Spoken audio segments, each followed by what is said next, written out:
Alrighty then.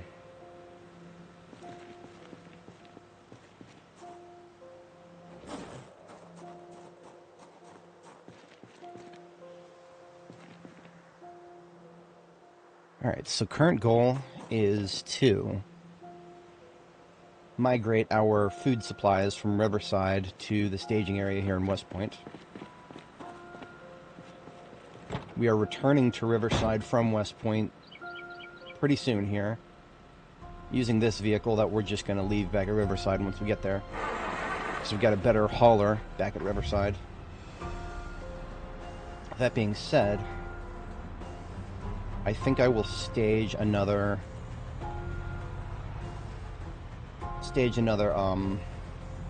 freezer before coming back, because there is another freezer that I can go get at the crossroads. So I'm going to do that first.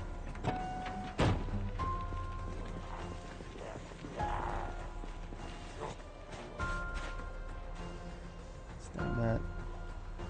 Make sure we are live. Yeah, we're live, of course. Why wouldn't we be?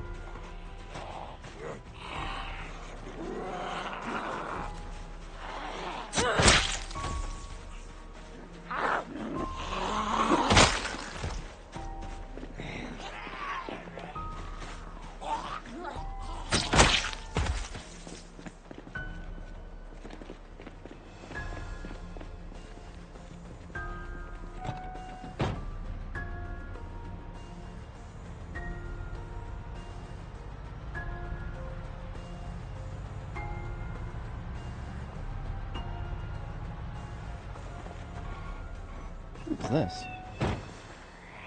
What's she wearing? Hello. Hey! That's a really nice match. I've never seen such a nice match before.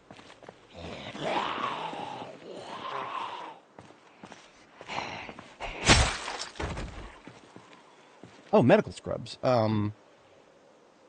Nice. Those, I think I have a pair of those already, but cool. Thank you, ma'am. Alicia, thank you, Dr. Munez.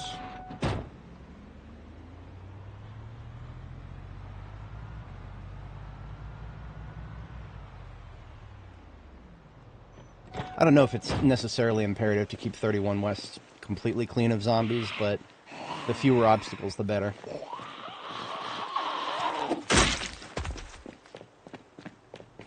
And we're warming up strong today, so...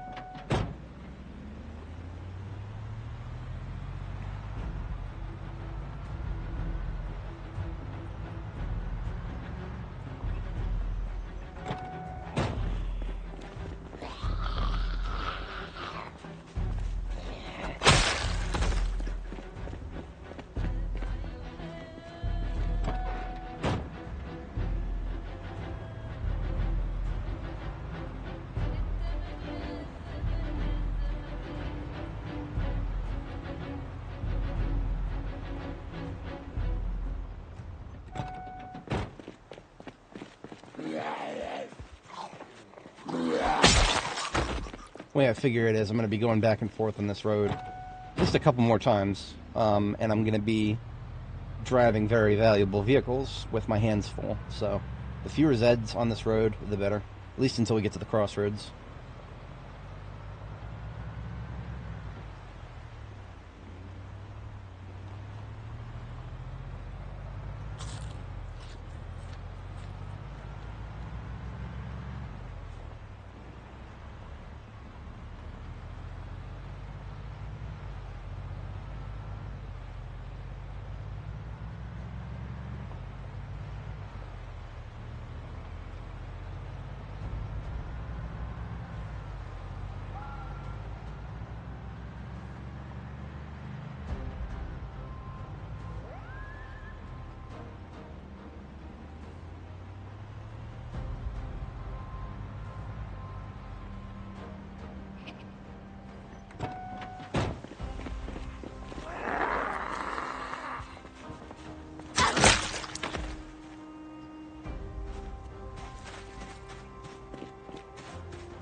I've driven past this several times now.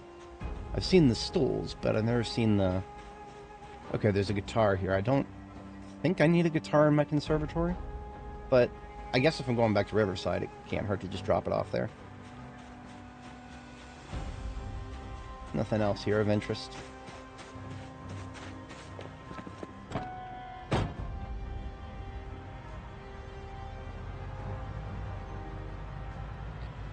So this was a little shortcut I took. If you take the railway, you can avoid the crossroads entirely. But we can see already just right here, tree overgrowth happens pretty quickly on dirt, and there's dirt on both sides of the railway. So trying to drive on the railway, once the wilderness overgrowth is kicked in, it's very tight. You don't want to go too fast, because if you deviate just a tiny bit from the track, your chances of plowing straight into a tree are pretty high. Now here we are at the crossroads. Yeah, like I said, I'm going to try to keep this area kind of clear. It would be faster to just kill the zombies here than it would be to clear all the trees from the railway and make the railway safe to drive on.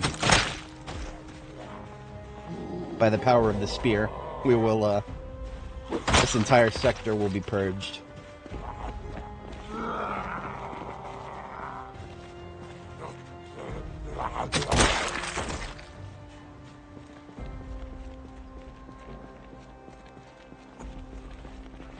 We got a guy here with a backpack. I think it's just a regular hiking zombie. No armor or anything. Oh, never mind. Holy shit. There's books. There's a lot of books in there. I'm gonna laugh so hard if that's actually one of the books I've needed.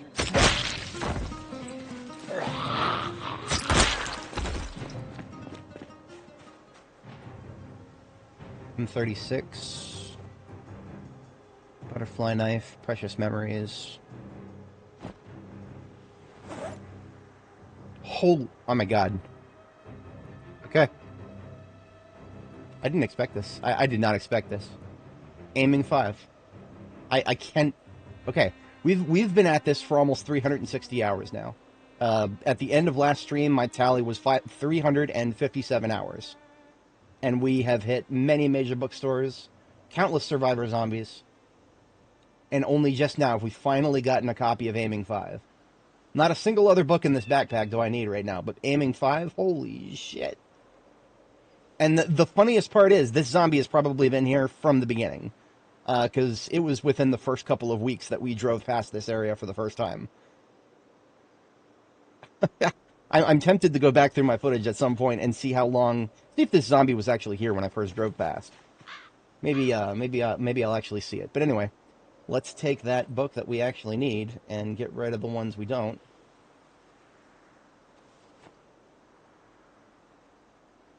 And,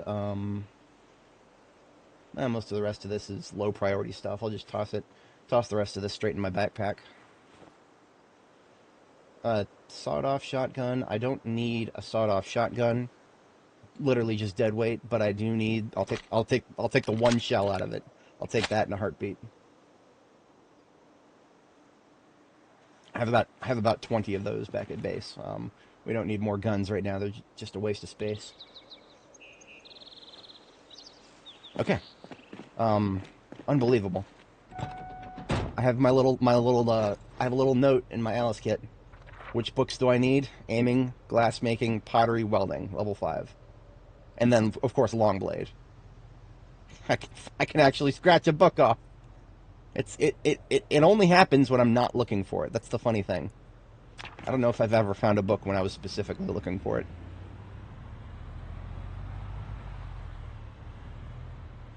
Alright, now here, in the crossroads, we have, hang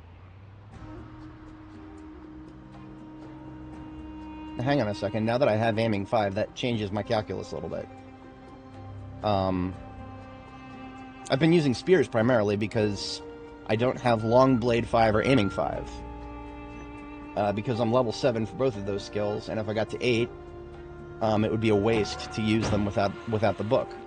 But now that I have Aiming 5, I have no hesitation whatsoever. I mean, other than the fact that guns are really noisy, and it might not be best to make all of the noise right now. I don't have any very solid defensive positions to kill zombies with guns out here at the moment. And most importantly, I don't have a lot of reloads. I've got 3 spare magazines for the M9, but that's it.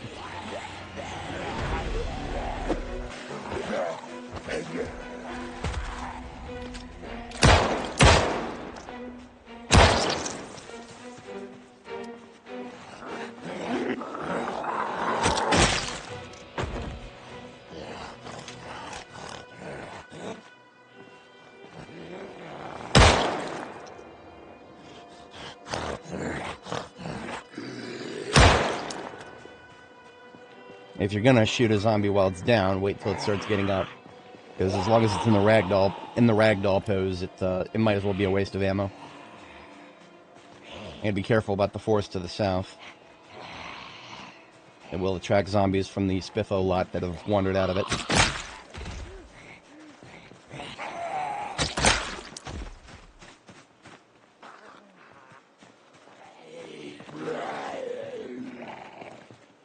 Oh, I'm actually a doofus.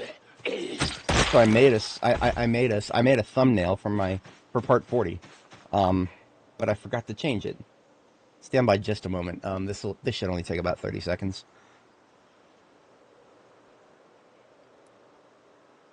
Okay. Yeah, I knew there was something I was forgetting. All right.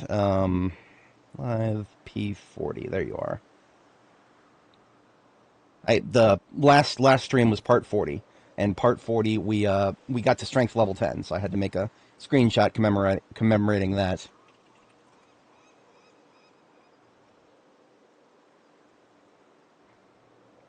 Okay, and then of course I should update this stream's title because we're actually a couple days behind in the stream title.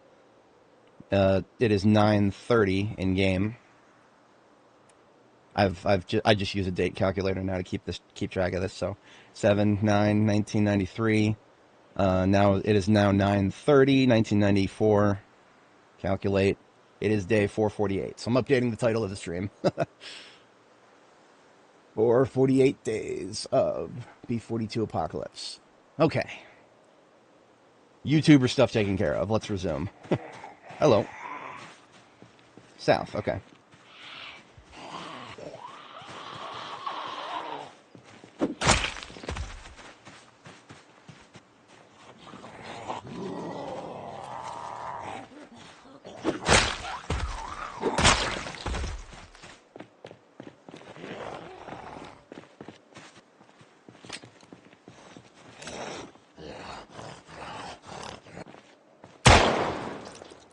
Nope.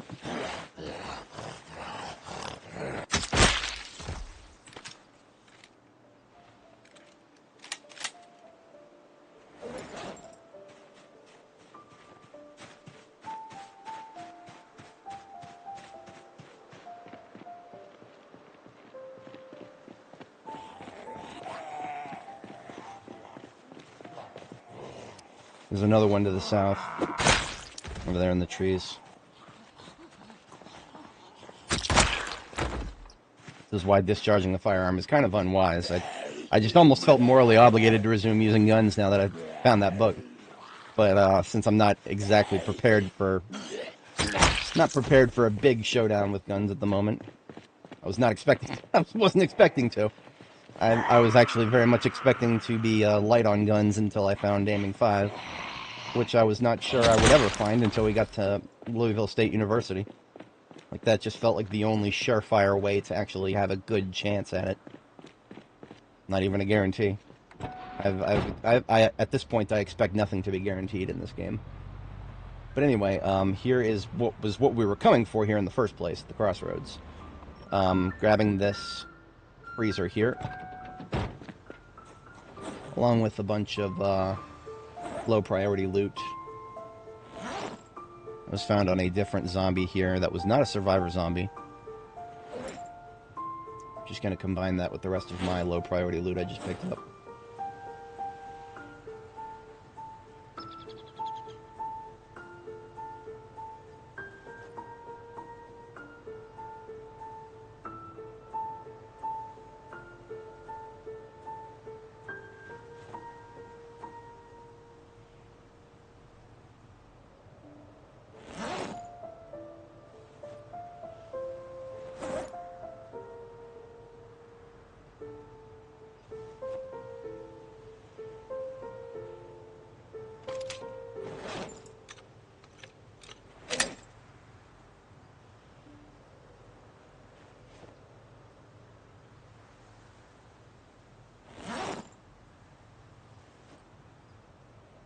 Okay, there we go. So now we have a pretty clean, well, clean, quote unquote. I'm gonna finish cleaning this area up.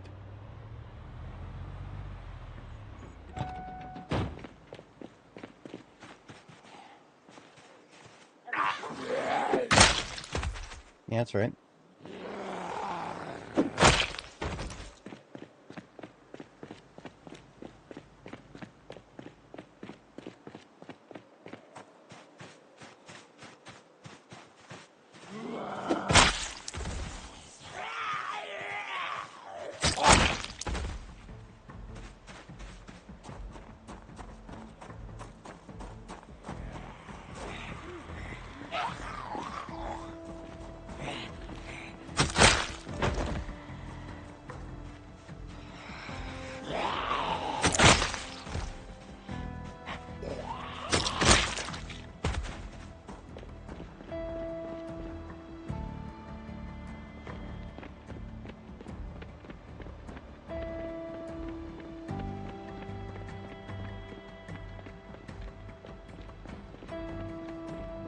I did already clean out this gas station.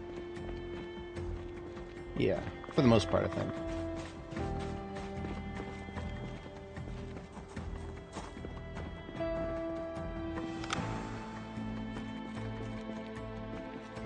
Oh, I'll take a gas can.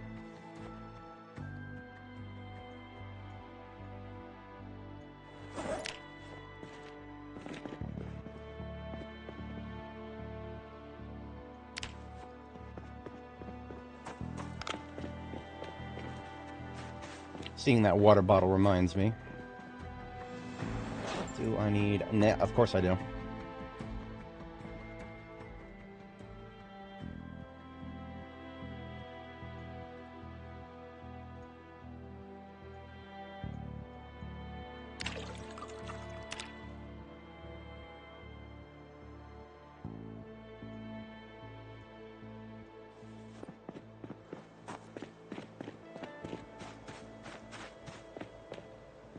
Okay, so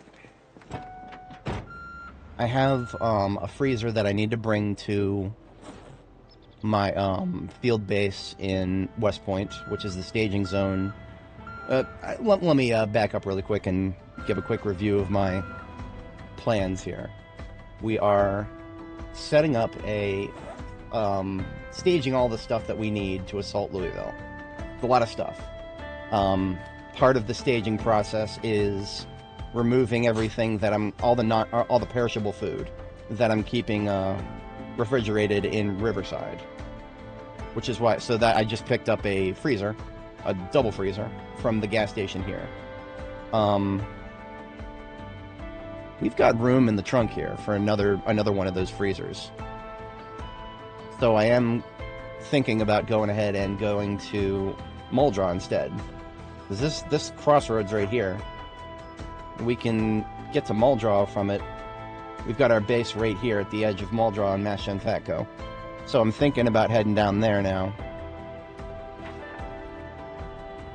Just also to observe what the status of the roadblock is out here, because I don't remember how bad it was last time I was here, if I cleaned a way through it or not. And if not, then well, maybe now's an okay time to do that.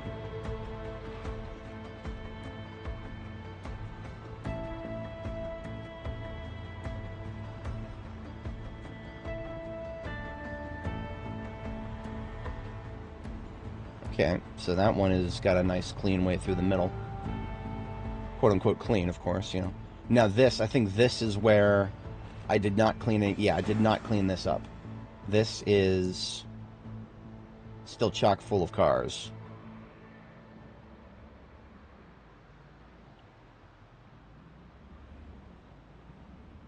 I'm seeing 2 cars that I could move to make a way through this. So this doesn't look like it would be too hard to clear up.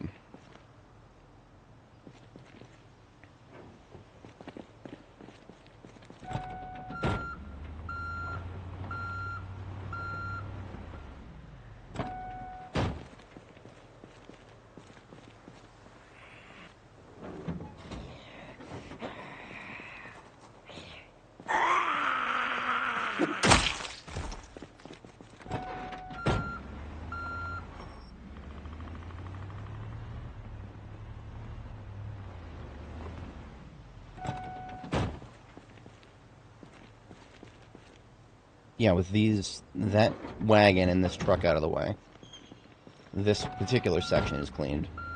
Or, well, you know, cleaned well enough.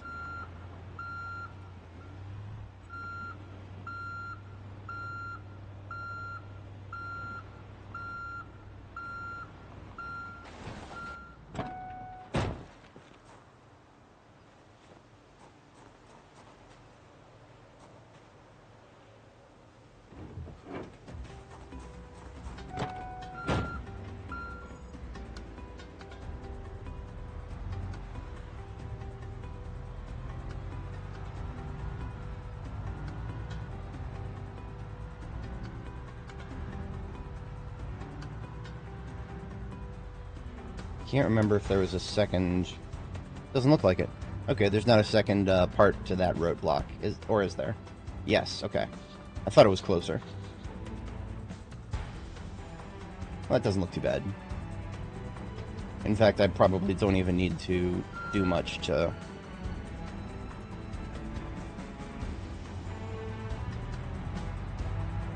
I don't even need to tow. I'm just gonna nudge these a little bit forward. I like to have at least, like, one full lane if I can manage. Yeah, whatever.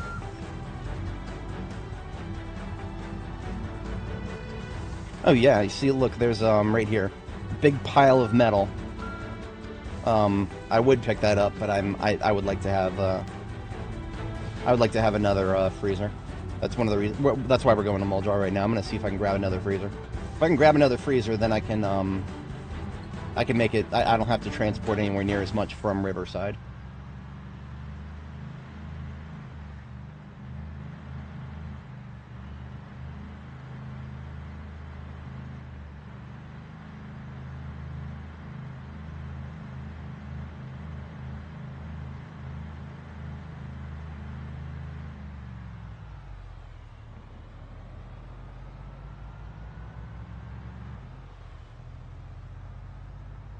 Now, I've not been to Muldrar in a bit, so, yeah, open question as to whether there will be, too much to worry about here.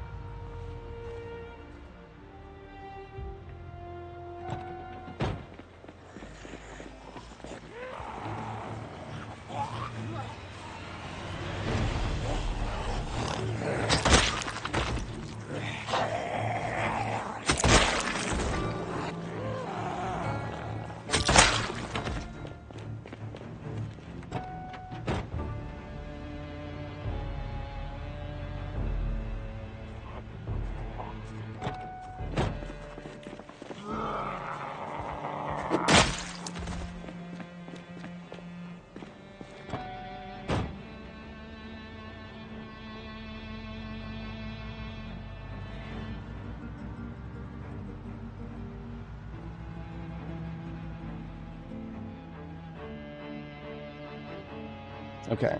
Mass Gen Fatco is coming up here to the south. Plenty of respawns. Okay. We are going to want to do a full perimeter check.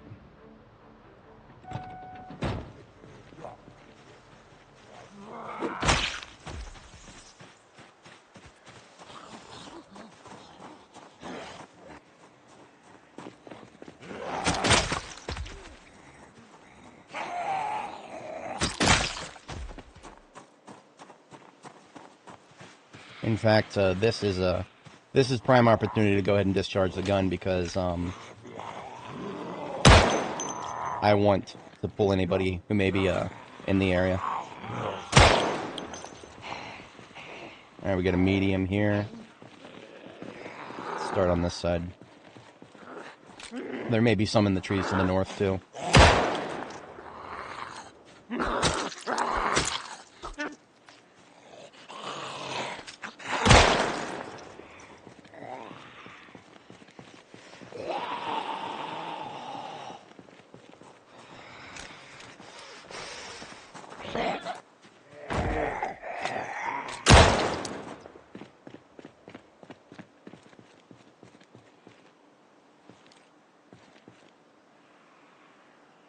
Lots of slow ones.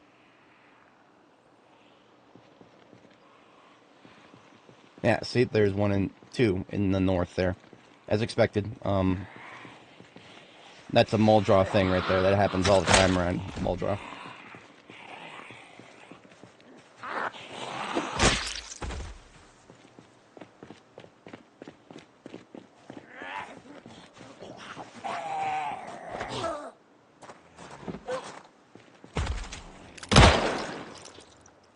It feels nice to finally be able to have a decent chance of one-shotting them if I push them on the ground first.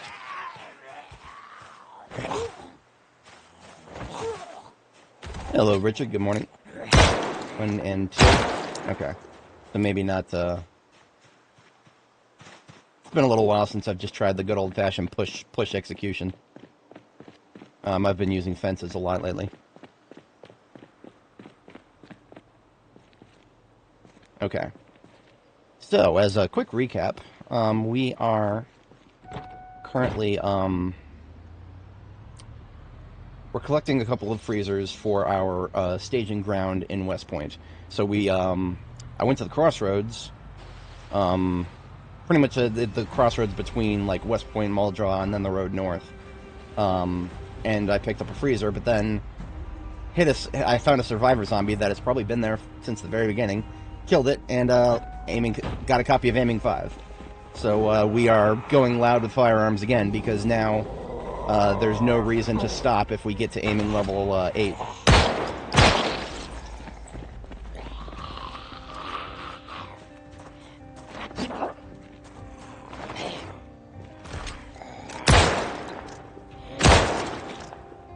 Yeah, that was such an interesting time. We even had one of the homies in chat let me know right when I got to the 12-hour mark, but it was too late at that point. Yeah, aiming level 5. That was actually one of my strongest impetus to go to Louisville State University. But we've started the ball rolling on that. We're not stopping now. But yeah, I'm feeling good about this. We've discharged the firearm several times in the area, and we're not getting any more shamblers coming out of the woodwork. So, all right. I don't think I have any freezers here in Muldraw, nor do I think I have any ammo. But it has been a while since I've been here, so if I recall, yes, the guns are here, but just guns. I believe I took all of the ammo that I found here back to Riverside. Now, that being said, some welding stuff here, but is there any... I may have also all taken all of the propane and welding stuff back to Riverside as well.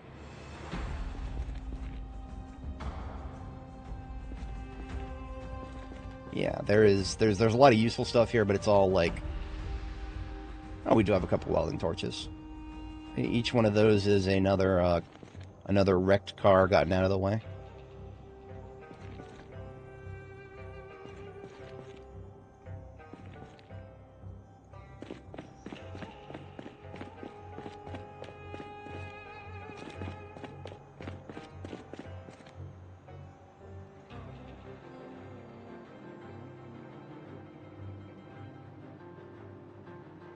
There's a lot of cookware that I collected here. Probably more than I needed. I'll think about that.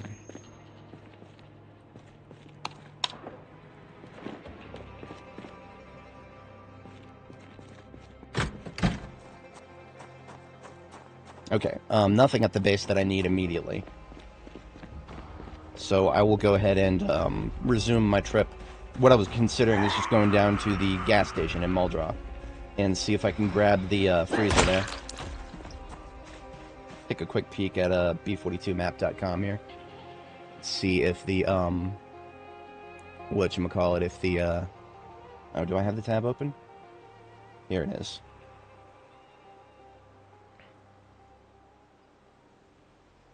Now, we actually drove past this gas station. Oh, there is a... Okay. So, we drove right past a freezer on the way here. Okay.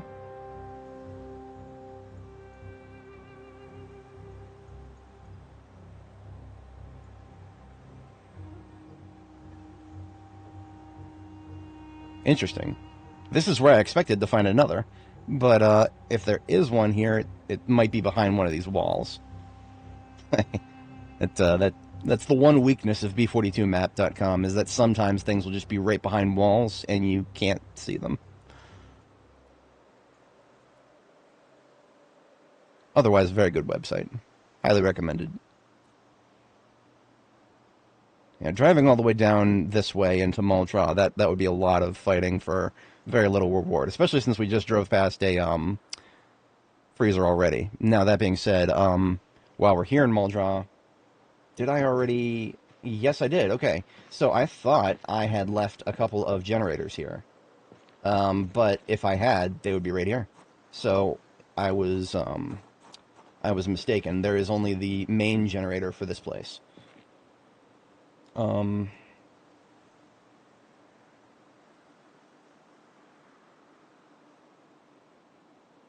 Considering my options. See,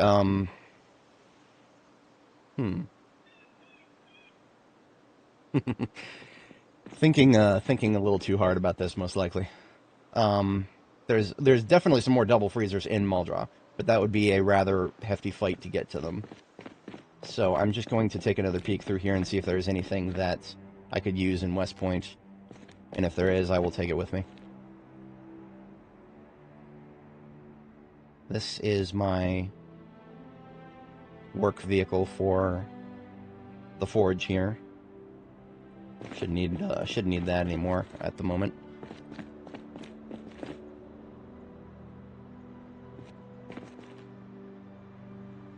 I'll take some of this cookware for sure.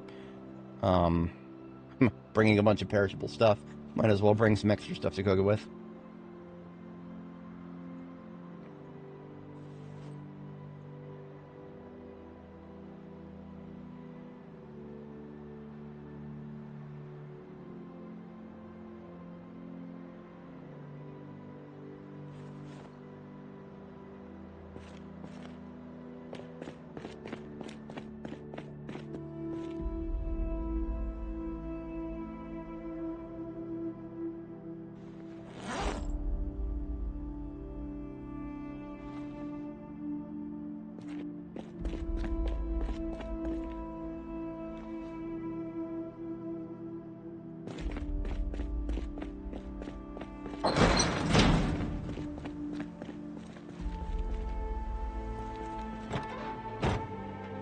Oh, you mean this this building right here?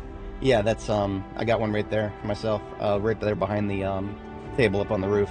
It's great base. It always has been. This is a classic spot right here.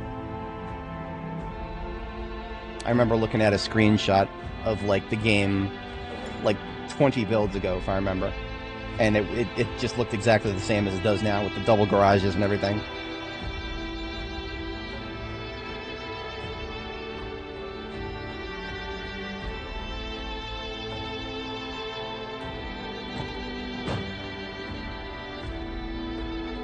I might take one more look at the map. I swear there was another popsicle freezer out here.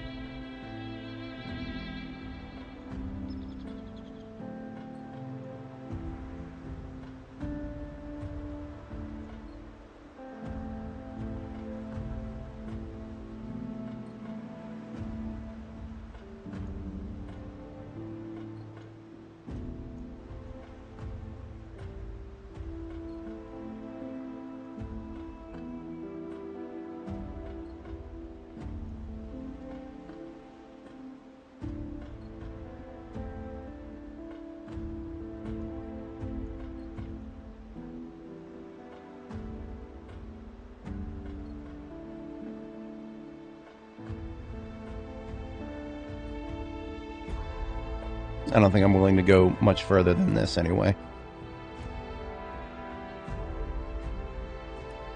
Yeah, surprisingly not as many freezers.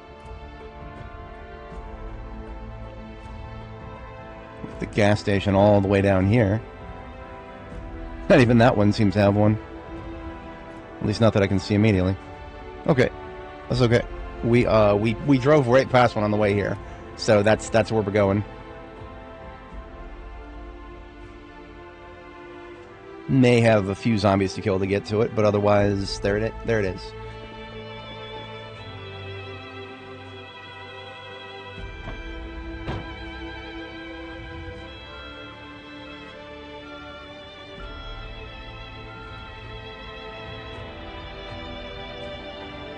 Oh, I know what I'll do. I know what I'm going to do. I'm going to rotate the generators here.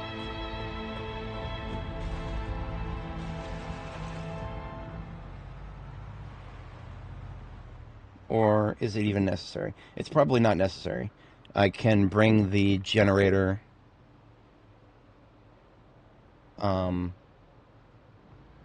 I'll take a look and see how many zombies I would have to fight through to get to the generator that I left at the gas station here.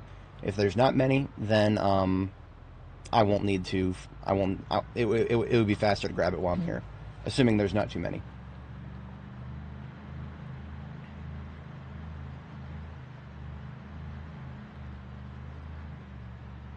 Doesn't look like there's too many.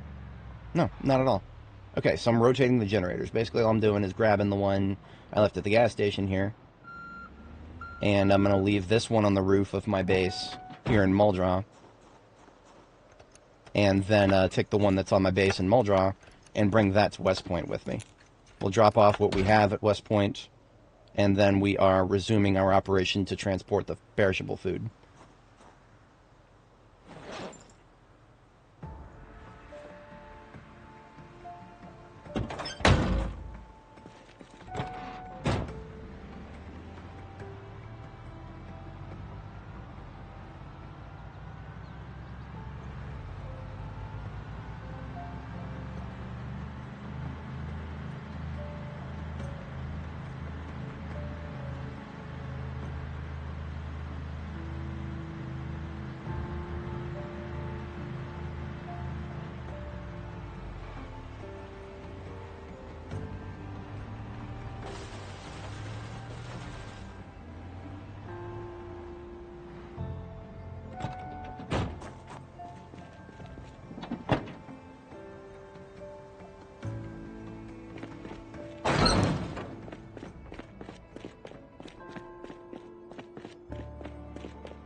I've never liked this. The placement of that railing. Every time I try to close the door behind me, I end up accidentally jumping the railing. Alright. I think that's all I'm ever going to need from this place for now. Any tools? Most likely not. Supplies? Nothing that I don't already have from Riverside.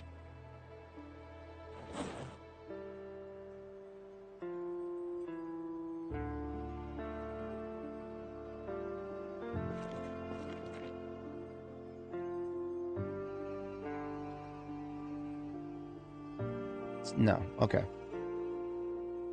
Yeah, we're good.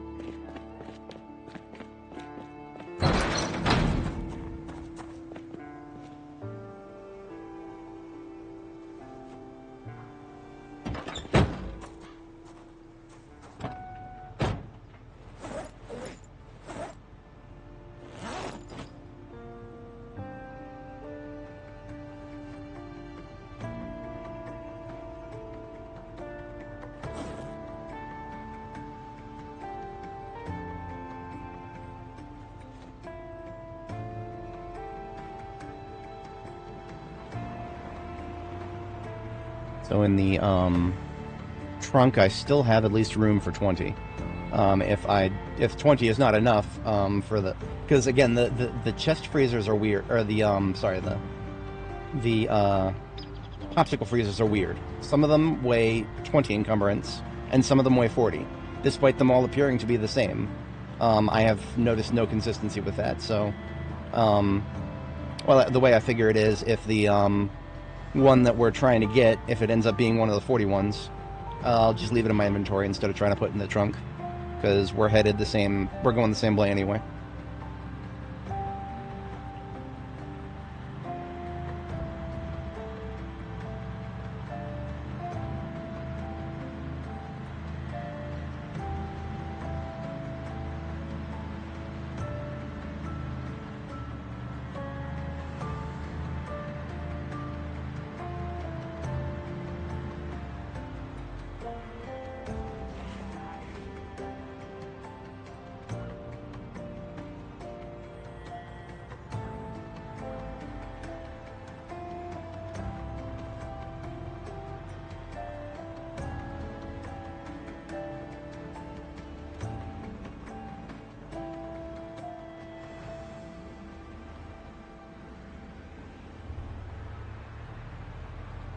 Yes, I would really love to be able to build those garage doors.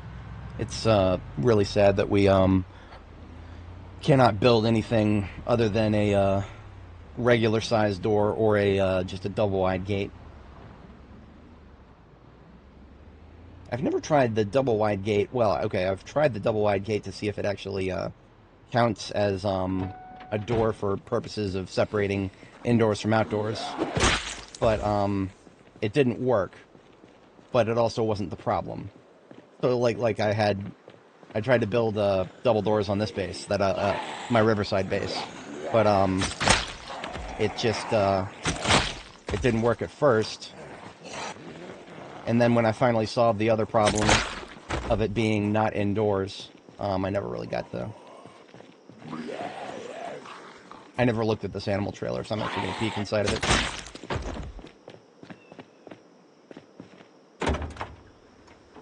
A bunch of dead turkeys. R.I.P.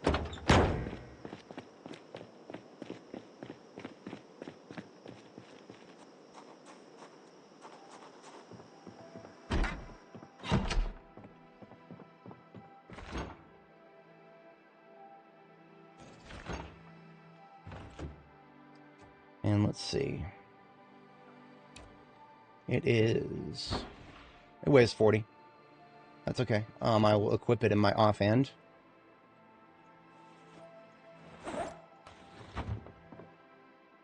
Tempt me with all this loot, why don't you?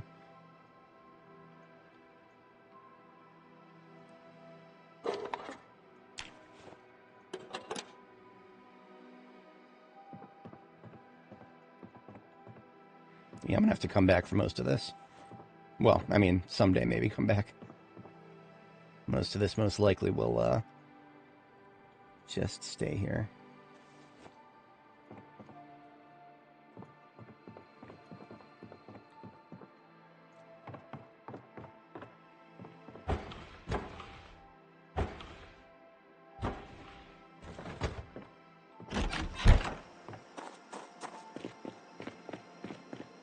Probably not a bad spot for an early game base right there. It's got a little bit of everything in it. Got a bed, fridge, gas pumps right out in front. Strategically located between Muldra and West Point. Lots of respawns in this area, though. I would never want to stay here long term.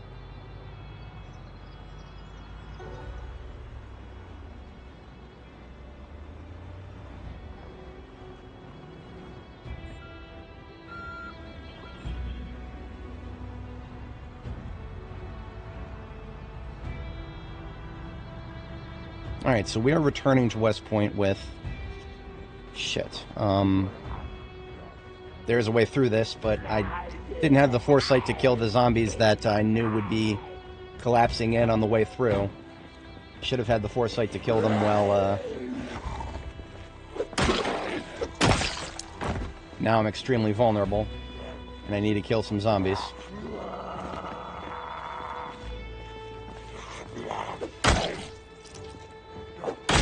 Except, I'll be alright.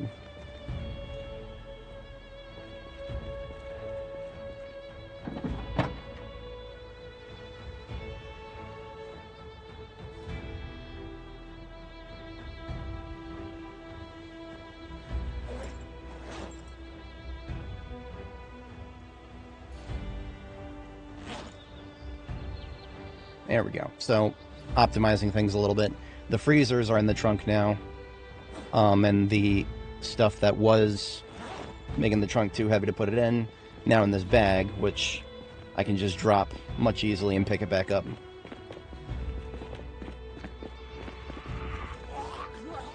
This is tricky.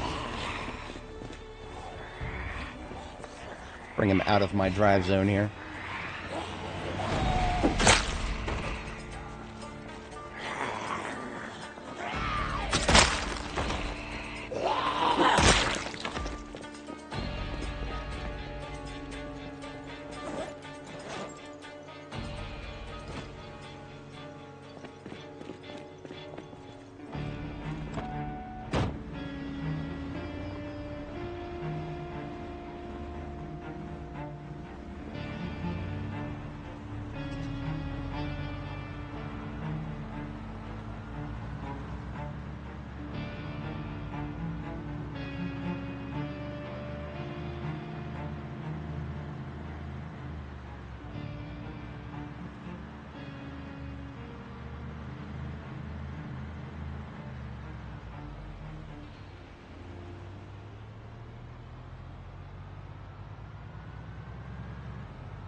This road should be completely cleared since that's how I left it.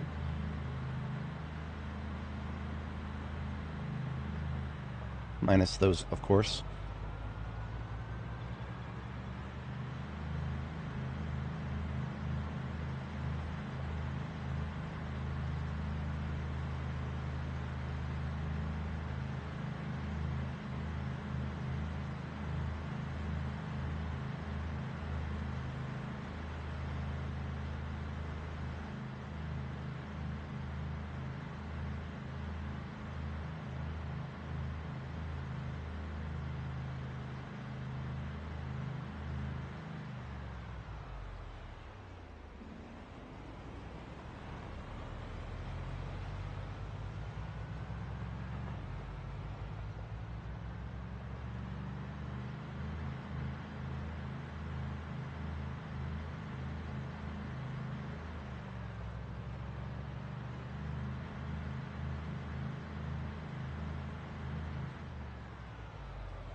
Okay, so we've got one generator here, one generator here. Third one ideally is going to have to be up here.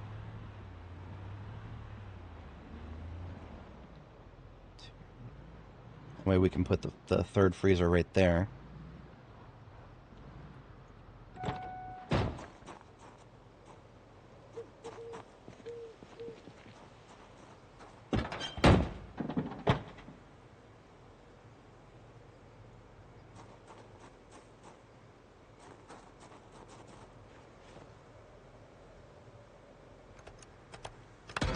Connect that, turn it on, see if it's powering anything. Not powering anything. So now I'll take one of the freezers, which I cannot do. I need to drop some weight. I need to drop a lot.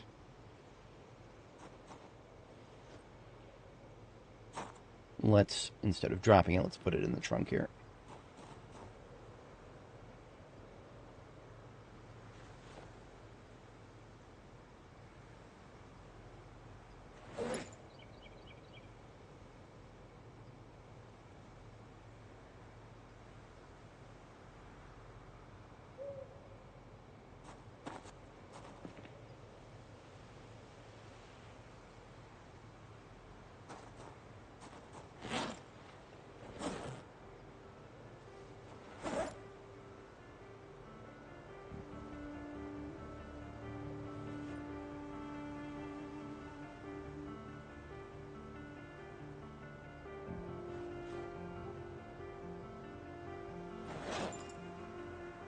There we go.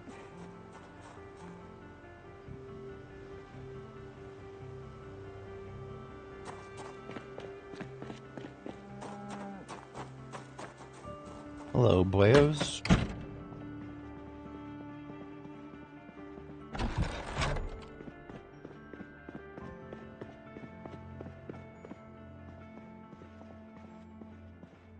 Oops, I was supposed to put that. Place it.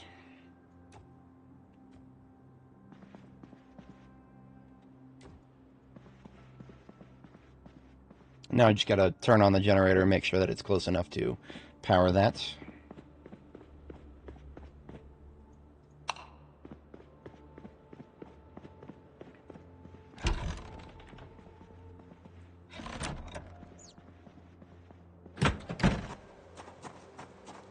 Most likely is.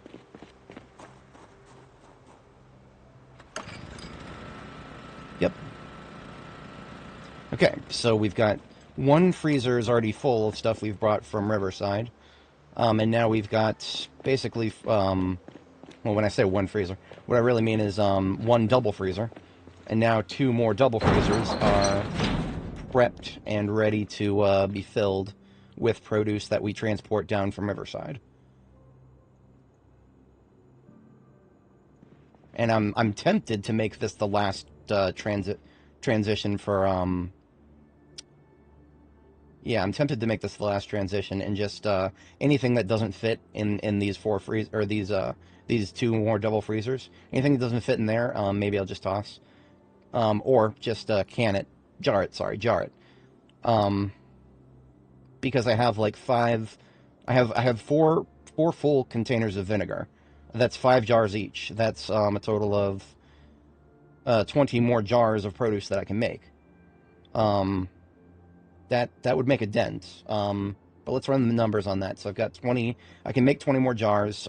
Each jar can use up to. Well, I need more advanced math for this. Where's my? Oh, it's behind my head. There it is. So we have. Can make 20 jars of vinegar or 20 jars of produce. And let's just say that we're going to do either tomatoes or bell peppers. That is zero point 0.2 encumbrance for each one of those times 6, because you have to use 6 to make a jar of something. Okay, so what we did right there is we've got 20 times 0.2 encumbrance, 6 each. That's 24 encumbrance of produce that we can get rid of with just those 5 full containers of vinegar. Or no, 4 full containers of vinegar. If we were to get another container of vinegar, that would be 30. 2 more containers of vinegar would be 36. I'm thinking about it in these terms because we one of these freezers is 39. So just completely eliminating a freezer from the equation would mean that we need 6 full bottles of vinegar to jar everything in there. And one of the reasons I'm thinking about it in terms of that is because I have at least two freezers with nothing but tomatoes and bell peppers in them. So yeah, I think that's what we're going to do. We're going to try to eliminate at least one of those freezers just by jarring everything in them. And then, of course, there is some stuff I'm just going to toss it. There's some stuff I'm just going to toss.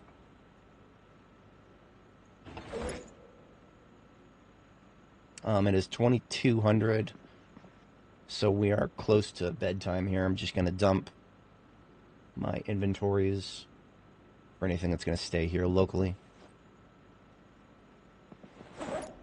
Stuff that's not going to stay here locally, such as this here.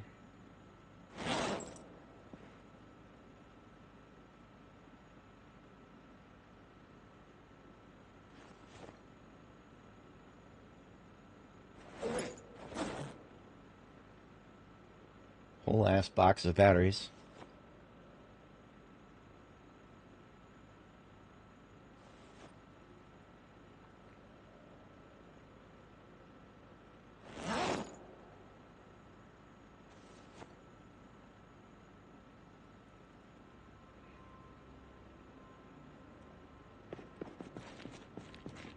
Okay, 22:30, let's hit the sack.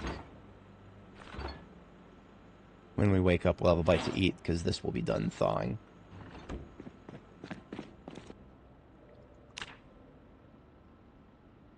Hello, Hassan. Annie has several trucks.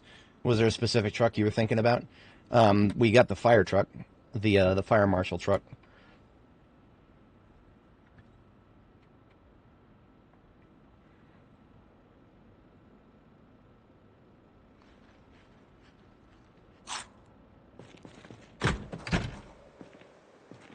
That's a full can of gas right there. In fact, that's the truck I'm probably going to need to bring, because that's my refueling vehicle. Of course, it wouldn't actually be too hard to just make a new refueling vehicle here, because I have a, yeah, we could just find another truck down here. I have enough gas cans, I just got to fill them up. I may have even subconsciously been collecting gas cans for that exact purpose. Because if we look in this bag here, look at that. There's 6 of them just in there. And then there's a 7th in my main backpack here. Thank you for reminding me of that. I'm going to leave this can of gas here.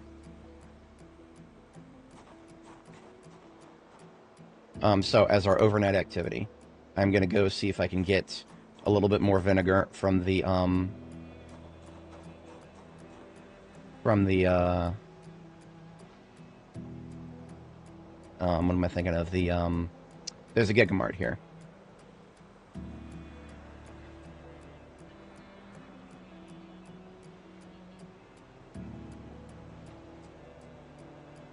Why did I just put all that back on?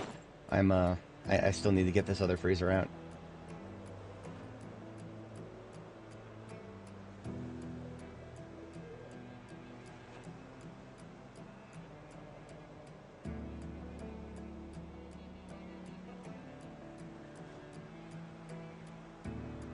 Alright, so if I wanted to do yet another freezer, actually it'd be perfectly logical to just put it, wait a minute. I can do this differently. I can do this a little bit differently and it'll still work, I think. So one of the things I found out is this freezer is far enough away that it will only power the generator and freezer are far enough away that it will only power that one right inside. So if I were to just move the other generator so that it is the exact same distance away, but parallel with the edge of the base,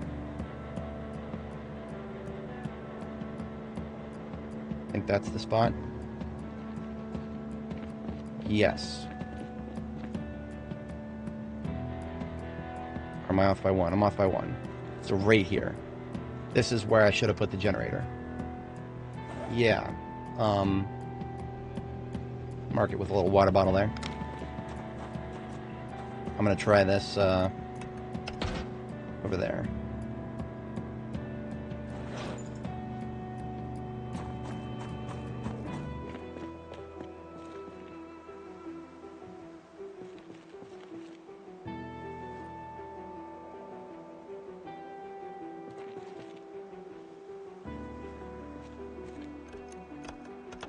If I turn this on, it is only powering that one popsicle freezer. Okay, perfect. Now what that means is I can put yet another freezer in this same room. Maybe in this corner right here. That is exactly what I need to do. Unfortunately, I only have one more generator that I can use to test. Or I don't have any more generators to test with. So what I'll have to do is just leave this spot marked with the gas can. And the next generator I bring down here will be placed back here. In the meantime, I will move this one to test to the next location, which I do believe is going to be 1, 2, 3, 4, 5, 6, 7, 8, 9, 10, 11, 12, 13, 14, 15, 16, 17, 18, 19. So about exactly 20.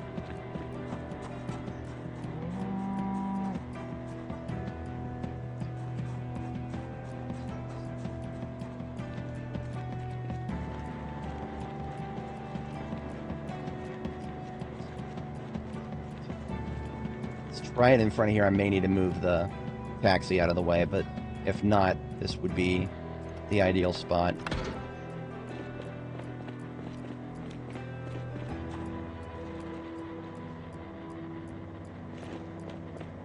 Now, what I want to make sure happens is I turn that generator on.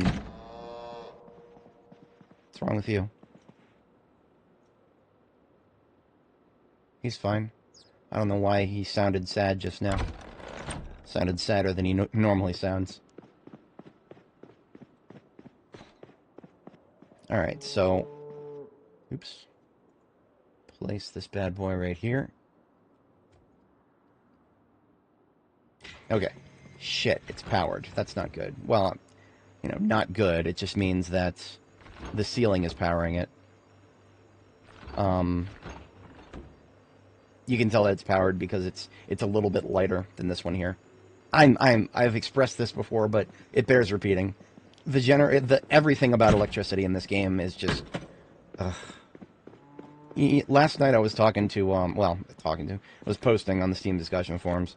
So there was one of the moderators. I don't think he's an actual dev, but one of the moderators in the forums was like, Yeah, we've got a skill tree redesign in the works, and I'm just like, dude, this game does not need skill tree redesign right now. What it needs is for existing systems to be finished. You know, systems that have been in the game for literally years now, unfinished. Those need to be finished before you go back and start breaking things that already work. Well, that are not perfect, but, you know, work. Okay, so if that right there is too close, so this should just get moved maybe down this way a little bit. Try connecting it here. It should only be powering lights and the fridge. Still powering the freezer.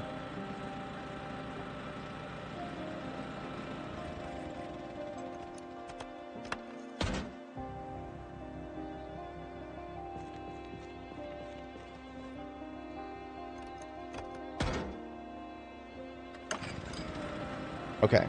No longer powering a freezer. However, it might no longer be able to reach the lights down here. I need to double check that. I would prefer that all the work lights can at least be powered. But of course that makes things very tricky. No, we got work lights down here. Okay. We're good. So this freezer is powered, but that's because it's already on its own generator circuit. Where's that rabbit running from? You know, these rabbits are actually useful. If that rabbit is running, that means there's probably a zombie down here.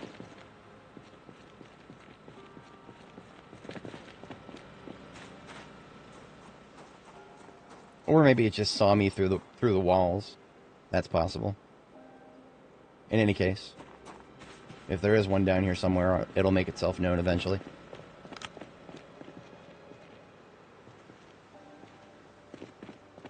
But anyway, now I need to test to see if this generator up here will power only the freezer that I put in that corner. If it will, then we're good.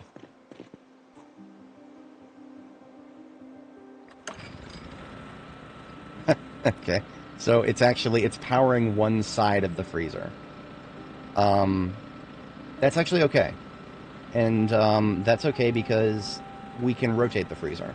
I think if we rotate the freezer, it will serve its purpose.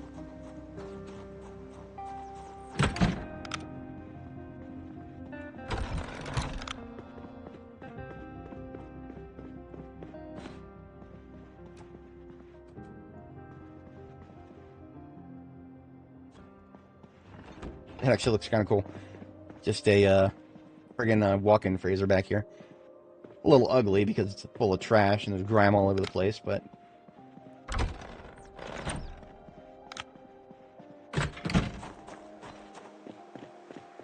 Alright, are you powering both sides now?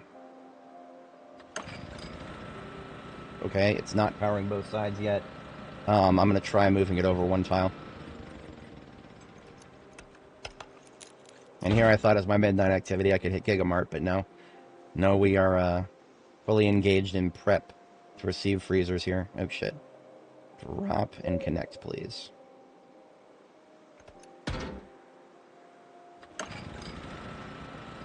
Fuck, this is... yeah, I'm gonna have to move the taxi. I didn't want to, but...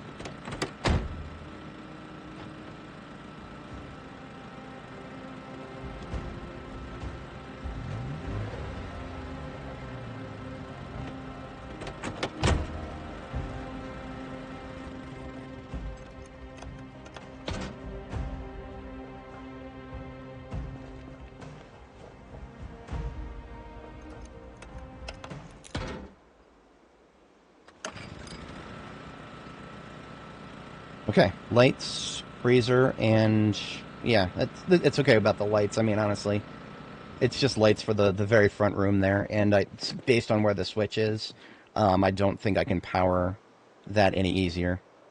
Okay, that is our generator circuits taken care of for this entire base. I'm not going to add any more circuits than what we have.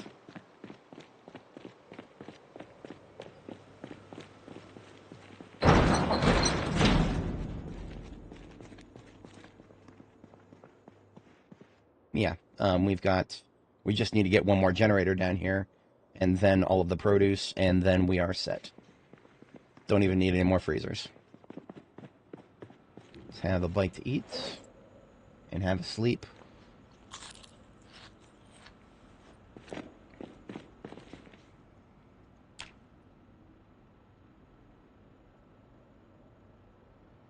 Self-driving. Well, this is 1993. The game being set in 1993, there's no self-driving here.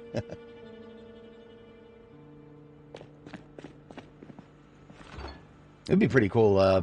That does remind me about it. You know, NPCs are going to be a thing eventually. If we get to the point where NPCs can drive cars for us, that will be quite useful. And we could probably... So I feel like once NPCs are a thing in the future, what we'll be wanting to do is have ham radios at all of our bases so that the NPCs can... We can communicate with them and they can communicate with each other and whatnot. But then you'd be able to, like, give orders to them from your field bases. Be like, transport these materials from this base to this base. That'd be freaking cool if we could do that. Doesn't sound like a complicated thing. I'm pretty sure RimWorld already has it, but, well, RimWorld is a extremely simplistic game compared to this. It has the pleasure of being, top-down without really too much direct control. And no, recruition does not count as direct control, not in my opinion.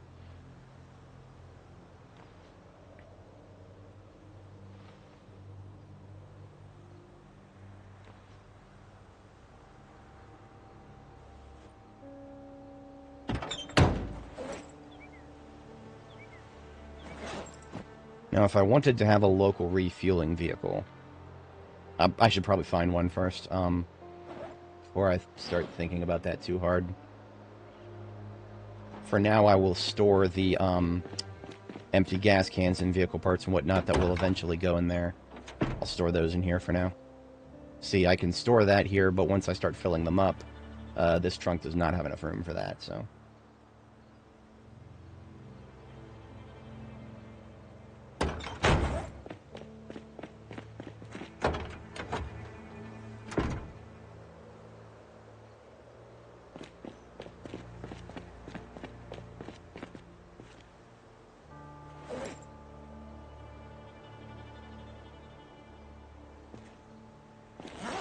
I do have another backpack here. I left this van running all night because I'm an actual literal doofus.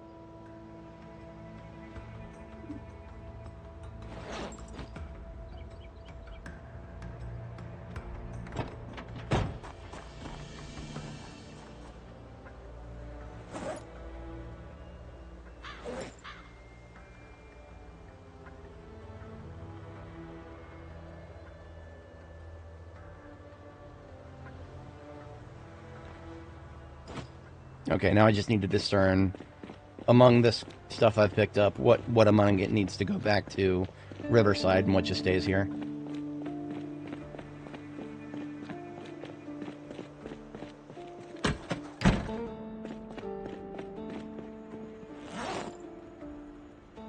Basically, any canned food just goes straight here. Yeah.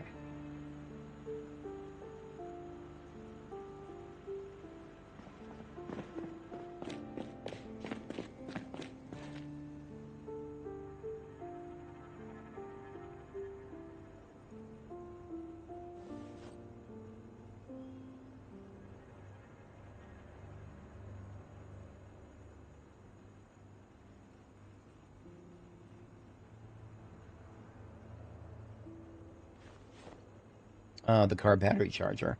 I remember picking that up, but I already have one here. So that means the car battery charger is being saved for the base we established in Louisville. So I need to actually put the car battery charger into one of these bags here that is specific for that. No room left in the duffel, so it's going to go in with the forge supplies there. This small form food mostly can go in here. I need to trade out so that the canned food is not in here. Canned food and soda can go in that box back there, while the small form food and the... well, I guess maybe some select large form food can go in here. But I have enough stuff here now that it does necessitate splitting it up. Especially if I'm going to keep cookware in here as well. It'll fill up fast if I start loading it up with cookware. There we go.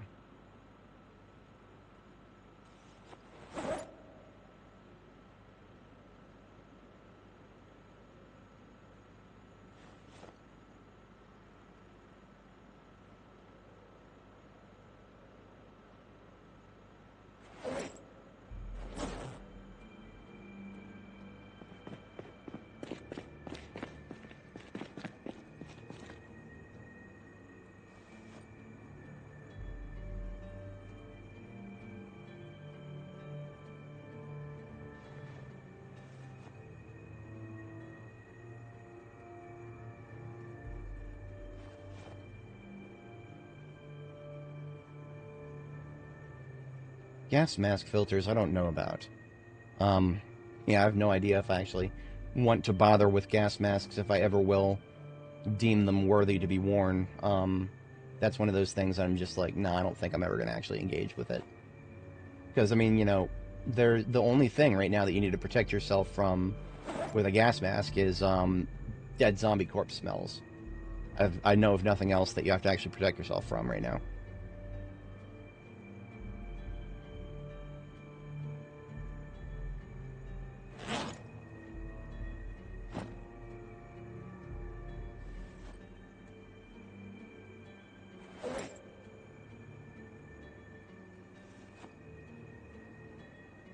Then the electrical slop can go up over here, and then it should be everything sorted out based on what's going back to Riverside and what's staying here. Always more hatchets than I'll ever know what to do with.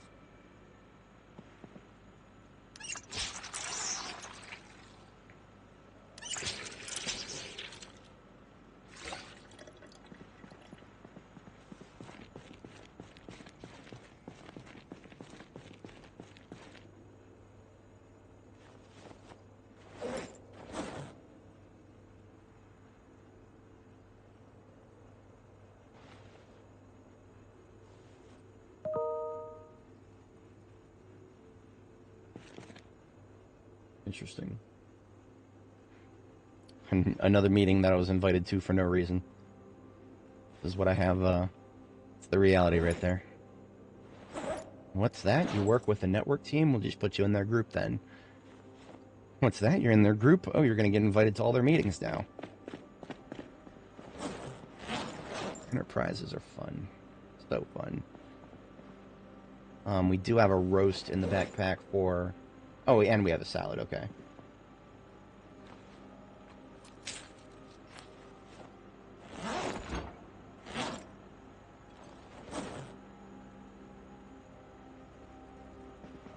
These backpacks can stay here, I guess, or... No, they can stay here.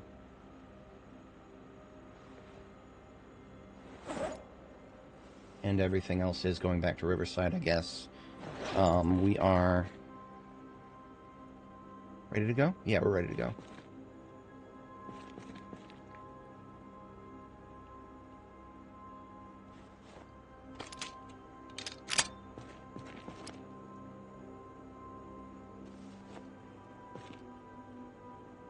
Seeing as I don't have any loaded M9 magazines that I know of. Oh no, I do. They're just in the they're in my they're in my ambulance. Or no, they're in the hauler. There we are.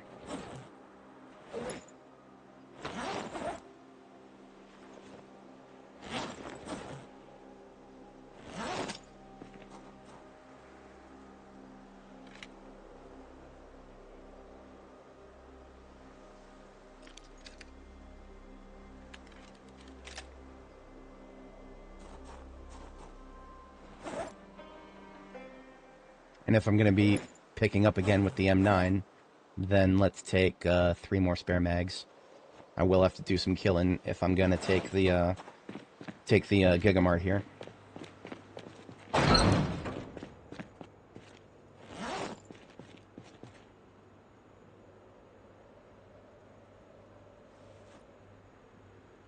Okay. Use the taxi as my refueling vehicle temporarily. I'll just keychain that, I guess. Alright. If we are going to be... Yeah, we're going into local combat. I'll use the ambulance for this.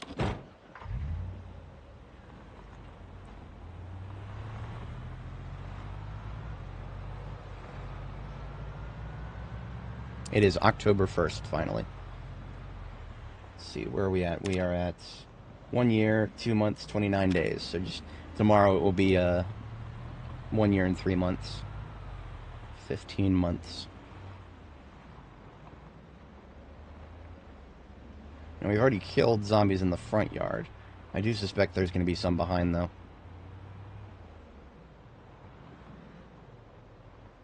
Or inside. Or both. I need to fix the spear handle for this. And sharpen it. The handle... I'll check inside. There's definitely going to be some duct tape or adhesive tape somewhere in the store. We will use that. This lady's name is Kitty Chan. Neko-Chan?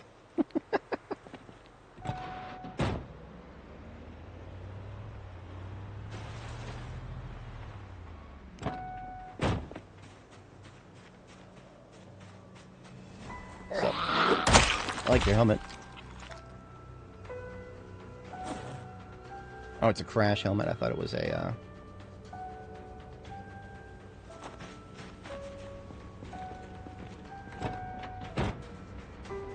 Not that I can see anything on the other side of those trees, but... it's worth it to do a little quick drive around. Anything left inside is most likely just, already in there. Alright, we're not doing a full clear of this place. Just the store shelves here. This is where things are most likely to be found that we need.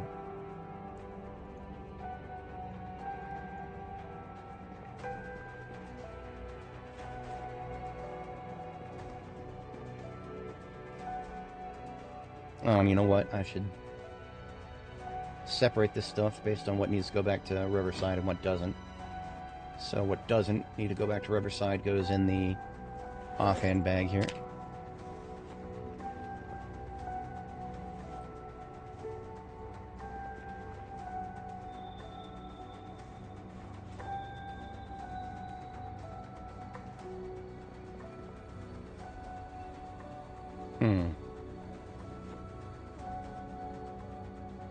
Bunch of hairspray, but no. I was complaining about that a lot last night, too.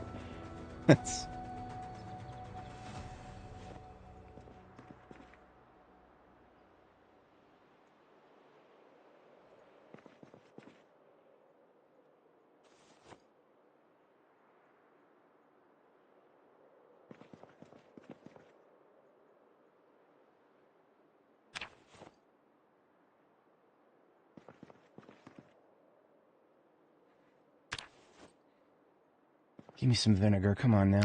There's got to be a bottle of vinegar somewhere in this store.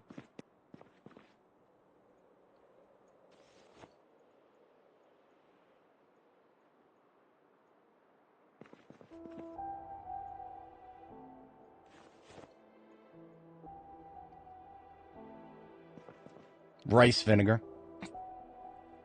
I guess the game heard me, technically.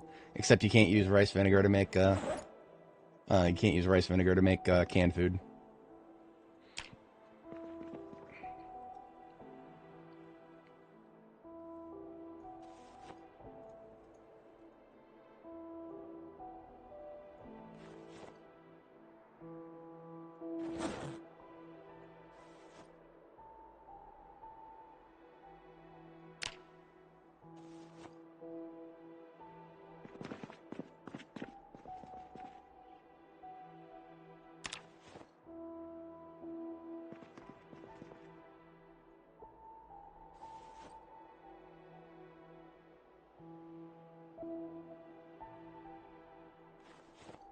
I already have a coffee machine, but suppose I could always use an extra one.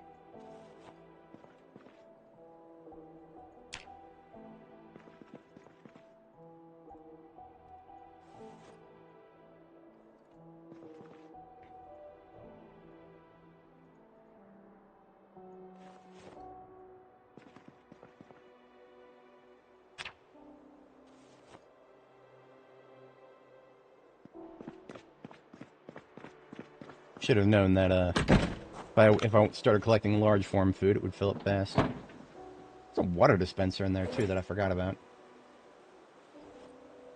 Can I still can't remove the bottle from it? I don't know what. I have no. I wish I knew what I did to make it so that I could remove the bottle from the other one.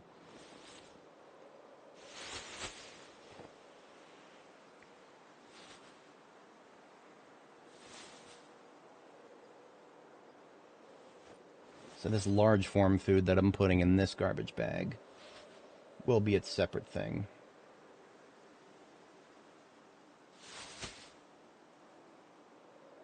Call this large form food, LFF.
Running out of chances to find more vinegar.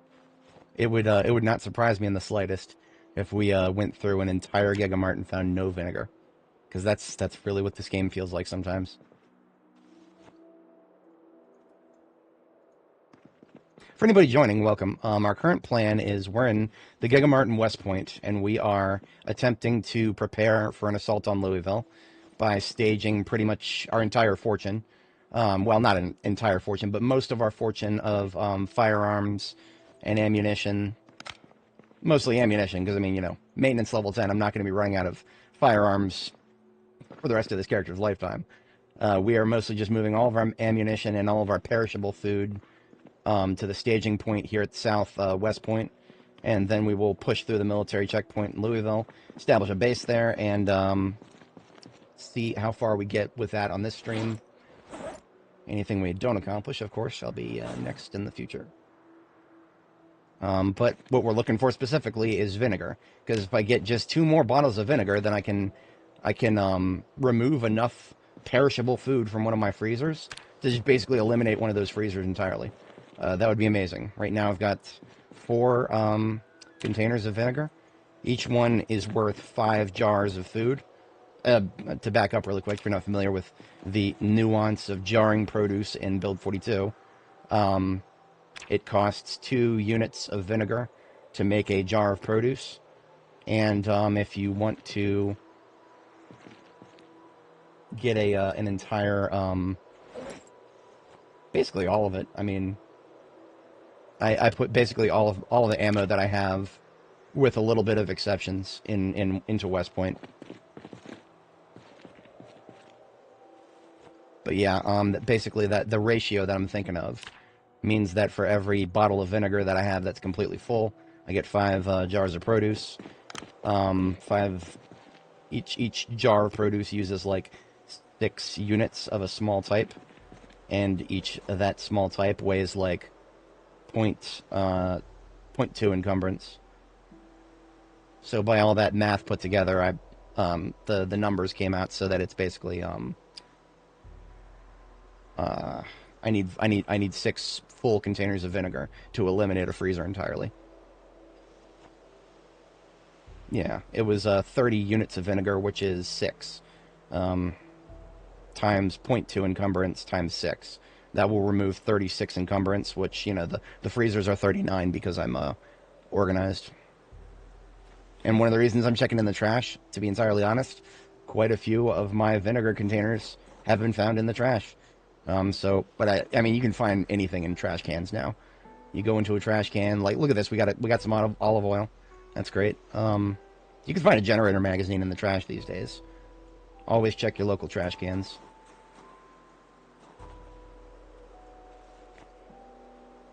Cold pack, that's another smoke bomb if I need it. Haven't even tried using those yet. Yeah, that's not a bad idea. I mean, see, whenever I first do a harvest, I'm very rarely situated to the point where I can actually just start jarring things immediately. So my current solution is just have a whole bunch of freezers, so many that I keep them on separate generator circuits. But yeah, as I predicted, we've taken all of the major shelves in Gigamart and no vinegar. Zomboid for you right there. I have no kind words for that situation, but I'm over it. This is always how it's been. You're looking for something specific. Good luck. Good luck. All you can do is try to look in the right place and increase your chances a little bit by doing that. Yeah. It's hard to. I mean, because if you just look inside of a few, chances are you're not going to find much. But I've lost track of how many magazines I've actually located in garbage bags and dumpsters. Quite a few of them. So this is our staging ground in West Point. We've already transitioned one freezer, one double freezer. I'm using the popsicle freezer down here exclusively. No more chest freezers. And this generator right here is powering the one that we've established. So that this in this corner, already full of mixed produce.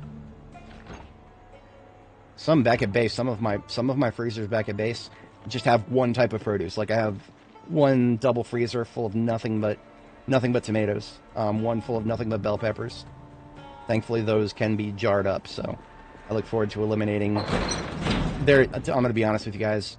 I've got 3 double freezers here that are still empty, and 2 generators already set. I'll bring 1 generator from Riverside, and allocate whatever I can to fill these freezers. Anything left over after filling these freezers, I'm just going to toss it. I've grown enough food to feed an army, but we're playing build 42 unstable, so there are no NPCs to feed. There's no other players to feed. I'm the last man on Earth, and yet the devs want meaningful feedback about my experience. I don't know. I was a little bit salty when I was posting about that last night in Steam.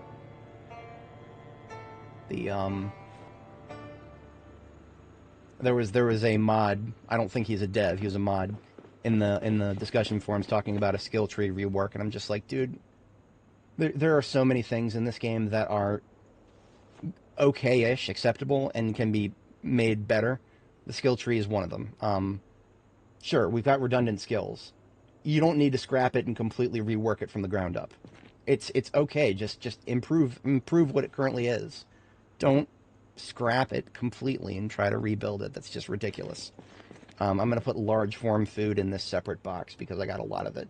That's one thing you can basically be assured you'll find in Gigamart if you hit the shelves. Large form food is what I refer to these bags of beans and rice and split peas that weigh 2.0 encumbrance each.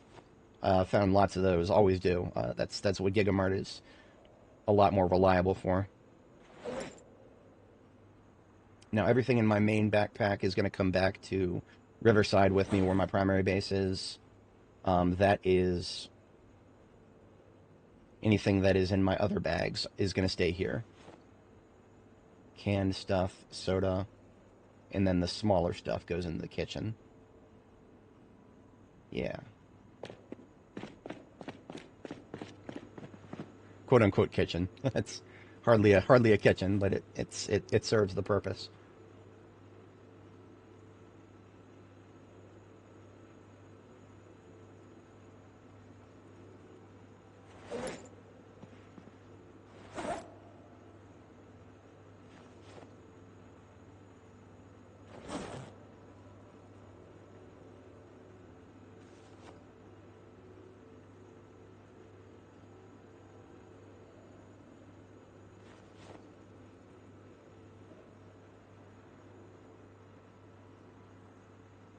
Brought this hairspray because I do have at least 2 boxes of sparklers, so that I could make a couple more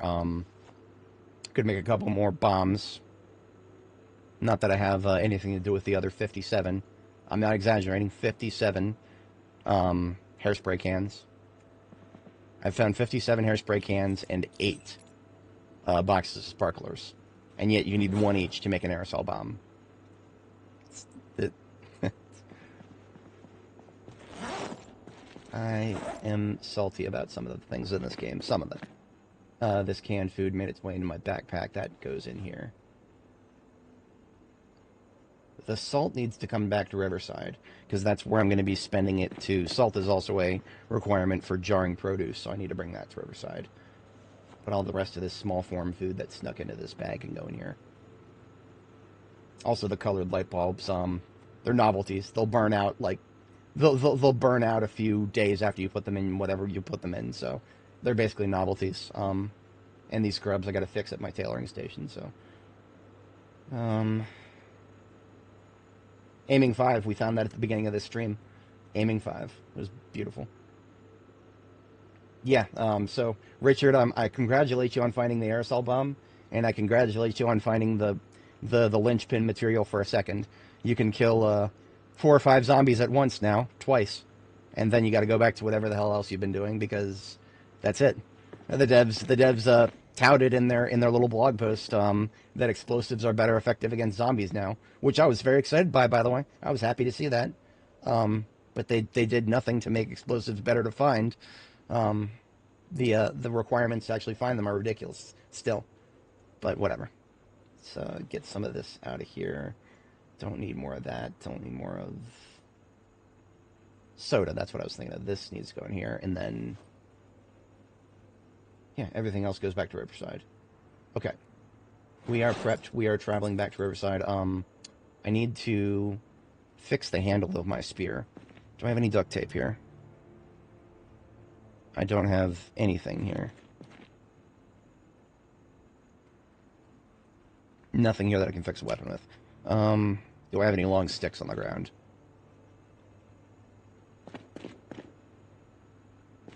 Do I have anything I can carve into a long stick? No. I'm just gonna make a new handle really quick. There should be some saplings on the ground over here. If you can't fix the handle, just make a new one. There it is, sapling. It's my privilege as a carver. Carve that sapling into a stick. Now I just need to break the spear down into a spearhead. Crafting surface. Dismantle, spear. Now reassemble it with the new long stick. Voila, we have a spear that is close to, yeah, it's about 3/4 integrity now, as opposed to being right about to break. Okay. Do I have food? Not at the moment. I have like 1 bite of this roast left. That should be enough to get me back to Riverside. Okay. I'm not going to rely on that. That would not be the first time I've made the very terrible mistake of going on a travel expedition with the intent of just going back to my base and then getting stuck somewhere. Never again. Never again am I going to make that mistake. I'm going to just take, that's something easy. Fast and easy. Here's some chips. Yeah, let's just take some chips just in case. Perfect. On our way back to Riverside now. And the vehicle we are taking is this van that I found here. It's not that good of a van, really. I just got it because it looks cool. No, I'm not sure if you can tell. Orange is one of my favorite colors. We are going to go back to Riverside with this and leave it there because back at Riverside we've got a second hauler with a trailer behind it. We'll use that to transport the perishable food back here. Ideally, I will make it back to Riverside today before I have to go to sleep. We've got about, we've got 6 more hours in game. I should make it back to Riverside with time to spare. Emphasis on should. Don't take anything for granted in this game.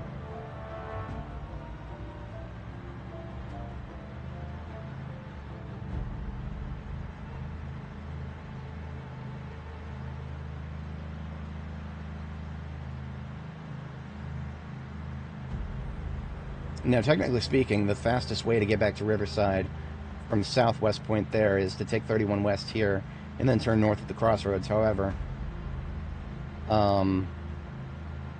linearly, you could take the railroad track, but I can't drive very fast on the railroad track. So even though the distance traveled would be shorter, the railroad track has trees like directly flush with the rails. So the slightest wrong turn and you're colliding with a tree. A wide open road is a lot safer to drive on in this game, because trying to drive in a straight line, you see how the trees on this railroad track are so close to both sides of the track. Vehicle wheel alignment in this game is not perfect enough to just stay straight. Pay attention closely to see how many micro adjustments I got to make just to stay between the lines.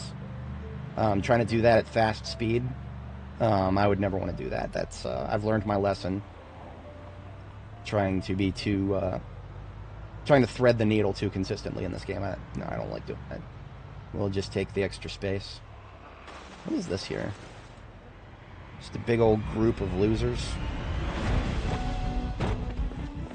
If I leave them here, that will cause problems.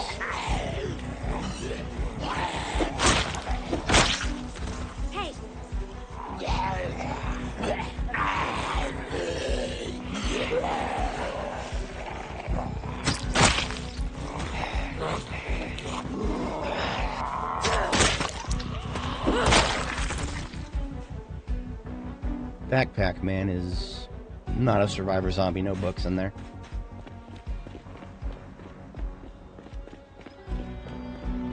Get out of my road, huh?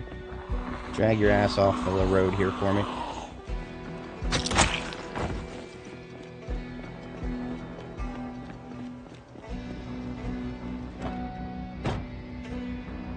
Much easier to kill them now than it would be to try to kill them on the way back when I've got a hauler with a trailer and all of my hands full, most likely.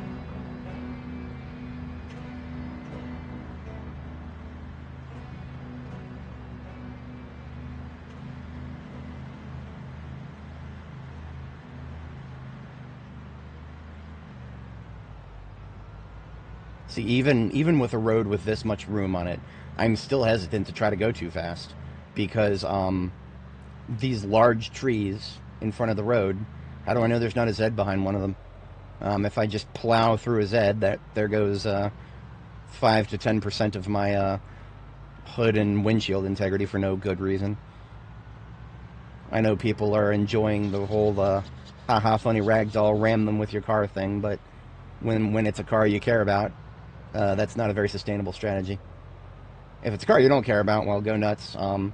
Just try not to run over all the corpses after they're on the road behind you with the cars you do care about, because running over the corpses afterwards also damages your vehicle.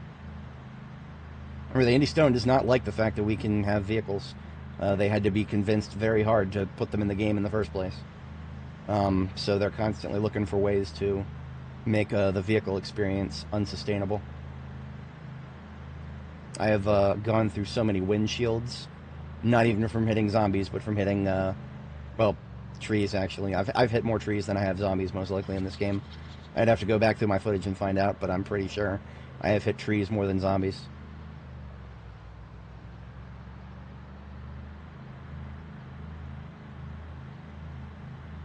So on the road we're going on now, I do believe it should curve to the left and then have a T intersection that we'll need to go north at. And at that point I should, yeah. So that would lead us back to West Point, to the north side of town. Nothing but a bunch of zombies in tight residential. I'm glad I caught them. These things, these fucking things, they cause just as much damage to your vehicle as a zombie does. Yeah, running into these at high speed, say goodbye to 5% of your hood integrity and 5% of your windshield integrity. Because in this game, rabbits that are no smaller than a wheel somehow are big enough to damage the entire front end of your vehicle. I've gotten pretty heated at some of the dumb shit with the rabbits in this game, but I exacted my revenge every time.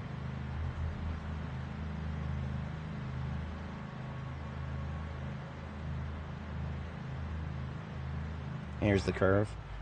T intersection next, and then we go north. and literally called Riverside Road, so we are moving in the right direction now.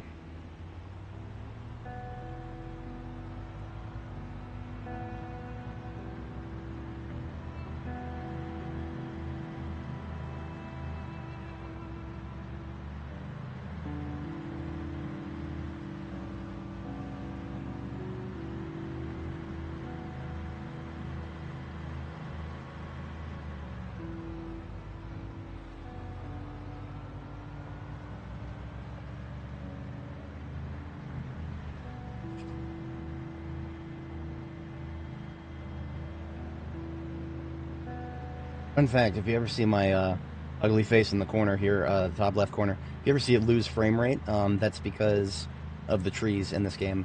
If there's too many trees on screen at once, the new animation that the devs added, the little passive sway, is very graphically inefficient at the moment.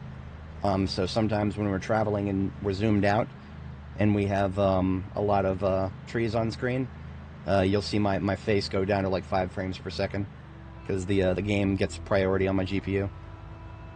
Because, you know, this Java game from 13 years ago needs more GPU power than a 1080p camera with VF filters and FF Play.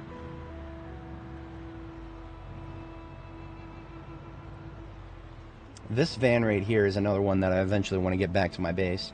And every time I drive past it, I'm like, yeah, I gotta get that at some point, but then I forget about it. Get off my road. Get off of my map. Get out of my life.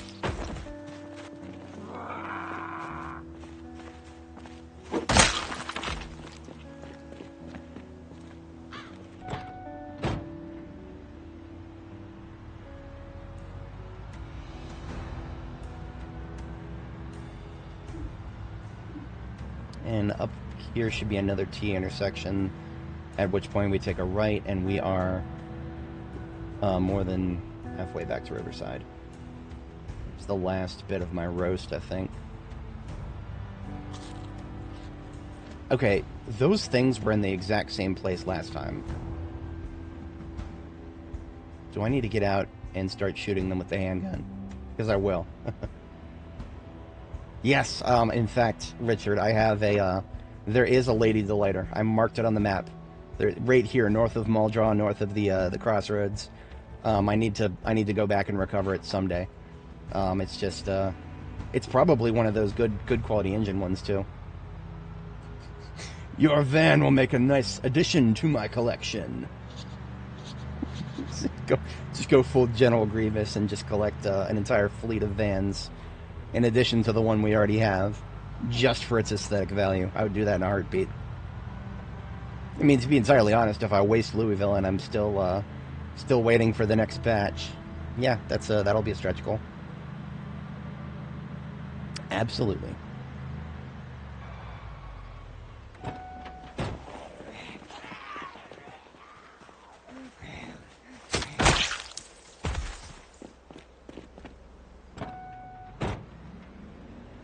If it seems like spears are almost always one-shotting the zombies, yep. In the current patch, they are very powerful. I am dreading the next patch, because it was only, well, I can't remember if it was 42.10 or 11. Because if it was 42.10 that they became powerful, then the devs have not nerfed them yet, in which case, cool. I mean, you know, they're so powerful that I'm actually just kind of using them because, they're broken. I'm totally okay with being able to one-shot zombies, but the fact that a lot of my other weapons can't tells me that they're probably going to nerf spears. But for reference, I am only level 4 with spears right now, and yet I am reliably one-shotting them almost 100% of the time. Like, I would say 9 times out of 10. More than 9 times out of 10. Meanwhile, with my long blade, with a sword, best in slot, allegedly. Well, I mean, you know, they're both best in slot, but swords, I'm only doing it maybe 8 out of 10 times. Not quite up there to as many. But I'm not going to complain. As one thing, I'm just well, the only thing I would ever complain about is the fact that it feels like it's going to get nerfed. And why do I feel that? Well, the devs of this game don't like it when we have fun. If they see us having fun, they're going to come down on us like a lead weight. No, stop that. Stop having fun. You must be miserable. Every second of this apocalypse must be a struggle to survive. Arrgh. Or whatever.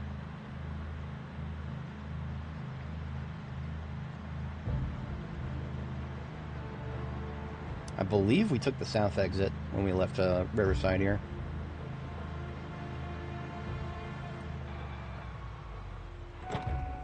Feeling good about the brakes on this thing.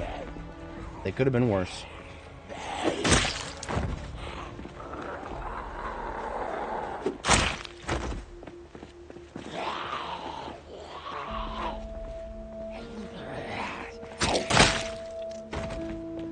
It should be. I mean, we've passed Monday and Tuesday of the week. So, because I don't know of any patch that's come later in the week than Monday or Tuesday. I mean, like, I haven't been paying super close attention, but, like, every date that I've looked at has been either a Monday or Tuesday, which is why I was concerned last week that there would be one. Extra concerned this week that there will be one, but no, right now, because we did not get one yesterday or the day before, we've actually, right now, we have gone the longest on a single B42 patch since the very beginning. 6 weeks was the record, and we are now entering the 7th week since the last patch. So, whatever they're working on, they've seen fit to hold off on sharing it with us for a bit. Now, we are very close to my base now. So we're killing everybody in the way because this is my territory more so than normally. Do I have any fences in the area? No. Let's just try standing my ground.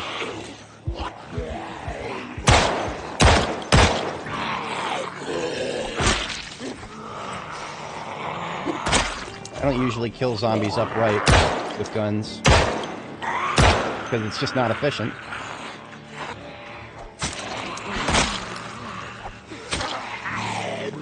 Oops, wrong button.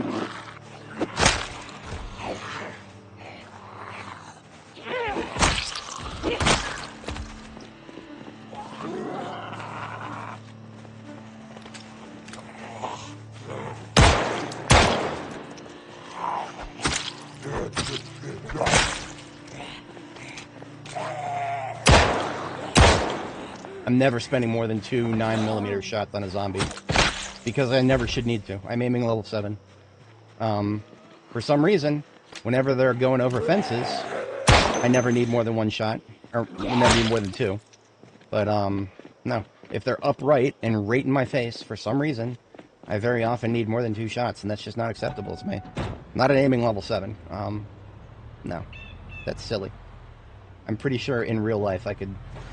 There's somebody right in front of me. I don't think I would miss that shot. And I haven't fired a 9mm in over Geez, how long has it been? It's been a long time since I fired just a regular 9mm. I'm pretty sure I could still land a shot on a target that's that close to me.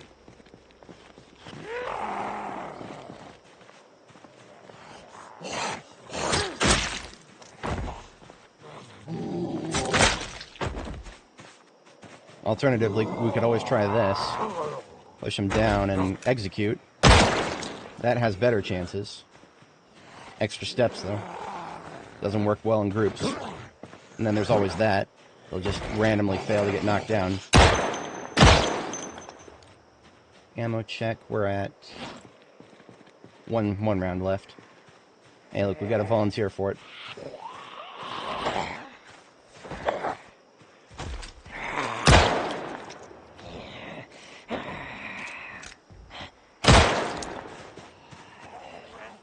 Alright, stage 1 fatigue. Let's see how many more zombies I can one-shot with a spear.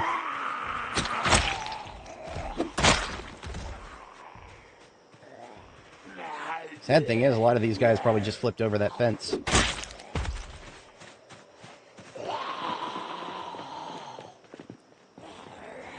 I can't fight in here very long, because there's almost guaranteed to be some to the north, beyond those trees. But if they flip over a fence, the closest you'll ever get to best damage with a gun. For some reason, fences make them extremely vulnerable. Wish I could explain it.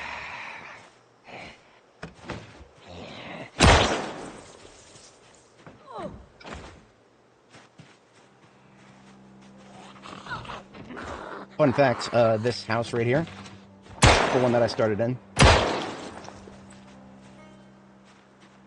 Somebody hitting the... Don't you dare break my windows. You son of a bitch. Get out of there. Breaking my fucking windows. Huh, I'm using my a little bit more unironically here. Come on.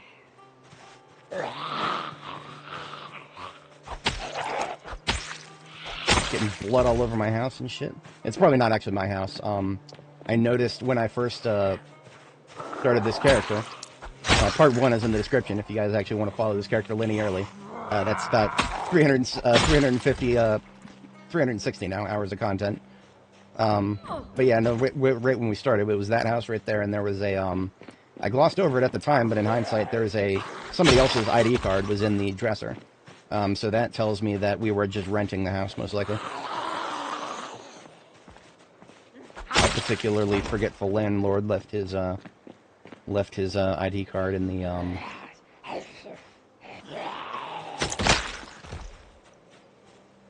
Yep, see, there we go.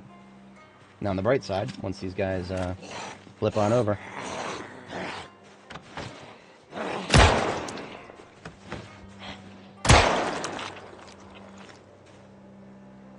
See, basically what we're doing right now is the equivalent of a local patrol around my main base to keep the population down. Because you gotta do that every couple of weeks now in Build 42. Respawns are just constant. Of course, I have no evidence that they're respawns. They could be migrations. Funny how I don't usually see them moving. Usually. Look at all this shit. I left the van running. Guess I have a louder engine in it. So just for reference, we've got the tired Moodle, and now we've got the hungry Moodle, and we're still one-shotting them reliably. This is going to get nerfed into the ground. Absolutely. We've probably gone from like 9 times out of 10 to 8 times out of 10.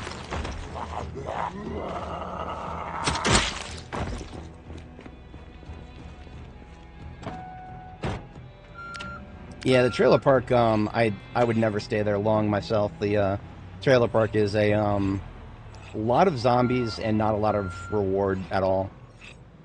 Just the chances, Murphy's Law, not a lot of loot in each trailer unit. It's close enough to my bedtime that I would like to go ahead and hit back. So our actual base is just to the north of the police station here. Hopefully nobody's on my front yard. We built inside the Ohio River to get as far away from respawns as reasonably possible, and yet still, right here in my front yard, in the midst of my fleet of vans, we still have respawns in there. But yeah, this van is now to become a part of the fleet. I'll have to find a good parking spot for it on a more permanent basis at some point.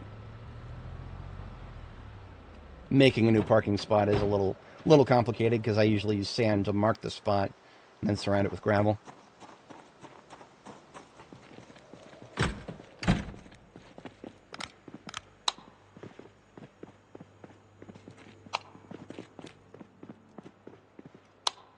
Alrighty, so for anybody joining, welcome. We just returned back to base, and we are getting ourselves squared away for the ideally the final transport of supplies from Riverside to our staging ground for the Louisville assault down in West Point. So this may be the last time we're at base for a while, for a very long time actually. If we successfully empty the freezers this time, then this will be the last time we're at this base for quite a long time, because we're not going to be coming back here frequently when we're all the way down in Louisville trying to fight our way through the place. We're going to fight our way into Louisville, establish a field base, and that is going to be our primary base for quite a long time, to such an extent that I'm going to be moving the vast majority of my ammo. I've already moved most of it. All of my 45 auto, all of my 9, all of my shotgun, and now there's just the calibers that I don't use quite as often. 44 mag, 223, 308, 38 special. Just cartons of those left.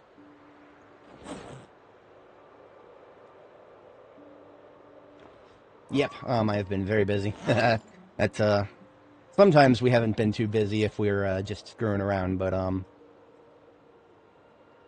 so I'm gonna have start separating these ammos into garbage bags. So we got 38 special in there. Now the vehicle that I'm going to be coming back with, I use the orange van to get back here, mostly because it's just a pretty van. It's a throwaway vehicle in essence, though. The vehicle I'm going to be taking with me when I return is going to be this one here. This is formerly my logging vehicle. I don't foresee myself doing too much logging until we get to the designated place that we're going to set up in Louisville. So I actually will keep the rope in here. These 3 bundles of rope, 3 bundles of sheet rope, and 2 loose sheet rope. That's exactly the correct amount of rope I need to fill both the trailer and the trunk with logs. So I actually am going to hold on to all of that and just pack stuff in around it. Let me do a quick check on my generators here. They're fine. I have not been away from base that long. Now, generators, plural. We have 1, 2, 3, 4, and 5 generators currently. We used to have 6. The 5th generator was only ever supposed to be for lights on the top of the base. It's currently powering 1 freezer.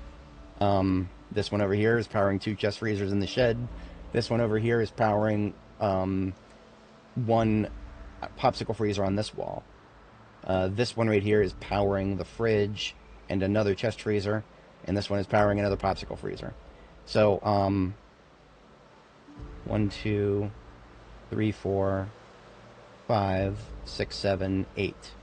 We need to get rid of 2 entire chest freezers of produce. That's not going to happen without throwing some out. It's unfortunate, but I can get rid of like part of one by jarring it now that I've found some vinegar.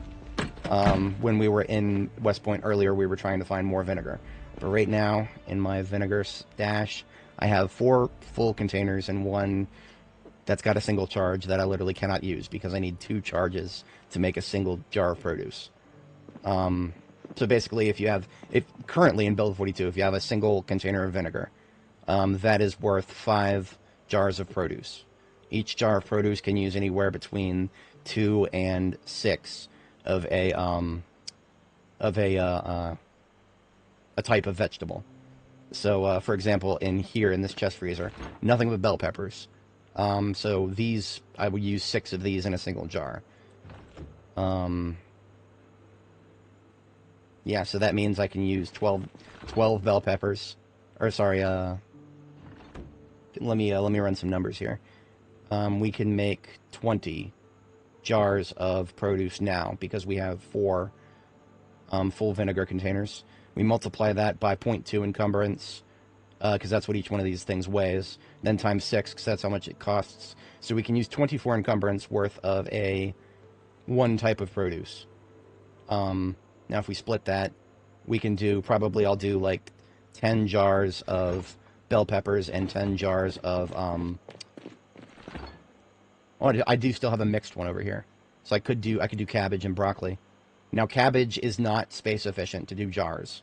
Cabbage is not space efficient at all because if you do jars of cabbages, you're only using 6 cabbages, or I'm sorry, you're using 2 cabbages to make an entire jar. So our goal here is to reduce encumbrance so that I can have fewer freezers. So cabbages are a terrible idea in that regard because cabbages are just that dense. Everything in both of these freezers are tomatoes. Some of that is going to get thrown out. I have way too much of that. Oh, so you may have noticed those are in garbage bags. That is quite intentional. I've got many, many, many more garbage bags here. Let's make use of those.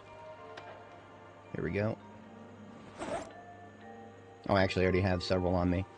I still have a bunch of loot that I brought back with me that I actually do still have room for.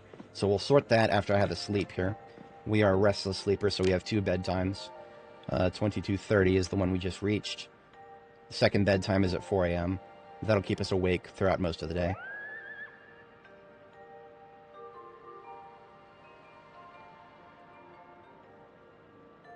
Normally I'd worry about my proteins falling below 50. I'm not worried about that anymore. We are now strength level 10. We are no longer trying to optimize our strength experience gain, because all we got to do is maintain ourselves at strength level 10. It's great. Really happy about that. Kale is also... Okay, so I've got a lot of kale just straight up in the fridge here from the last harvest in September. Kale is really good as both a crop and a food, because you eat it once and you can get rid of the hunger moodle. And it got a lot of nutrients in it. Not bad on the proteins. We just ate 3, and we went from 30 to 56 proteins. So that's pretty good, just all around. We've got a drying rack here. It should probably be done before we leave. Maybe I'll stage another one. Dyeing station, paint station. I built this place not just for myself, but with the idea that I'd be sharing it with NPCs or multiplayer someday. But not this save. I'm just kind of like, that's the style I was going for. So what else am I thinking about right now? I'm thinking about basically I'm thinking about what other than produce am I going to be bringing back with me. I guess I should tally the total encumbrance. That would be a good first start. So we've got in the trailer here that we're going to be using. The trailer has already got 67 out of 128 filled. And then the trunk is completely empty. It's got 204 encumbrance. Passenger seat, driver's seat, glove, all empty. So we do have quite a bit of room to work with. Let's do a little math. The van has... Well, we're just going to, like, tally up all of the encumbrance. So we've got 128 in the trailer, plus 204 in the trunk, 26 in the passenger seat, 5 in the driver's seat, 13 in the glove. So we've got 376 encumbrance to work with for the next journey down, not counting what I'm hand carrying. I'm not even considering that yet. There's plenty of room for the hand carry. I can actually, when you put a military backpack on your back and both hands, you're basically equivalent to a trailer. You're very vulnerable, but you're equivalent to a trailer in how much you can carry. So now, what I need to do is start subtracting what I'm already bringing, and that's going to be minus 64.7 that's already in the trunk. So we've got 311.3 left. Let's, now quite separately, let's calculate how much produce we're willing to transport. We have got down in West Point at our staging ground, we've got 3 double freezers waiting for us. Each freezer is 39, and each is double, so that's 39 times 2, and then we multiply that by 3 because we've got 3 of them. So we've got 234 encumbrance worth of storage for produce that has to be kept frozen. So what we do is, let's just assume that we're going to bring that exact amount down with us. So let's just subtract that from our total. So that means we have 77.3 encumbrance left to work with across the entire vehicle. So we're going to keep that in mind as we plan. However, okay, I also need to bring 1 generator because of the 3 freezers that are waiting for us. Only 2 of them have their own separate circuits. One of the reasons I have separate circuits, separate generators for each of the double freezers is to reduce how often I have to babysit them. Because the higher load that you put on an individual generator, the more often you got to stop what you're doing and refuel it and add electrical parts to it to fix it and all that dumb shit. You can get around that. You can be away from your base longer if you have more generators to power separate appliances. So that's my strategy for that. So I do need to bring at least 1 generator with me. So what we have to do then is subtract another 40, because that's the premium generators are the only ones I use for long term. So what we really have left in the vehicles is not that much. I mean, 37.3. Let's just assume that I'm going to put other stuff in the glove and driver's seat, and then we're down to 19.3. So that actually means that I do need to put something in the passenger seat just to get the essentials. So because we're already to that point, what does that mean? That means I'm probably gonna just hand carry the ammo. I do have some ammo that I'm gonna bring with me that are the calibers I use less often. The calibers I use most often are already down there. Yeah, I'm gonna stage those in garbage bags. Nope, absolutely not. So actually, Engine Man's Land. I'm not sure how to pronounce your name, but let's take a look at my backup folder here.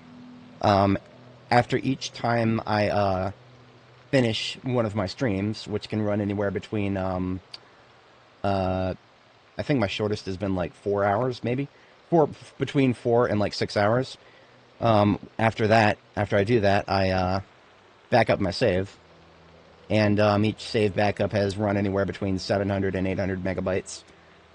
I'm not even gonna begin to wait for this to calculate.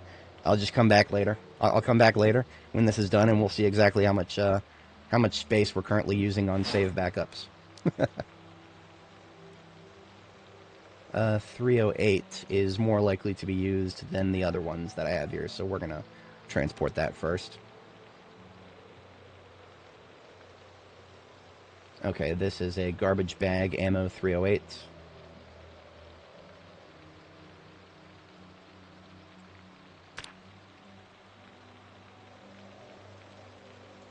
And I'm going to get another garbage bag in my other hand and put the 223 in there. And that will effectively be all of my ammo. I will no longer have any ammo here in Riverside. Well, actually, 223 is pretty heavy. I might not be... also, the 44 mag. I'm going to hold off on the 223 because 44 mag is actually a little bit more useful. So I'm going to put the 223 right there for the moment. 223, by the way, can only be used by a rifle. Not that that's the worst thing in the world, but most other calibers have multiple weapon choices to shoot them with. You could use either a Desert Eagle or a Magnum for this 44 mag here. So here we go. This is garbage bag, 44 mag, and I guess the leftover 223.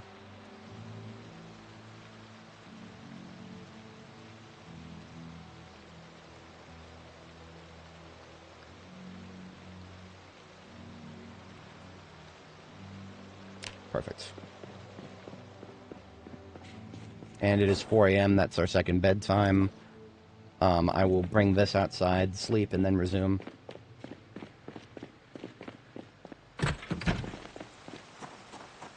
Yeah, Richard is probably the sanest guy in the area here, because yeah, backing up every single one of my saves, not even compressing them. That's silly, downright silly.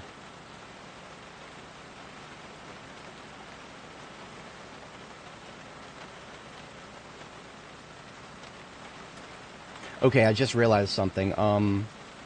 I should be putting the produce that I'm going to hand carry, that should be going in the trailer. Now, the reason for that is the current version of the game, 42.11, suffers severe frame rate drops when there are containers full of large quantities of small items in the area. So we would actually... I've seen this already. We've had problems driving around when we have a lot of produce that we're trying to carry. So the produce is going to be much better off in the trailer itself, so that the inventory is not going to be visible to us while we're driving. So that's exactly what we're going to do. We will put as much of the produce as we can in the trailer, and then the rest we'll hand carry as a garbage bag in one of our backpacks. That makes the most sense to me. But it is now past my second bedtime. Let's get a sleep in. I don't change any of the sandbox settings, Engine. I just, I play, this is vanilla Apocalypse. Exactly as the devs intended, with the only exception is the stat bar. I will not play this game without a stat bar. That is a level of tedium I am not willing to tolerate. I'm willing to tolerate a lot of tedium. The stat bar, the lack of knowing what my character's stats is not one of them.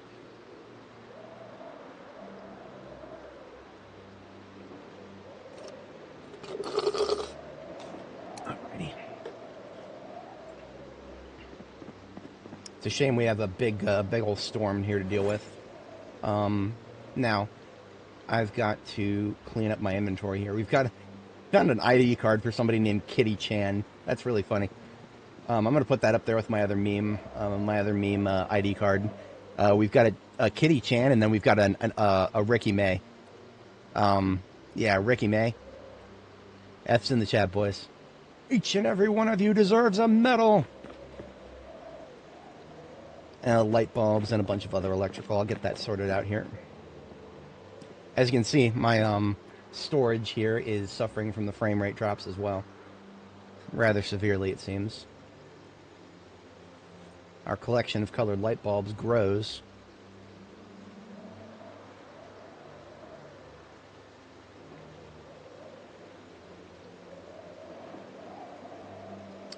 We have a...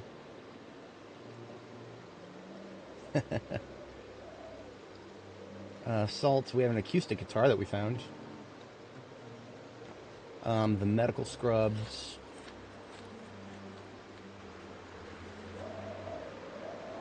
And the pants, those go into the cyan. So for anybody joining, if you're not familiar with my base design, storage on the back wall is relatively straightforward. I just got crates for everything, and I can tell where things are based on, you know, I keep this to the left of the electrical, this to the right of the electrical, that kind of stuff. But for clothes, first of all, use the clothing racks because you can run right through them. Very helpful thing to be able to just have a lot of storage that you can walk right through. But then how to separate them. I do a bit of a shade spectral sorting. So the shades are on this side with the blacks and the whites, and then I start spectrum, soft spectrum. So it's like red, yellow, red. So that I keep the browns and the oranges in the same. So red, brown / orange, yellow / gold. I have 2 for green because green is. I grab a lot of stuff for green in case it matches military camo. So 2 different greens, and then a blue, like a darker blue, law enforcement blue, and then a lighter blue, like cyan. That's where we're going to put the medical scrubs. Second medical scrubs I found in 360 hours, so actually glad I picked those up. And then violets, purples, hot pinks. Or actually, this should not be over here. Yeah, this is the cooler pinks over here. The hot pinks, I actually roll into the reds. That just makes sense from a storage perspective, not necessarily from a spectral perspective. Now, magazines. This is something I was complaining about last night. Okay, I've got, where are they? Up here. This is my first box full of magazines, and I'm not exaggerating. Skill magazines, and almost nothing else. And the box is completely full. And we have a second one of those up here. This box is also completely full. Completely full. And we've got a third one. This is I just call it a duplicates box. It is also starting to fill up quite quickly with magazines. And yet, despite all of those magazines, we still don't have the recipe for pipe bombs. It's locked behind one of the Cheapskate John magazines. I have words. About that. I expressed some of them on Steam last night when I saw the devs and one of the other weirdos on the Steam forums glazing them over. No, I think we need more locks to the crafting system. That really set me off. I'm not proud of that. I'm not proud of how much I get set off when people say that this game is not tedious enough. It needs to be more tedious. No, I've got a playlist with 360 hours of content that shows you exactly how goddamn tedious this game is. I don't think this game needs to be more tedious. I really don't. But maybe I'm in the minority on that. Maybe I am in the minority on that. Who knows? In any case, there is our magazine storage. And here is our memento storage up to and including our maps of Louisville. And ID cards and photographs for a cenotaph I'm probably not going to make. Then there's just one cosmetic we found. This is a dark, like rosy purple crash helmet. one of those things I'll probably never use, but it looked cool, so I'm going to put it in my storage here.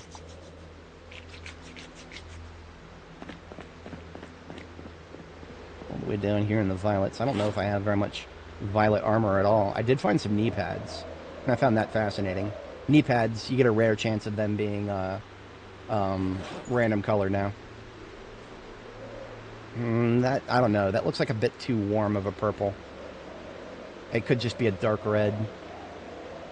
That's hard to differentiate. I'm gonna leave it here for now because the red box is actually getting pretty full. I mean, yeah. So it's like that was kind of a thing. Like I don't want to be. I don't like being mean. I really don't. It might seem like I do sometimes, but I'm just curious if you responded to me.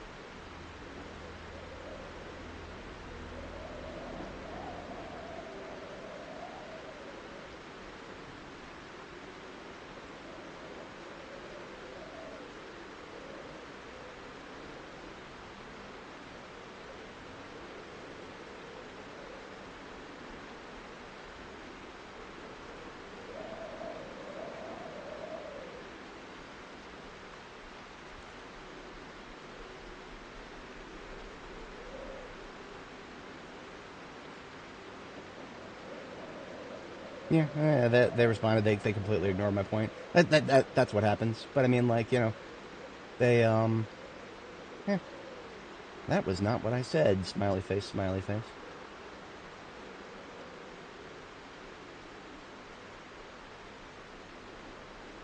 Yeah, Steam is a bit of a cringe place to discuss things because it's not as good as other forums. But this is the wait a minute, where is it?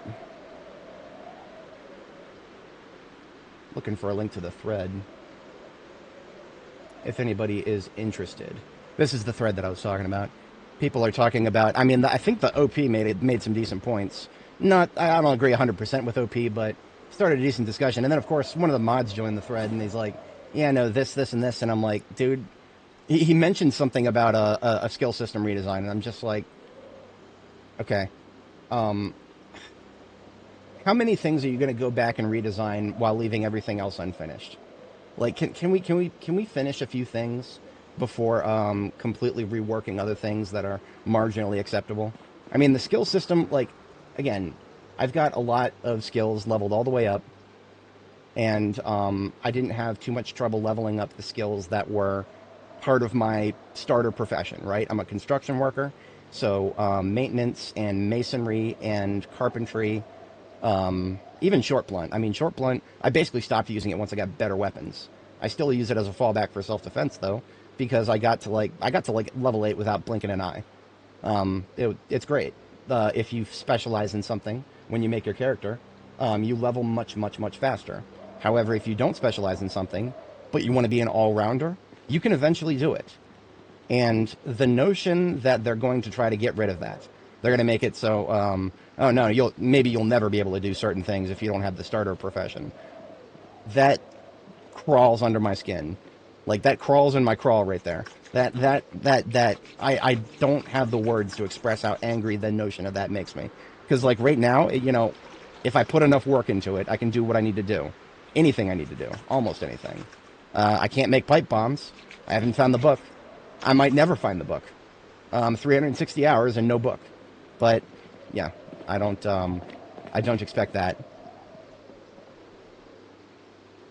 Acoustic guitar upstairs. Now, there was somebody else in the thread who did reply to me. They said that they have never seen the respawning inside the base happen to them.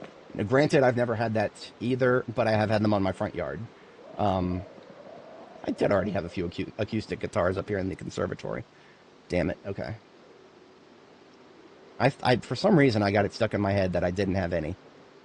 But now I have 3. Cool. This is Kentucky, by the way. We need to have just as many acoustic as electric.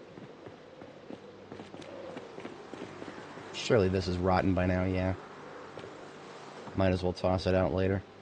Okay, we are gonna resume sorting our the ammo that we're bringing down to West Point. Let's get that garbage bag full of, what is this? This is 223. Garbage bag ammo 223.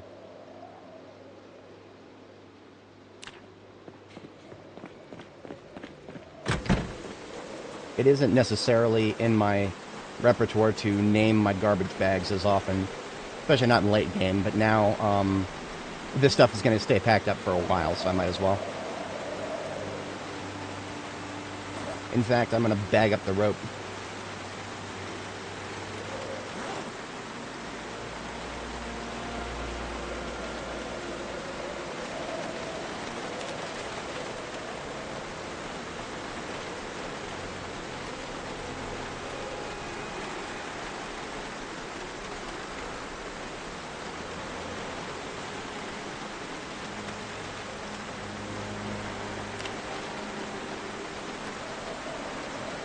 Perfect, okay.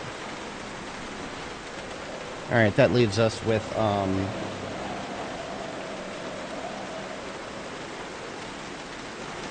71 encumbrance in the trunk, plus 128 in the trailer. So we got about 200 encumbrance to work with, but then we've got the passenger seat still. So let's go ahead and add 26 to that. 225 loose encumbrance, and then everything else we're hand carrying.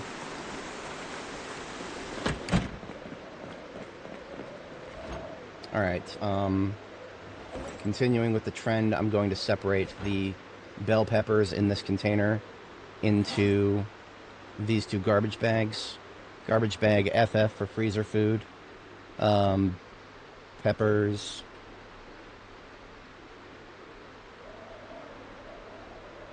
Uh, 1A.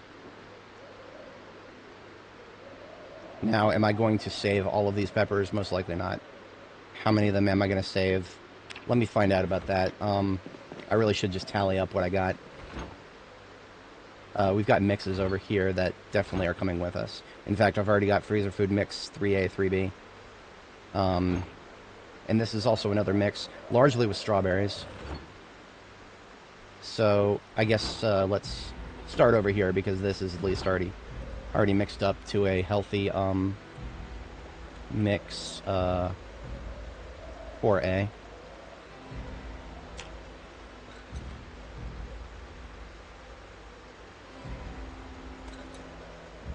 But then all these strawberries, that's a lot of strawberries.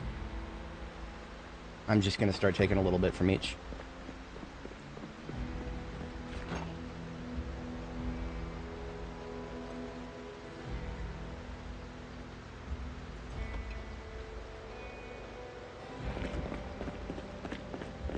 And to be entirely honest, I don't remember everything that is out here in these ones. Been a little while since I've interfaced with them, because they're all the way out in the shed. Oh, I've got pork out here.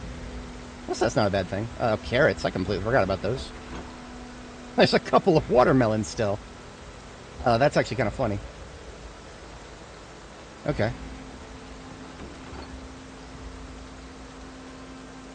I'm gonna hold off on the watermelons. I'll make like a fruit. I'll make a fruit container.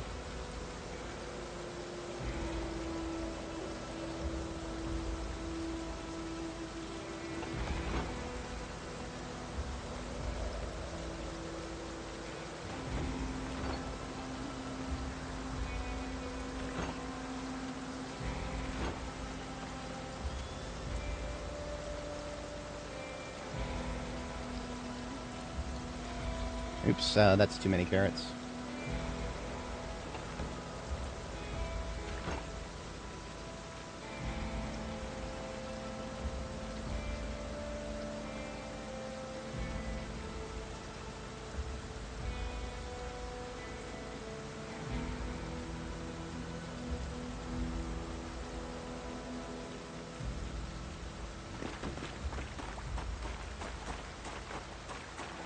Okay, this constitutes one side of a freezer here.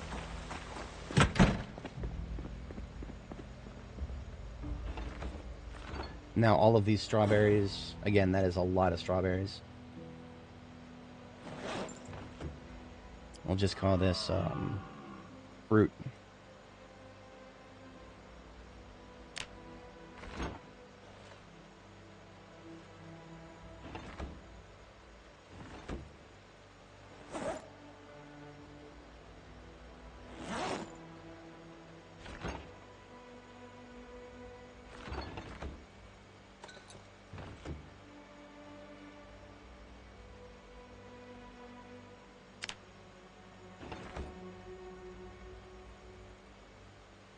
Okay, FF mix 4A and 4B now go in back into this freezer just until they get refrozen.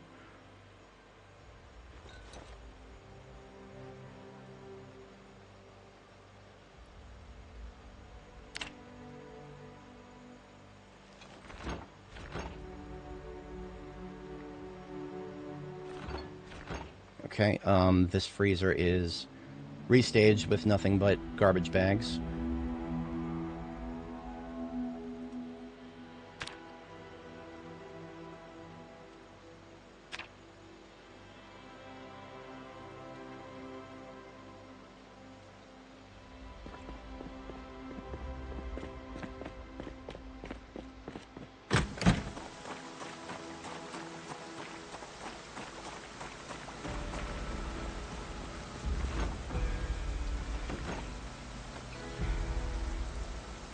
Okay, so we actually do have two types of fruit. We got watermelons and strawberries. Unfortunately, we have just a little too many strawberries for a full 2 sets, so we'll take just that many out. That will ensure that these bags will be able to fit anywhere.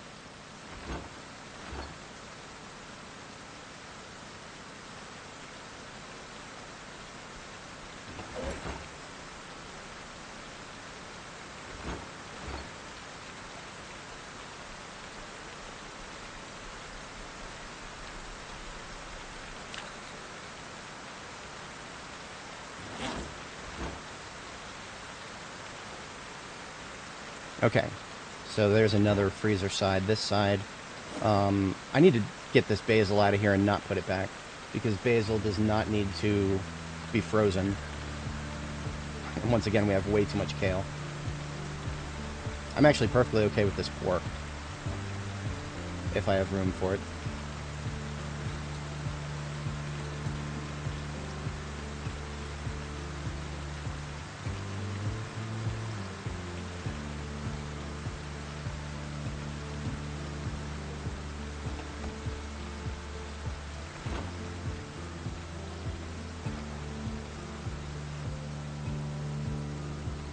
Perfect, okay. So I'll separate that into bags, and then we'll have another 2 freezers staged. That just leaves this one right here. Some of this we're going to go ahead and jar up. Yeah, the broccoli, maybe even the cabbage. Now, another thing that I've completely forgotten about that I really should be thinking about, we have an entire crate full of potatoes. Potatoes that never made it into a freezer because I thought they would be fine for a lot longer of a time unfrozen. I was wrong about that. They were stale within a month. I don't know what it was that made me think that they'd be fine for a longer period of time. But they're still stale as opposed to rotten, so I can still use them. But yeah, that's going to be an interesting way to... And then, of course, there's the freezer here. The actual freezer of the fridge itself. Complicated to make use of everything.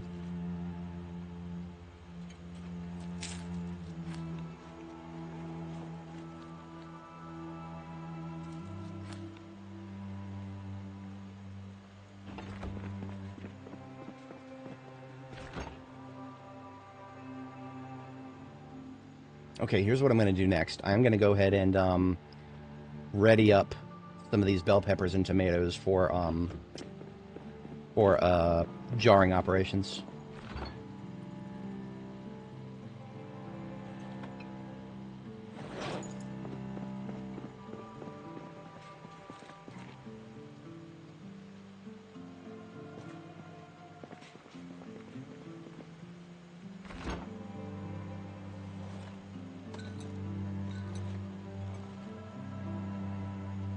Give me a second to calculate how many of these I'm going to need. Assuming I'm going to do half tomatoes and half bell peppers. That's going to be, oops,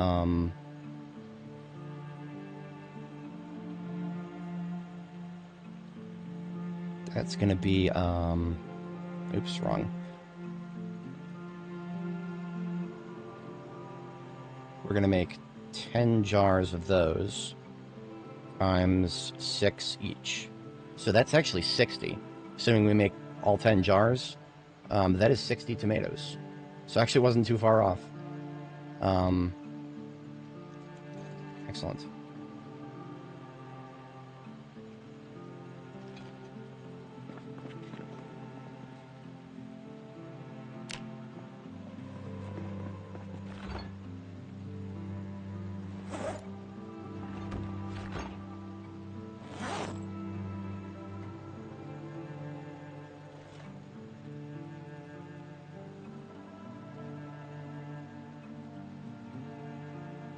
All right, so using all of the vinegar on hand, these 2 garbage bags can actually be turned into jars, so that we do not have to worry about freezing or refrigerating them anymore. Well, jars that will still go bad after a year, but that's okay. Next, we are... All right, so this freezer is ready to go. The freezers outside are ready to go. The freezers that need to be collapsed and have something done with them are the small, basically this one here, and these 2 up here. Those are the ones that I need to triage down to 2 freezers. Right now, this freezer up here is full of nothing but tomatoes. It would probably behoove me to redo that.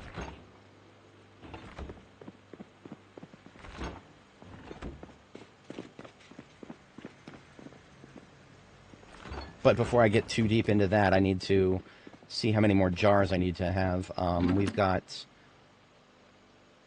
Should have plenty of jars, but jar lids we do not have enough of. Actually, no, we don't have enough jars. Or do we? We've got a box of jars. How many are in there? 6. That gives us... We need to make two jars. Cool. We actually get to use glass making.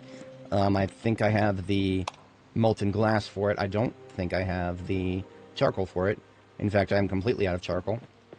I was expecting to need to do this, so we're going to put the... We're going to drop everything we're carrying in our backpack, because we need some room to pick stuff up.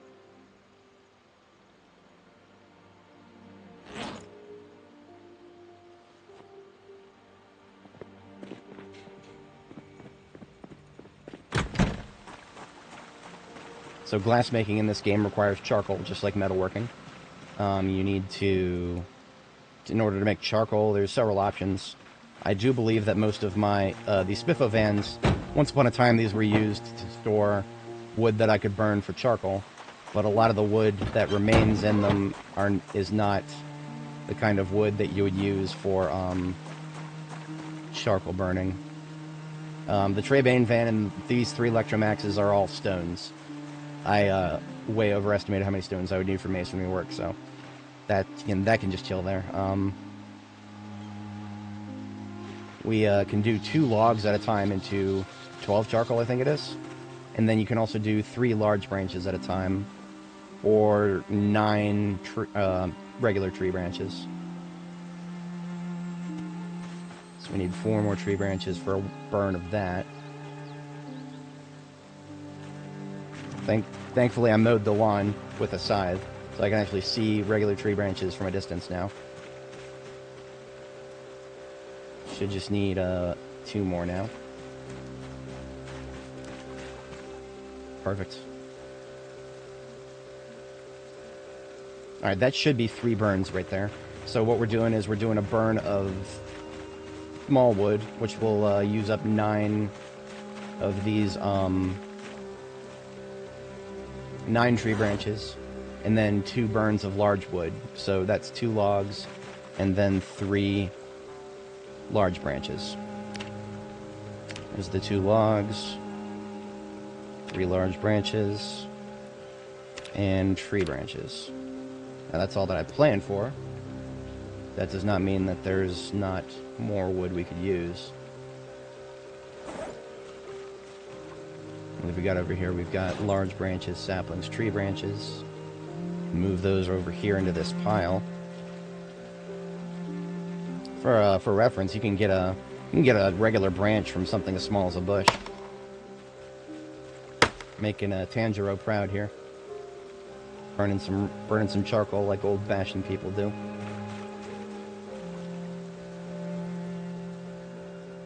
one more large branch, and then we've got plenty of regular branches. That would be 2 more burns, in which point we would have enough charcoal for almost anything I could think of in the immediate moment. Isn't there another... I swear I saw another large branch out here. The rain doesn't necessarily help.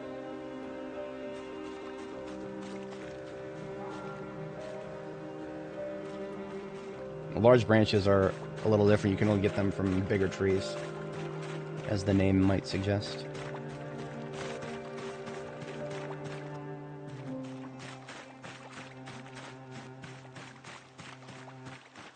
Well, I do have an axe right here. Might as well. Might as well. If I have an axe right in front of me and I'm at an odd number, I'd like to not have to do this again for a very long time. We probably already have enough charcoal, but every time I feel like I have enough charcoal. Surprise! You need a little bit more. We're going overboard here. Leave the axe up here. Large branch. 1 log. 2 log. And... perfect. We're going to be burning so much that we will end up dropping it on the floor.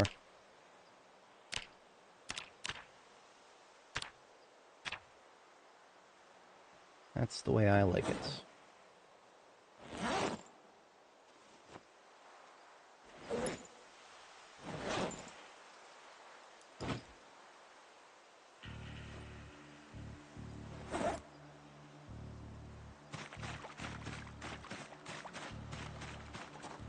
I'm gonna go ahead and move the vehicle up a little closer.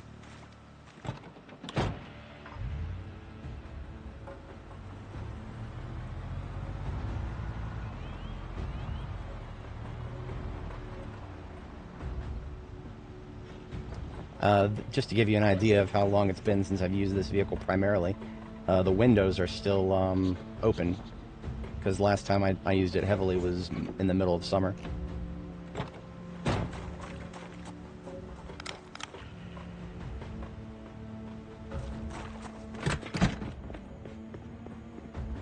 Alright, charcoal is stored in the crate right here because I can access it from all over the place when it's in here.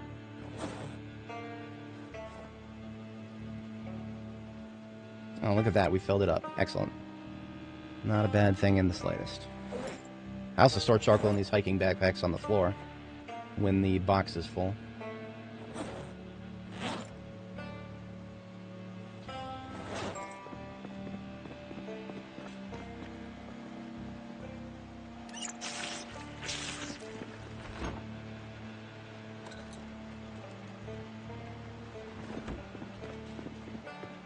Alright, so we need to make ourselves 5 rounds of jar lids, because we got 6, but we need 20. And then just 2 glass jars. We should already have the materials for that just stored up here. So jar lids, pretty straightforward. You just need small steel sheets, metalworking chisel tongs, wood charcoal. You make 5 at a time with the recipe, so I just need to do this 3 times. Oh, I can't craft for no reason. Why can't I craft it?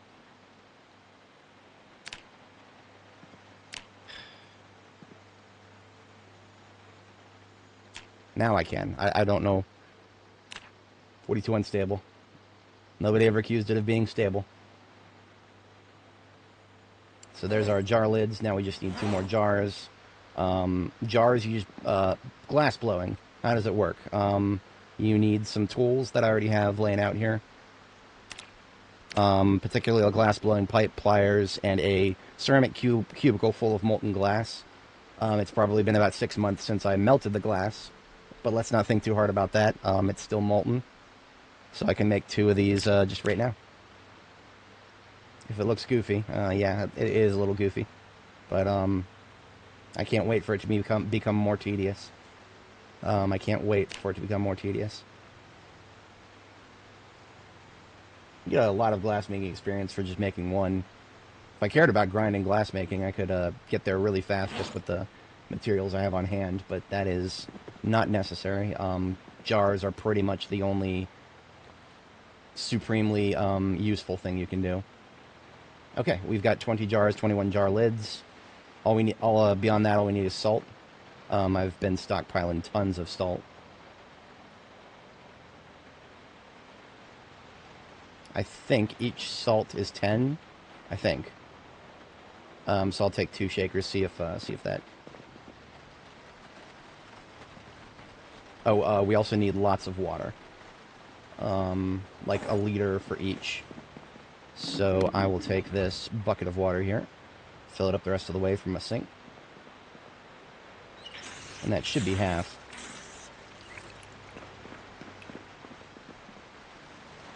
No, what am I missing?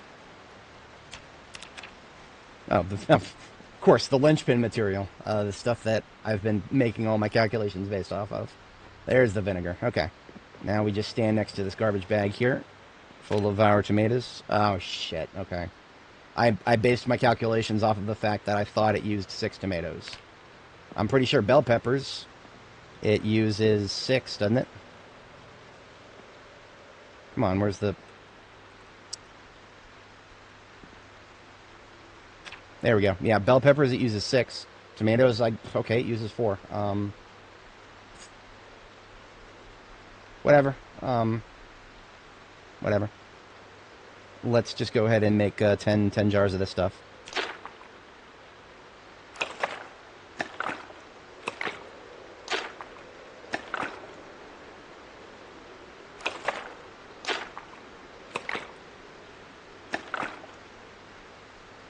Okay.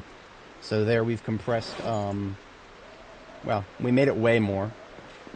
Because, of course, we can't have too much fun here.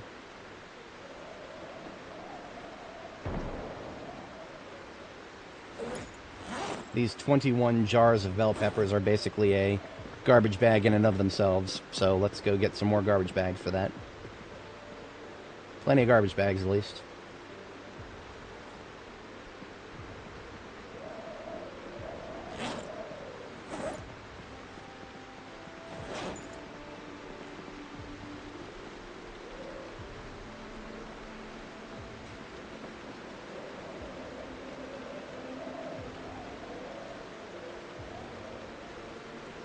Jars of bell peppers.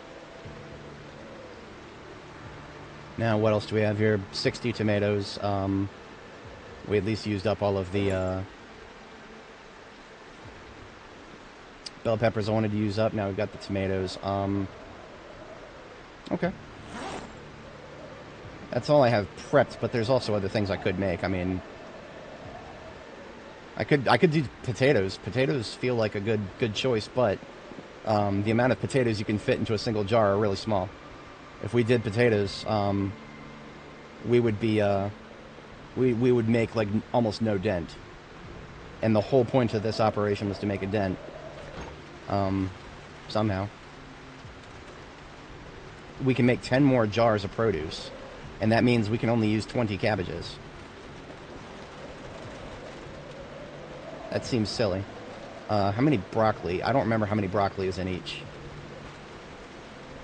And I don't think I can find out unless I thaw some. So let's thaw, I feel like 8 broccoli is a great number to start with, so let's just start with that. We'll thaw it and see how many,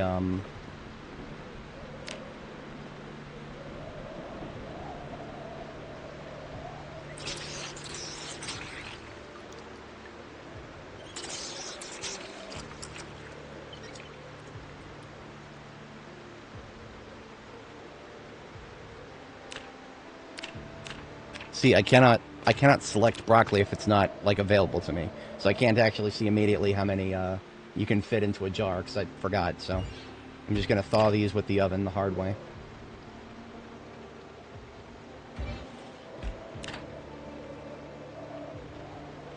Alright, now how many can I make? Okay, it's 5 each. That's not bad. That's better than most. Okay. So that means total broccoli that I would need to use up would be... Let's do 20. 5 each. Sorry, brain fart. Let's do 25. Let's do 25, and then we'll, the rest of our,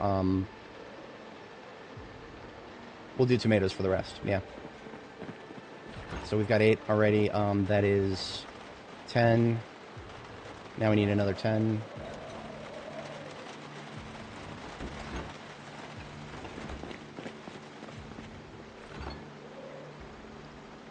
Yeah. Wait, no, I need 5 more. I'm a doofus.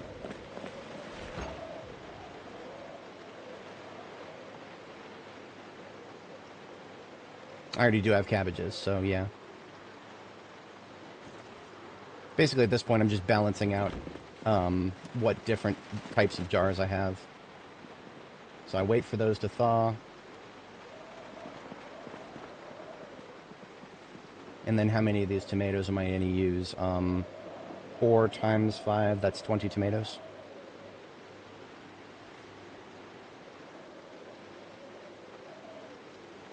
Okay. Everything else is going to have something else done with it. I say that with a morbid notion, because what else am I going to do with it, really? I'll put it in the fridge for now, and you know, when it comes to just straight up eating things, I've been trying to chomp through these the kale. I've got like 60 kale units left.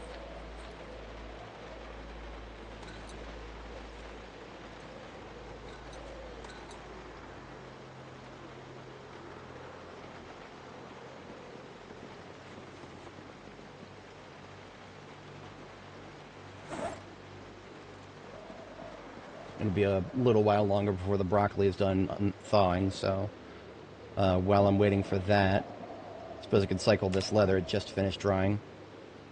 Do we have another? We do have 1 tanned crude wet leather left, so we toss that onto the rack.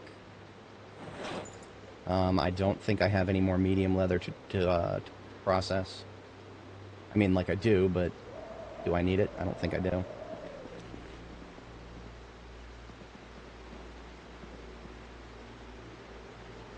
Oh, that was something I was actually going to do. I was going to, I was considering changing my aesthetic to, whatchamacallit, to, desert camo. Reason being, I have the, it's just the right time of year to start wearing a light jacket, and the desert camo military jacket is actually not a bad choice. Because the military jacket in green camo is what I would wear to match my current set, but that would be a lot warmer. I would overheat much easier. Suppose while I'm waiting for that, I could also oh, it's already 2:20. Wow, it's been a quick day. I will be right back. I got to tab over to my other computer. Log out here. Once again, an uneventful workday after the morning was over. Didn't have much going on yesterday. At least today I had some stuff to do in the morning. Idle hands are the devil's plaything, after all. Keep your hands busy. Okay, let's get a garbage bag filled with other jars here. Let's do tomatoes and cabbage.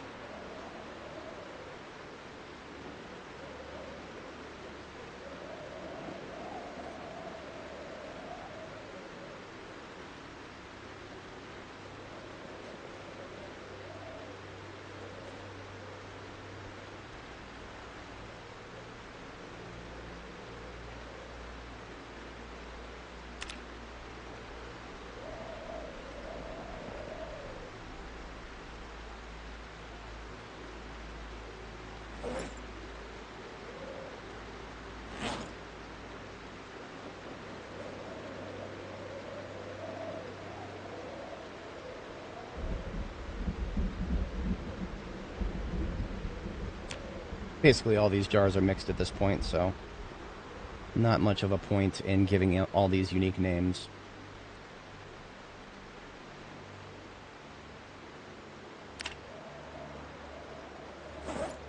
Jars are heavy, man. 70 encumbrance of them, with more on the way. Alright, these broccoli are almost done thawing. I'll just fast forward a bit.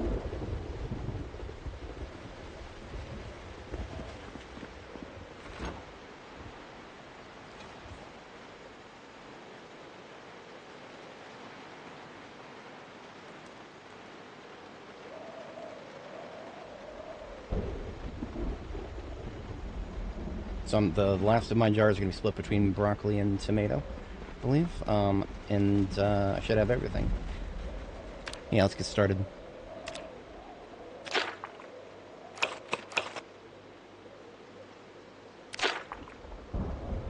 There's 5 broccoli.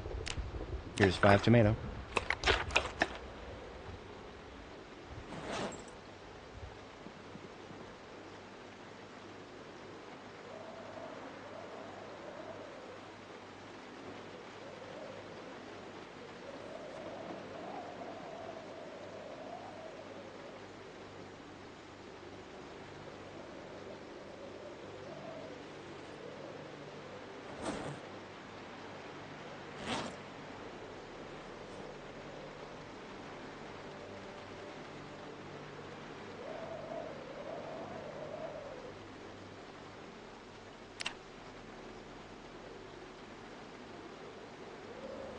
Alright, so in totality, we've got 81 encumbrance of jarred food now. And that is all of the vinegar we could possibly use. We do have 1 unit left, but you need 2 to make a single jar, so that is it for jarring food. Still have tons and tons of food in these freezers. We have not made very much progress in actually collapsing them. Yeah, we're probably going to have to waste a couple hundred tomatoes. I hate to say it, but there's just nothing I can do about them now. I'm tired of, I'm not going to keep coming back here to refuel my generators and keep them alive when, no. I've kept them alive long enough. At the end of the day, I don't even need them. This is not an operation that is meant to feed just one person.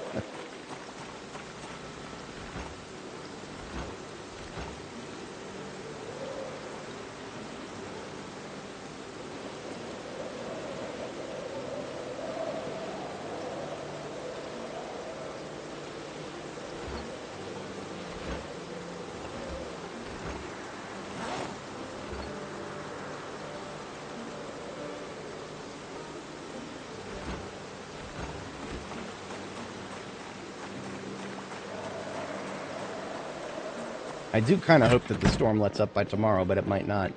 We're in smack dab in the middle of storm season here. Well, it should be nearing the end. It's October 2nd. Oh, we got a lamb birth already. Neat.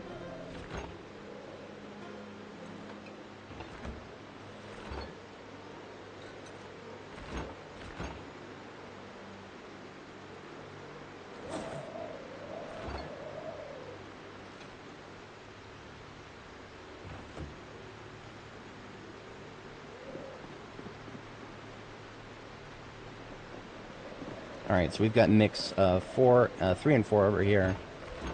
This is going to be mix 5. Freezer food, mix 5A. This is going to be a mix of both produce and other things.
So now we've got garbage bag FF mix 5B.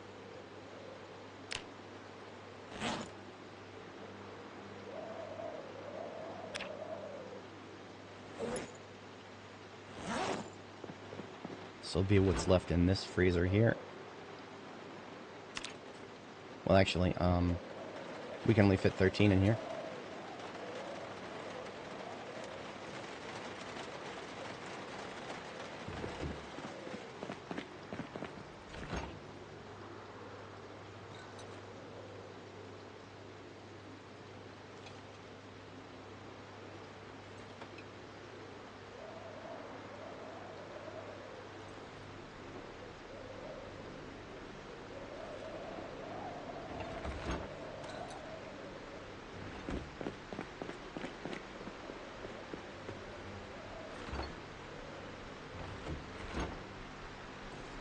Alright, so we've got fruit, 5A, 5B, and then over here we've got another 2.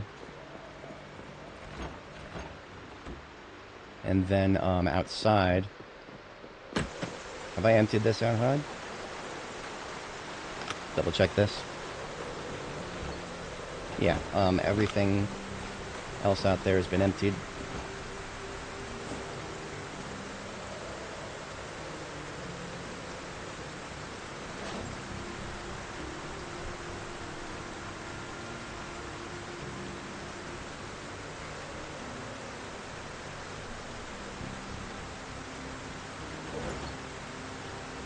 Okay, we have successfully removed one of our generator circuits.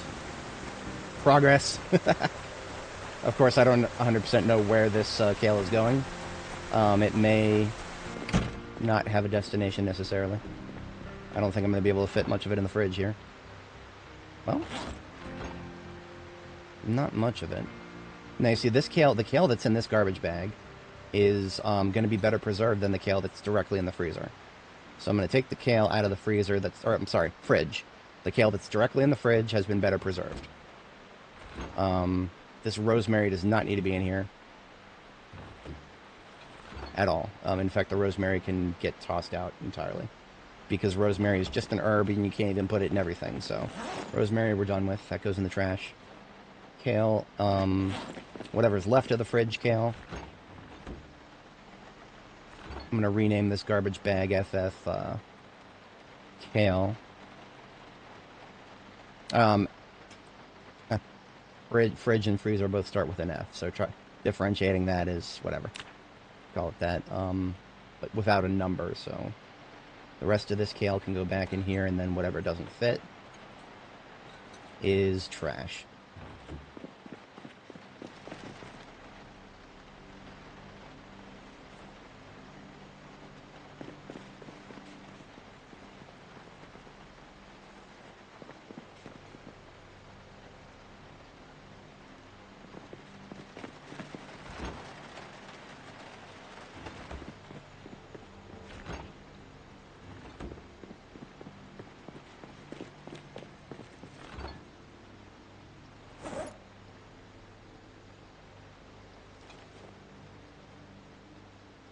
Just getting rid of the bell peppers out of here, and then we lift this freezer.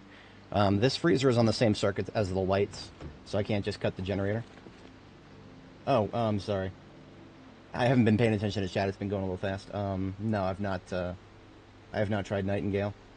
The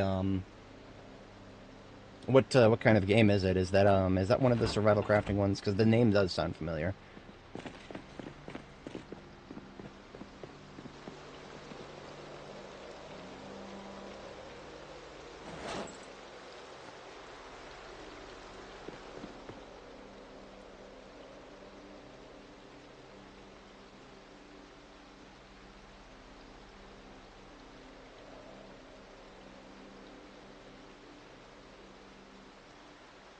There it is.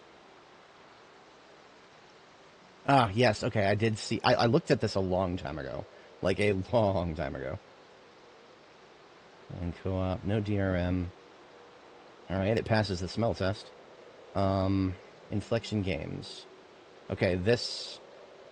okay.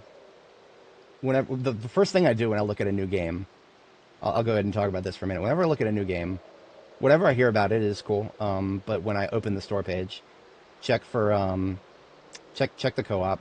It's got single player, it's got online, it's got LAN co-op. So that's 2 thumbs up right there. No DRM. Fantastic. So that immediately tells me that when the devs inevitably shut the game down, we'll still be able to play it, theoretically. Or at least it'll be able to be community patched. But then next thing I look at is the developer.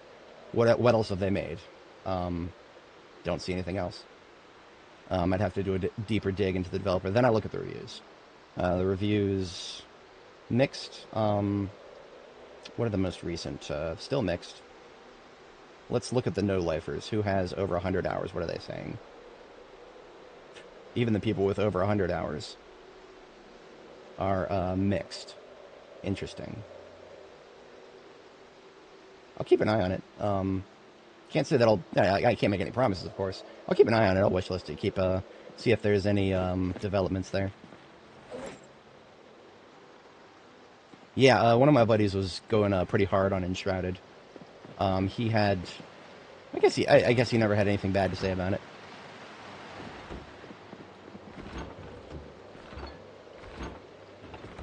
So we've got another 16 encumbrance of produce in there.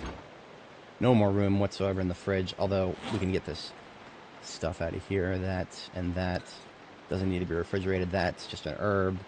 That should go on the drying rack upstairs. The habaneros, yeah, those should go in the drying rack upstairs. And some of this can go in the freezer. These strawberries are more important. The chicken can go in there with the rest of them.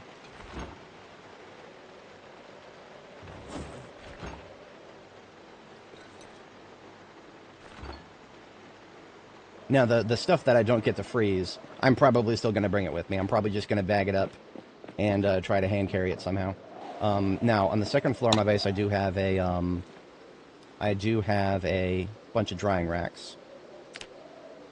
They've been out of use for a little while. However, I've got some habaneros that were frozen. Well, now they're fresh. There we go. I can dry 5 of these. And once they're dry, I don't have to worry about preservation anymore. So the rosemary that I dried up here is going in the herb bin. We can only do these one at a time right now. The devs have already stated you're supposed to be able to do multiple at a time, but for some reason they saw fit to put it in the game before you could do that. So they just they ground our progress to a halt when it comes to drying stuff, for the sake of what? So that everybody can get annoyed by it. That's not going to get you very good feedback on the situation. Thought the whole point of B42 was to get useful feedback, but I digest. Okay, those are drying. Those are going to take probably more than a day. In fact, what I'm probably just going to do is, oh yeah, it's going at half rate. It's going at half rate. Fuck this. That's going to take 2 days to dry. I'm not waiting for that. Fuck drying, everything about it. I hate it. I'm not dealing with it. Those will dry when they dry. I'll just leave them here. I have no patience for the drying system as it's currently been implemented. Absolute waste of everybody's time. Devs shouldn't have added it yet. We shouldn't have to deal with it yet. But, whatever. Now the rest of the stuff in here. I'll see what I can fit in the main backpack. Once again, more kale. But the broccoli, the lettuce. Now, lettuce is probably last in my priority list because you can do nothing but make salads with it. There's nothing else you can do with lettuce in this game. You cannot use it as a bun replacement to make a lettuce burger. You cannot do... you can use it as an ingredient for sandwiches, but why the fuck would I go through the effort of making bread? It just doesn't make sense in the current iteration. So kale, definitely low priority. Broccoli, a little bit more I can do with that. I'll put more of that in there. And everything else can stay right in my main backpack.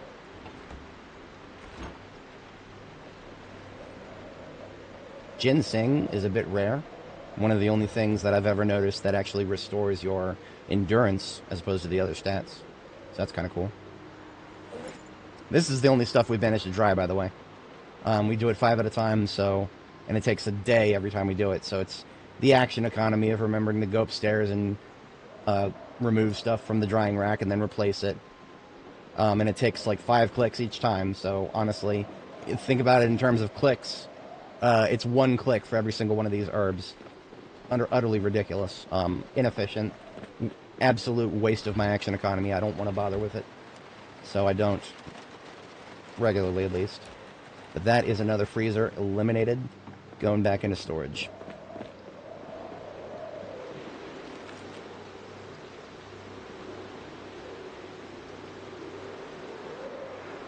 Yeah, the medium leather, well, it's harder to get now, but at least it's not too hard. Just, it's a lot easier to get during the summer. Now, remember about the medium leather for the bellows for the forge and furnace. If you don't have any medium animals, that's okay. Get a large leather and just cut it in half. So large leather right now, it only comes from cows. But so that if you have an extra cow you don't need, kill it, dry the leather, cut the leather in half, and there's your 2 medium leather for both the bellows. For the bellows for your forge and your furnace. And of course, if you have pigs or sheep, adult pigs, adult sheep are both medium leather, so those count for that. Now, we should actually probably cook with some of this food that we've been going nuts with here, because we're really hungry right now. When it comes to things that I need to start using up for the sake of food, could hardly do worse than the potatoes.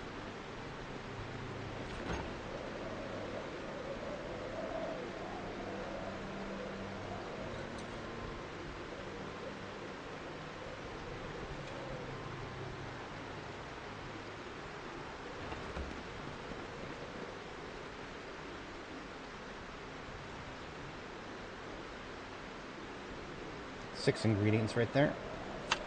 Although, being cooking level 10, infinite leftovers. Can't stand leftovers as cooking, as somebody with cooking, high-level cooking, and high-level agriculture. None of my recipes use a single item in its entirety. I always have crap left over. It's so annoying. It's so annoying.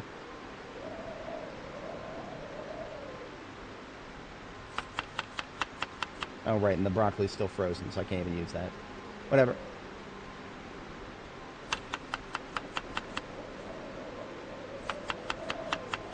Now I need to add a lot of stuff with calories in it in this, because I'm trying to put on weight.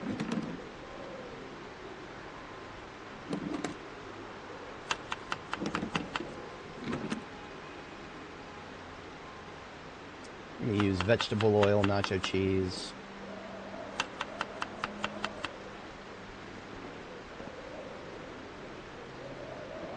I can't even sort through all this shit. We need olive oil. You can use ranch in a roast, I think. It's pretty high calorie. Where's my olive oil at?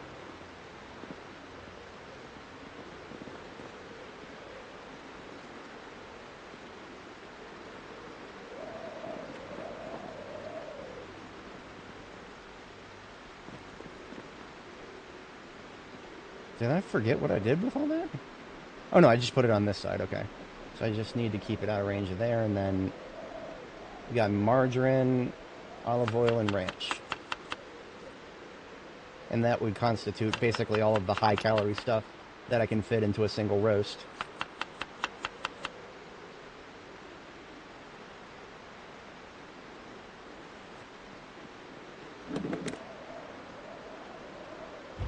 Now, we've been up really late tonight.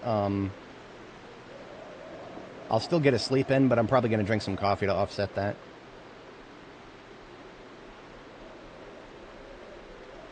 All of this stuff that we only used part of, throwing it all out, because why would I continue using stuff that when I have whole stuff? Doesn't make sense to me.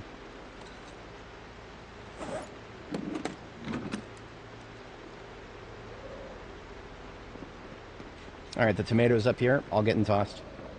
Like I said, I don't have room, and there's nothing more I can do to make room, other than doing more trips. I'm not doing that. I'm done with that.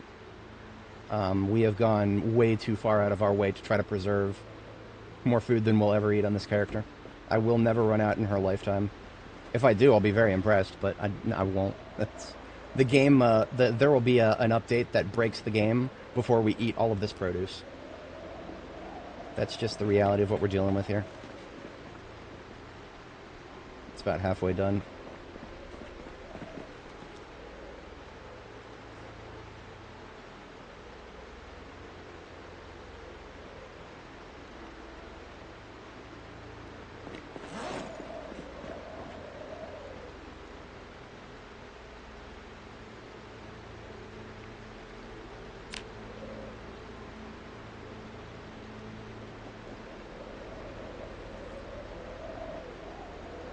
Alright, there's our roast. Let's just straight up eat half of this.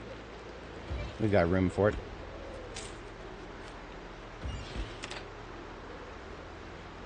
That had quite a bit of calories in it, too.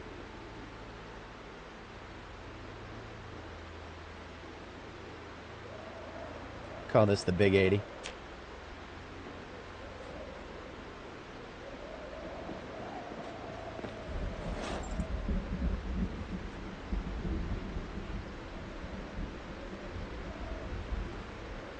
Is one of our trash cans full?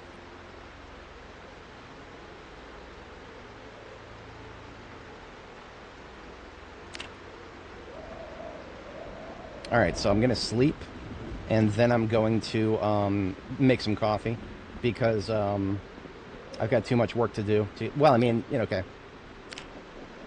I wouldn't mind getting a second sleep in, because I want to sleep. I don't want to be driving in this storm. It's really annoying to drive in a storm. Really for no other reason than the fact that your frame rate is terrible if you're trying to drive a long distance in a storm. Your visibility is terrible, and what little visibility you do have, it's harder to react to things because the frame rate drops because of the weather.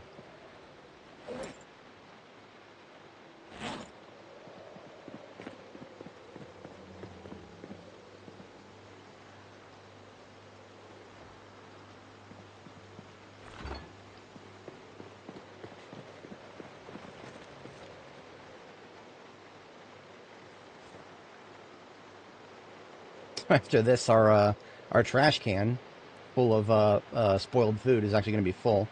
So if we ever do come back to Riverside and we feel like engaging in the agriculture system, we'll have more than we'll ever need for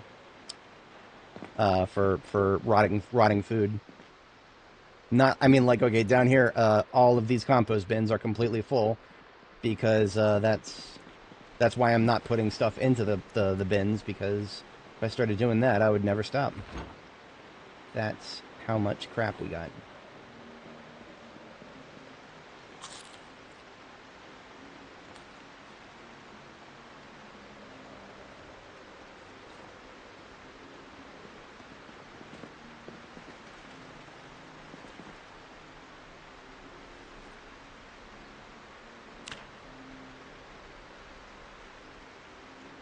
Now, the fact that I'm getting all of this food, like, I got so much food from agriculture.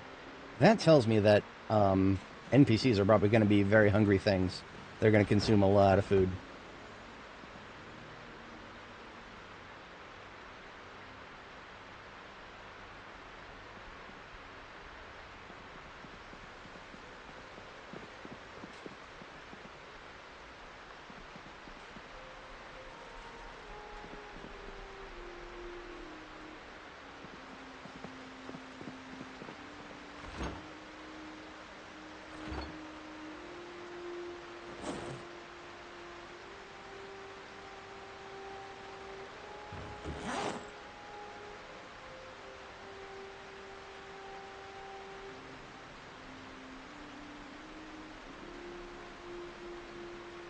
This would be 7A? Yeah.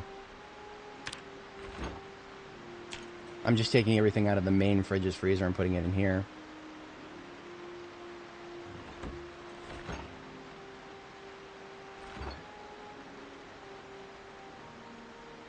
Hello, Deidre. Not too much going on today. I had a lot more viewers before, and I lost most of them because we're not doing anything particularly interesting right now. We are just doing our best to preserve food. Yeah. The NPCs in week 1 are basically Gary's mod NPCs. They do things, but nothing particularly compelling.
Okay.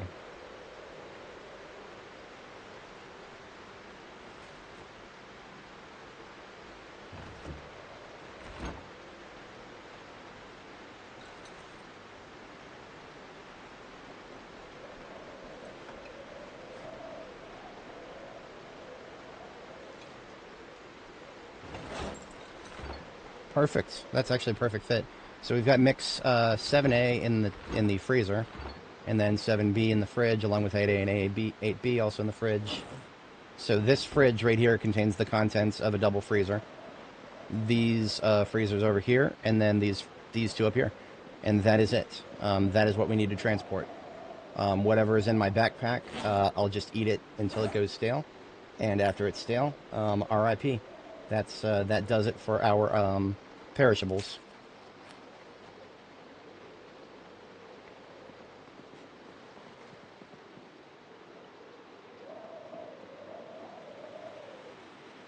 Now, I need to sleep again. Fix that. I need to sleep again, and I need to keep an eye on my encumbrance levels here. This generator here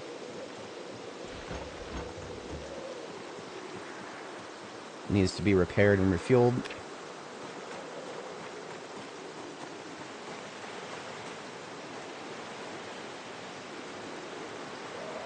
It's my refueling vehicle here.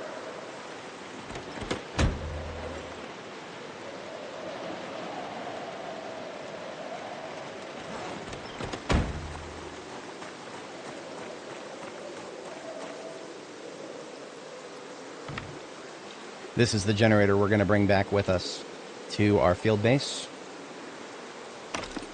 So it must be repaired all the way.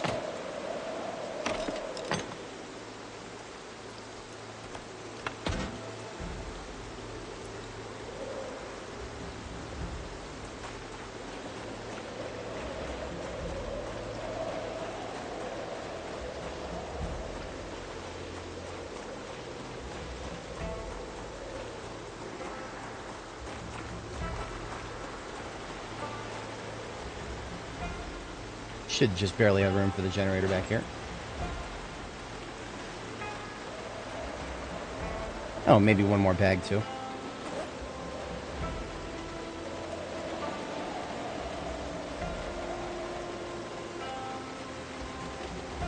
Yes, generators, basically once you put the fuel into the generator, it's in there. And generators retain everything when you pick them up, so don't got to worry about that, thankfully.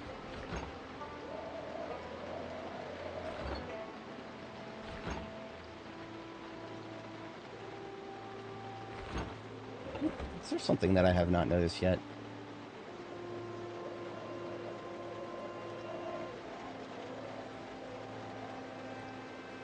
Okay, I never noticed that. The fridge, the total storage of a fridge, is actually equal to the total storage of both sides of a popsicle freezer. I had a feeling that they would be similar, but I didn't realize that it'd be exact. That's actually kind of cool. So, what we use, what do we make from that information? We have exactly 39 times 2, 4, 6. 234 encumbrance that we need to move. Now the breakdown of this does not make it easy to hand carry. How can we do this in the trailer? The trailer has 128. 128. We need to sleep again. I'm going to go ahead and sleep now. Part of me wanted to minimize how many times I go to sleep, because the food in my backpack gets worse each time I sleep, but whatever. Yeah. Right, so I mean, like the backup generator, or these are not backup generators, these are load balance generators. If you put everything on one generator, you're going to be refueling it and repairing it constantly. I can't stand it. I can't stand that. I need to be able to leave my base for a couple of weeks and be able to come back and have the generator still be running. And the only way I can possibly accomplish that, while I still have so many things I'm trying to preserve, I basically have to whatchamacallit, I have to load balance them into separate generators, otherwise they'd just be running out constantly. I don't think that recovered enough fatigue, but it was better than nothing. I mean, threaten me with a good time. I've got to sleep through this stupid storm instead of having to drive through it. It's, oh no, oh no.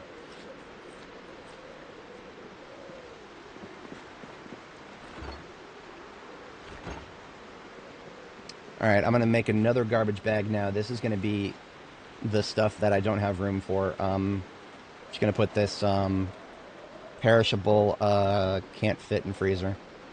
PCFF, perishable can't fit in freezer. Just so it's all in one place, and most importantly, not in my backpack where it's reducing my frame rate. Because yes, we do have that high number of items that it's reducing our frame rate.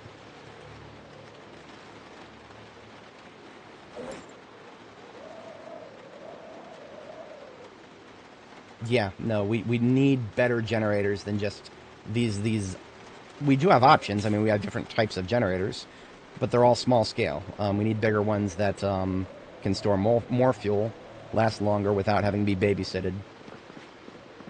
Unfortunately, what the devs are probably planning on is having an NPC babysit the generator for you, which, I mean, okay, but I would still like more options than just relying on NPCs. Just a personal preference.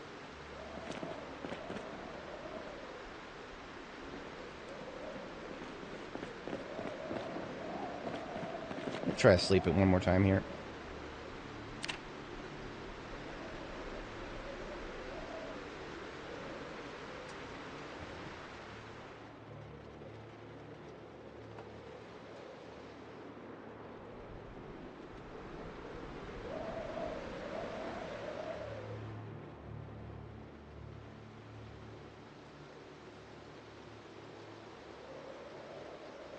Alright, that got our fatigue down. And the storm is still raging, annoyingly. Now, the roof generator up here is, now it is only powering the lights. So if I fuel it now. I don't have to think about it again pretty much ever.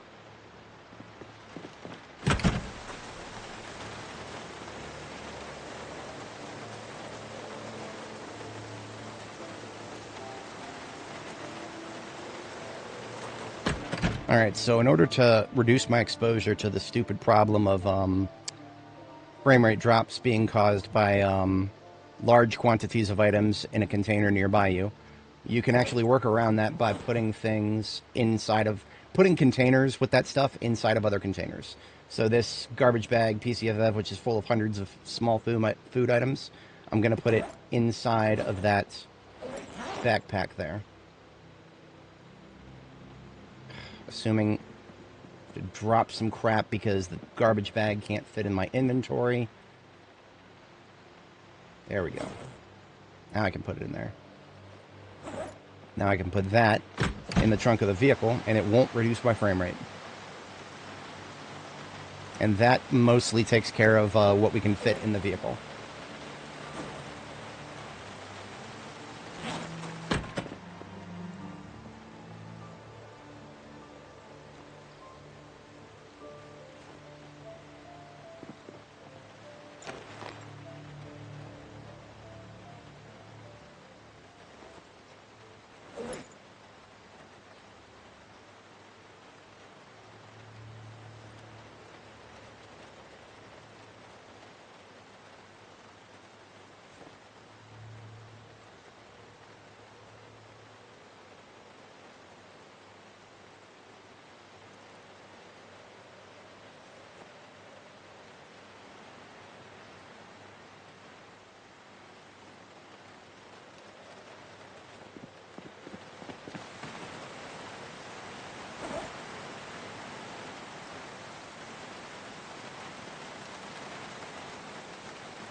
Need to put on a lot of calories, so I'm going to add as much as I can to this roast, like I did with the last one.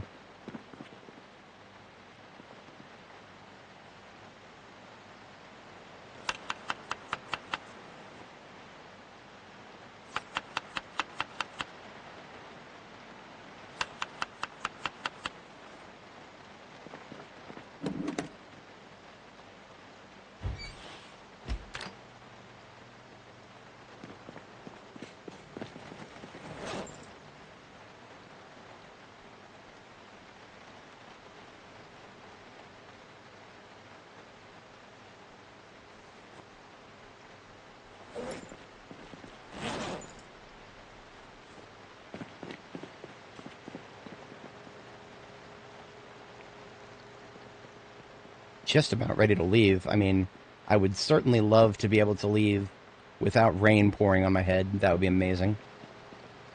While I'm waiting for this to cook, I'm going to run some calculations on how to optimally fit things into the trailer. The trailer has 128 encumbrance in it, and we've got the increments of our bags that we need to store things.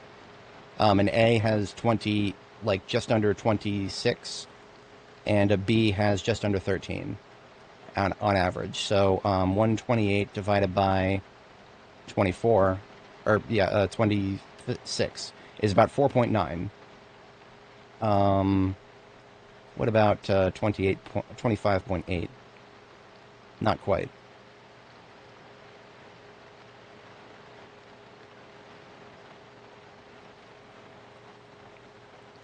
What if we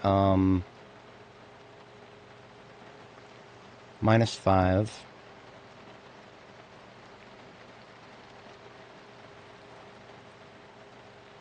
Sorry, minus 4. And then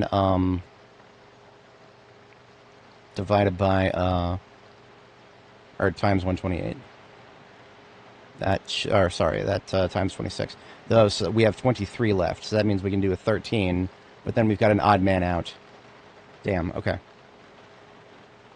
This is just about done cooking. There's another 80 chunk, or that's 100 roast right there. That is a chunky roast. Call that a 100 chunk. Need to put on weight, so I'm actually going to take a huge bite out of that right now.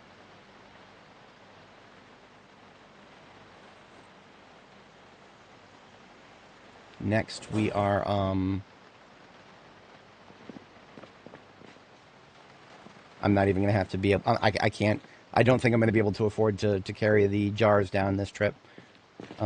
Multiple trips, probably not, but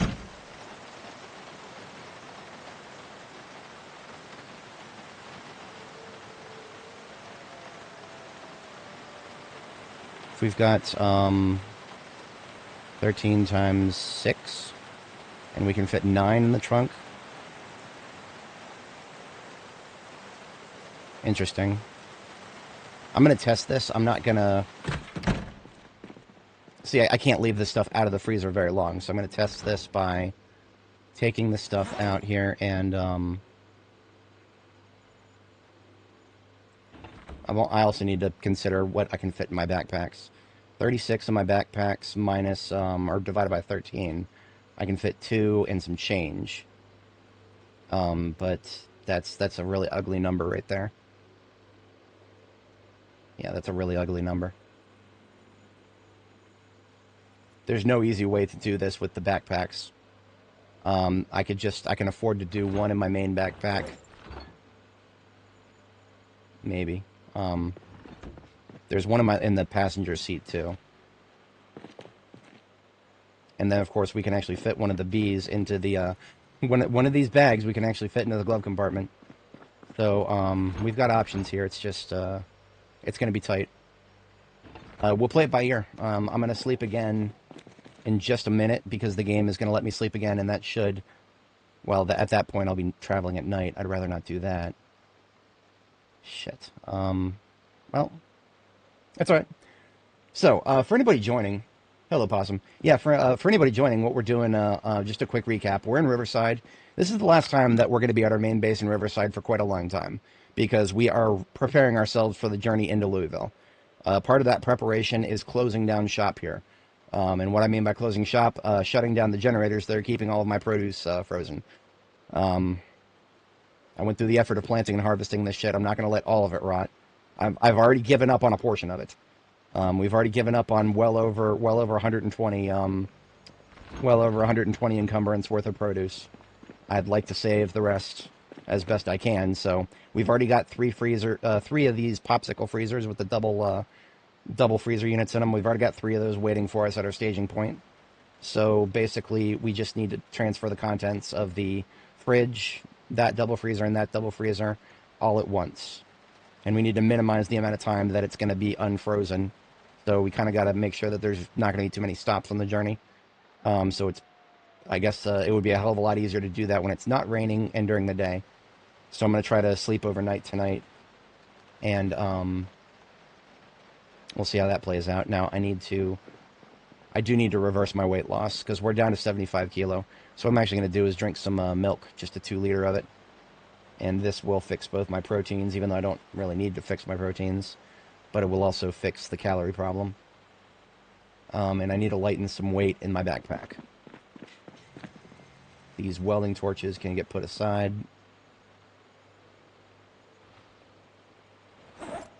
this axe. Spear, I'd like to hold on to those. Now when I dispatch, my military backpack's going to be on hand, so I can remove that from the equation here. I don't know why I'm carrying around these jar lids or these scrap electronics. I don't need either. Let's put those away.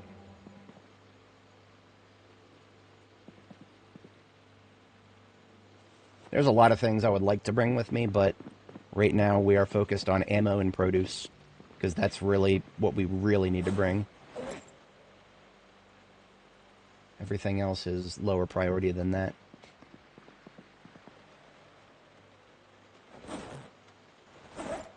Now, the goal is to get my backpack down below... wait a minute, it's below 10 now. It is below 10, so I can fit one of these A series. I can fit, like this one, for example, 8A. That should be able to fit now. Should. Why doesn't that fit? Oh, okay. Didn't fit for a second there, but now... No, that's wrong backpack. Needs to fit in this one. Why doesn't that not fit? Am I doing my math wrong? Oh, no. That's 26 exactly. So we're like 0.1 over. Stupid jar lid. Get rid of the jar lid. These magazines, I'll just raw dog those in the inventory. Now it should fit. Perfect fit. Okay. So that goes back in the fridge for now. So the main backpack can fit one of the A's, and then the freezer has an A, and then both of the B's can fit into the other hand backpack. Now that just leaves us with an A and a B for each of the other ones to distribute amongst the trailer, and then we can fit one in the passenger seat. Actually, I think between the passenger seat and the glove compartment, we can actually fit the contents of a freezer. One freezer. Yeah, because the glove box can fit 13, and the passenger seat can fit 26. So that one of these freezer tiles is taken care of. So the fridge and one freezer tile is taken care of. That means the other freezer tile and then this other freezer down here. We need to make sure that that will fit in the trailer here.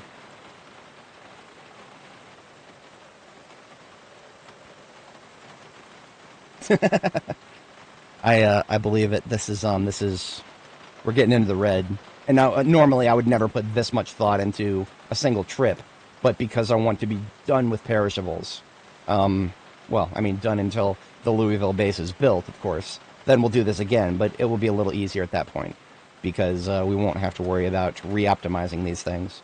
So we've got 128 in the trailer, subtracted by 26 times 3. That's 50 left, and let's subtract 13 times 3. That's 11 left. So we've got our plan.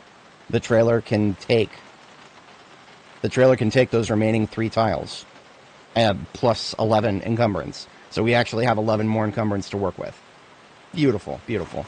Of all the things to decide to put in that last 11 encumbrance, I could barely think of something at the moment. Let's now, if we really want to go hard, we can put stuff just straight up in our inventory. In addition to that, I don't know if I'll do that, but like we've got all of our jarred food here.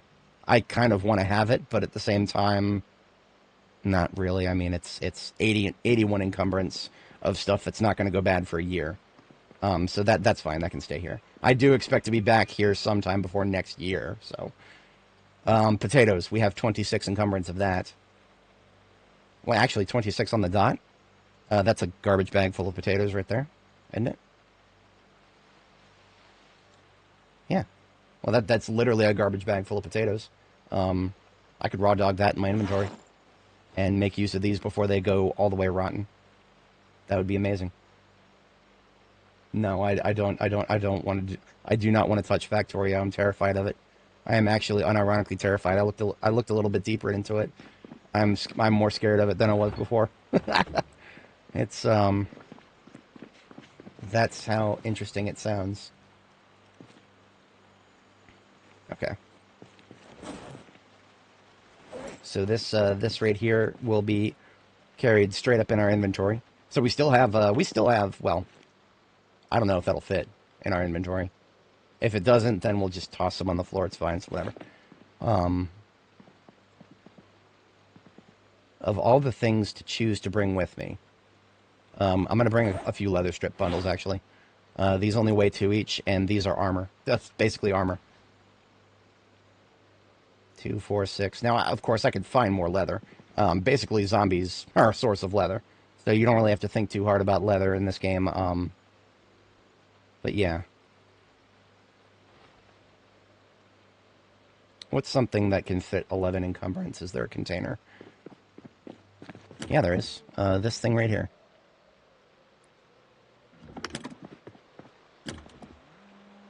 That actually can fit 20.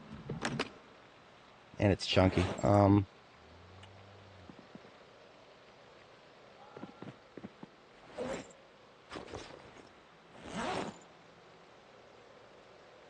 SWAT duffel bag it is, just because it looks cool. So this is going to be, it needs to be 10 encumbrance of tailoring stuff. 2, 4, 6... 10 encumbrance because the, we have 11 free. So that could go worse than to bring some duct tape. I have a box of duct tape. I need to be bringing that. Box of bandages. Yeah, certain boxes of stuff over here is the kind of boxes of stuff that I hope to never use. But, who knows, maybe I will need it. Comfrey. Comfrey is, once again, I hope to never use it. I already have a box of suture needles. Now, a box of cold packs, that is to make, you can make, a box of cold packs equals a, whole bunch of, bombs for, smoke bombs, sorry, smoke bombs. Okay, so this SWAT duffel bag now weighs 11. There is our trunk. Our trailer. There's our trailer. Okay. We're ready to sleep, and tomorrow morning we dispatch. The range should be gone by then. Should be. I can't wait for it to pick back up in the middle of the night. It probably will. I'm not even gonna deny that.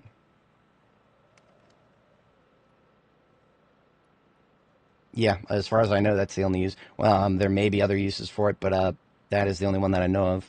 Just search cold and do a input item. Make smoke item, make smoke bomb or pack item into box. Yeah, so that is the only use of a cold pack.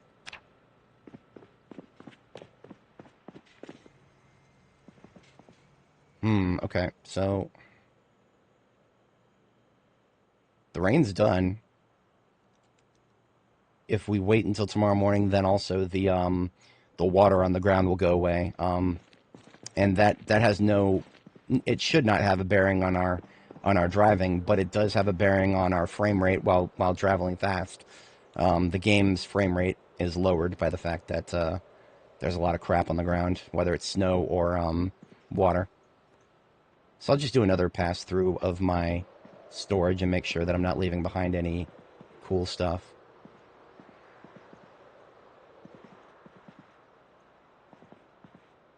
Are there any books that I would possibly need once I'm out there? I don't think so, but...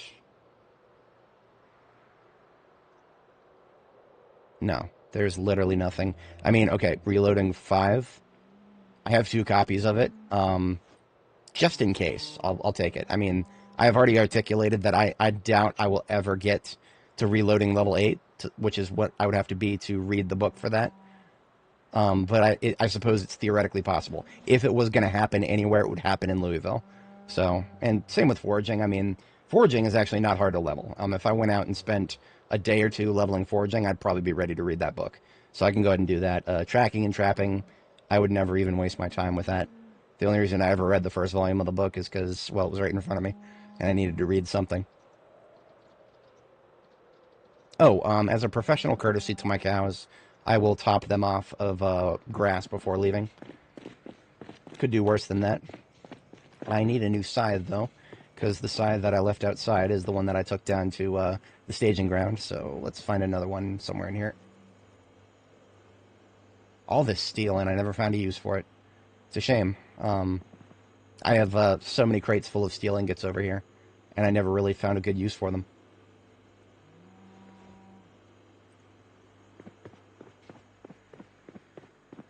So these books, I'm going to put them on the floor here. Because I do not have room for them in my backpack, actually. I will have to put them directly into my inventory when the time comes to deploy. So this scythe is going to... I'll just leave it here when I'm done with it. We'll use one of the Spiffa vans to get some grass and top off all of the aminals. This one is empty. I recently mowed the lawn. As you guys can see, there's no ugly grass on the front area there.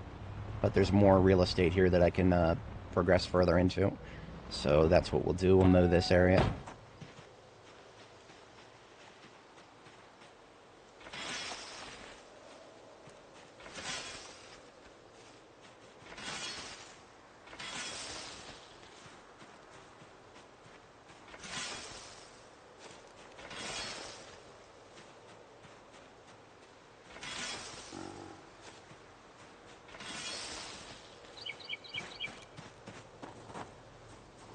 I feel like that's going to look uneven if I don't finish it. Funny thing about scything grass is you can carry more than your character's limit. You can limit break by cutting grass in this game.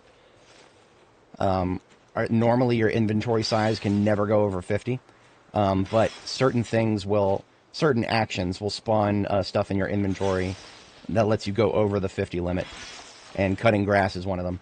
Right now we have 85 encumbrance of stuff in our primary character inventory.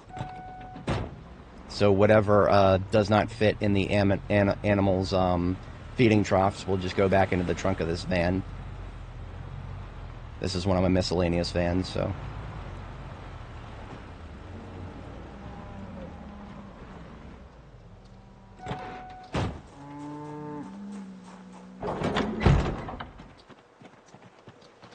Is this lamb a male or female?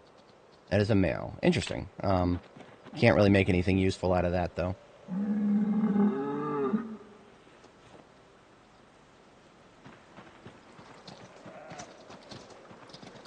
I never did find out if cows eat lemongrass, but I basically filled that up with lemongrass just in case.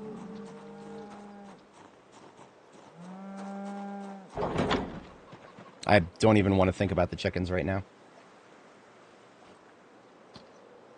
That's a lot of brain power to think about that. If there's a rooster in there, whatever. I do not have the brain power to consider it. I'll do one more pass, I suppose. There was more room for grass than I thought.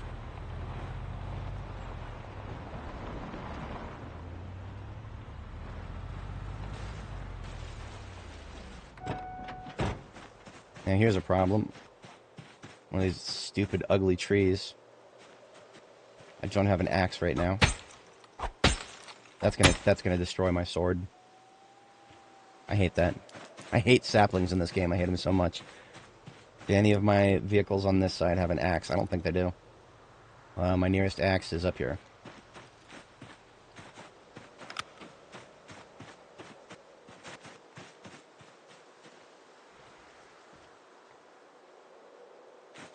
Using a wood axe on a tree this small. Ugh.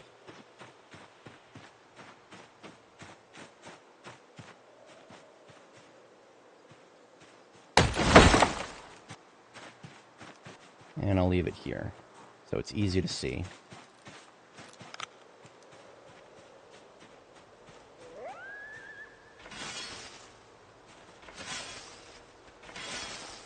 can watch my frame rate decline instantly. For anybody joining, welcome. We're just finishing an overnight activity before we deploy back to West Point, at which point our staging operations will be mostly complete for the journey into Louisville from West Point.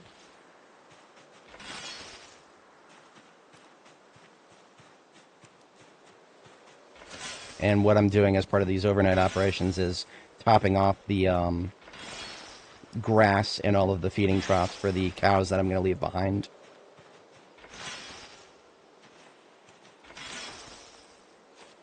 That came out nice and even. Leave the scythe there. Use all the grass that I got to top the animals off. This time I expect to have leftovers, but we'll see.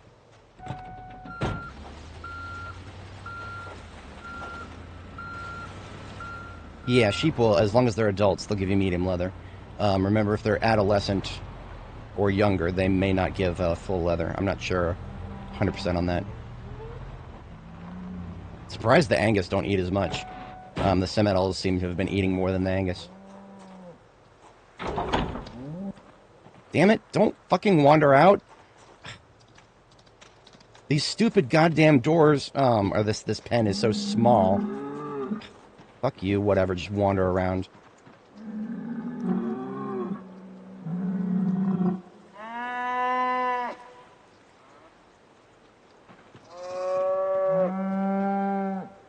Wait a minute, okay, I can do this. Hey! There we go.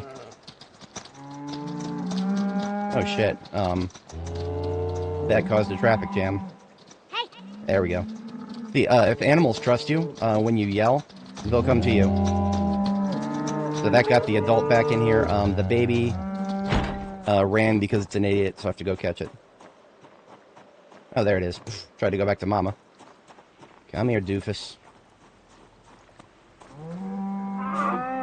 Let's bring you back to mama. Now, okay, we've got a problem in here. There's multiple bulls, and when they become adolescents, they're going to start killing each other. I don't have the action economy to worry about that right now, unfortunately. Unfortunately.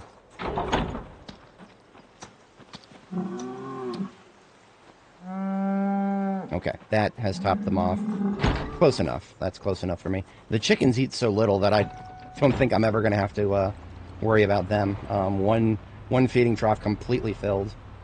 Look at this, and yet another one of these idiots. Get over here. Silly doofus, get back in the bullpen. I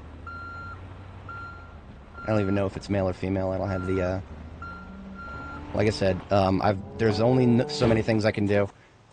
I've already taken way more cows than I should have.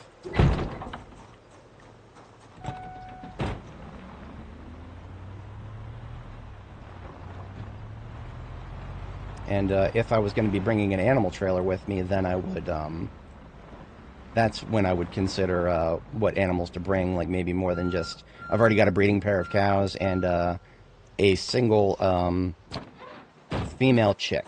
So like that was all, I could fit in the animal trailer, I could fit an adult female cow, a male calf, and a female chick. Like that's all the room I had left. I could not fit an actual hen, just a chick. But that chick will grow up into a hen, and then I'll have eggs. So that's good enough for me. I'm just going to finish off this roast now. That will leave me with a little bit more room in the backpack. Could probably fit the books in there now. Right? No, not quite. Well, actually, no, that's a perfect fit. 9.9? That's a perfect fit for a garbage bag full of stuff that... Yeah, okay. Are we ready to sleep? Just about, yep. It's a little early to sleep, but that's okay.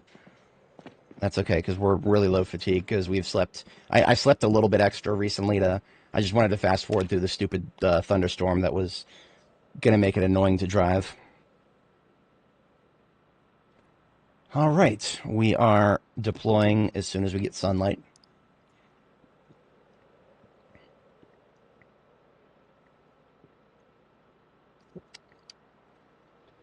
And let's shut the base lights down. So that is the generator on the roof. Used to be both the lights and a freezer. Now it's just the lights.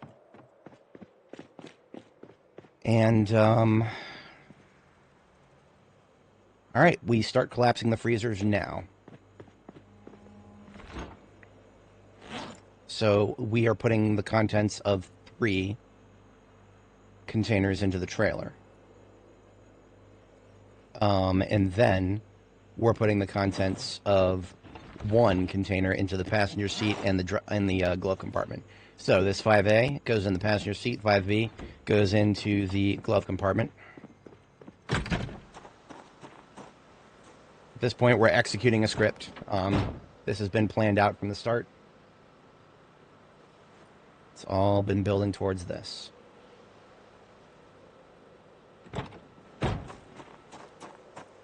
All right, so now between the fridge and this side here, we have 3 left, and that is what we can fit in the trailer.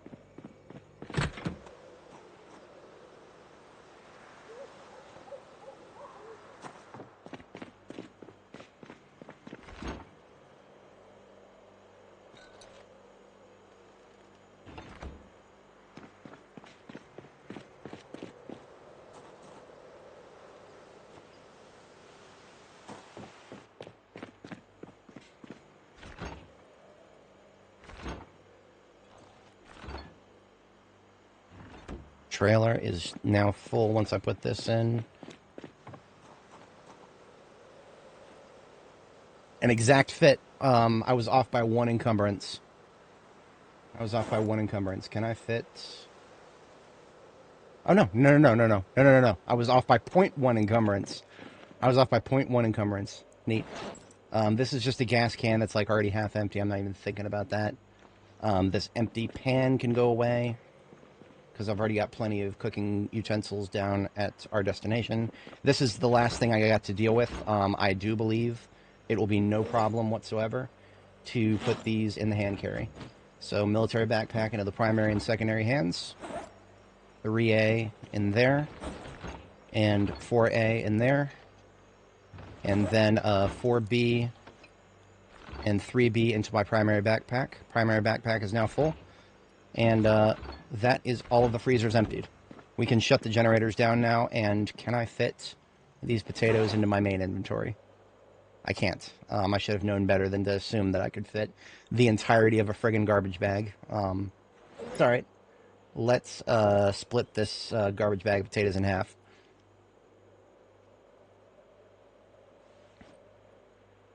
We'll do this until it's like got 12 encumbrance.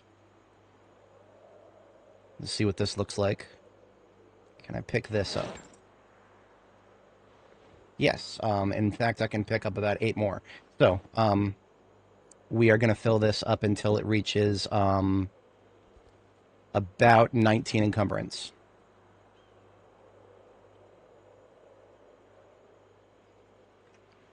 $18.5 is good enough for me. Okay. That is literally all we can carry. We cannot carry another anything. Well, actually, no, I'm wrong. Okay. Hang on a second. That's, the reason I'm wrong is because I didn't factor that there's more room in these handbags. How much room exactly? Under 10. So each of these, I can basically split this garbage bag of potatoes in half.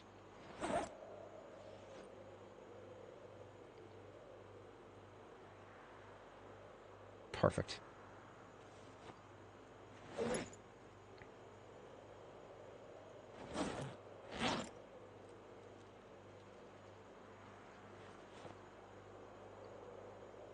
We actually have a little bit more room than I thought. I'm going to spend that on some axe heads. Over here on the table, I've got a whole bunch of firefighter axe heads. These are collected from many fire stations over the map. I don't expect to be using axes too hard, and I already have several down there. But who knows, maybe a couple more couldn't hurt. We're going to take 6 more firefighter axe heads.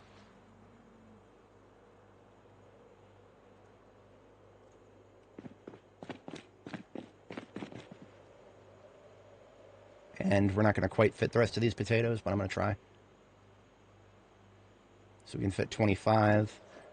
The 7 remaining go on the floor, and then I put all of this loose stuff that I'm carrying just straight in my inventory. I need to have it in a garbage bag, so that's what this garbage bag is supposed to be for. Should be able to pick that up. No. Okay. One potato too much. Perfect. Okay. Down to the last potato, folks. I don't want to have to make this trip again. Now, the amount of time that I spent preparing for this, probably, I probably could have done 2 trips in the amount of time that I spent preparing for this, but that's okay. We're shutting down all the generators now. I've waited my entire life for this.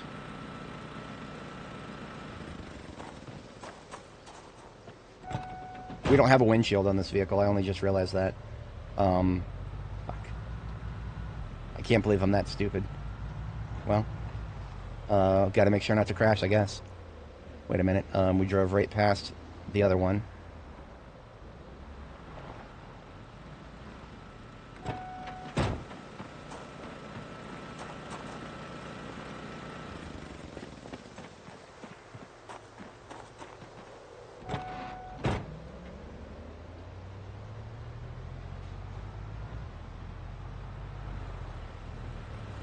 And there it is. Riverside HQ is offline. West Point HQ is about to be online for a while, and then it's on the way into Louisville.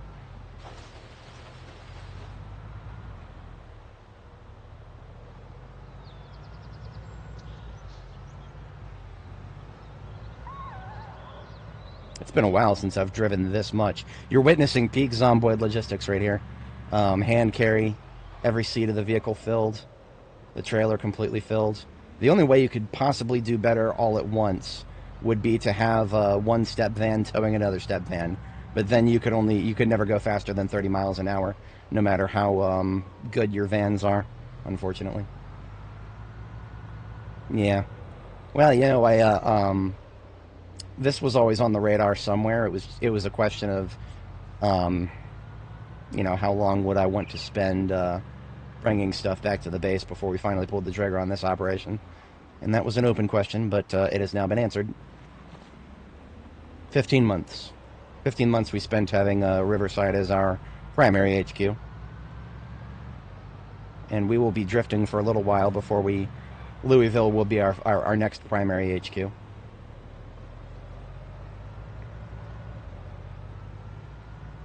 Okay, so the missing windscreen.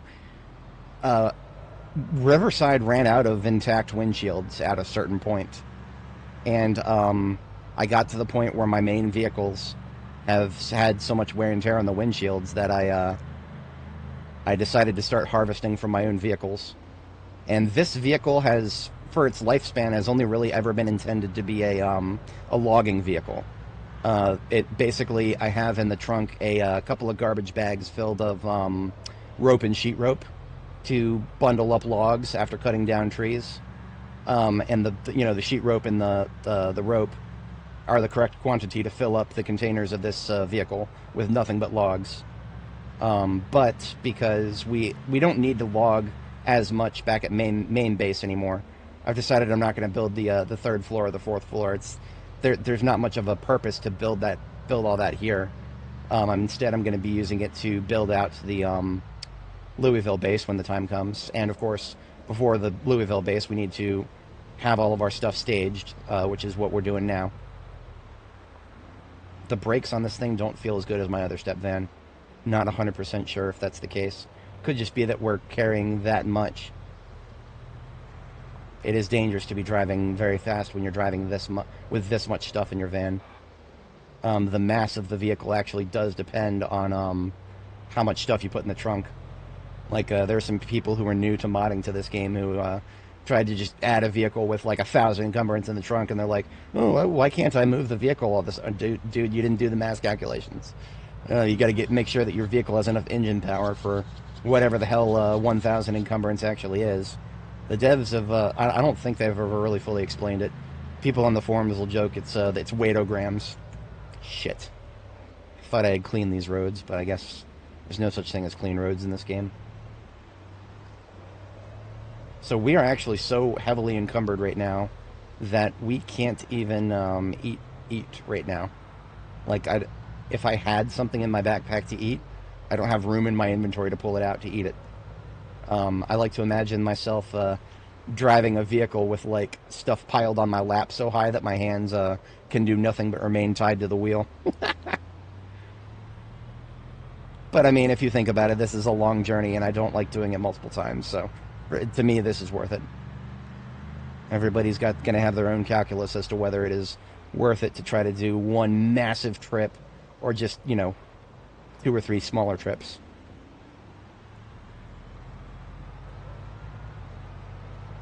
When it comes to the expenditure of time to optimize this trip, that felt a lot more entertaining to me than multiple trips. And we're all just here to be entertained, aren't we? Are you not entertained?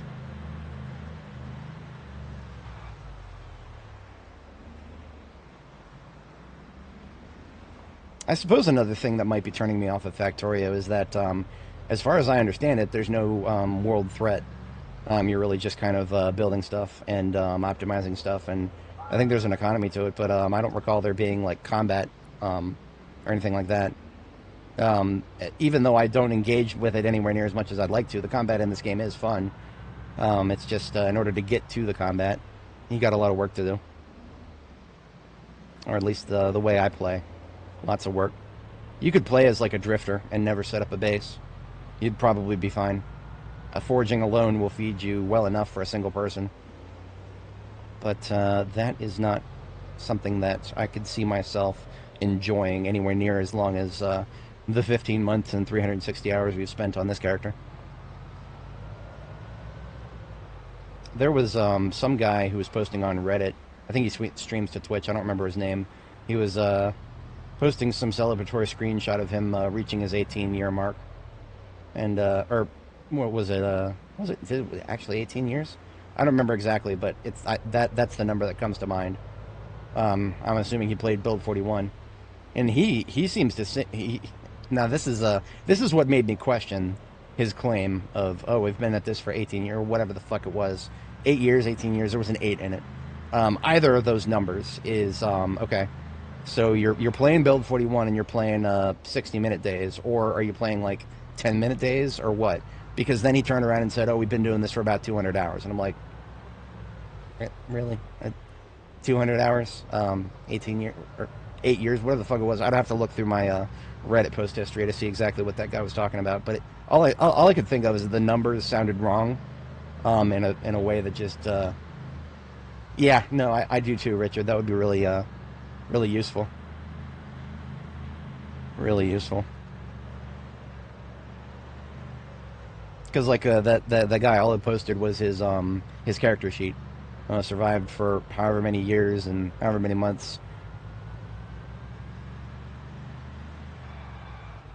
Hate it when that happens. The void. Oh hey, bloody. Yeah, no, don't put school on the back shelf. We can. These streams will always be here, so if you ever want some background noise in the future, you can always toss the playlist up. But for now, school is definitely more important, especially if it's higher grade stuff. The I don't know if I so when I went to university, I eventually did drop out, but I would have preferred to finish at the time. I'm not going back because I didn't end up using. I went to film school. There was a film program.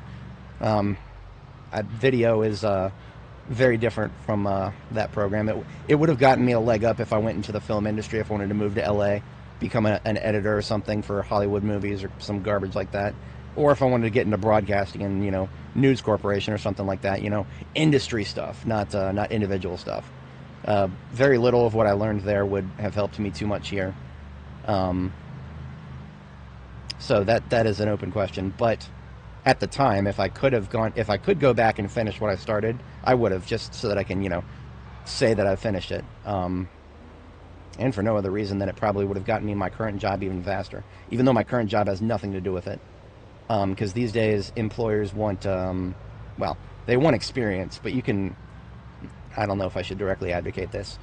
You can bullshit your way through the job experience requirements for almost any job these days. Just call yourself an independent contractor. Just say you've been doing this for several years as an independent contractor.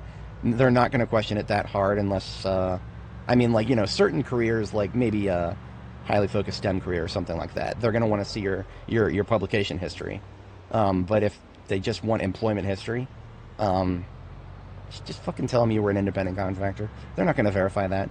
At most, they'll want to like maybe they'll check. I don't know. I've never had anybody try that. It worked for me. I'll just say that it worked for me. I was an independent contractor for several years, and yeah, that got me plenty of experience. Now, that being said, don't just don't try to do it to get into a position that you have no idea how to do, because the employers will figure that shit out real quick, and you'll be gone.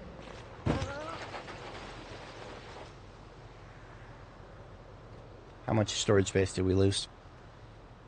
We lost 8 storage space in the trunk because of that fucking zombie. One zombie. There was one zombie on the road, and we bumped into it on the side of the vehicle. 8 storage space gone. So all of my calculations for how many logs I can fit in the trunk of this vehicle, fucking gone. I have to redo those calculations. Fuck everything right now. Fuck everything. I hate this fucking game. I don't want to play it anymore. I'm kidding, but seriously. There's almost nothing in this game gets me angry quite as much as running into things with my vehicle. And it's not because, okay, you know, skill issue. I could have avoided that zombie if I wasn't yapping about stuff that was completely unrelated to the game. But you should not have that much storage space lost in your trunk just because you tap the side of a zombie taps the side of your vehicle. That is busted. And it's a stupid game mechanic. It's stupid. But the devs keep it in there because they want to punish people for driving.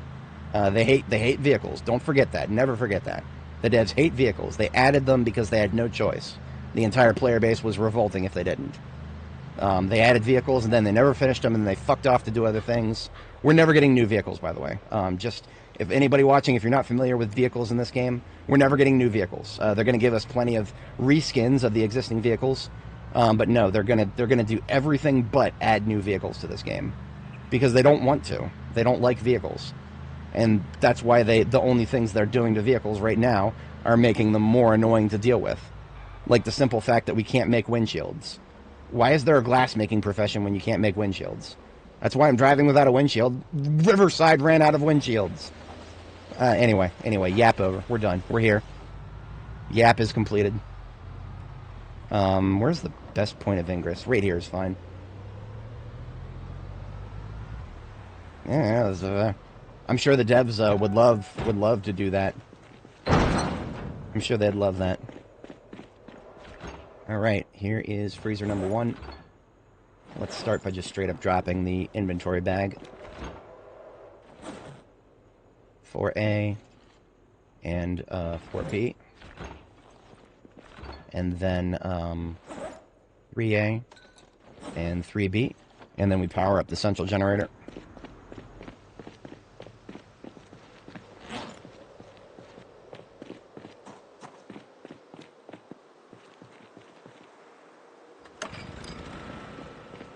Okay, the next one we're going to load up is,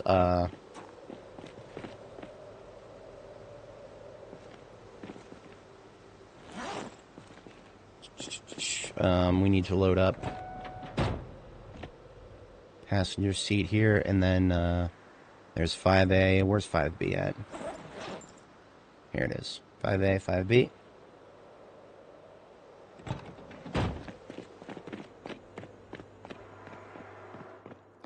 This one here is the one that has a generator already ready to go. 5A, 5B. And then in the trailer, we'll just get another one of the mix. Let's do the fruit up that side.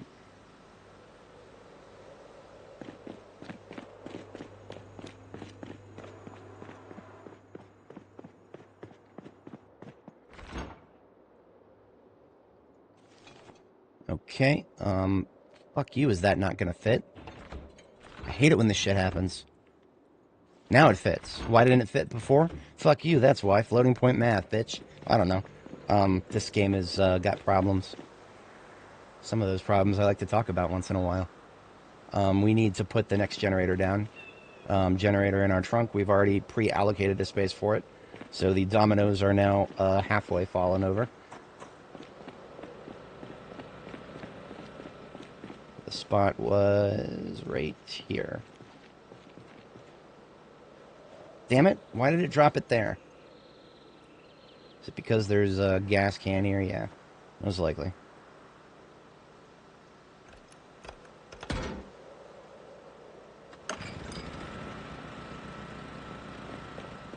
I'll double check that that's powering the freezer. Of course it is. I already made sure of that, but you know, sometimes you question yourself in this game.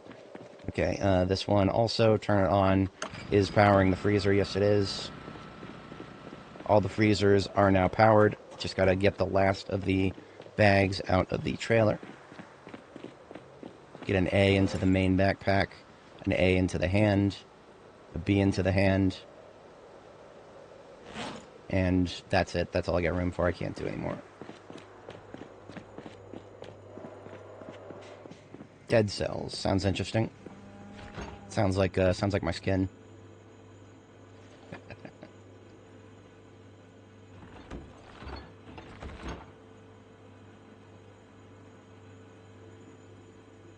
It's also tiresome. There we go.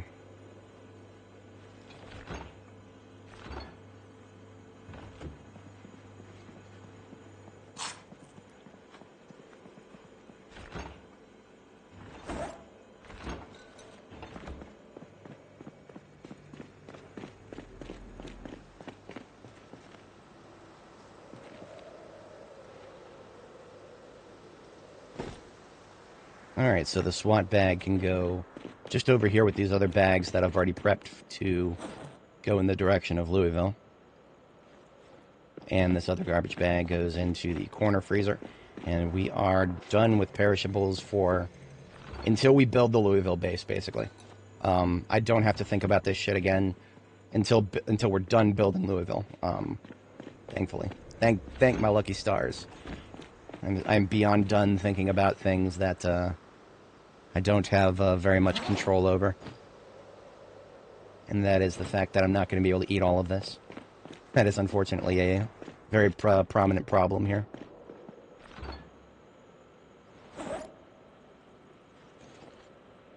I can't even fit more than that. Oh, that's the freezer. Okay, I actually don't care about the freezer. These potatoes that are stale, straight into the fridge, not the freezer. That'll keep them from going rotten just a little longer.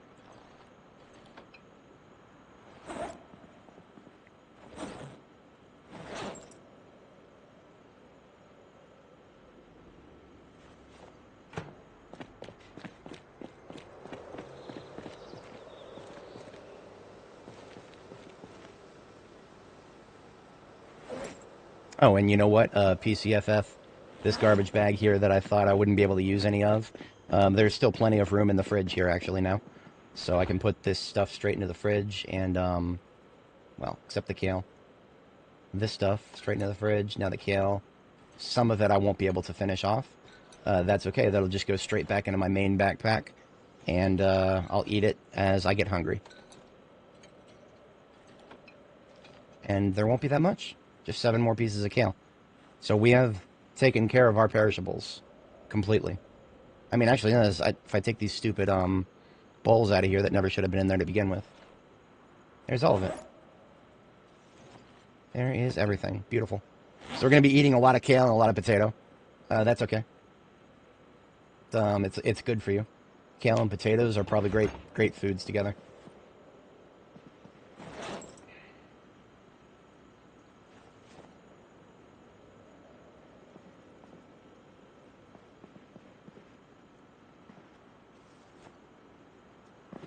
Alright, it's not pretty, but it's home. Speaking of not pretty, I'm so angry about that collision we took that I'm going to go ahead and fix it. Now, you can fix your vehicles if your vehicles take a collision on the side or the rear. You lose storage space in the trunk, you can fix it.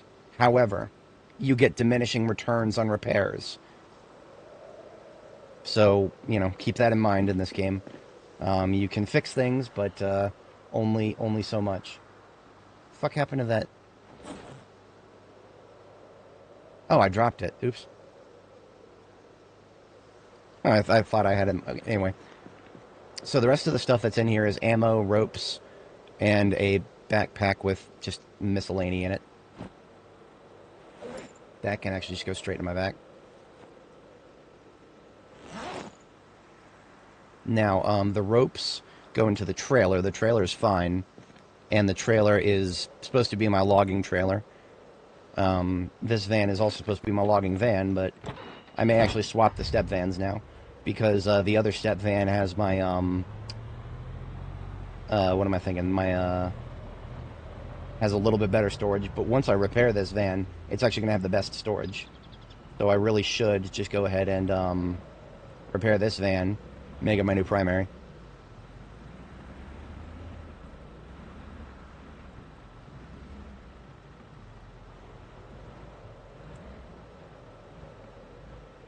I also need a new windshield in it if that's going to be the case.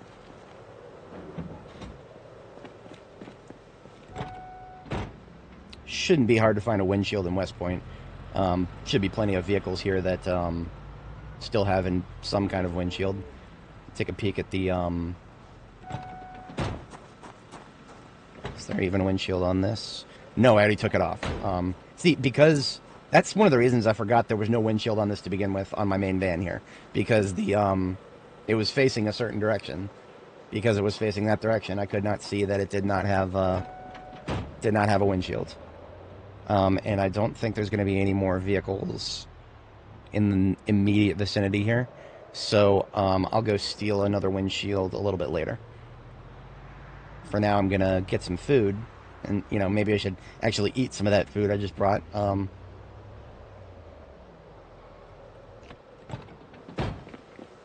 And then we'll fix the van, and then we will start considering our operation of moving in the direction of Louisville. What are we at? We're at 4 hours, 30 minutes? Yeah. I don't know if we'll make it into the heart of Louisville this stream. We're definitely going to get started on that operation, though. We're moving in that direction.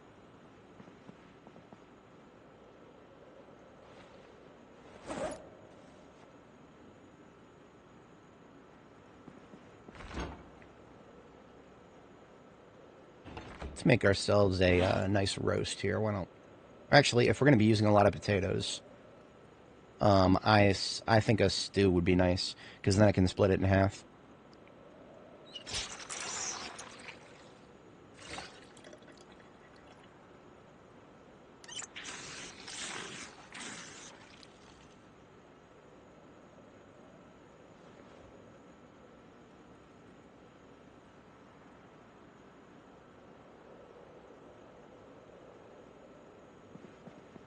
So there's actually a large bucket of water behind the TV. I forgot that I put that there.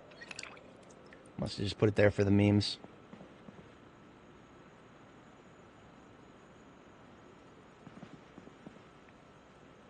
Alright, stew. We're going to do 3 potatoes and a little bit of mix of everything else.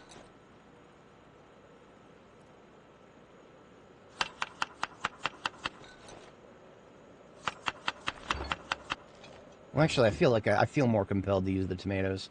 We're going to do a 4 stew. We'll do 4 tomatoes, or sorry, 4 potatoes, a tomato, or, well, we need to use the kale before anything else.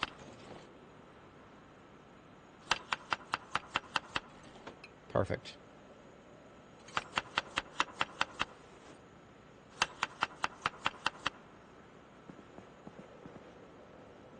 And we're still trying to put on weight, so we're olive oiling this, this bad boy. Now, in addition to that stew, we're actually going to cook. We're going to cook some water. When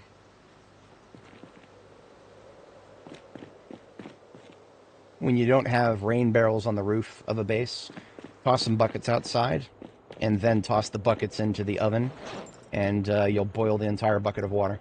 It's great. I love it.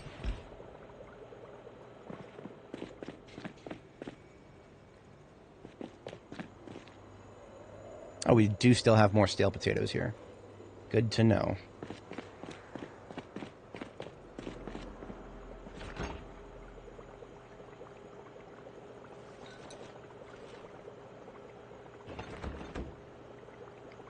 Water is boiled. We can put that over here.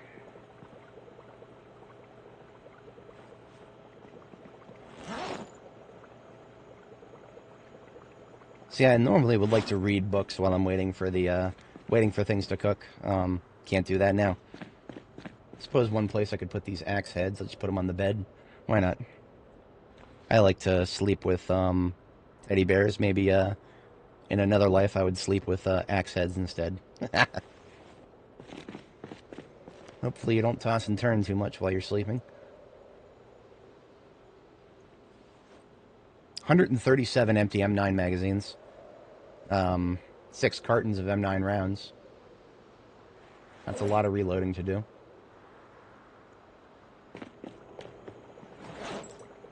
And the funny thing is, I don't know how heavily I'll be using M9. I might start using higher calibers. Because why would I use a smaller caliber now that I'm higher level aim? One of the things with the calibers in this game, I've always felt like I should save the higher caliber stuff for higher level. And now I'm, well, aim 7. I feel like that's high enough level for most stuff. So, this stew is 93 hunger. If I'm going to split that into 2 bowls, that's going to be 46 something.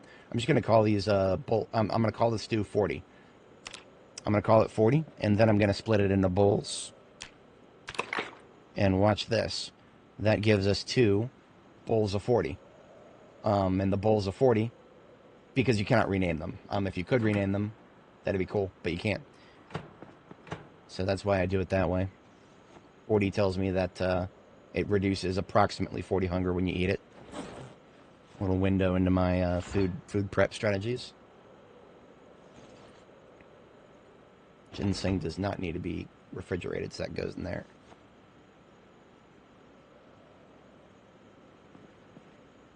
So, of all the books that I have right now, Aiming 5, Foraging 5, Reloading 5, I don't think any of them are going to be ones that I can read immediately. So I'm going to go ahead and leave them here. I mean, I can't read them right now. It's really just a toss-up as to which one I'll be able to read first. I mean, reloading is almost guaranteed to be last. It's going to be really hard to, because I need to get through 2 levels of reloading. Aiming is close to level 8. Yeah, you could do that. That's not a bad idea, Richard. That is not a bad idea at all. I don't know what I would ever do with those in my personal fleet, but it depends on what you do with those cars. Could be very useful depending on where the cars are stored.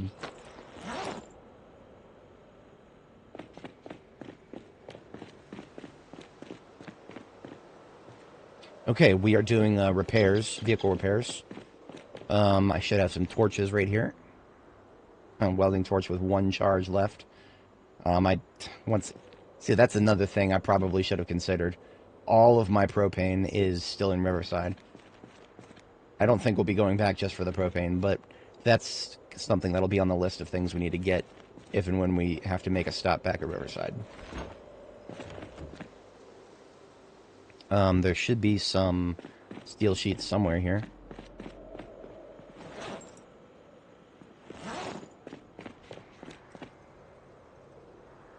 Yep. So 1 steel sheet constitutes a repair of a trunk.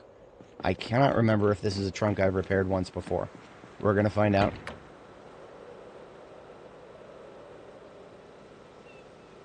Ah, this welding torch has 1 unit in it, and I need 2. Alas.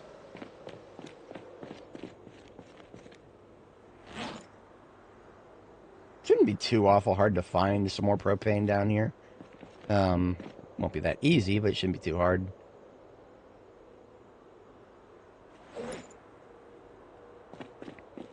Didn't I bring some with me? I swear I brought some torches somewhere. No, that's all tailoring stuff. Oh well.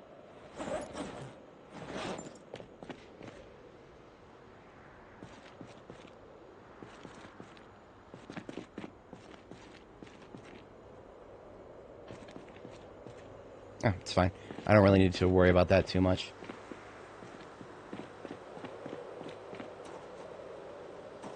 This just will remain a logging vehicle for now.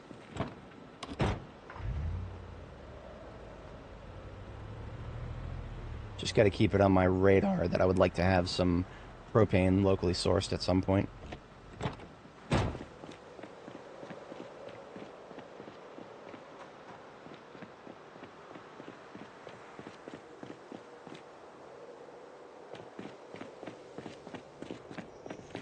Okay, next order of business is I do kind of want to assess the checkpoint. The military checkpoint at... oh, I never emptied this vehicle. I'll have to do that really quick. This is just food for the local area. Large form food just goes in here.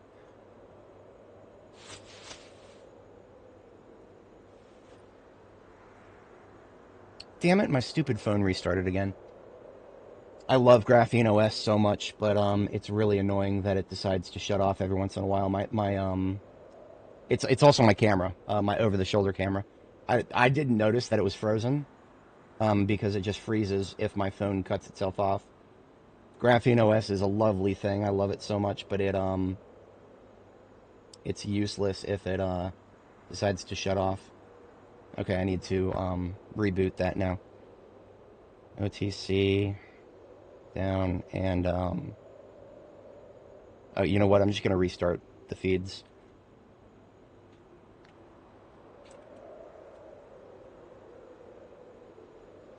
There we go. A rare view of my upper screen there.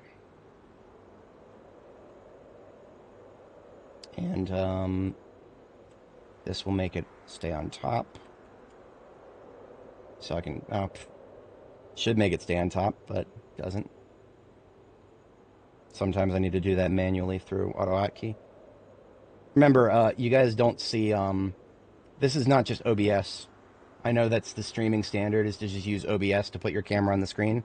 No, these are windows on my screen that you're looking at here.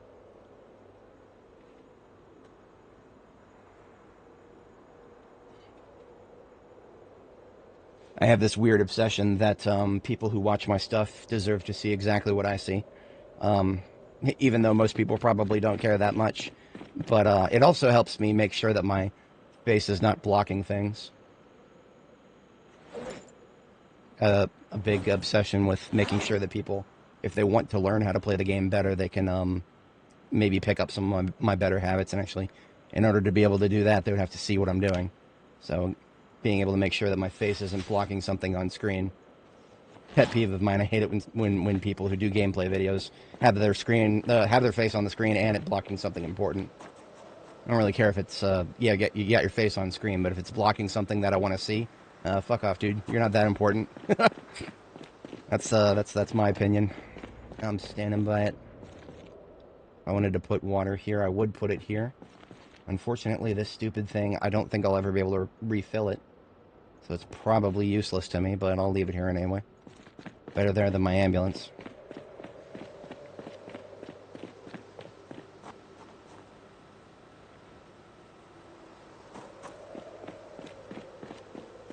Basically, everything we have here is stuff that we looted from the from Gigamart. That's non-perishable.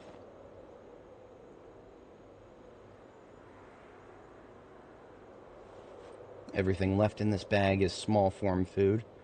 Therefore, it can go in the, should be room for it over here. Should be. We're coming down the home stretch on this container, though. It won't last much longer.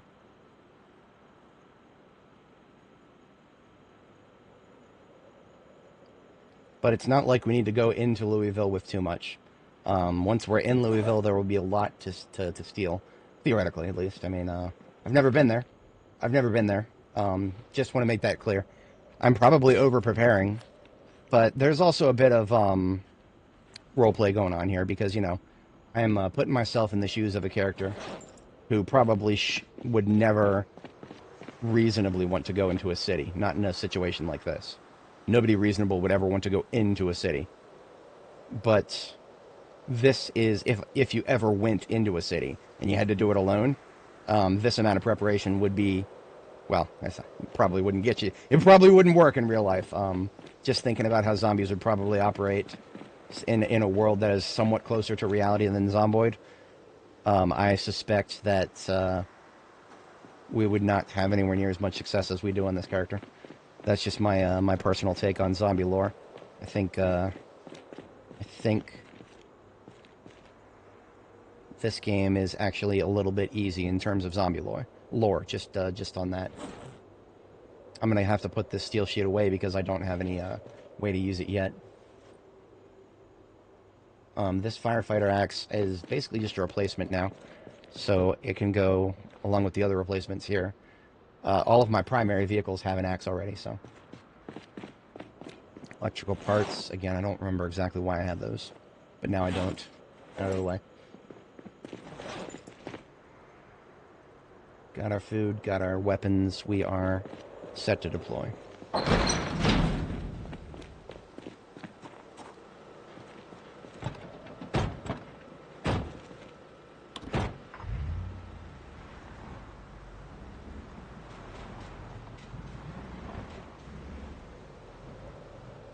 So in the back of our expedition vehicle here, the hauler, we've got 3 military backpacks, basically mainline weapons.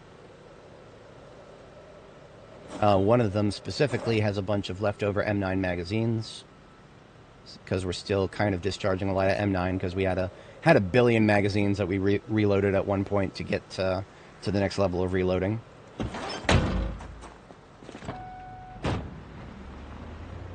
All right, let's strike out into West Point, see if we can recover ourselves a windshield for a heavy-duty vehicle, and perhaps also some parts to fix up the trailer and some propane to fix both of them with.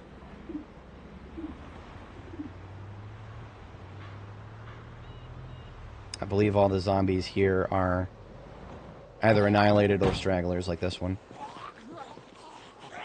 We don't have a lot of time to work with in today's day, but we've got a little bit here.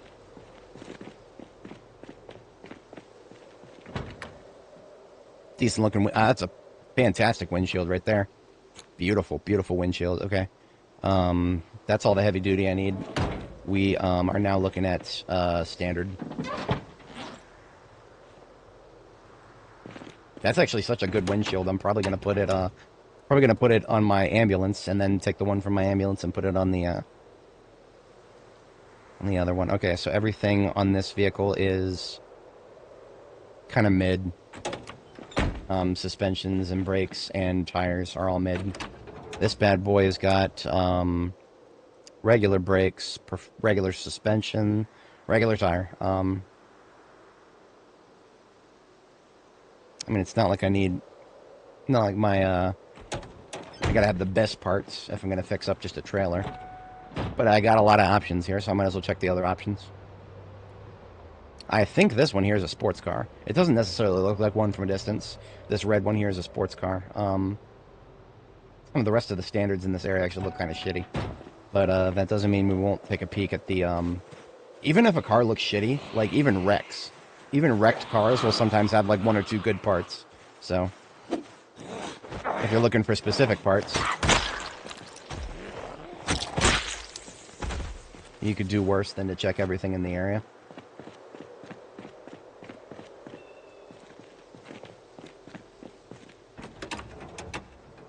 Performance tires. See? Glad I checked. Performance brakes. Oh, we don't even need brakes. That's the funny part. Regular trailers don't need... Animal trailers need brakes. Regular trailers don't. Windshield. This one's still 94, so I'll probably rotate it with the other one. When it comes to doing vehicle work in the field, I always carry around a jack, a pump, and tire iron.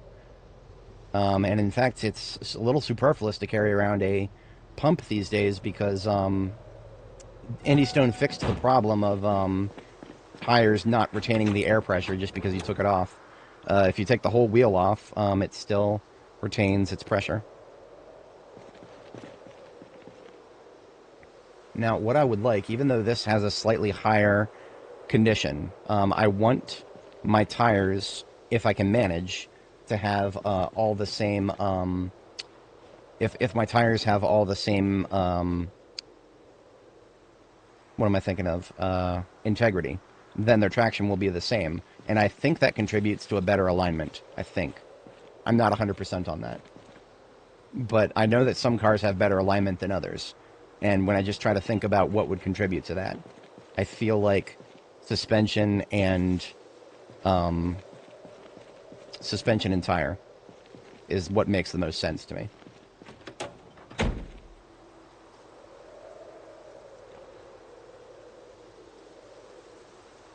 Alright, that's what we need for the vehicles. We never did find any propane, though. Should have enough room to just toss this in the trunk.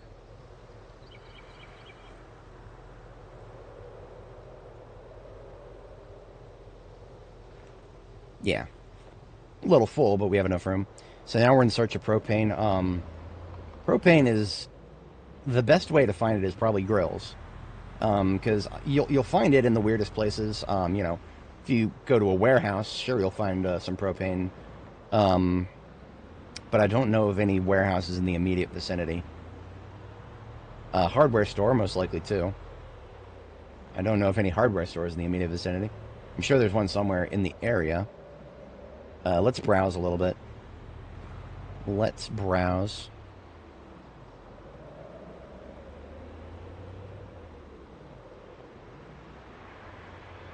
There's the music. It stops playing because of, well, that always happens. Combat will kick it back in, though. So we've got a gas station up there. Now, we've taken a peek into some of the buildings down the main road here.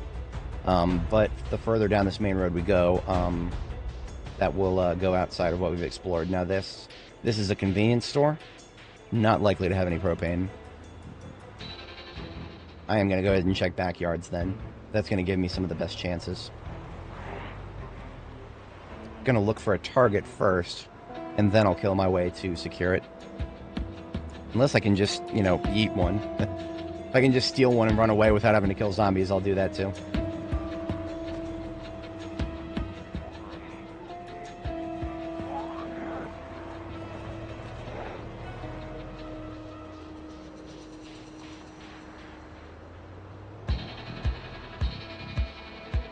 Grills in those backyards. Charcoal grill. That's no use to me. It does not help necessarily that I cannot look behind houses. Well, actually, I can. Hang on a second. There is something we can do about that. If you open the window, you can target behind buildings. I almost forgot about that. You got to open the window, so it's dangerous. But if you open the window, you see the targeting reticle. You can right-clicking while you're in a vehicle will open the targeting reticle. And by doing that, you can actually look behind buildings. It's, you know, weird things you learn in this game that are not very well articulated anywhere else. So if we're looking for propane grills behind houses, that is invaluable to our search. Because otherwise, how do we know there isn't one just right behind some dude's house? Now, West Point, I don't know this place well enough to know exactly where there might be some more of these. I have only started in West Point a few times, and rarely have I based in West Point after starting there. Usually, if I start in West Point, it's just like a sort of like a escape from West Point scenario. At least that's how it used to be for me. Ooh, that's a survivor house. I don't think I have the action economy tonight to hit it, but I will mark it on the map.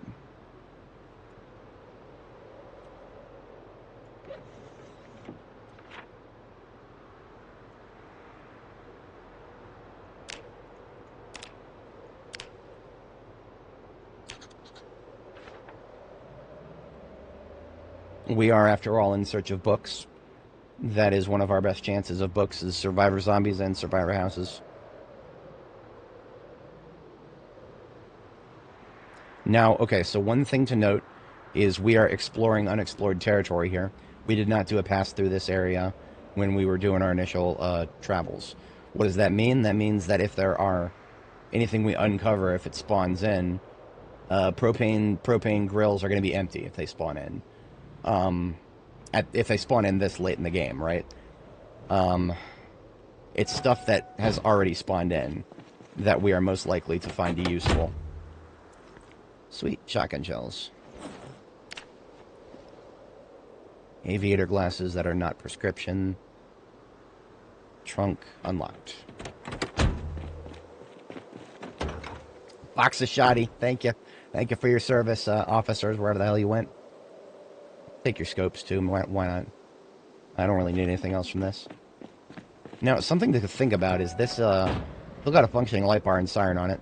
Might have to put a new battery in it, but, I'm going to tow it out of the way first, but I'm going to mark on the map where I left it. Actually, I'll leave it next to the survivor house. So that way, if I feel like recovering, stuff from the survivor house, I can also recover this vehicle. If I feel like using it as a, way to attract zombies, you can set it and forget it while its siren is running. And, the zombies will eventually come up and they'll kill the siren, they'll kill the light bar on it. So it's not a, strategy that I would ever recommend with vehicles that you care about. But, wrecks like this, if you intend not to fix them, yeah, absolutely.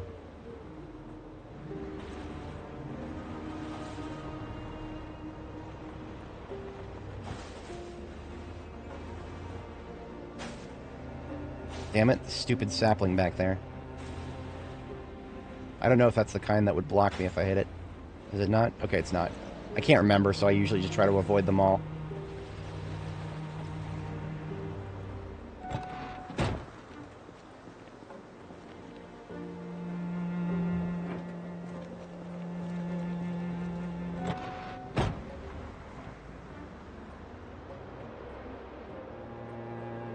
Ah, okay. Yeah.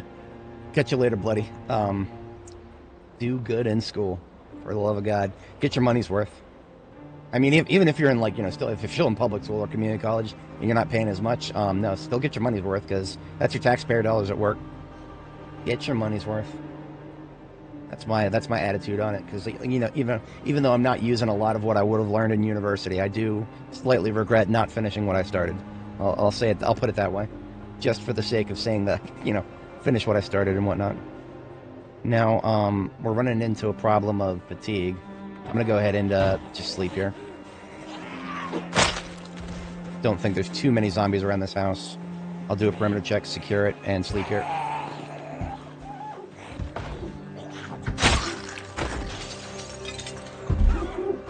Oh, there's not too many zombies in this house, he said, as he walks around West Point.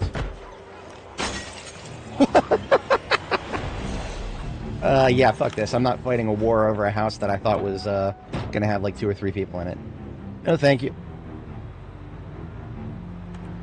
I was looking for convenience, not a battle. It seems like West Point residents don't like their propane grills quite as much. Now, we do have a chance of seeing propane tanks, for example. Okay, situational awareness failure right there. Abject failure for situational awareness. 0 out of 10.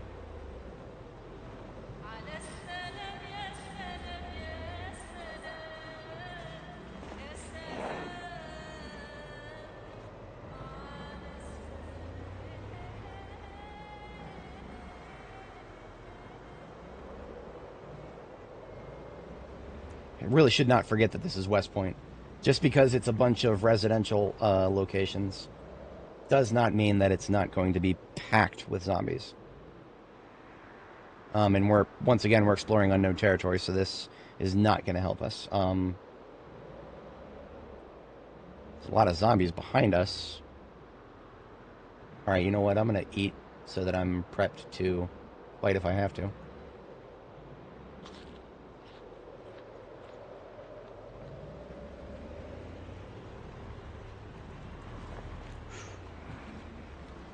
That guy was determined to hit my trunk. Hello, losers. Goodbye, losers.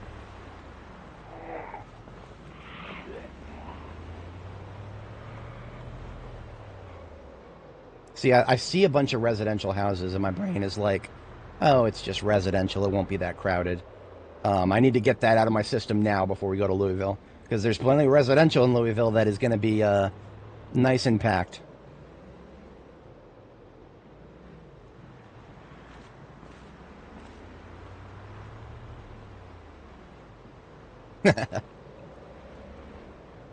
Possibly.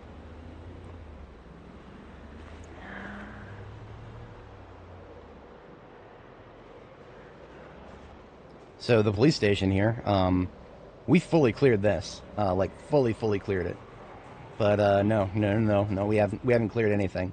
Respawns, baby, respawns.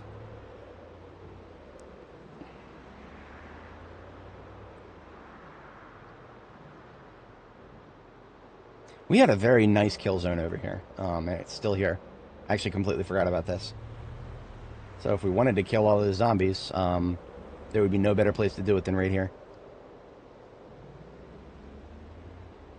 But I'm not here for a fight right now. I'm here for propane, ideally. Wouldn't it suck if I... Well, okay, I would not go all the way back to... Well, okay, so... Muldraw is closer than Riverside. If I needed something like that, I would think normally I would go to Muldraw. Problem with that is Muldraw is mostly emptied of its propane. I took most of the propane from Muldraw, brought it to Riverside. Centralization is actually biting me in the ass right now, in multiple ways.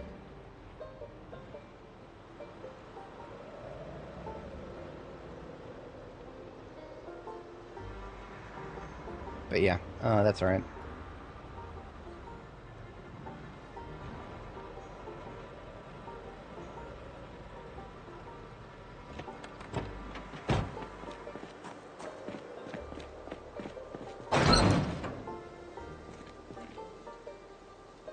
No sharpens required. We're good.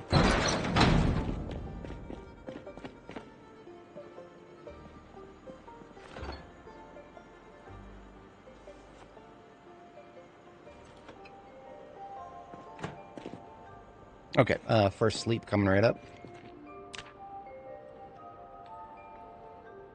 Funny thing is, I don't think I have any construction lights here. I could use some out in the parking lot if I'm going to work on that.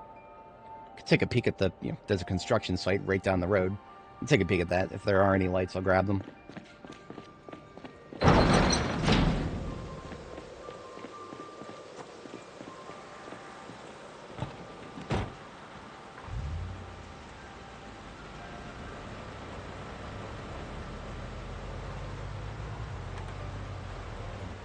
How the fuck did she get stuck like that? Can I push her back through? Sometimes when cows do this, you can actually just push them back through. Nope, she's just, maybe I can make her unstuck herself. Hey, look at that. She's a good cow. She comes when I call. Athena is my best. She was my first. Wait a minute. Why am I going over here? I'm trying to pet the cow. Let me pet the cow. Woman, where are you going? Where's she going? What is she doing? I'm letting her do what she needs to do.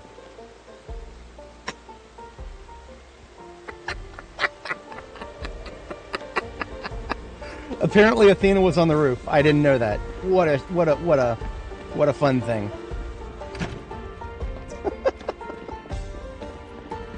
I was just trying to pet the cow and I had to go upstairs to do it apparently.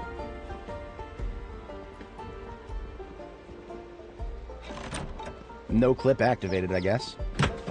Yeah, if I could turn on no clip, I would use it to pet a cow. Why not? Absolutely. Pet the cow. It's a good cow.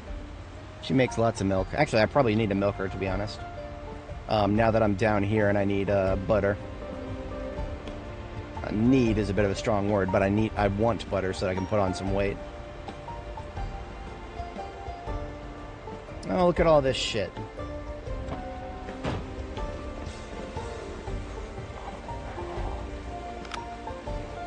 Oh, look at all that shit. Okay. Guys, we're fighting zombies earlier than expected. And we've got a perfect kill zone right here to do it.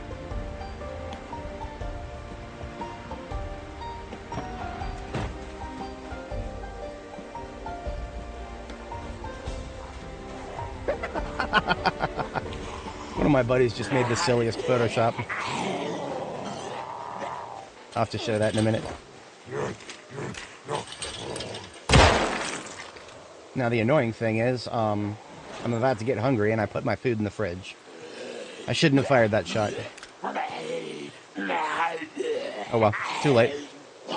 Mission start. Convulse? No. Yeah, that's right. I'm calling y'all fuckers out. What you gonna do about it, huh? Get over here. Fight me like a zomboid.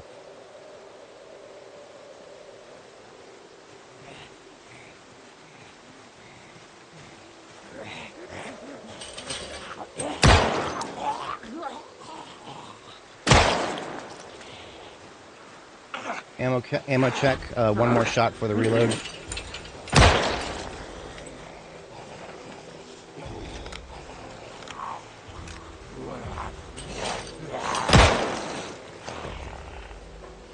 Theoretically, hunger shouldn't be reducing my bullet damage. Theoretically.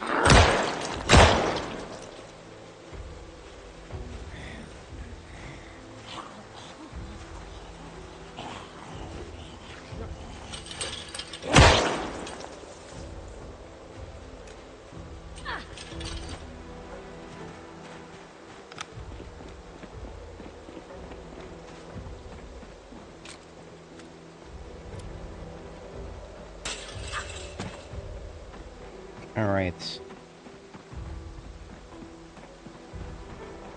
Hail, humans, and take heed. I seek a construction light. In the multiple. Except, there are none. What kind of OSHA violation is this shit? Construction light with no... Or a construction site with no lights? Fucking... I don't know why I would look in there. There's no lights in there. Who needs construction lights, I guess? I mean, aside from me, I need construction lights. Whatever. You know what? Maybe I don't need them. Maybe lights are for chumps.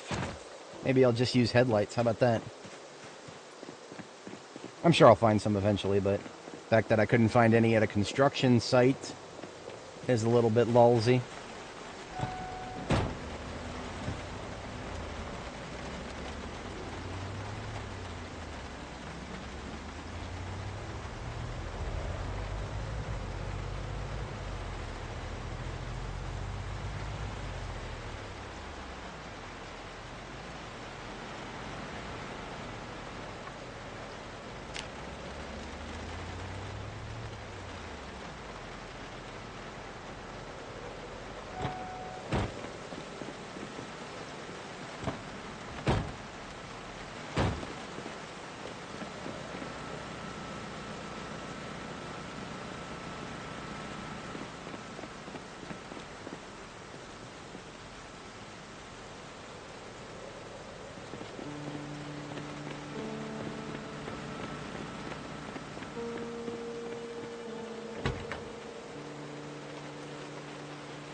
Everything is great on this vehicle.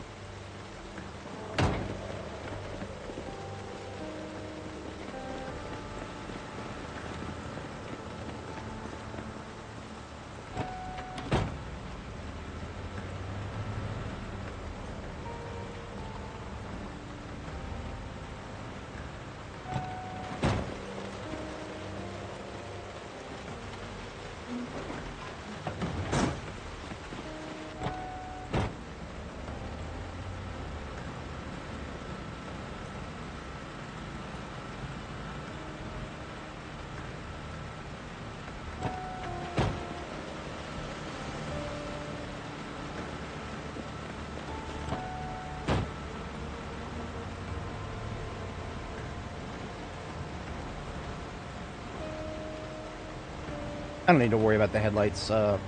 More than one. One should be fine. Let's get the tires out of this bad boy.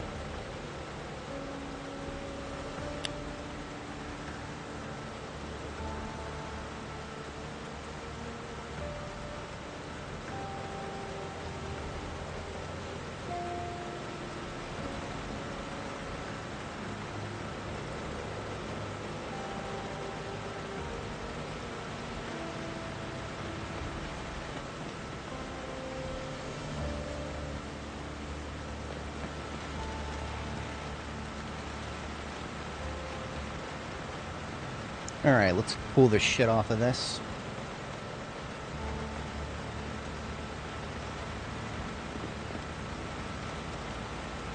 I do love that actions are basically instantaneous. It takes me longer to put the wrench in my hand than it does to remove a vehicle part, which I just find hilarious.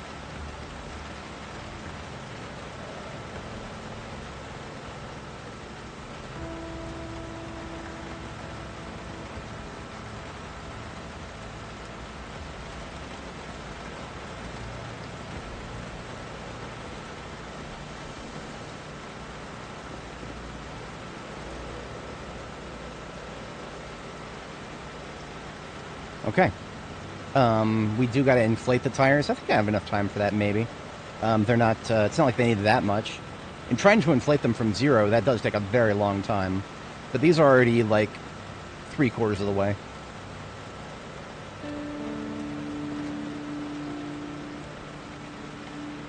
Beautiful. Now I just got to actually repair the chassis itself.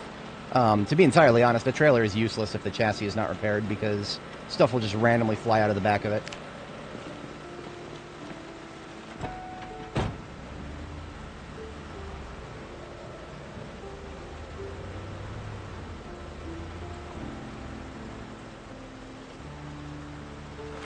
Oops, wrong button.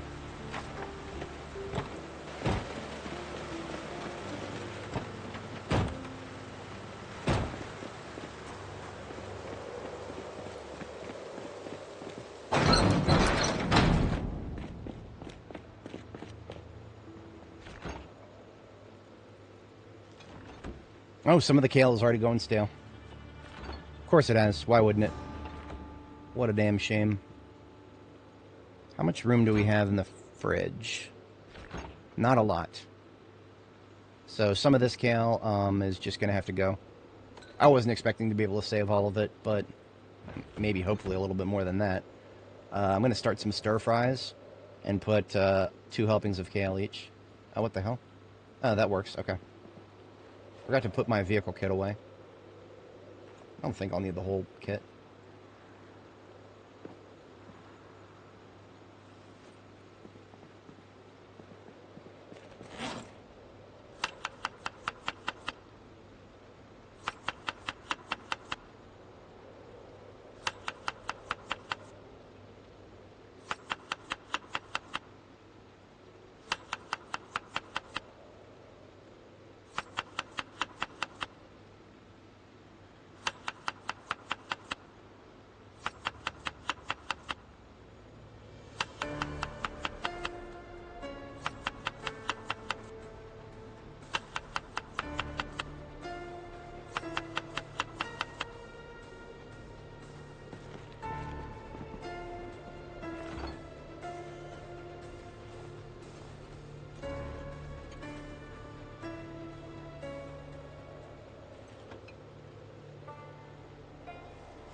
Alright, the kale that I've already started using needs to get trashed.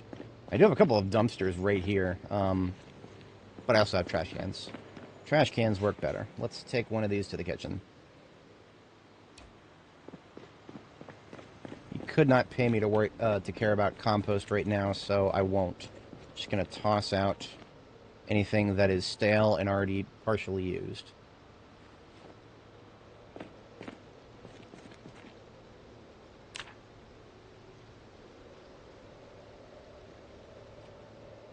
Not too many live viewers but right now, but for anybody joining, if you're not familiar, we are staging our way for an assault to Louisville. We'll be hitting the checkpoint not too long from now. We're just kind of doing a little bit of local prep work here at the south end of West Point. And then we will deploy on the journey towards breaking ground into Louisville. I don't know how many times we're going to have to go back and forth between this base and Louisville until we've secured an actual destination for a base in Louisville. Don't know how long that's going to take. We may not get to there by the end of the stream. I'm not 100% sure. We're going to be playing that by ear, entirely by ear.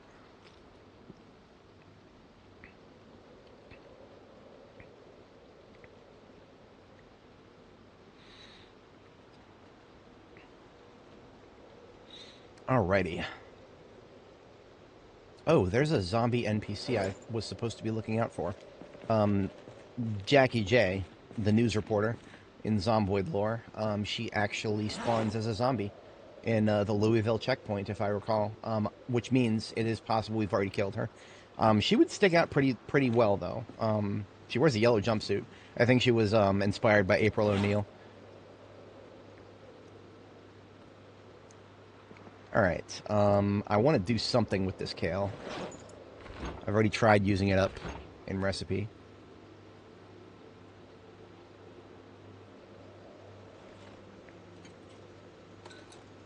What's still fresh, I'm going to squeeze into the freezer here. So I didn't realize it was that close to going stale. So we've got stir fries here with a unit of kale each. Let's use the potatoes.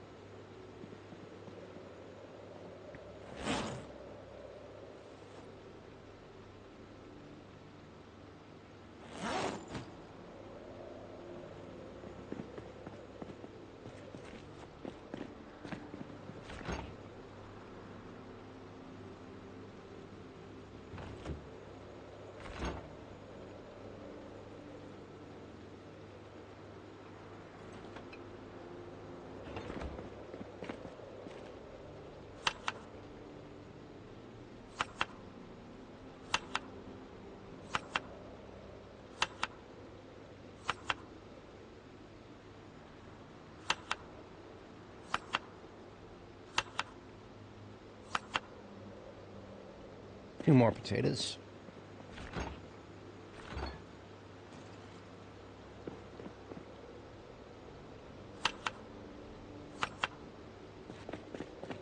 All these potatoes are now classified as leftovers. Into the trash they go.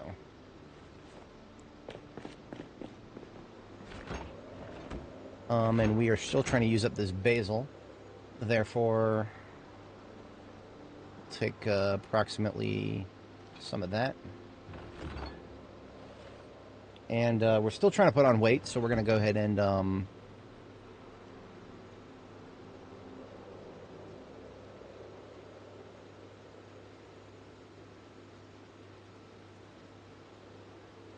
oil. Do we have any olive oil left? What else in here can we put on a stir fry? There's not much that has like calorie dense stuff here. I'm not seeing much calorie dense stuff. I guess olive oil, that's fine.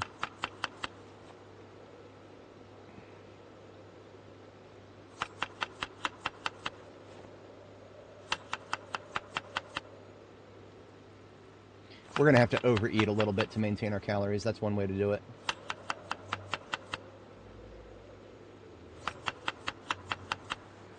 And threaten me with a good time. Might as well overeat.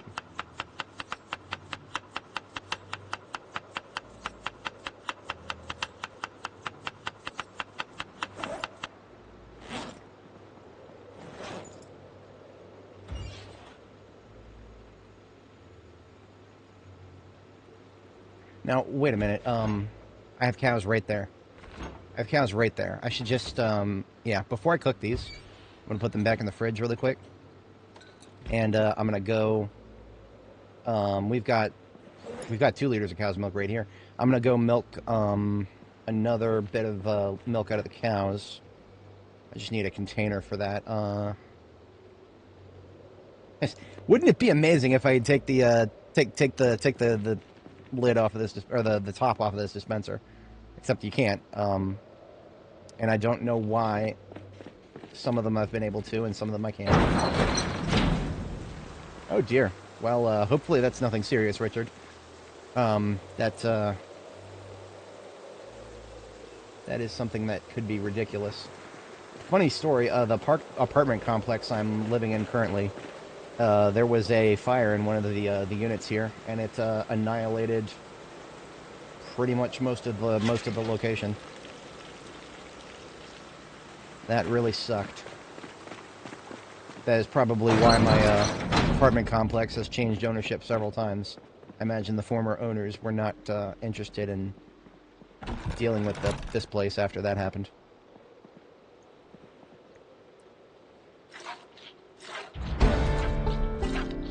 Animal care level 10. What does that mean at this point? I don't know of any benefits after a certain point. Like, medium, once you're, like, through the medium levels of animal care, it doesn't, there's no more information you can get. Animal care basically just increases the amount of information you can know about animals. So we've got a 10 liters of milk from milking Athena there. What we're going to do with that is put it on the floor right here for a moment, and then we're going to make a butter churn. Easy peasy. 2 planks, 2 nails, I believe. Go out to our shipping container out here. There's probably still some more planks out here.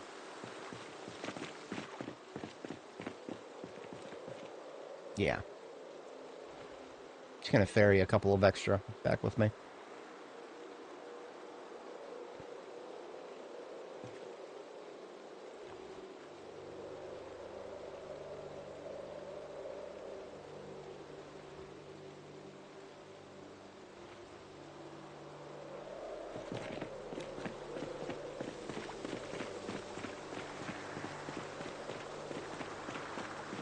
Okay, so there is now a wind chill.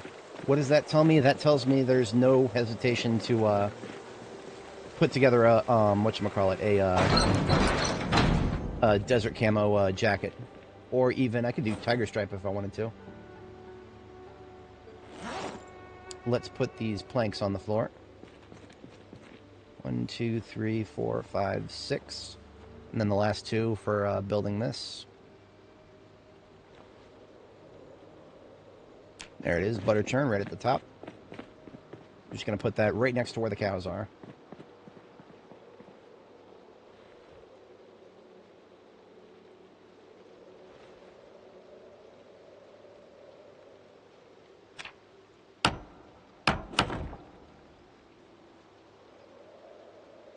Then all I got to do is pick up the bucket of milk. There's 10 liters of milk in my inventory. We churn that into 2 sticks of butter.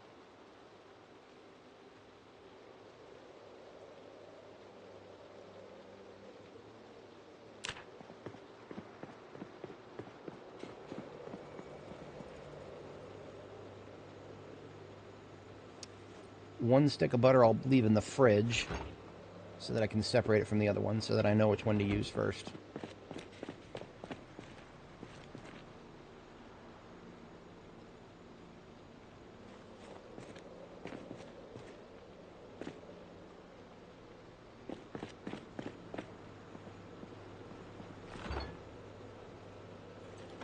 So buttering up these stir fries will vastly increase the amount of calories and fats in each. Mostly important is the fats, because calories, there's a lot of ways to pack calories into your diet.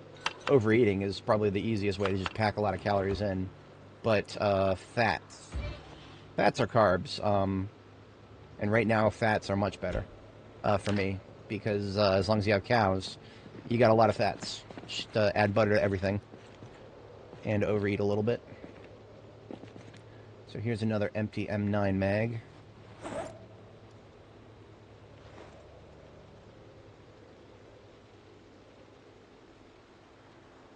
I don't actually think I need to hold on to the vehicle kit any longer, so next time we're in the ambulance, that goes back in there. Those will just take a couple of minutes.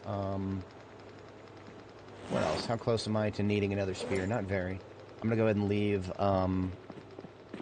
the replacement spear in the trunk of the ambulance. I have so many cartons of shotgun shells. Kind of absurd. It's a good thing. I'm going to need it. When it came time to start using shotgun, I was pissing through the ammo. Like, literally pissing through it. We will need every shot that we can get. Glove compartment gets the vehicle repair parts. The only repairs left to do on the vehicles are welding. Now, I do have a welding torch and a welding mask that I keep in my transit vehicles. I'm going to go ahead and allocate one of them. Oh, never mind. I have one welding torch across all these vehicles. I forgot to refill the welding torch in my ambulance, or sorry, in my hauler here, because I am a doofus. Okay. Good to know. Good to know. So I have one welding torch across... I have one welding torch full stop right now. Like, there's, that's all I have access to is one welding torch in the area. Massive oversight on my part. Like, of course I didn't think I would need too much because I don't have the 5th book for welding. So I'm not planning on doing much welding, but if I want to repair vehicles, yeah. Yeah, I kind of do. I kind of need a little bit of that.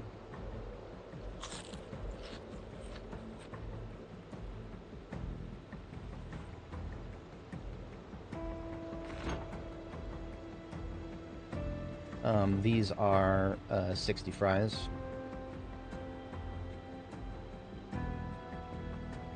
Plus C with a little C. So that should be high calorie. It has both olive oil and butter in it, so really high calorie, relatively.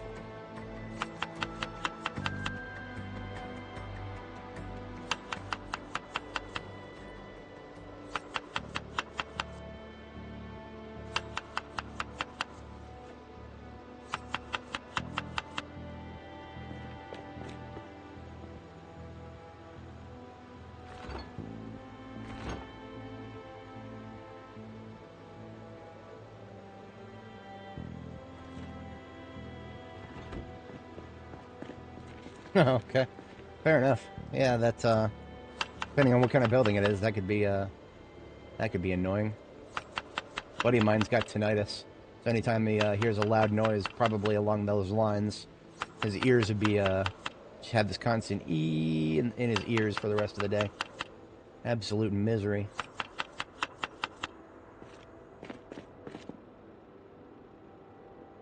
Leftover taters, unnecessary.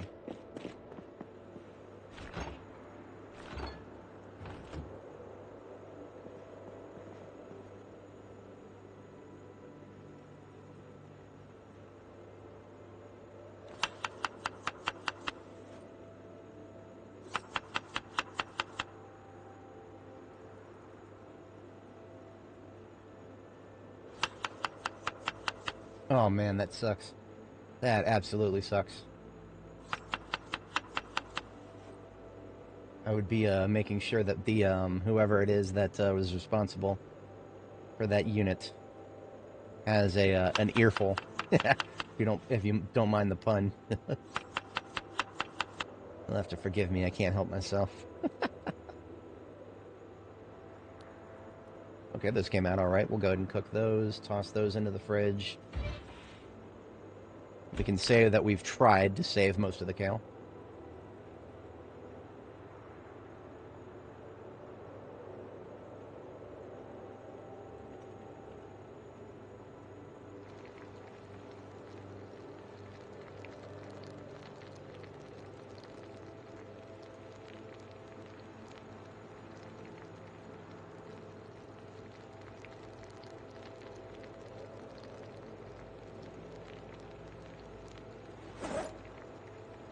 This is the kind of relationship I have with my homies.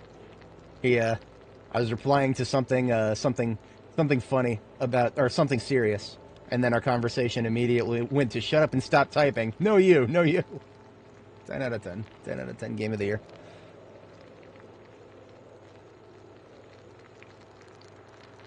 He also made a meme earlier. See if I can pull it out of Discord because it's hard to see otherwise. Yeah, this is our experience going through the tunnel, except we didn't have any backup.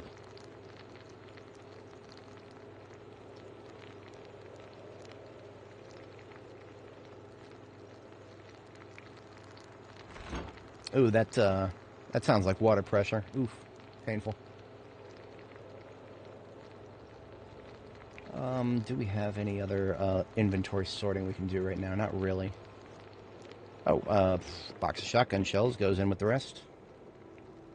We're getting closer to another box, too. Probably not going to need to assemble that, but it's nice to know that it's there.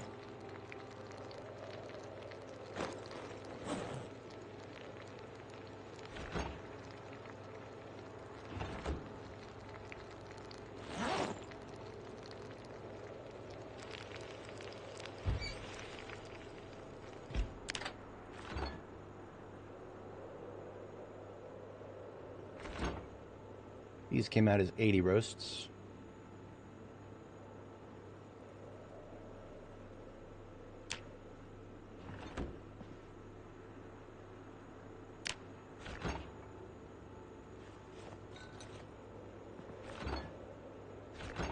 I do not understand why whenever I open this fridge, it's the freezer that opens first.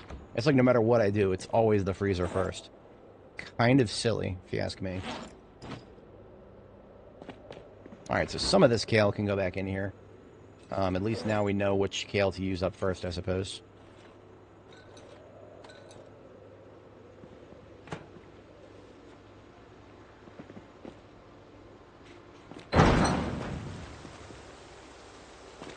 Alright, so before we deploy again, we are going to put together a desert camo set. So we don't... Now, the unfortunate thing about color combinations in Project Zomboid, I'm really happy with the way I look. I love the black and forest camo.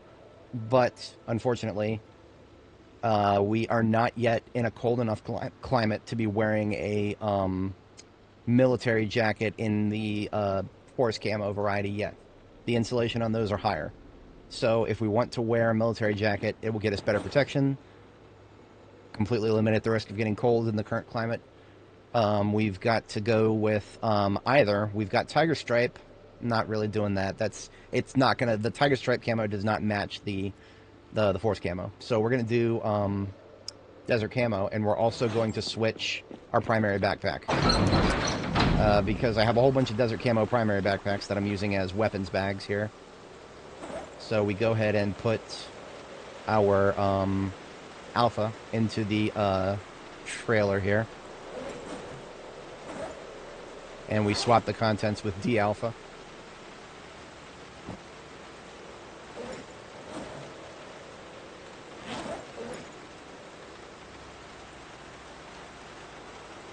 I mean, the funny thing is, the rest of my M9 magazines might as well come with me anyway. Olive drab I would never wear, so I don't even have to think about that too hard. I don't know why I'm carrying around these knives, except for the hunting knife. The hunting knife, yes. Everything else, these pocket knife, butterfly knife, I don't need those. They're not good for anything. Multi-tool, yes, that's a tool, not a knife. And then the stick is a replacement handle for a spear. So that goes there, and then the knives, put them on the... They're decorations at best. Alright, now we are going to take this military jacket, patch it up with some leather strips. We brought some, we brought a sewing kit just for that, so we've got our, we need a needle. Really, I've got a needle somewhere, there it is. Needle, thread, and now we just need leather strips, which we got in here. Open one of these bundles.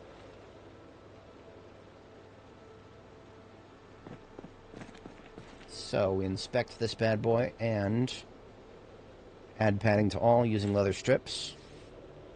This is going to improve not just our chest and arms and everything else. There's also a collar, and therefore it will provide neck protection as well. We are tailoring level 10, so everything is going up. The bite protection levels, everything goes up by 10% on top of what that already was, which is 50, or 30 bite, 50 scratch. Our protection levels just went way up, and we didn't even have to do anything. Only minor problem is now our elbow pads don't match, and I did not foresee that. So, slightly doof on my part. If I can find some better elbow pads down here, I would just need the sporting kind. But it's okay. I'm not that worried about it. Doesn't have to be a perfect match, as long as the colors are okay. The colors do match perfectly fine, though, so...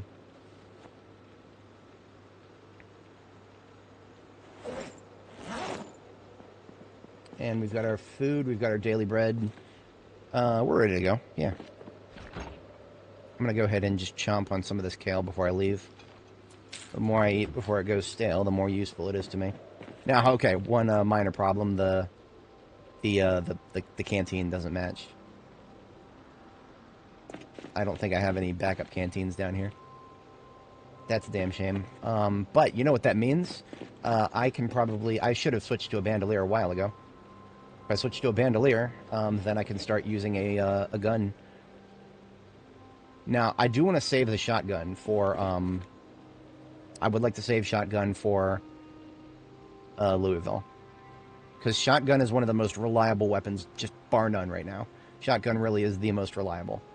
So I'm going to take this MSR 700 here, and we're going to switch to that. And that is going to be our bandolier-fed weapon. Tell me I forgot to bring a bandolier. I literally forgot to bring a bandolier. No. There should be one in one of my backpacks. I need to find one now if I can, because I need to order my bags correctly. There it is. Of course, I brought a bullets bandolier.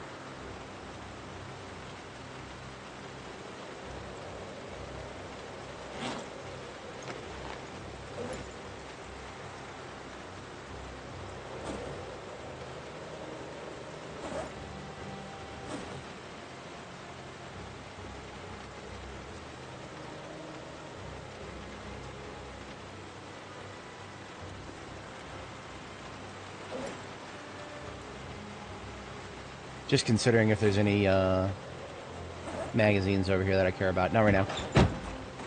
Bandolier's on. Now, why did I put on a bandolier? Because that occupies the same slot as a canteen. So that's why I went ahead and grabbed that now. I figure if I'm going to be taking the canteen off because it doesn't match, then I'll just wear a bandolier instead, which I'm kind of overdue for if I'm going to be switching to firearm focus here. So MSR 700 needs it's got a recoil pad and a ×2 scope. Waiting for it here. I don't know if the ×2 scope is a good idea.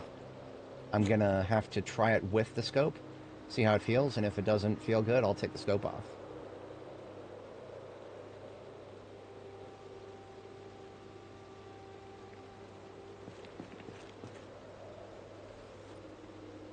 Now this means that my sword is going to be my heavy hitter for combat. That's okay, I don't mind that. I will be using a regular old 2-liter plastic bottle for water now.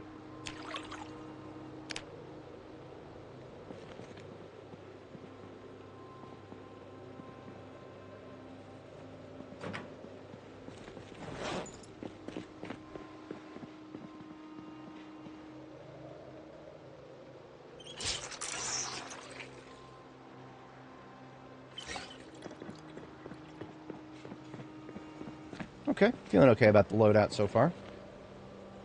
Let's put the handy knife back and get the backpack back on the back. Ambient weight is 21. Not the best. Really not the best. We're a little over encumbered, but we can handle that. Now, the only problem with being over encumbered right now is the fact that I don't need to gain strength experience anymore. So being over encumbered is not serving the purpose it used to. It used to be that every time I was walking around while being over encumbered, I was getting a little bit of ambient strength experience. I don't really need strength experience anymore. Now, I do still need to get a little bit, because your strength experience will go down if you do nothing that gets you strength experience for a long period of time. You actually do lose strength experience. But because I'm constantly working, I don't have to worry about that personally. But I would have to worry about it if I spent like 2 or 3 days straight doing nothing. So that's just kind of a thing to consider. So I do suppose we are ready. We need to kill zombies fast. We've got the handguns for that. I need to kill fast and bullets too slow.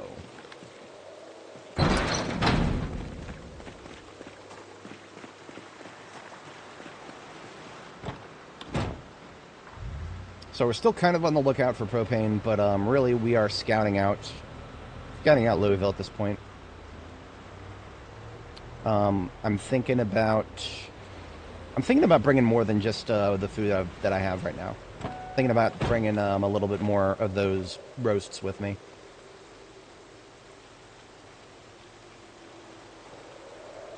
And my camping kit. So that I can sleep anywhere I need to.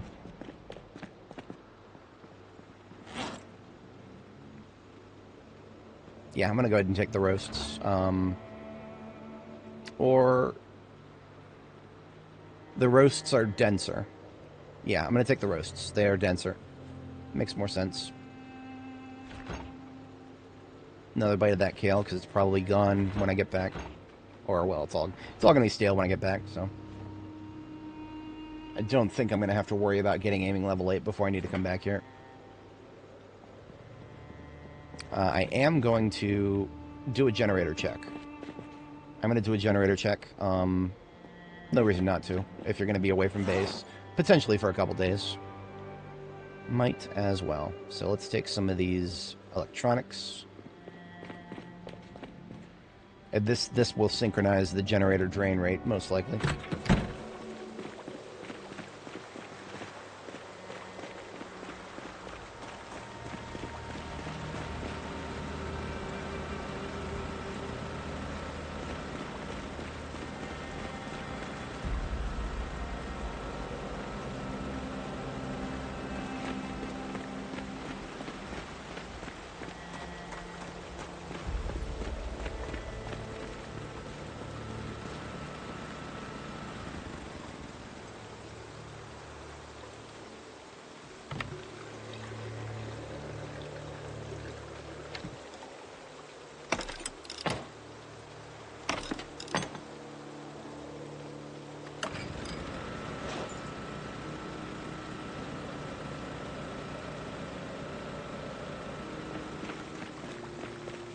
Like half a liter of gas left.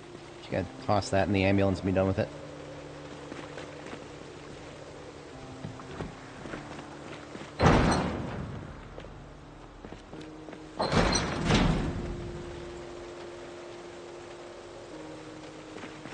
Roof generators are convenient. Unfortunately, the one up here is not quite as convenient for this particular base design, but that's okay.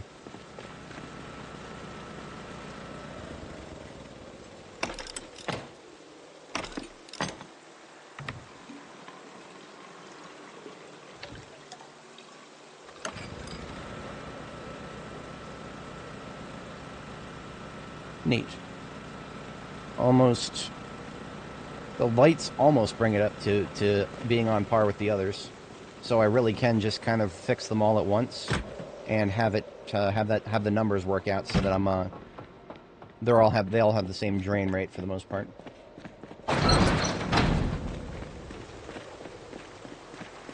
I suppose I could go ahead and do a fueling run.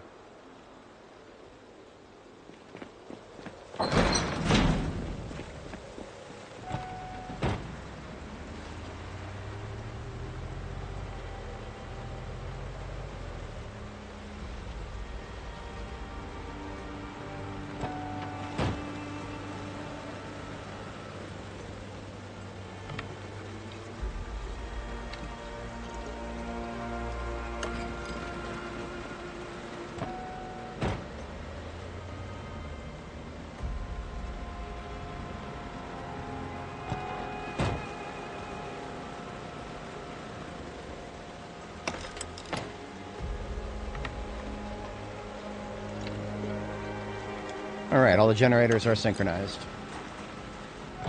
None of them have a drain rate higher than 0.16. I don't know exactly what that means. There is an add-on that tells you how long a generator has before it runs out of fuel. Boy, that would be cool, wouldn't it? Or better phrasing, that would be cool if we didn't have to have an add-on for that.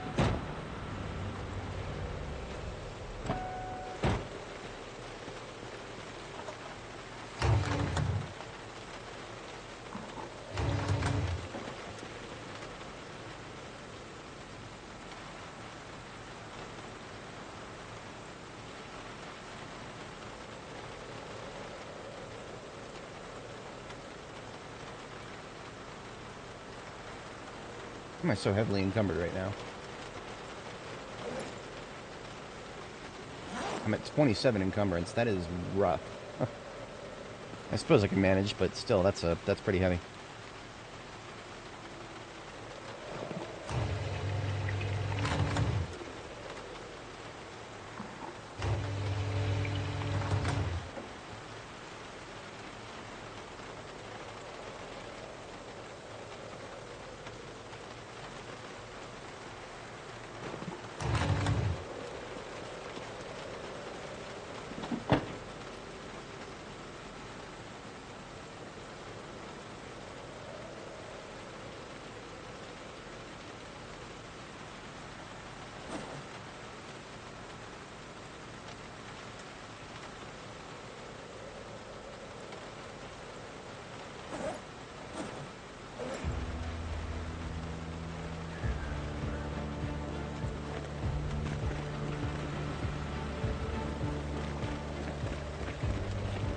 Now, on our way to Louisville, I actually left a generator, a blue one, a small blue one, at a gas station on the way there. So if it just comes down to gas, we don't even have to come all the way back here to refuel.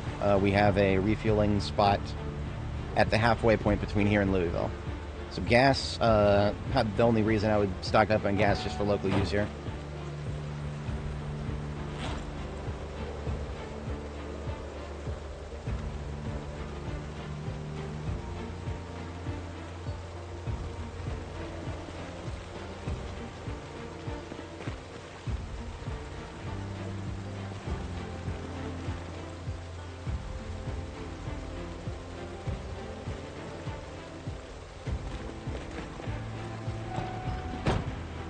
Okay, we're all set to deploy. Oh, you know what? Almost forgot. Nails. I want to be able to build field defenses if necessary.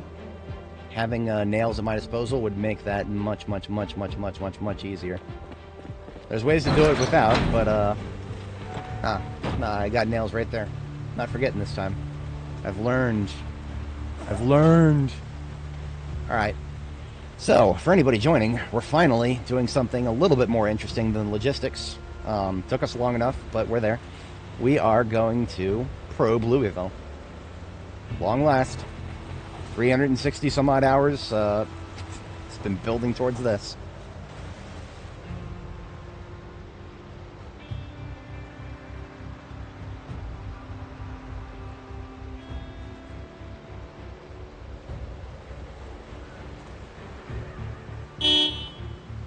These zombies are not necessarily a threat to me, but I would like to keep them out of the road, so I'm going to toot a little bit, pull them this way, and then abandon them. I'll toot and scoot, as it were.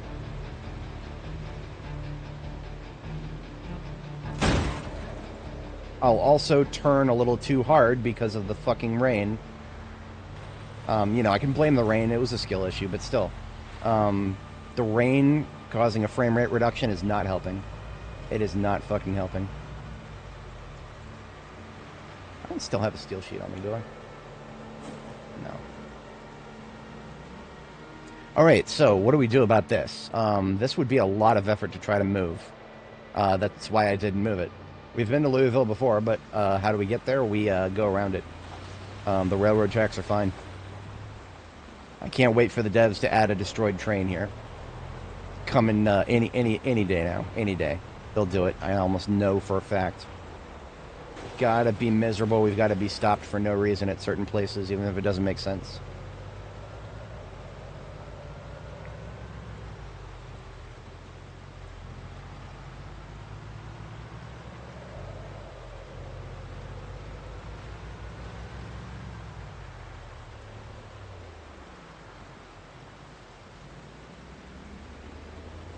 And here's the gas station I mentioned before. One of the nice things about this highway on our way into Louisville is this lovely this lovely barrier right here. Lovely, lovely barrier.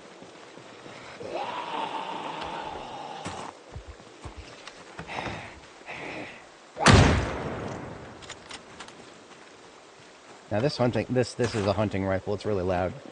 If I am going to be using, oh, you know what? So it's raining. What's my accuracy like with this thing at a decent range?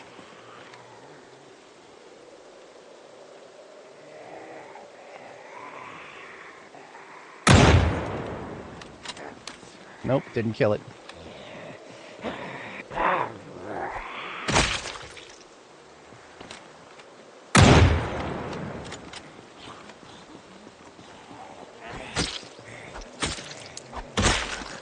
I don't expect this to be very effective. The rain literally makes it harder to hit them. But now that we're attracting attention, right, step up and get flipped.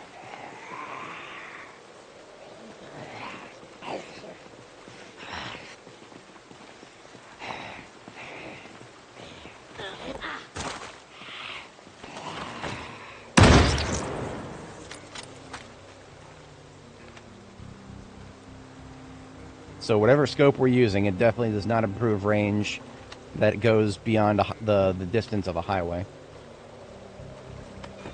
So what are we doing? We're waiting for a slow shamble to reach us. Aggro.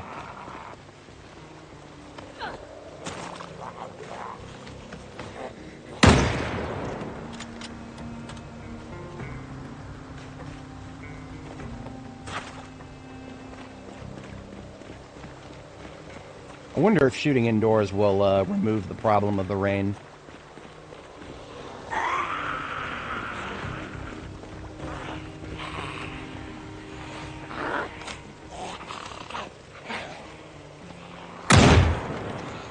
Oh, yeah, absolutely. That's much better.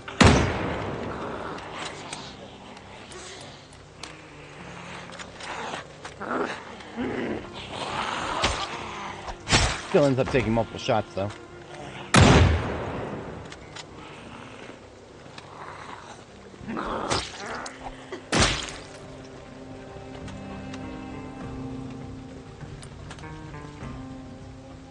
I really should not be killing them in here, but, I mean, it's a roofed area.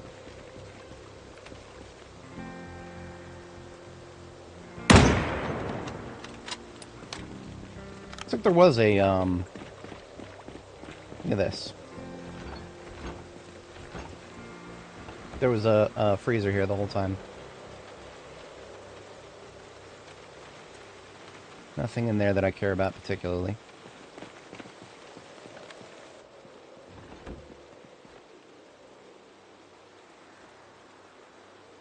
I can't remember if I even went in here. I really should have if I hadn't.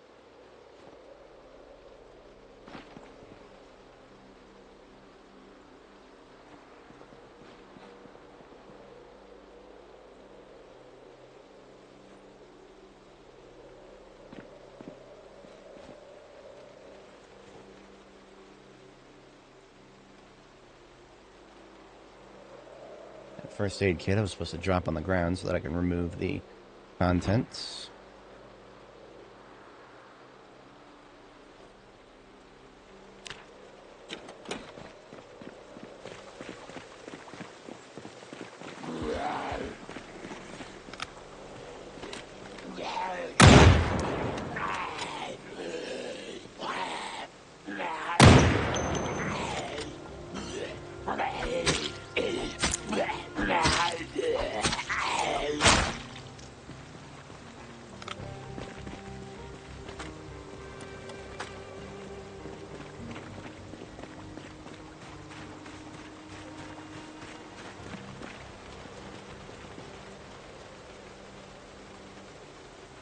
I'm gonna wait till I sit down to eat. No, I do actually have a place to sleep out here. I established it when I first explored in this direction. In the past, we've actually explored all the way up to the checkpoint and started taking hits at it, but we never finished because we got to the next level of aiming and we didn't have the next book. So we were morally compelled to stop when we did. But that's okay, because we've got some progress made and more progress to be made.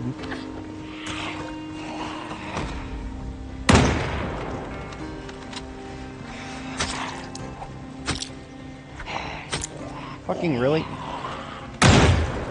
Should never take more than 2 shots with this rifle when they're down. But that's just a little combination of everything that led to that bullshit.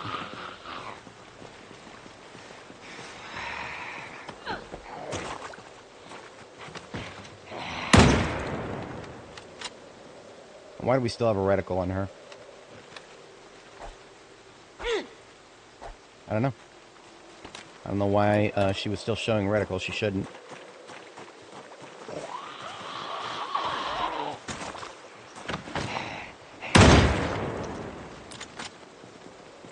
So this should be easy to split these guys up. We got a fast and 2 slow.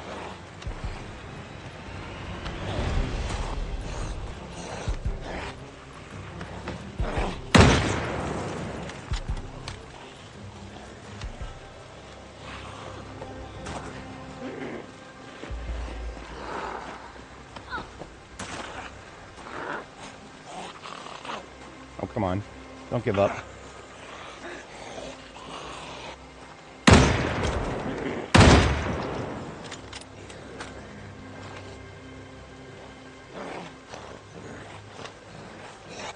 Come on, buddy. Flop on over.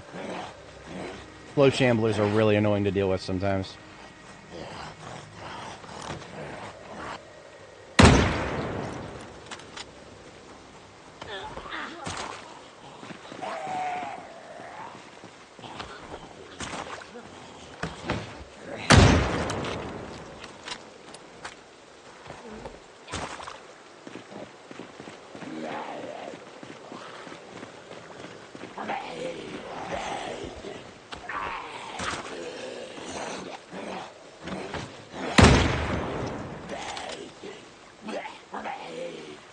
Can't wait for the next patch to completely nerf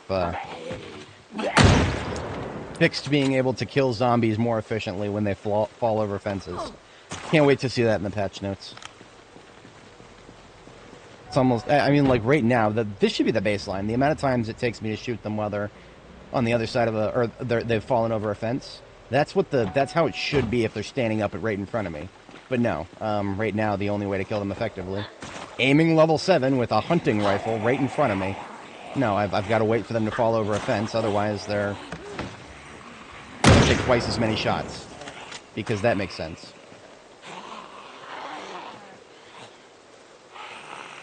Alright, any day, sweetheart. Places to go, people to see, things to do. You're not zombieing very good.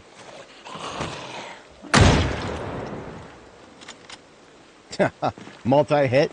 Haha, in this game? Haha. There should be multi-hit. It's unbelievable that there isn't. But, alas. Now, we are fighting our way towards a safe place to sleep, quote-unquote safe. I believe it was around the corner here. There were some people that were in this place that I'm going to sleep in that were actually still people when I found them. They were not zombies, and therefore I gave them a proper burial. They did not have ID cards, though, so I do not know their names, alas.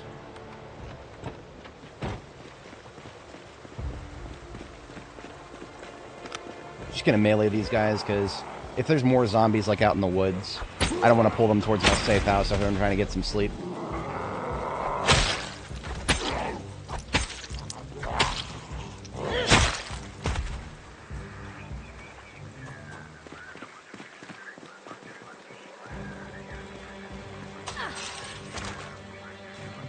Kind of hard to see, but there are the graves right there.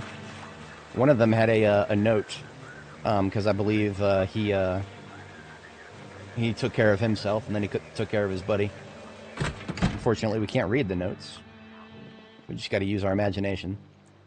My imagination says, R.I.P., buddy. That's what my imagination says.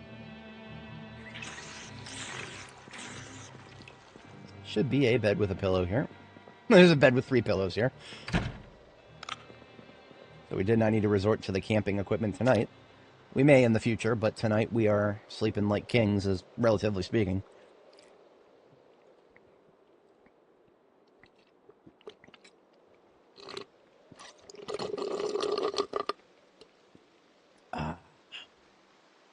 Alright, night fighting on our way to Louisville. What could possibly go wrong, right?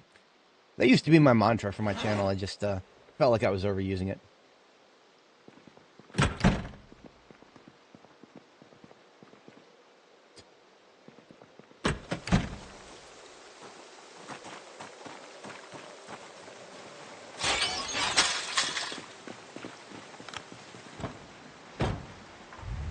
Now, I did notice a construction light up there, so we are definitely going to take that back with us when we do go back.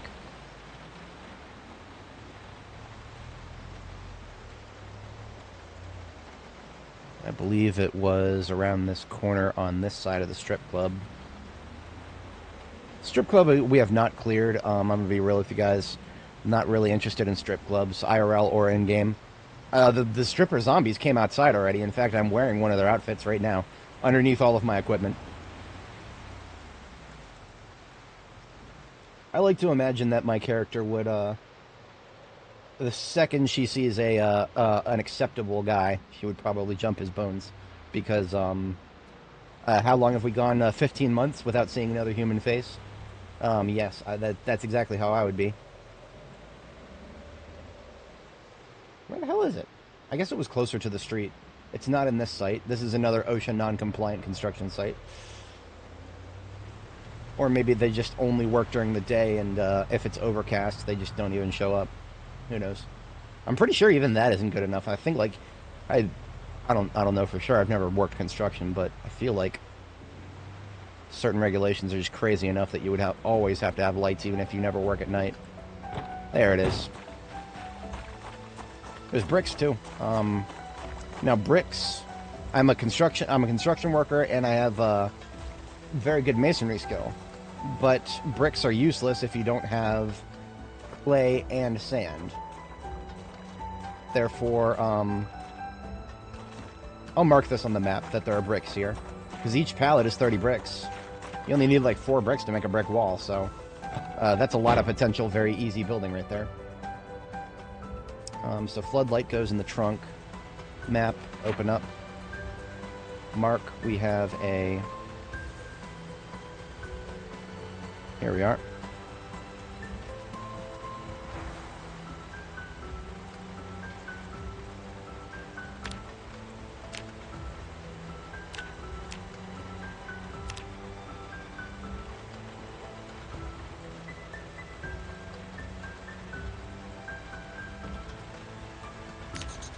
$90, because there are 3 pallets.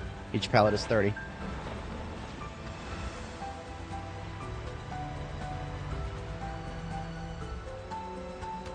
Now, I'm going to have to go back and forth between Louisville and West Point enough that I'm basically always going to be clearing the road.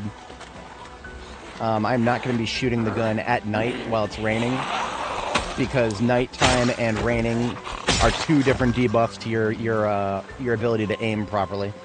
From what I can tell. So I'm just not even going to bother with the guns, sadly enough. Unless I can convince them to fall over the side, which, no. Hey, don't you ignore me. That's what you get. Fucking ignore me.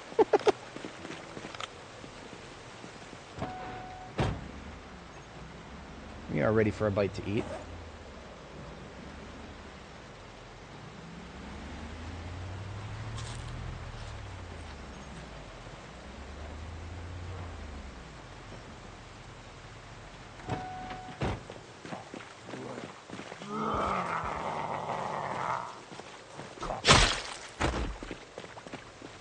Starting to sympathize with the people who want silencers. I don't think the devs are ever going to add them, but I sympathize with the desire very greatly. There are many times where I'd like to go loud, or I'd like to kill a zombie when I'm trying to do firearms, but I can't. Or it's just not a good tactical decision because of how much friggin' noise. Have you ever seen any videos of people shooting guns in a educational sense? The silencers do not, quote unquote, silence very much, but they do absolutely reduce the distance the sound travels by a lot, and it also flattens the visual aspect. Yeah. That was our M36 I just discharged. Theoretically speaking, the M36 is actually the quietest, quote unquote, quietest firearm. But it's hardly quiet, so. And I didn't bring any reloads for it, so.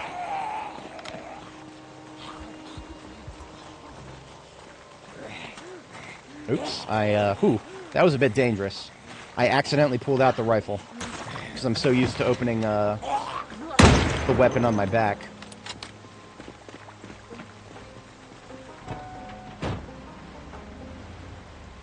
It does limit them a lot if you're trying to not attract zombies. It limits guns a lot. But sometimes you're just trying to go loud and you're not worried. That's one of the reasons fighting barricades really do elevate the amount of gun usage that I can get out without changing my strategy too much. But, of course, that's why I have to now start carrying around nails everywhere I go. And it does take time, even with nails, it still takes time to build a field barricade. Now, there's a warehouse in the area, but it's been looted and trashed. And I've already cleaned it out of propane because I'm obsessed with propane. I've recognized it as a limited resource that we'll never get more of. Now, that being said, look at that. There's a propane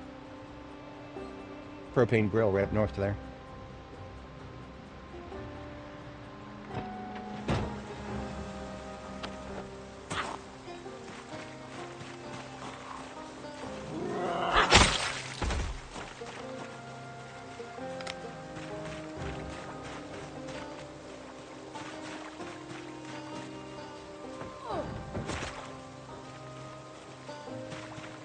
Probably not going to be much, though.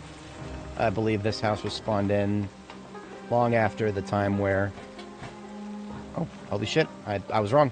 Glad to be wrong. Very glad to be wrong. We have propane, boys. We are propane effective.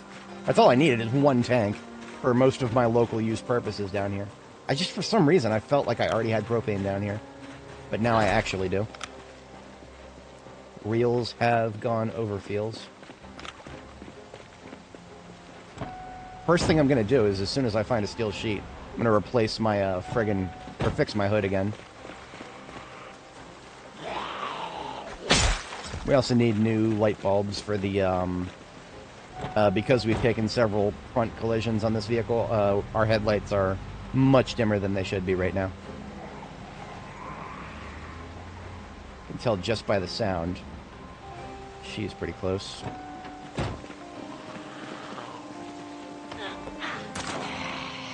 Now, once again, discharging the firearm here, not the best of ideas because, M36 it is. It's loud, but it's quiet. Definitely not as loud as the 223. I regret not carrying around a box of 38 Special. I'm just gonna melee these guys, it's fine. Is that a bicycle helmet? Don't mind if I do. Except I don't have any storage space left.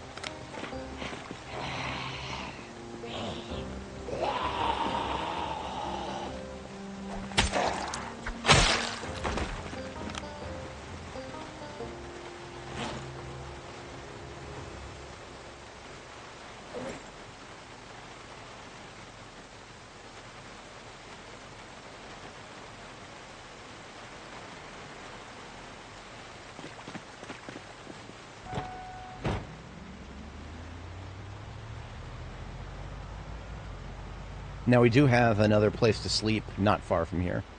I just want to make sure. Actually, I got to check the map, make sure I didn't pass it already. Yes, it is right here. Well, actually, no, that... Okay, so here is the, this is the warehouse I was talking about. I think. Yes, I think this is the next place I have to sleep. And when I say I can sleep there, what I really mean is I've killed the zombies in the area before and confirmed that there's a bed with a pillow. That's about it. I don't think I actually boarded it up. But it's got intact doors between me and a place to sleep, and that is good enough for me when I'm in the field. And I do think we'll have enough time to clean it out. In case there are respawns, which yeah, there's respawns, it's fine.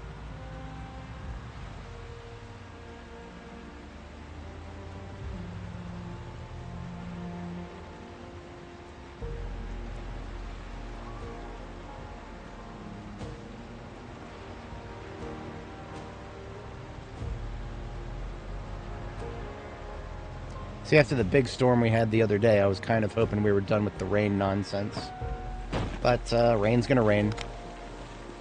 I do recall, I don't think it was this character, I think it was Barb the Builder. One of my more recent characters, probably summer of this year, IRL, one of my characters had, I don't think it ever stopped raining for the entire month of September for that particular character. It was whack. Like the sky might as well have been a waterfall. Coming up on more familiar territory up here. I actually erected a barricade up here. Right up here on the right, I think it was. This did not prove as useful as I had thought it would be. The number of zombies coming from that direction were actually much lower. So we didn't actually get to use that very well. That was one of the first times I came up with a barrier strategy. It's a little early in its adaptation. And I do believe this is leading to the checkpoint here. Yep. So that is the checkpoint up ahead. So we've actually already gone a little too far. I need to turn. We need to go back. There's a campsite up ahead, but it's not sheltered from the rain. I would rather not get soaked overnight. I do think it's raining enough that we would get soaked. So we're going. It was supposed to be before this curve that we were supposed to turn.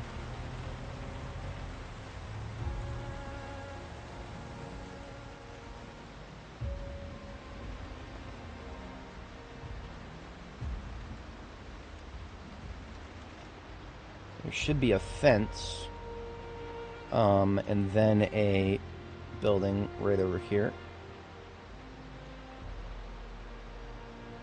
There it is, yep. Whoa, hello. I did not notice that guy. He's out in the middle of the fucking road. Get out of the road, Charles. I'll put you on the ground over here. Salt the earth. Thank you.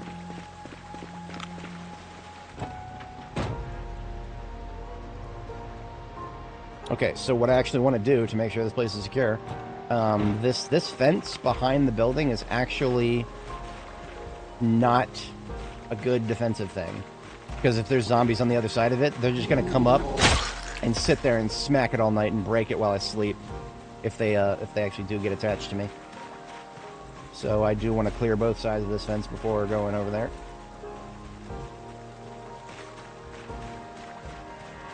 I think I can actually make it through there with the van. I'm going to try. Can't wait to run into another tree.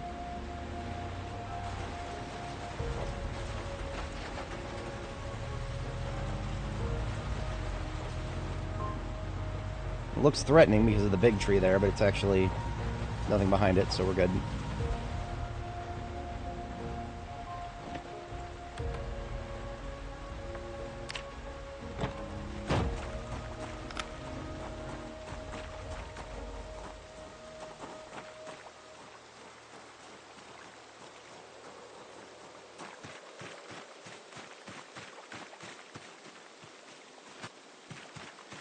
Alright, perimeter check. Looking good, looking good.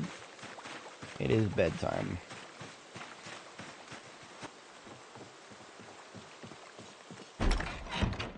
Now this place might look okay. It's actually not.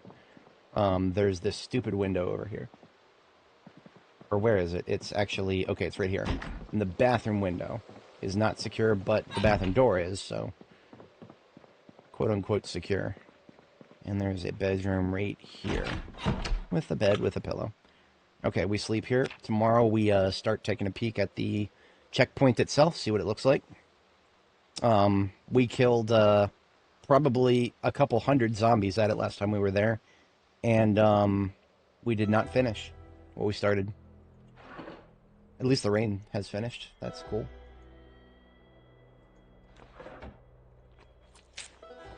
My neighbors have been very vocal with their music lately. Every day, right around this time. Boom, boom, boom, boom. Usually I would, if I wasn't live streaming, I would answer with a little bit of noise of my own if they were doing that, but I cannot listen to loud music while I'm playing Project Zomboid. Gotta be able to hear things. Although, that might change if we get into a big fight. If we get into a big fight, I might put on the my combat mix for this game. Just depends on how bad the checkpoint looks. part of me is probably going to want to come back with the shotgun if the checkpoint is actually saturated.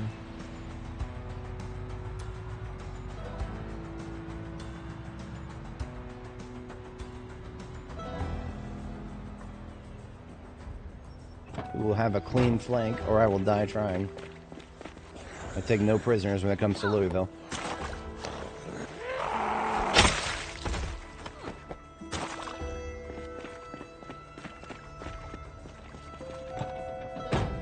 Sharpening, yep. Should be more diligent with that.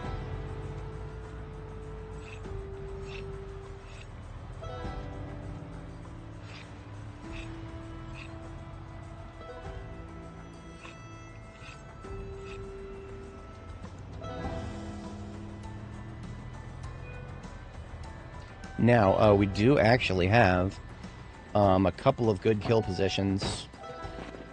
Oh, you know what? You know what? If you're going to be coming at me from every angle, fuck you. I'm going to use this kill position I've already made. Why don't you all come the fuck out of where you're hiding?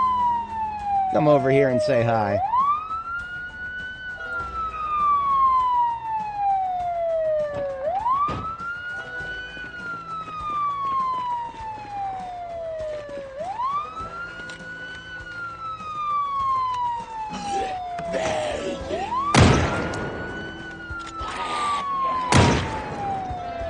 Still need 2 shots sometimes. Unbelievable.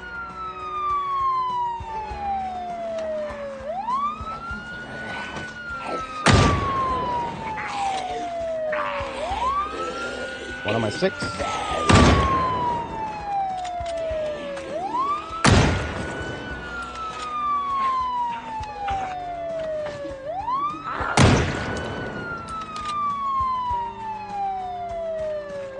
Let's go, Charles. We got places to go.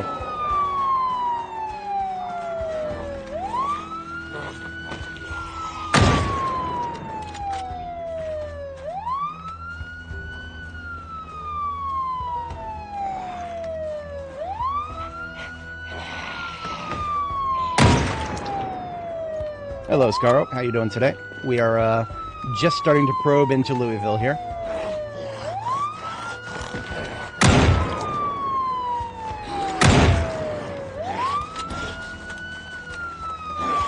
Come on over, take a seat.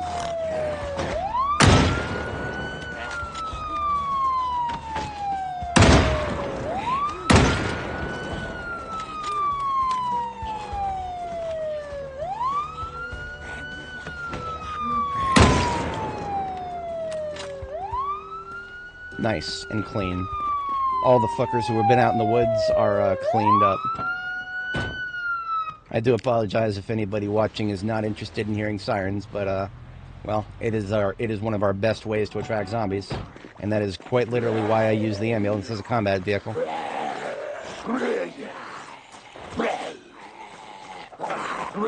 I hate it when they do this. Come on, asshole. Just sometimes people don't want to cooperate with my preferred usage of guns, and that's on a prone target. At least with this bitch, I can have her follow me. Right this way, ma'am.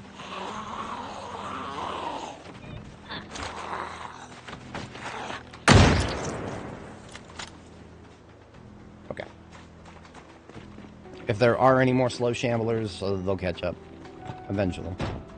It's the fast ones that I'm most worried about because they'll eventually catch up to me from behind if I start discharging like mad closer to the checkpoint up here. Yes, in fact, that is our goal right now. We're probing. We're probing for a operation basis. Emphasis on probing. I'm not expecting too much right now. Now, I do believe I built some sort of defensive position here. Or did I just do... I might have just done shotgun here. Yep, I did nothing but shotgun here. We killed plenty of zombies here. But it was basically a shotgun operation through and through. So there's no defensive positions up here. I was also not 100% sure where they'd all be coming from. So I wanted to be as foot mobile as I could be, and that further incentivized me to use shotgun, because that's one of the only guns right now that can actually kill zombies at range reliably. without many shots being emptied into them. Ragdoll system to blame for that mostly. Because once a zombie is ragdolled, which is a high likelihood even with a lower caliber, once a zombie is ragdolled, you're going to have to shoot it multiple times. They're just not vulnerable while they're ragdolled.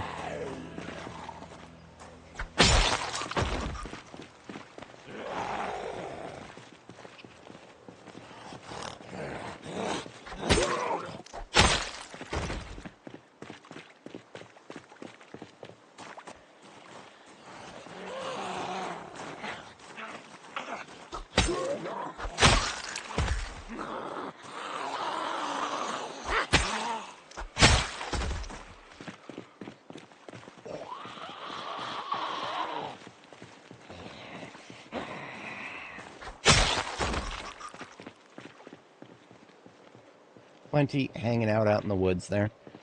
Yeah, so I'll do something about them. What I'm going to probably do with them, actually, is back up a little further, discharge the firearm a few times, take care of them in the middle of the woods there. Because I actually do have a campsite here. I do have a campsite. It is all the way at the very, very top of the screen right now. Kind of top leftish. It's a little hard to see from this distance, but it's at the edge of the fence up there. Because it's kind of the safe area up there. If you think about it, the fence and the river, both those things combined constitute a hard corner that zombies cannot fight into. So that's a pretty decent spot for a camping location in this area. Okay, leave the van here, move up, shoot out in the woods, get the attention of anybody else that might be trawling around in these woods. Both of these are slobies. This way, Slowby.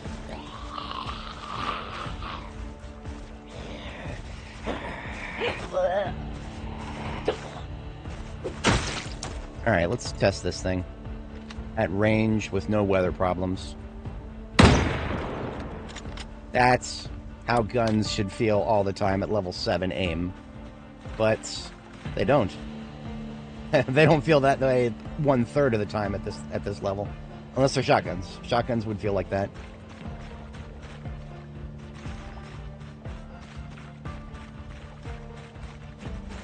Alright, let's eval the status of this. It's looking okay. Yeah, just a bed with a, with literally nothing. Just a bed. That's all it is.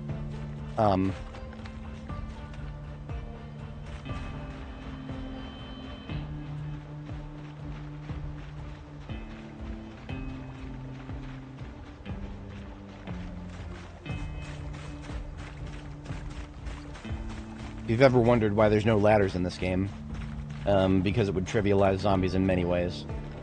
Assuming that they don't make it so that zombies can climb ladders. The 7 Days to Die devs, they just said, fuck it, zombies can climb ladders.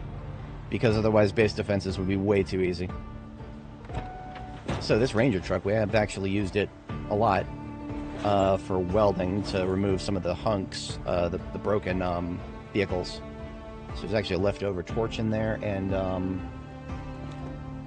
we've got another torch, but we don't need the torch out of here right now. We just need the propane tank.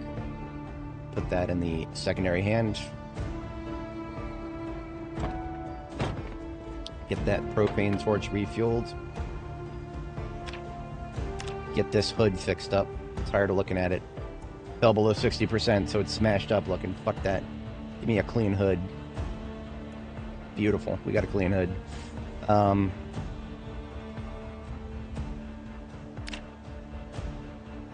What next? We've got no more repairs to do in the immediate moment. We could scrap cars if we needed to now, but I think we'll be alright. Surprised at the tires in this thing. They've taken some severe damage. These were some of my best tires at one point. Not sure how they took so much damage, but well, driving over little things many times, that would do it. Oh yeah, no, absolutely. That would be a terrible place to sleep IRL. That's why it's a bit of an exploitative place to sleep in game. I mean, I'm just exploiting the fact that zombies can't attack the fence and that zombies can't go in water. The devs are working on making them attack fences. Maybe someday they'll interface with water. I don't see that happening anytime soon, though. Water, as far as the devs are concerned, water might as well be a brick wall right now. Because that's what water is, right? It's a brick wall. Might as well be if you run your car into it. Smash it as if you ran into a brick wall. Realism, everybody. This is a realistic game. No exploits. Alright, so checkpoint up ahead. The woods to the left and the right they're deceiving. They really are. Because there's probably not actually very many zombies in them yet. But there can be quickly if we need there to be. We just start shooting a little bit, and there will be plenty of zombies. Now, here we have a defensive position that I used extensively. Up here in the top right-hand corner of the screen. I killed many zombies there. Well, the thing that wouldn't work about it... Well, there's two things. One, there's no roof. Well, let's say I built a roof. If I built a roof, it would cause... there would still be plenty of zombies that would pile up at the fence there. IRL, there's probably several things I would want to do to build a temporary shelter. Most of it would revolve around just, like, taking a, well, small traps. Small traps in a campsite would be fine. Right? This, propane tank gets put away now. Frying pan, too. Yeah, this is, I like this kill zone a lot. We can use it from multiple directions.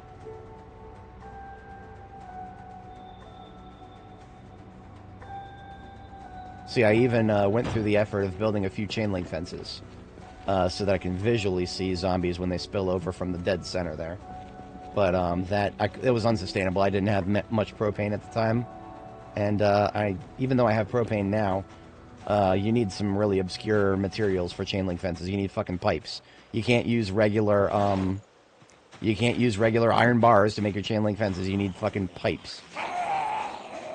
I've made a grand total of 7 bombs. Oh, sorry. No. I've found 2 bombs. I've used 1. And I've made 6. Oh, this is a federal agent right here. She's got the suit, tactical revolver, and some M36. Thank you, Agent Lear. Thank you for your service. I definitely needed some more M36 right now.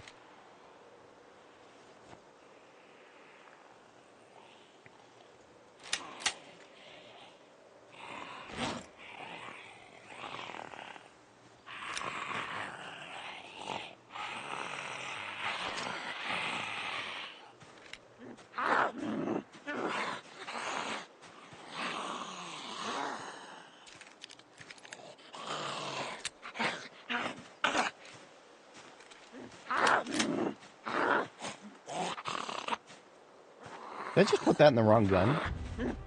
I just put the... Okay, I'm a doofus. That's alright.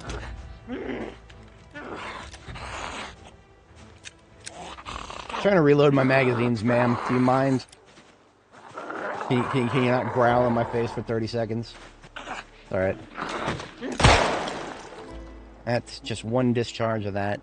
We'll see who that brings down upon us. There'll be some, but a lot of the ones that are moving... Don't get too scared because they're not gonna all of them not gonna retain interest. There's too many line of sight barriers for them all to retain interest. Maybe some of the fast shamblers will retain interest long enough to make it to us. Everybody else won't.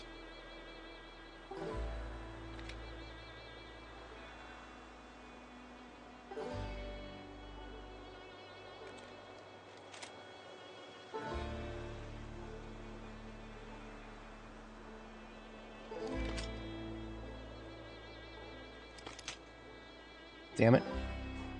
I hate it when my magazines become unbalanced. Your character will always prefer the ones that are more full than the ones that are not.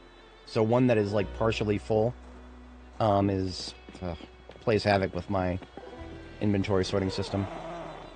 But it looks like we do have quite a bit of interest coming our way. M36 this guy.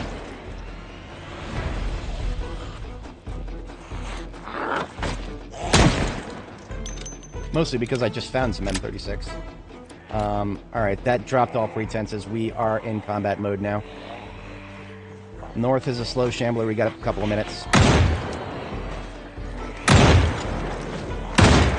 Okay, this thing does not have the rate of fire that I was hoping it would. We're most likely going to have to resort to the 9 soon.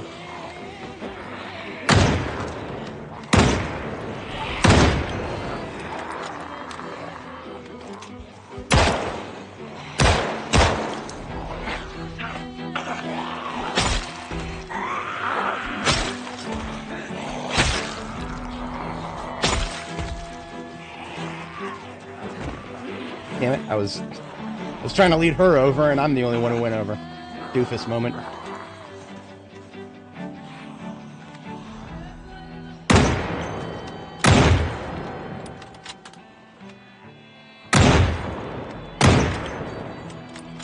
This is my effective range right here.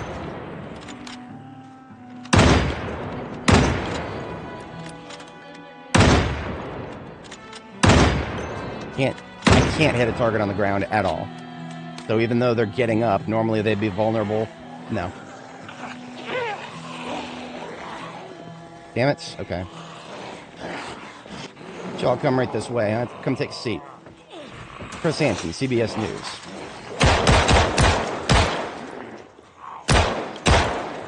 Convulse.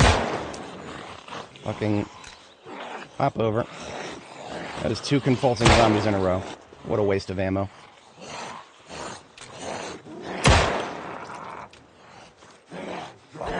Gunblade style. Wait, really?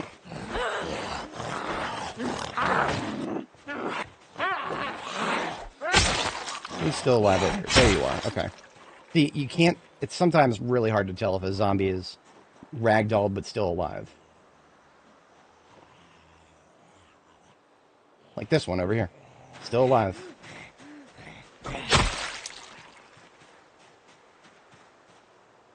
Okay, we've got an M9 here. 14 in it. Thought I took care of this one, but no.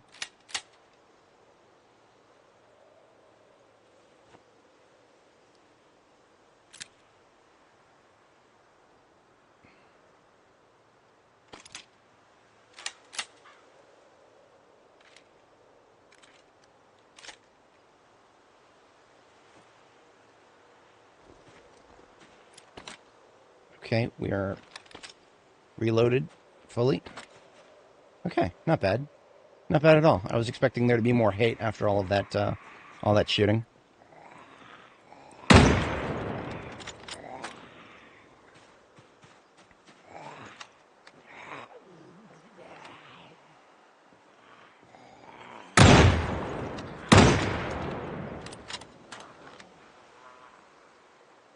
That feels too wide.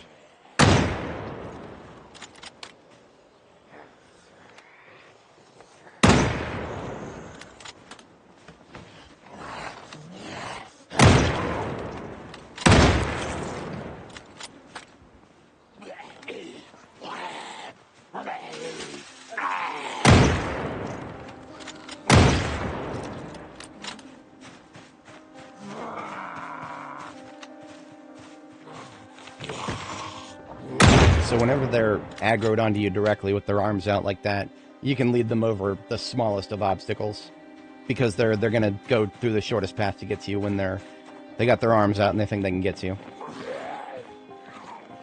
So they don't only... It's not just a method of control for their speed, it's also a method of control for their pathing.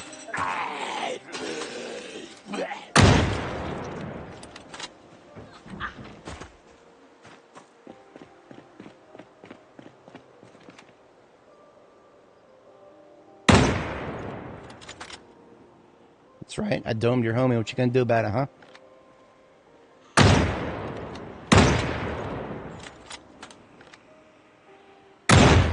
See, there it goes. 2 shots each, and I only killed 1.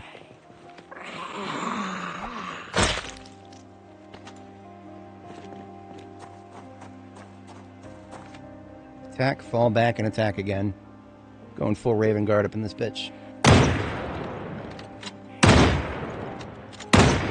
Nope. Not even 3 shots. Pathetic.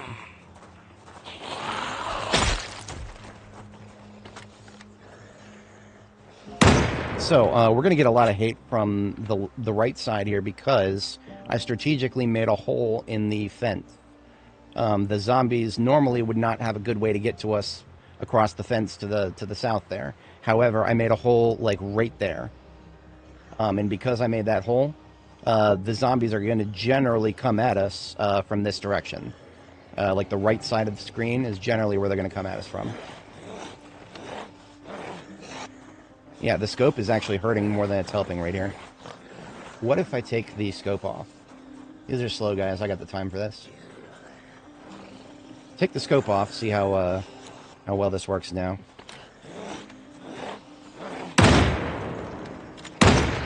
Two shots.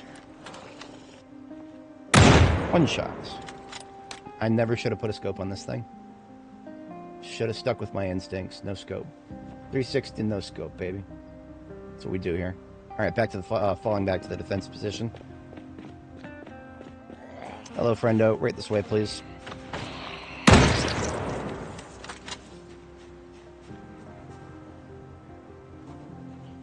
Refast. Refast 5 me.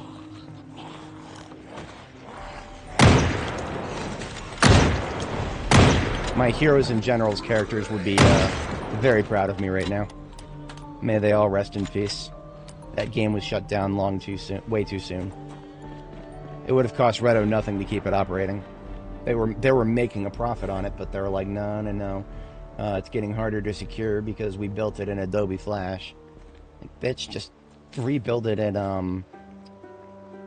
what the hell was it called? There was a language similar to Flash. Just port it to that. Here's a fast one. Now, a fast one's just harder to hit, I wonder.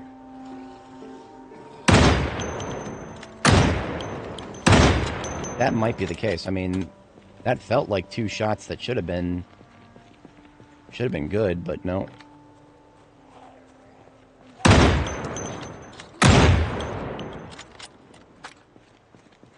Well, at least we can get... Feels like 2 on average as long as we're within good range.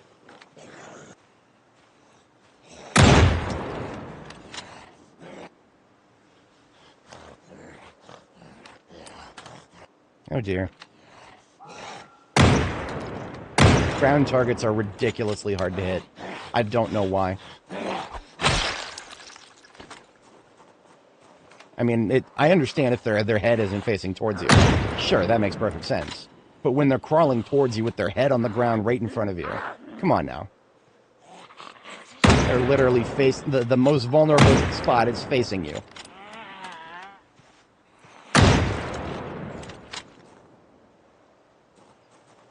Alright. Not much interference from the north. I was expecting a lot of traffic from the north by now. I think the progress that we achieved here early in this year, I think it was, like January, I don't remember. I literally do not remember when it was that we were here. But the progress we made does not seem to have been fully erased, which is amazing. I was expecting the respawns to basically nullify most of it. That's good.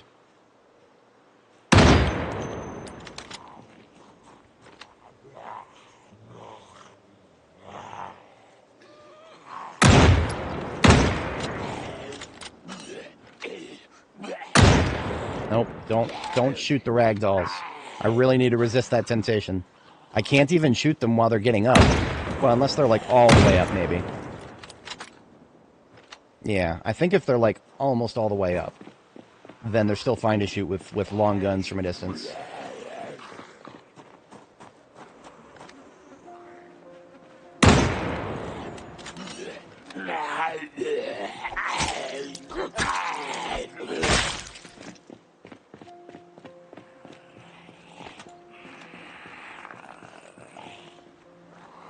Too close. That felt good. There's some from the north right there. Ooh, I have ideas here. Ah, see, I forgot I made another hole. So there's 2 holes in the fence right here that I've made. See this one where that guy just spilled over that sandbag right there? And one right there. So we're working with 2 holes in the fence to the right to encourage them to approach my chevron here, my little chevron pointing in the direction of the zombies. That's how I like to perceive my defensive positions.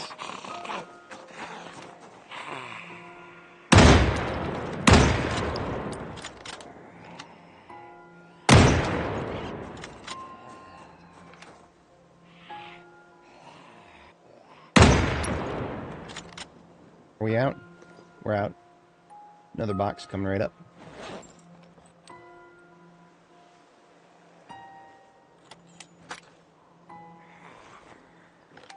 Actually, that was my last box of 223.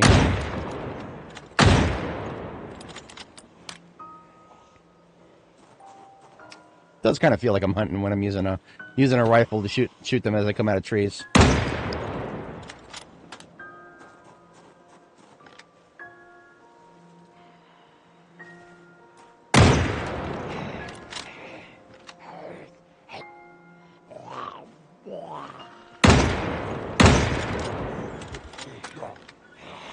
Didn't get that one who's getting up. Gotta wait longer. Okay, you know what? Getting a little impatient. Now, you would think this would be a one-shot. But it might not have been. It might not have been. I was fully prepared for that to not be a one-shot. Now, I think I saw somebody stuck on the fence here. But, no, I don't. Okay. Coolio. Speaking of the fence, look at this. Look at this. I don't know if... A lot of these guys don't know how to get to me.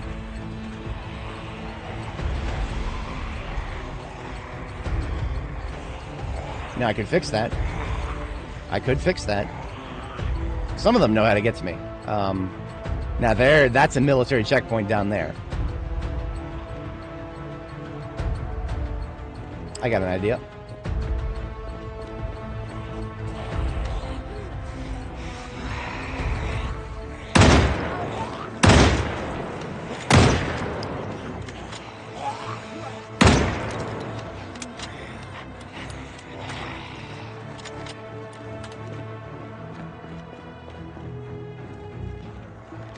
Now, this is where I would normally like to use the shotgun.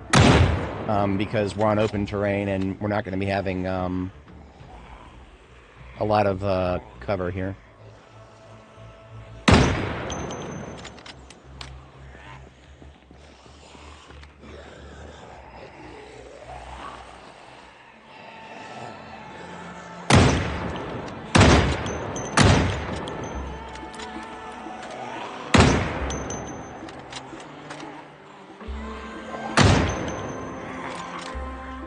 Now, the ones to my left are throwing off my auditory, and every time I look in that direction, I'm going to get panicked.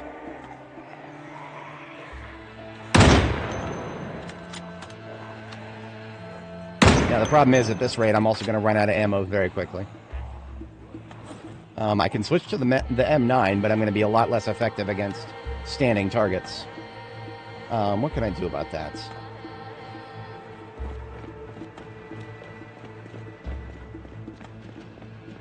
Did I bring any more? I don't think I brought any more boxes of ammo. I think all the ammo that I brought with me is currently in the backpack.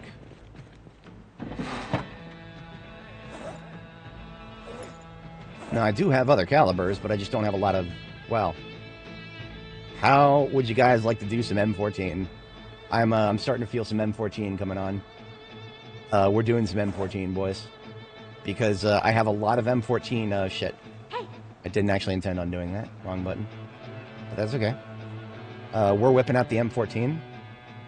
Because I got a lot of magazines for it.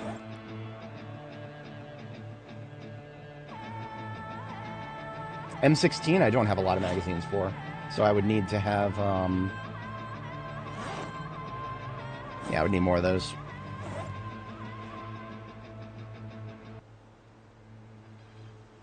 So I got a recoil pad and a red dot sight for this bad boy. I've been looking forward to this for quite a while.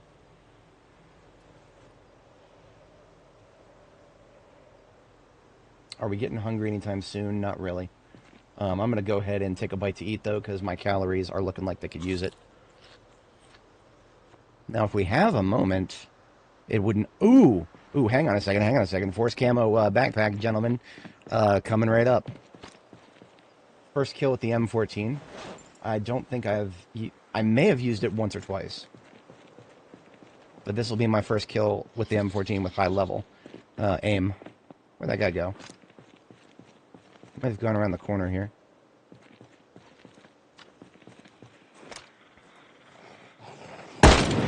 Oh, I already like it. I just gotta, I gotta make sure that I don't accidentally fall into my reload habits.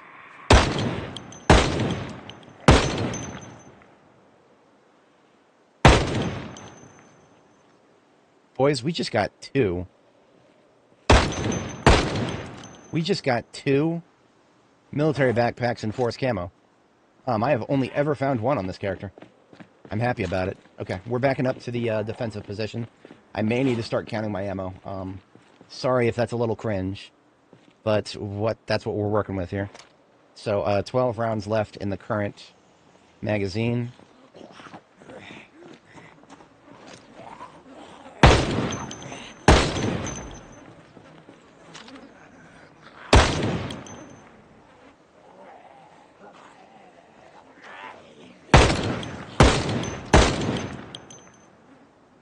He's still alive.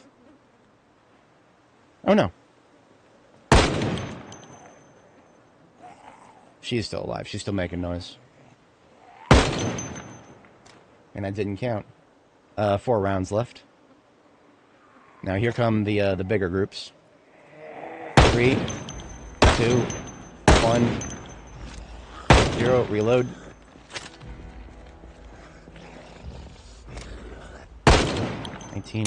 Wait, what? The fuck? I thought I picked up the magazines. Oh, I'm an absolute ass. I'm a dumbass. Well. I'm an absolute dumbass. Come on, hurry up. Hurry up. Hurry up. Grab him, grab him, grab him. M14 magazine times 17. Come on, come on, come on. There we go, there we go, there we go. Looks like we're doing the Rick O'Connell cosplay, folks. We're going to be switching to M9 as soon as we need to.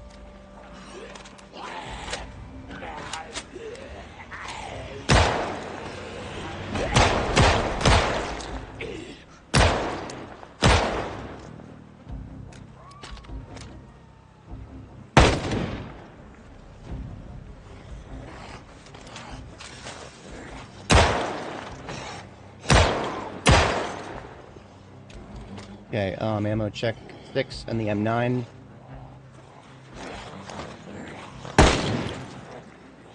I need to make sure to switch to the M9 when they're vaulting, as long as they're in manageable numbers. M9 is a lot cheaper than 308.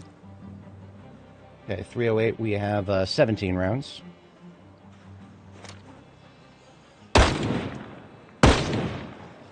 I shot too early.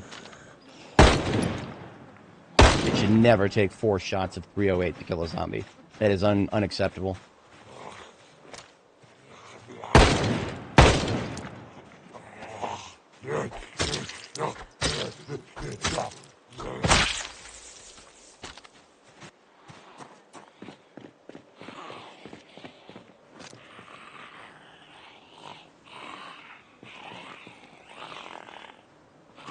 I do kind of want to have a vehicle traversable line here, if I can manage.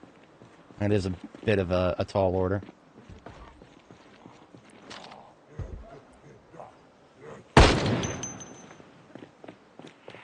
Yeah, why don't you leave the window alone, hun?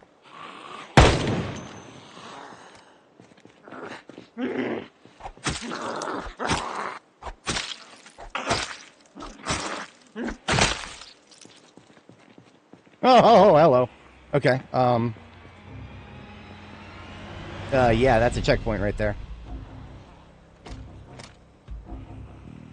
Let's see if I can get those backpacks before I forget about them. Private Dietrich, thank you for your backpack and your service and whatever.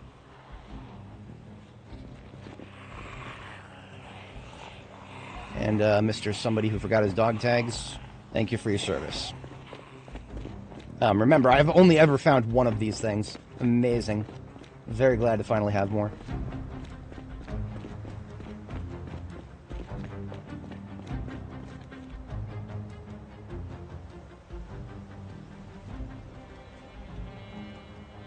Okay, so that was a lot of zombies. Like a lot up ahead. So forgive me, I do actually need to step away very briefly. Probably like no more than a minute and a half or so. Just gotta transfer some liquids IRL. Then I'm gonna armor up, and we're gonna go hard when I get back. So I will be right back, about 3 minutes tops, and catch you guys in just a moment here.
All right, folks, I am back. Where are we at? We're at about 7 hours coming up. So, not too long from now, I am going to need to call it because I do need to. I need to go shopping. When I was refilling my water there, I checked the fridge, and wow, fridge is empty.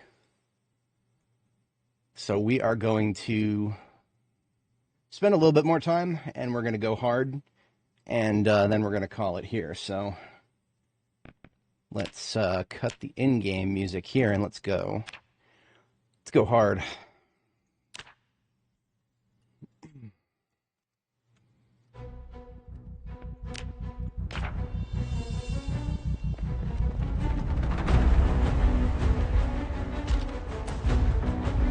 Eight rounds left in the magazine here.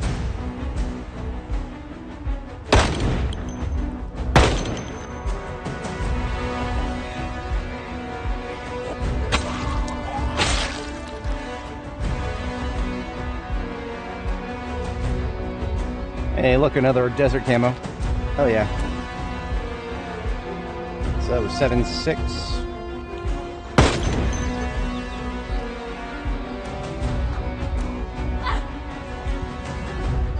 Dead. Okay.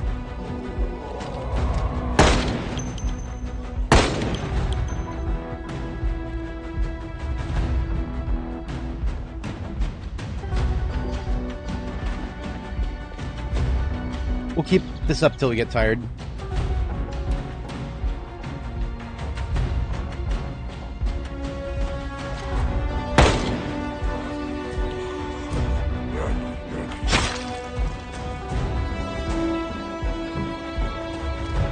Up that window, bitch.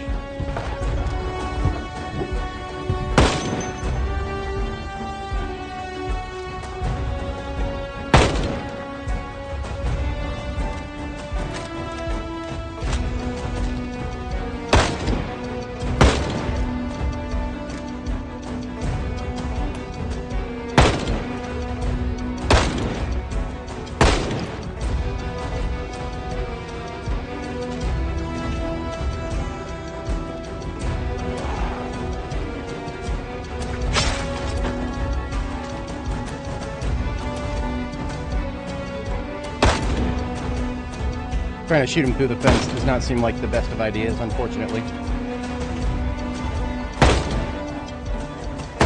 I don't know what's going on there. 11 rounds.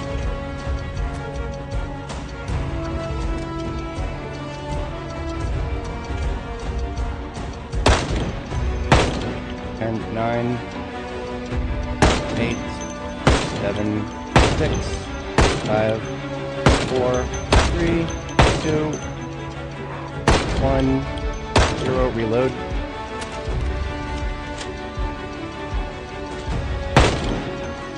And 18, 17, 16, 15, 14, 13, 12, 7, 10, 9, 8, 7, 6, 5, 4, 3, 2,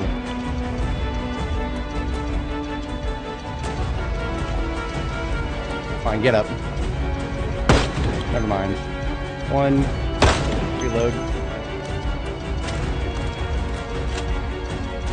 I have a feeling I heard somebody on that side. I'll try to give them a moment to catch up while I handle these guys. 19, 18, 17, 16, 15. Not dead, don't care.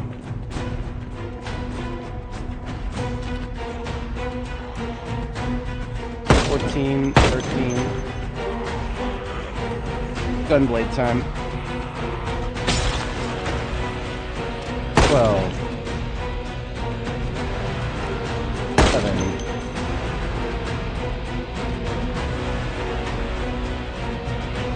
10. 9. 8.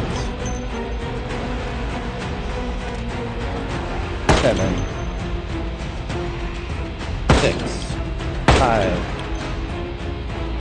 4, 3, 2, 1. Preload. On my 6. Finish this one off.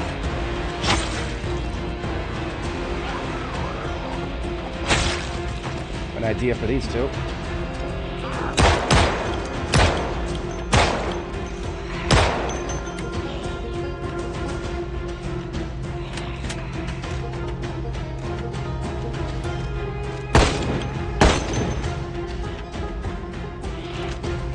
Alright, fine.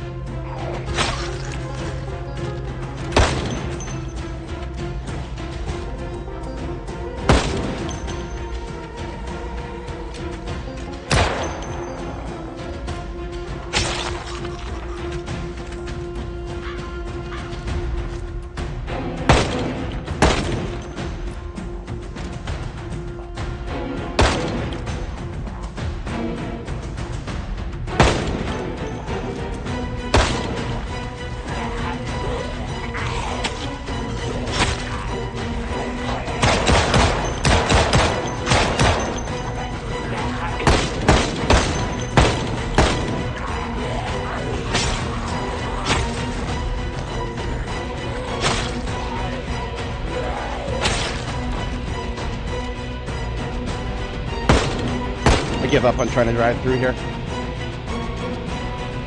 4 rounds. 3, 2, 1, 0. Reload. 6 somewhere. Where? Oh, you.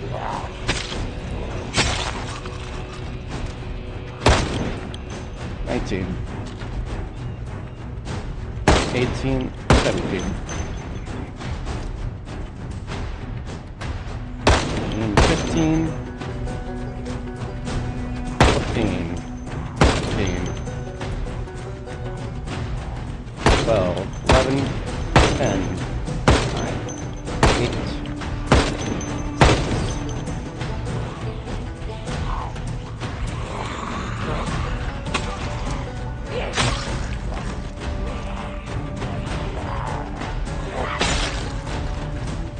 5, 4, 3, 2, 1. Reload.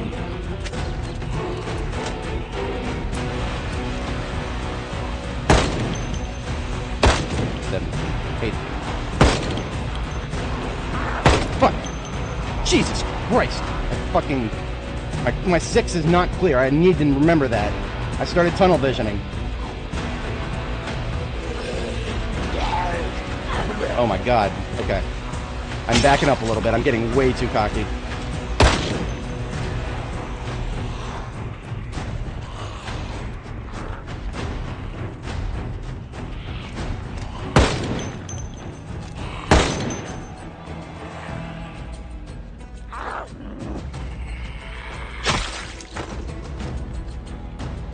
$13. 12. 11. 10. Clear. 9. He's still hanging on. So, I have a sledgehammer that I left on the floor here that I found in the warehouse. I have decided now is an okay time to go ahead and open up the left wall. We're gonna have a bite of this roast while we move.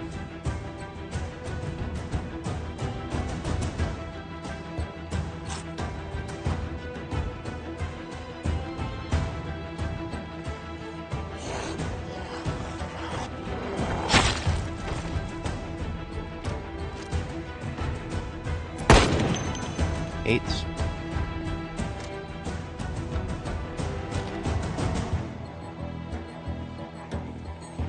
7. 6. 5. 4. 3. 2. 1. 0. Reload. 18, 17, 16, 15, 14, 13. Too far. 12, 11, 10, 9, 8, 7. Clean this shit up. Getting sick.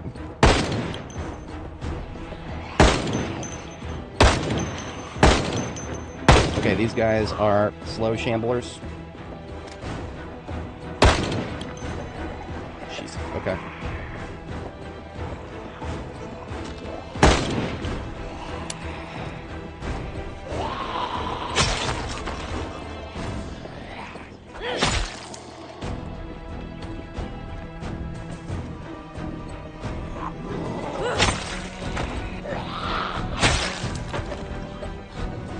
Try to open this up before those guys get to me.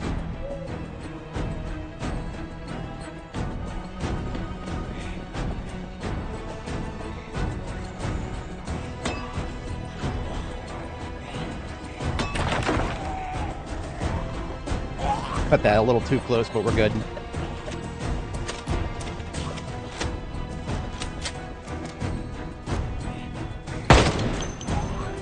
Two. Sorry, 18, 17, 16, 15, 14, 13. Alright, backing up.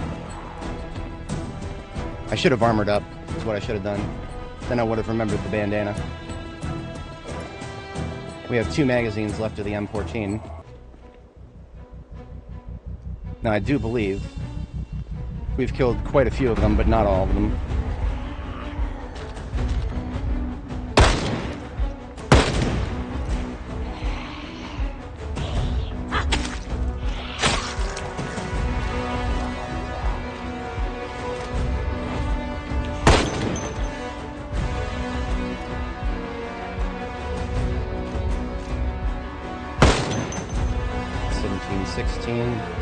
Right? 8. Oh. 7. 6. Not dead.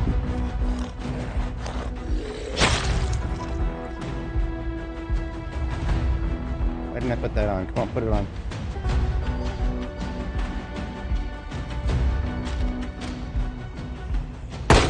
Five. Yeah. 4, 3, 2, 1, 0. Reload.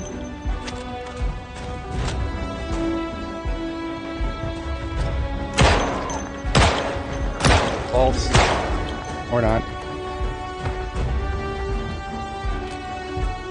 Hey, look, a ghillie suit.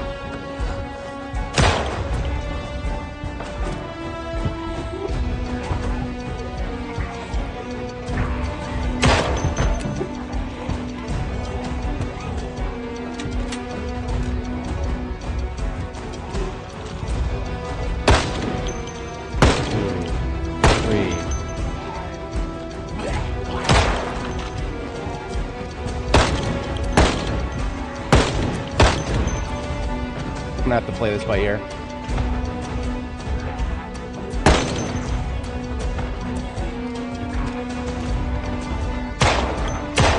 Convulse. Oh, come on, do it again, do it again. Fucking convulsions, man. Still not dead. Now.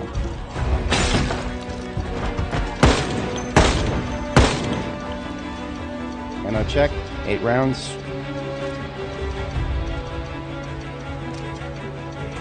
7, 6, 5, 4, 3, 2.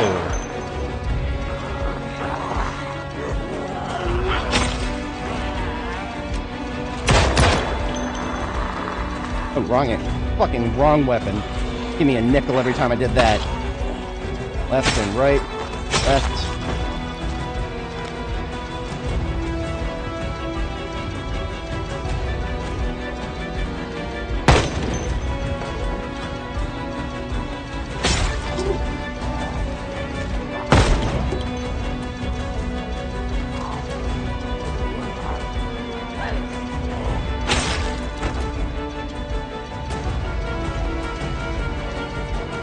Okay, I'm starting to feel a lot better about this area.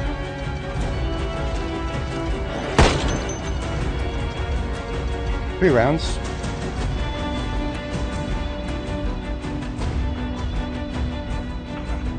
Oh, hello.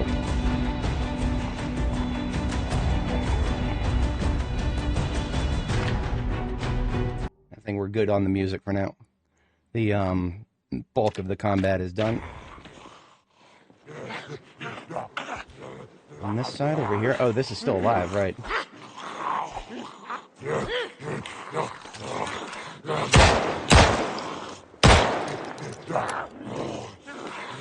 I hate ragdolls so much right now.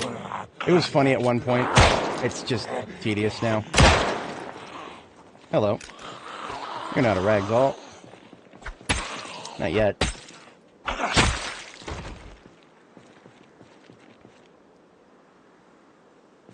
Okay. Not bad for a military checkpoint. The M14 did a lot of work. I was very pleasantly surprised with that.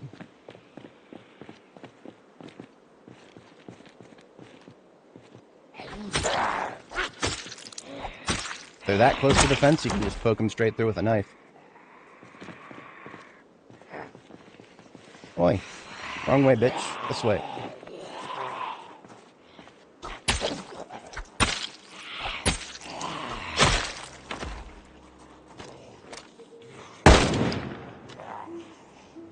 Two rounds. One round. None round. Reload.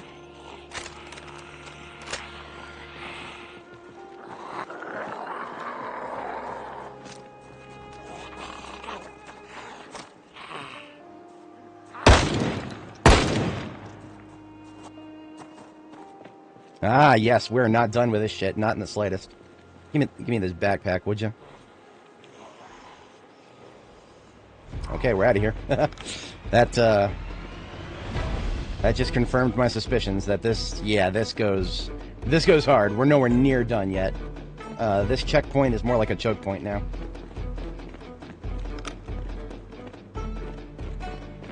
But we're going dark for now because I'd like to wait to pull the rest of those guys.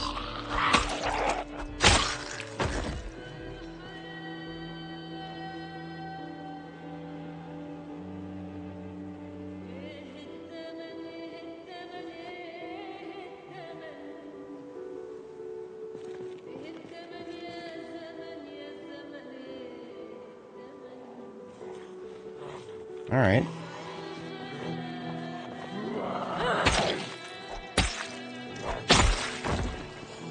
Okay, no, we're out of here. Don't want to keep getting in deeper into a fight when we're on the last ropes there. I'm gonna use this duffel bag to store all the backpacks I picked up.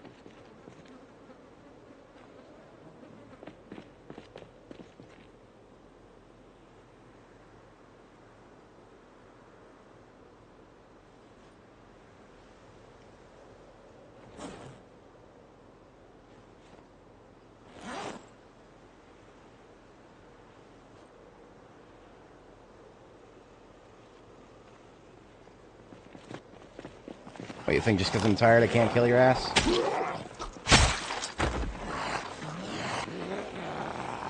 Ass shambler fucks. What I think about you. Okay, I'm also exerted too. That was way too many hits with a single sword.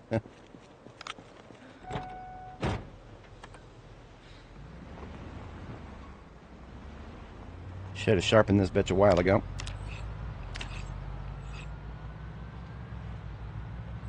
Oh, hello, fucking things.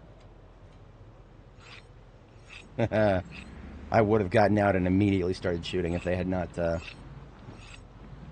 decided to correctly fuck off.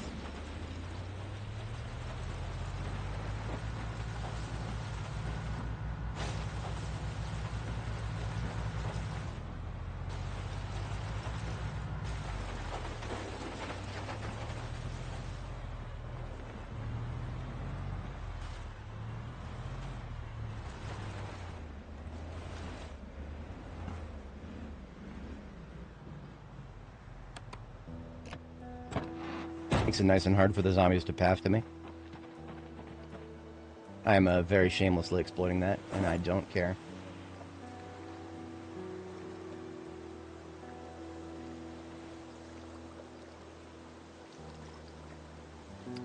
It is bedtime already. I'm going to go ahead and sleep now.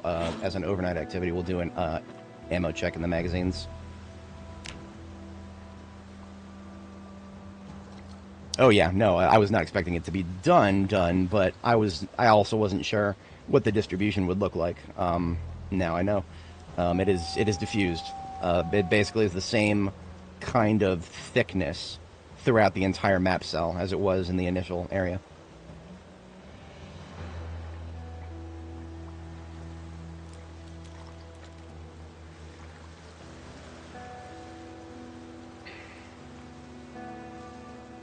Alright, these M14 magazines, I feel like I've unloaded one. Yeah, there is. There's a couple that I reloaded a little too soon. Otherwise, these are all empty now.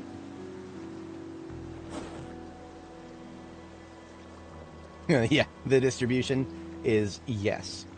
Sounds 100% correct.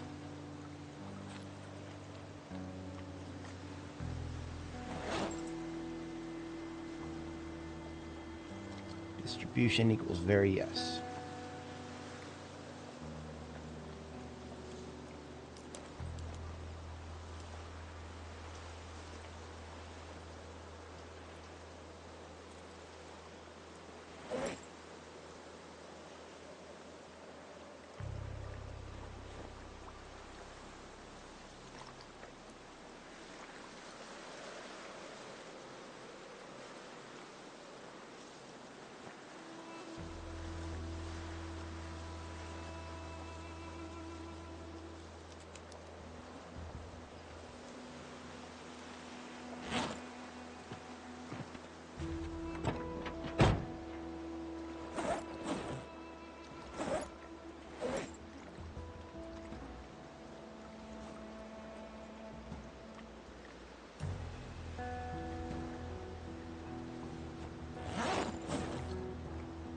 Alright, so we do actually have some bombs.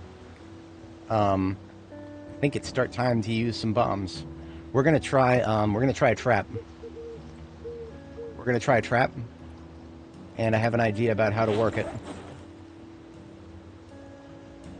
So what we've got here in our bags, we've got a remote controller and a remote noise generator. The remote controller and the noise generator are linked together. So I'm going to take the remote controller, leave it in my inventory, the noise generator as well. Now these remote aerosol bombs are not yet linked. I have another noise generator here, saving that for another occasion. I'm going to take this other remote controller, a separate one, and trigger these to 2 of these remote aerosol bombs.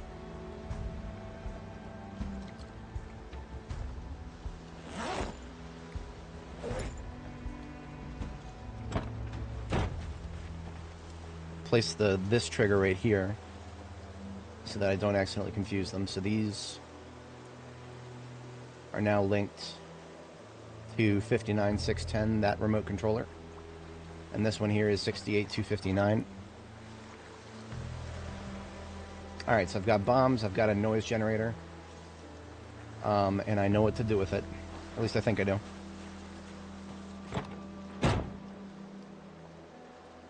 My backup batteries at. I'll dismantle this walkie-talkie and see if there is a battery in it.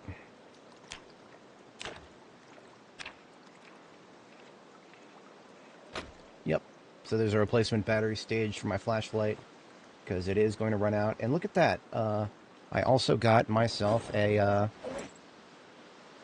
lovely light bulb to replace the one that got busted in my vehicle here.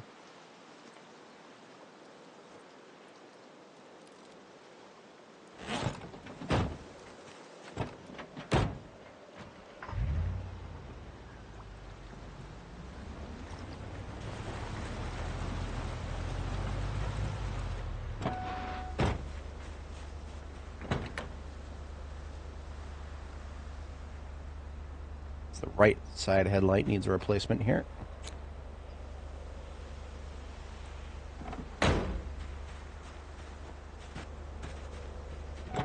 Alright, so the question of where to set the trap comes up. These aerosol bombs will explode and cause a fire. The fire is not going to be that expansive, at least not initially, but if there's something that can catch fire, it will. So placing the trap on top of a bunch of zombie corpses is fuel for the fire to burn. So ideally we'll place it away from a bunch of zombie corpses, ideally. There's not a lot of real estate that isn't covered by zombie corpses up further in here, though.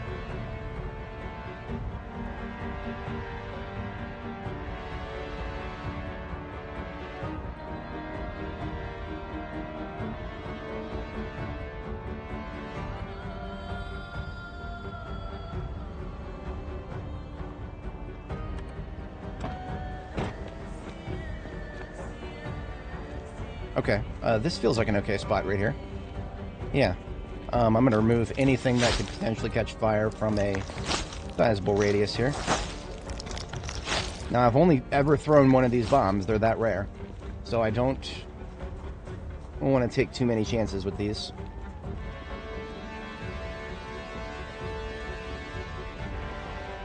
What have we got? We got one. He's just relocating. Multiple relocating, it seems. Let's just try to get their attention and deal with them now.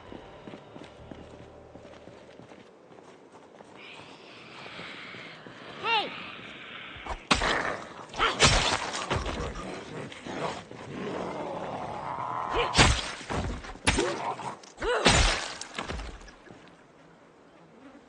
I already have one of those back at base. I'm just removing it from him so it doesn't despawn. His ghillie suit is most likely fucked, but yeah, no, 100% fucked.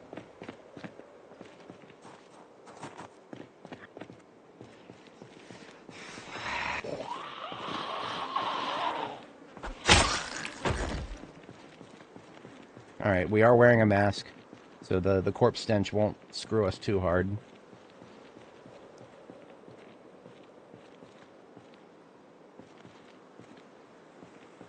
The Zeds have distributed rather cleanly in both directions.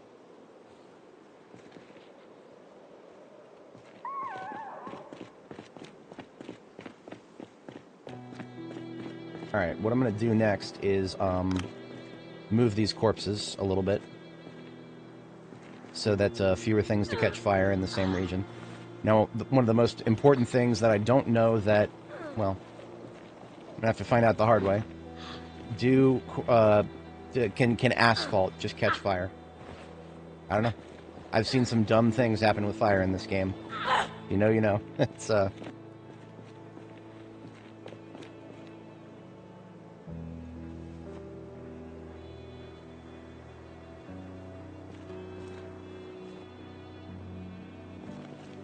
Okay, setting and arming a noise trap right here.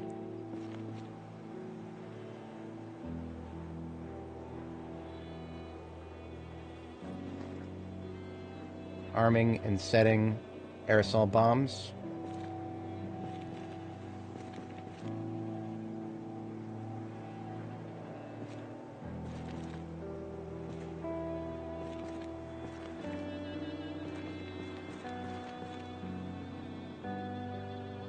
Okay, they both went on the same tile. Whatever. So we've got two controllers here. One of them is starts with a 6 on its channel. That is the noise box.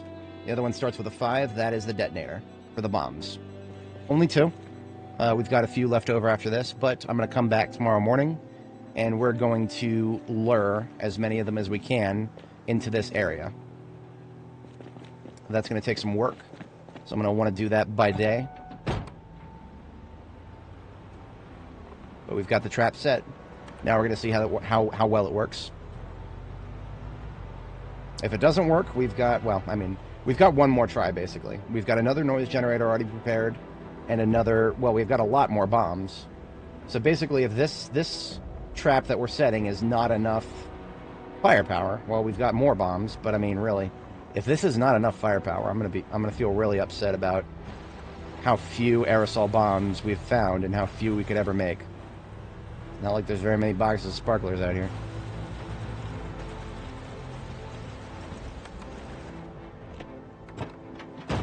Second bedtime go.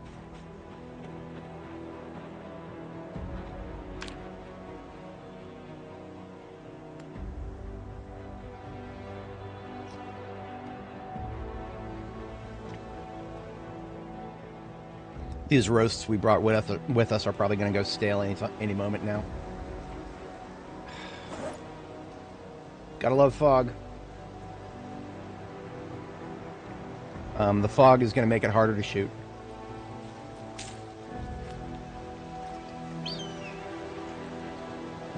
Whatever.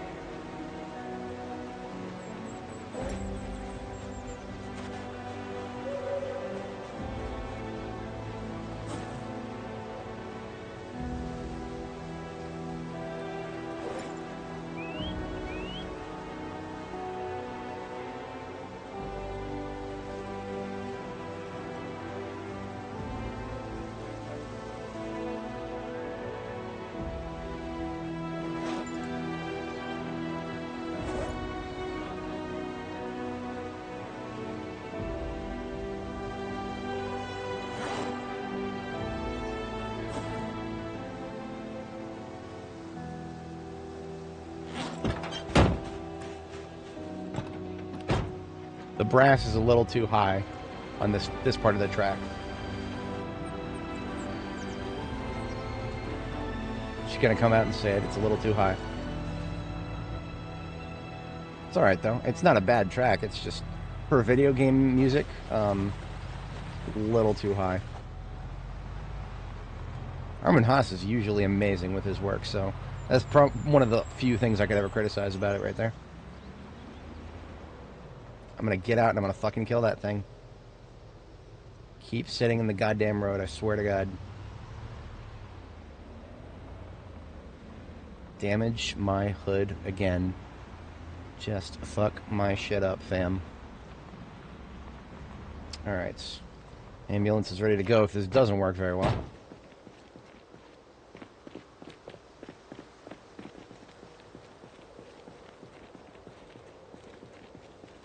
Alright, so here's what I'm going to do. I need to have these ready to separate.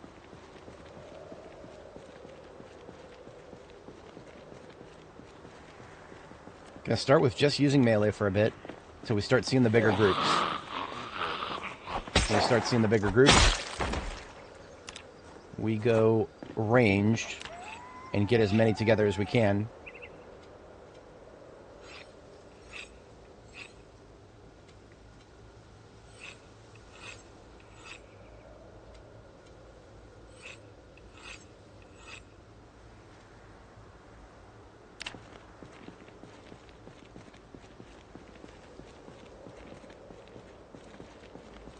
Quite a shame that we had to get this far at this time of day, because this is one of the lower pop times of day for YouTube streaming. Not a lot of folks will be here to witness a very important moment live. Well, important, quote unquote. You know what? We're gonna go ahead and discharge here. We gotta wait till they're very close to still be effective.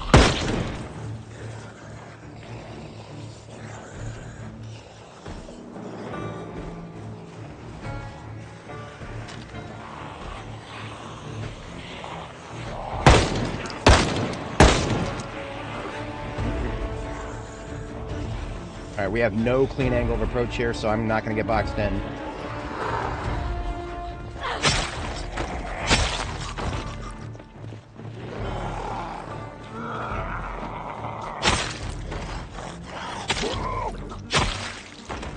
Alright, we need to keep their attention as best we can.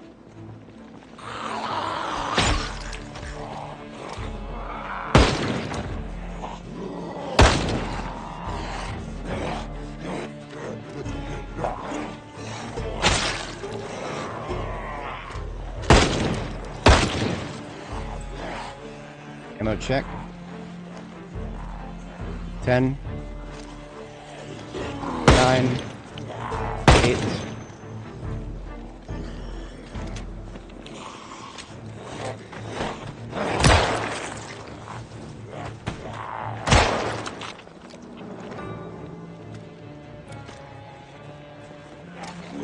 Seven, 6, 5.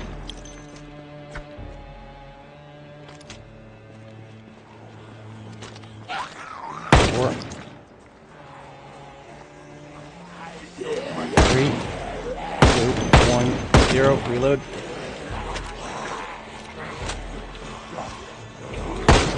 18.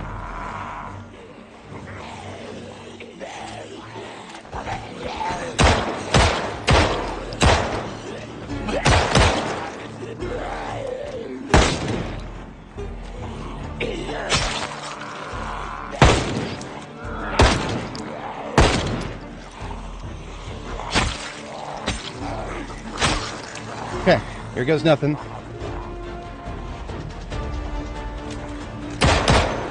I need to keep their attention as much as I can here. Alright.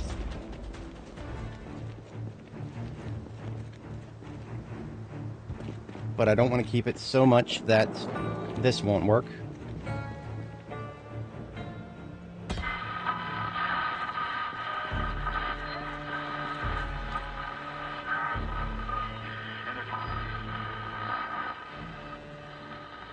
Alright, we've still got a little bit coming our way, but look at that. Look at how many have lost interest.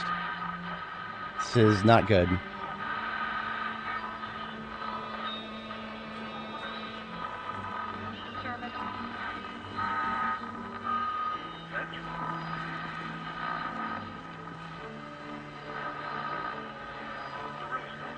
Oh, I have an idea. I have a really good idea. This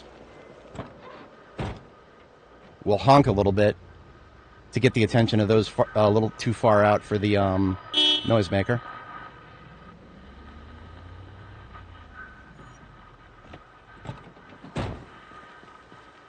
Now, the one, see that? They lost interest in the van because it only made one noise. Most of them did, at least. There may be one who's fixated on us. No, even she. Look at that. They're starting to group up. Let's see if we can get a little more. They're still spilling out of that window there. Oh, shit. That didn't last anywhere near as long as I wanted it to. Okay. Well. Here is our finger on the trigger.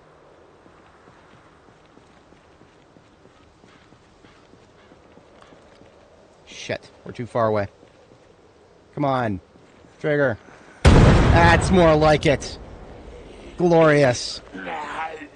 Oh, Jesus Christ. I lost track of that guy. We're good, though. We're good.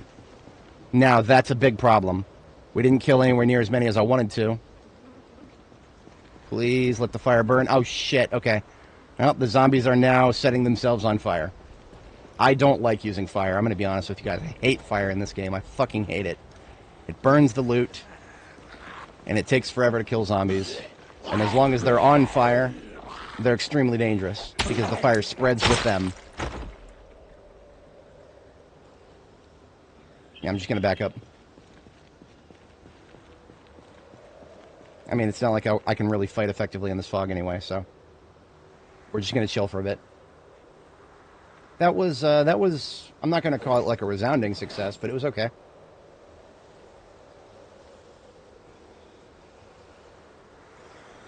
I mean, it was kind of what I was expecting. I was a little disappointed by the range.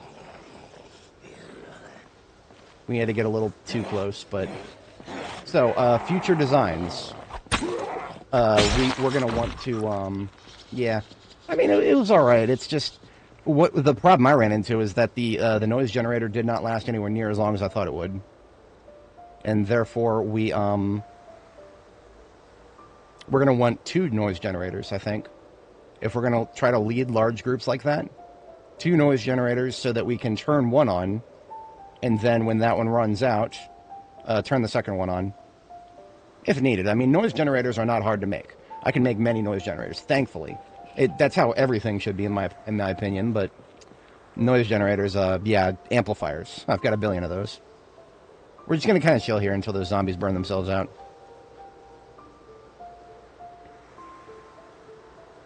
I will not be discharging the firearm at all while they are on fire, because they'll catch each other on fire. Thankfully, it does not look like the fire has spread out of the asphalt yet. I was worried that it would when I saw one of those trees catch fire, but good. As long as it stays on the asphalt, I am okay with it. Really, with you guys, I'm going to fast forward it a little bit here. I saw somebody creeping around down here in the forest. Stealth a little bit to kill them, because I don't want to get flanked.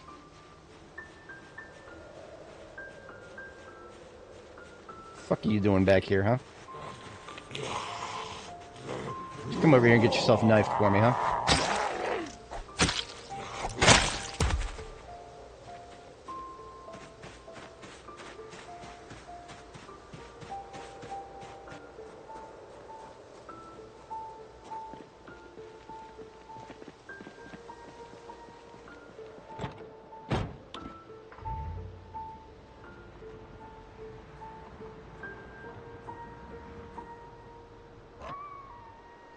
Yeah, I'm fast forwarding because I'm not fighting in this fog, and I'm waiting for that fire to dissipate, so.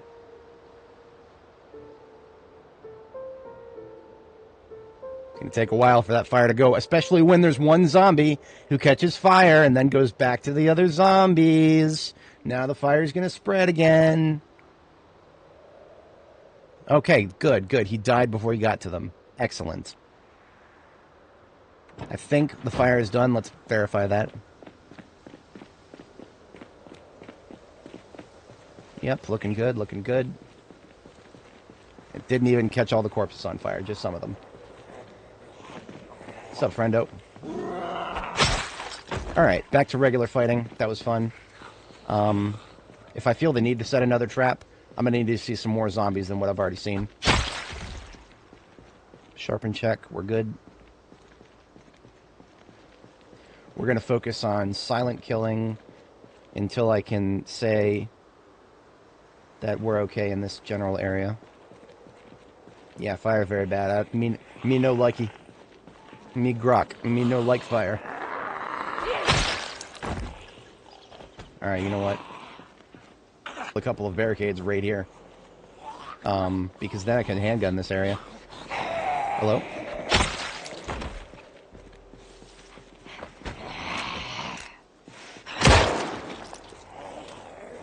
Hey, look, another agent. And then use your badge and your gun. This one has a friggin' magnum. Agent Wiley over here.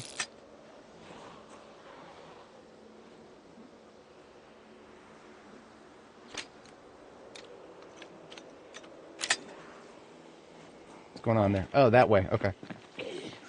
God bless my hearing. Would not be the first, nor will it be the last time I've been saved by it. Damn it. Which way? Oh, right there. Interesting. Very interesting. Okay. Fog is lifting.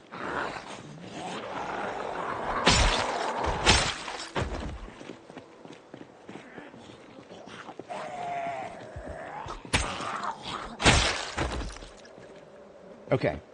I definitely am feeling some strategic defenses here. I would like to make use of that sandbag as much as I can, because it's fantastic. But we've got a zombie stench problem up here. Pretty bad, to be honest.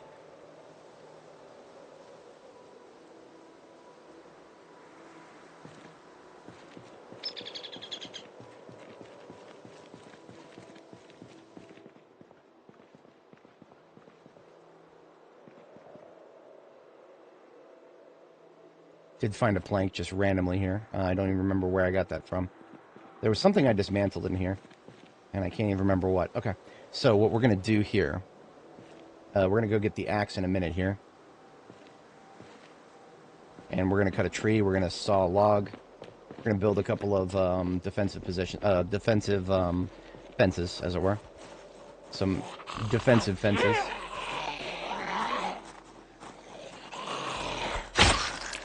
Is she the only one lurking around in this area? Usually if there's one, there's probably more.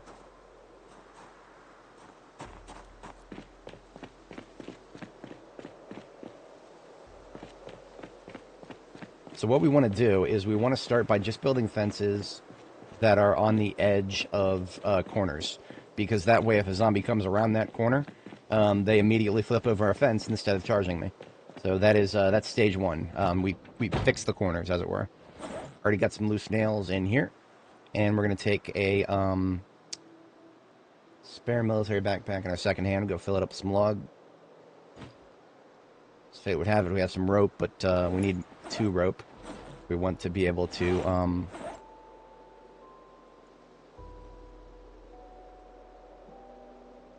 brain fart. If we want to be able to bundle up some logs, so no need to concern myself with that now.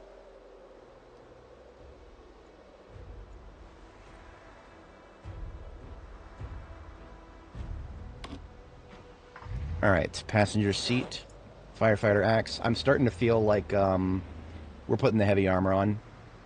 Coat of plates on the chest. Bone choker on the neck. Helmet on the head. Fingerless gloves with bone protections.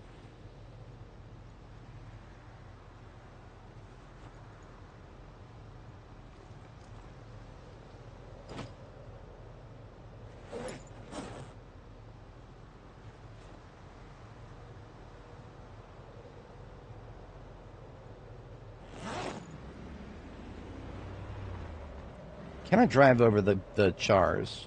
Yes, the chars do not seem to damage my vehicle. Excellent. Trying to clear out all the zombie corpses so that I have a clean place to drive over. That's going to be difficult. What I'll probably do when the time comes is I'll probably just bust a hole in the fence and go around all the corpse piles when the time comes. But I'm not even worried about that right now. I'm just moving the van up a little bit. Now, the first tree I need to kill is this one right here. Because it's not for any other reason than the fact that it's blocking my line of sight. And that is unacceptable. I need to tell when there's zombies about to come around this corner here. I don't even know if I'll get a log from this. 1 log. Better than none log, I guess.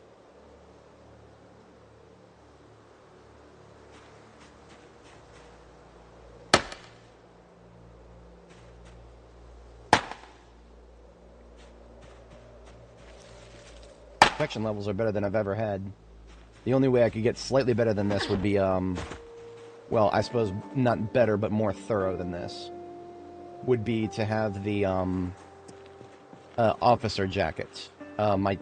Most of my upper body would go down by like 10%, but then my groin would go up by 10%, and that would mean that everything on my body would have at least 50% bite protection.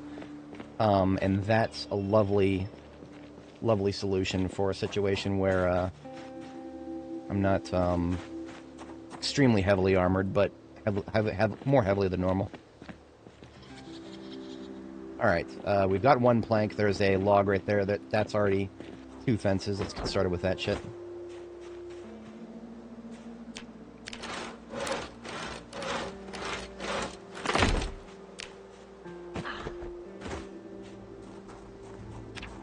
Alright, so by building, we're actually going to start by building a couple of fences here. And the reason for this is if somebody is on the other side here, their shortest path to reach me is going to be to flop over this window here and then come out of this door here and then flop over this fence here. So that takes care of anybody who's in this direction, coming this way. They've got a nice barricade in front of them. They'll flip, I'll see them, hear them, see them, whatever.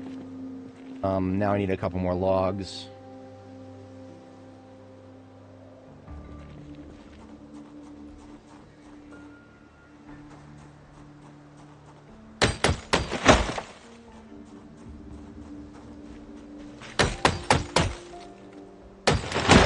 Perfect time for rain. Except not. Hate rain. When I'm trying to fight, at least.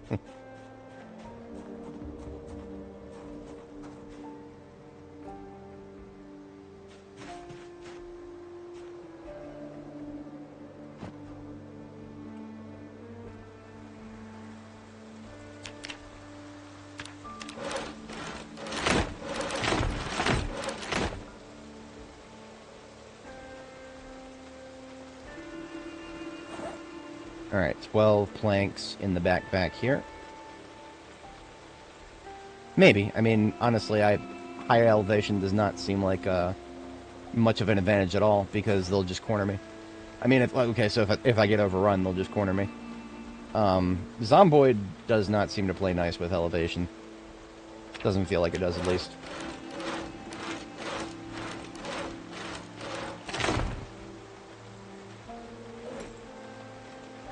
Odd number of planks, so I'm dropping one there.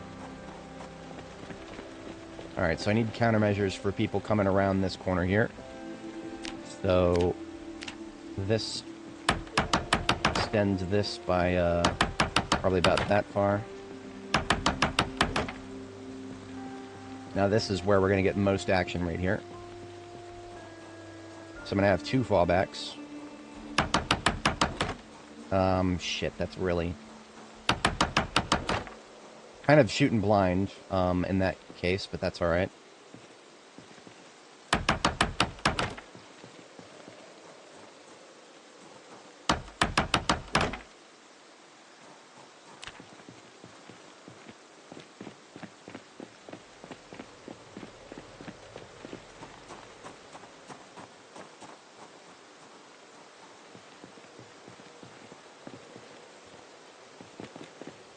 Just ran out of water, by the way. That's not necessarily a problem yet, but it will be soon if I don't get myself a renewable source of water here.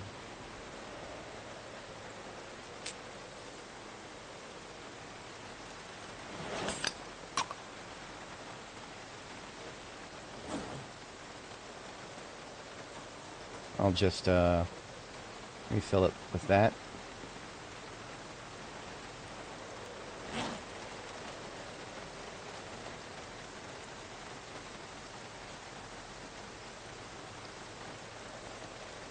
Looks like rainwater does not enter pop cans. What a shame. Oh well. I'm gonna put the axe.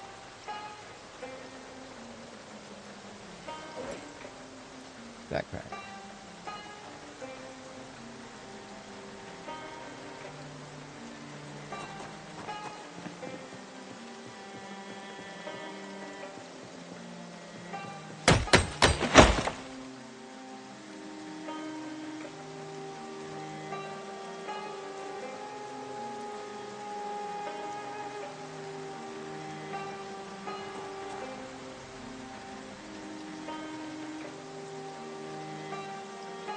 Picked up that spare plank, didn't we? There it is.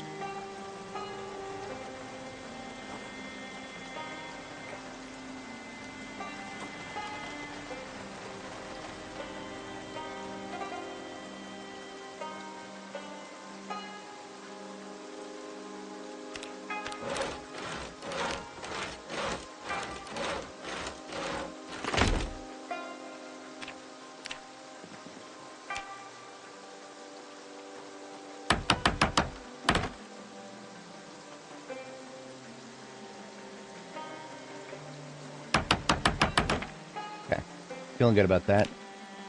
We are... Sledgehammer can just stay here. I have no idea when I'm gonna want to start busting down more walls in here, and that's a spare, so that's fine. I understand completely if somebody might think that that is an antithetical thing to a sledgehammer, but we've got a lot of sledgehammers here. We can make our own, so we're not too worried about it.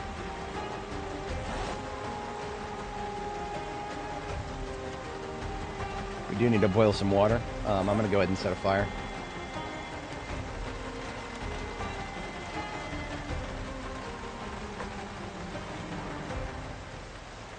If I'm going to set a fire, then I still need the axe.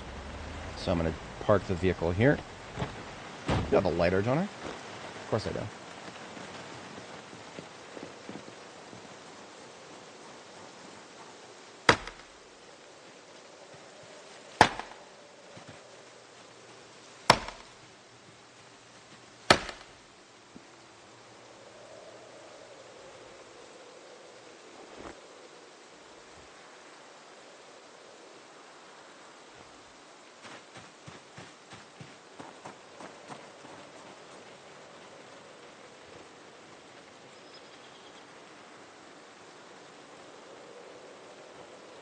Now we just need some stones. I see some already down there.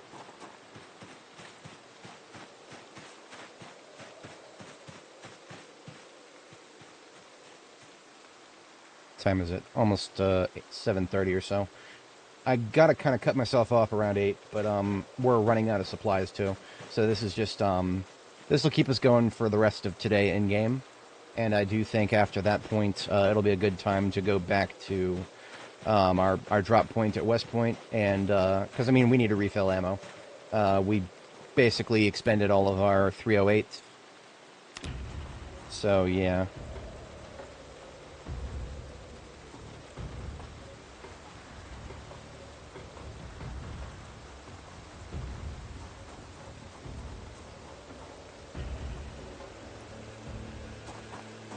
Going to be avoiding that street light anyway whenever I drive around there, so.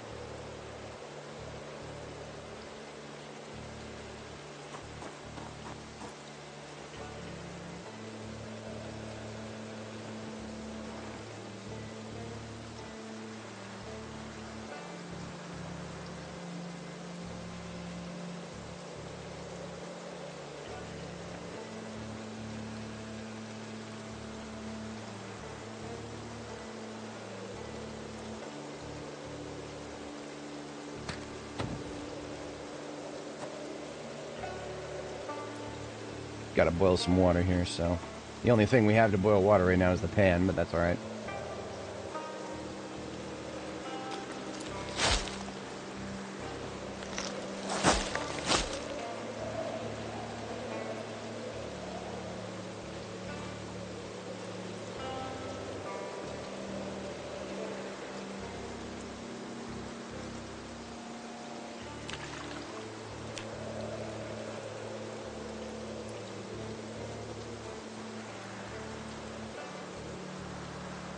Let's see, we've got 4 more magazines for the M14 here. 3 more, sorry. 3 and then whatever's in it. There was an empty one in my backpack for some reason.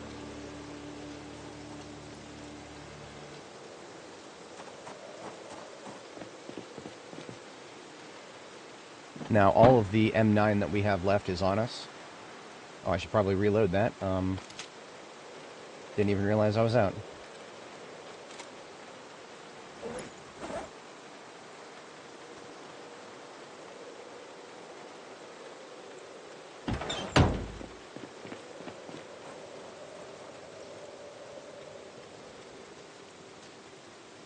See, we are overheating because of all the armor we're wearing, so we are going to need to refill this pretty much all the way if we can.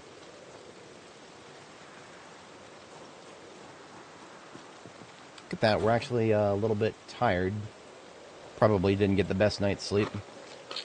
I mean, it's also 1700, so taking some caffeine pills to stave that off a bit.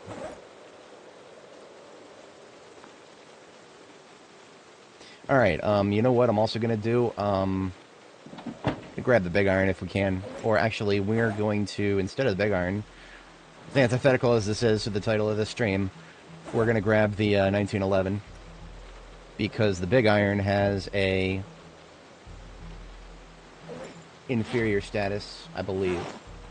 At least that's what I believe. I'm not 100% on that.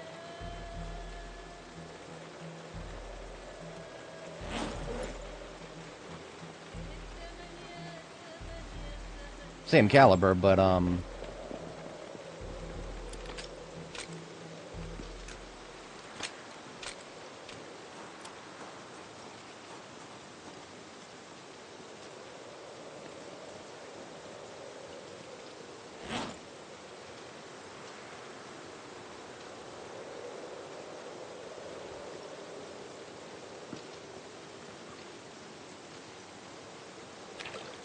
alright, that's probably fine for now. I'll go ahead and leave that here just in case I need more water in the future. And I'm going to go ahead and put the fire out. Because I don't need it to boil water anymore. And if zombies walk over it, that's going to cause all kinds of problems. Now, just in case I do need to bail out of here, might as well just take this and put it in the trunk. No reason not to. I think the trunk has room. Beautiful. Alright, Here goes nothing. Got 10 fatigue to work with here. So we're going to follow the strategy I was describing before. Attack, fall back, attack again. Attack, fall back, and attack again.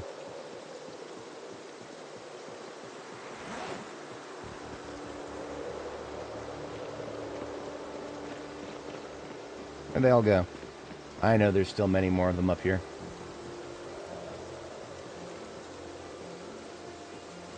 Now we can make use of these sandbags if we can corral them. That's a big if right there. 14 in this, I believe, yeah. 14 rounds, plus 1.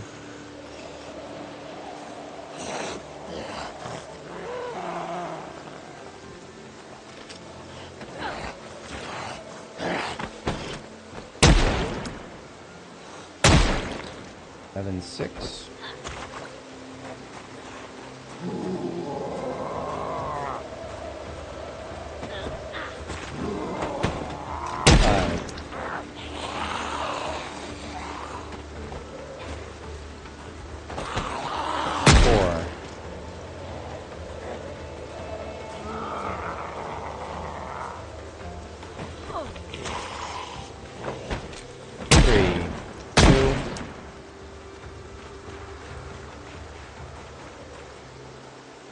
See, the goal is to bring them out of their hidey holes in these forests here.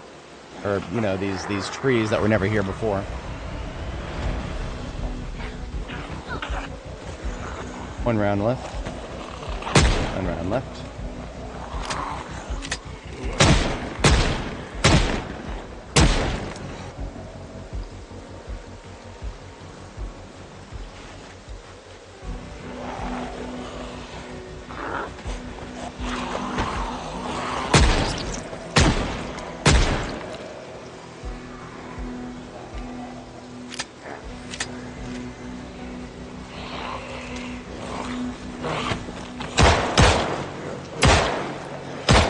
Convulse.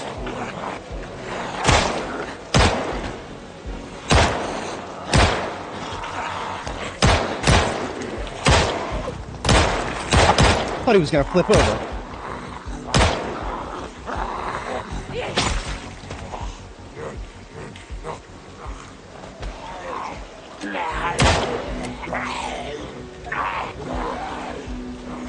Yeah, that time I targeted a ragdoll zombie instead of the one I needed to hit.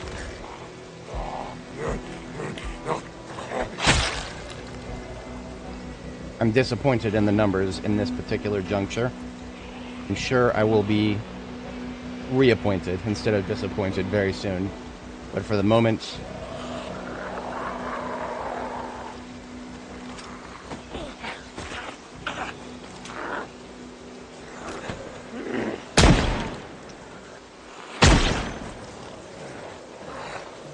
I have no idea what side he's on.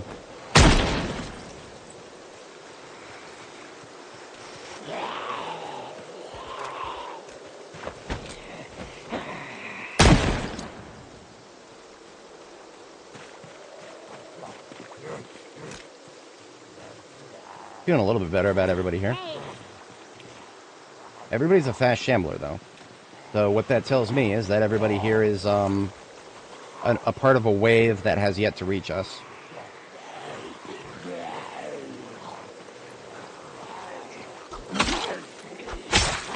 I need to be cognizant of the fact that my attack speed is lower than it should be right now. 14. 13, 12.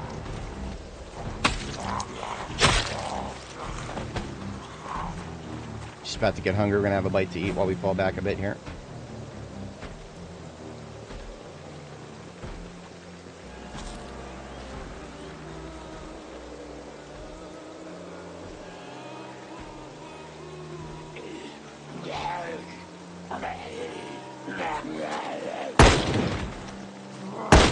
Thirteen, 12.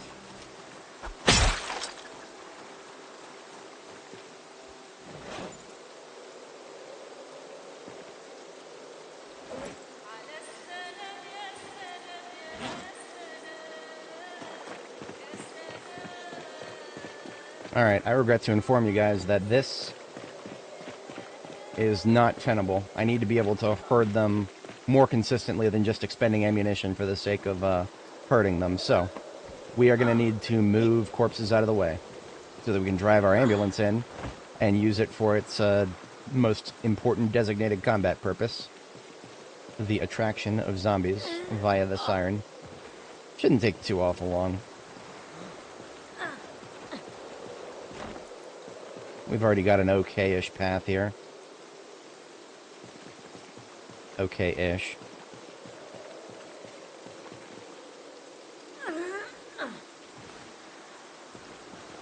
What are we up to? 8 hours? That's right. 8 p.m. too. Started right around, Okay, you know what? The chest piece is reducing my combat speed just a little too much. We're taking that off and leaving it off.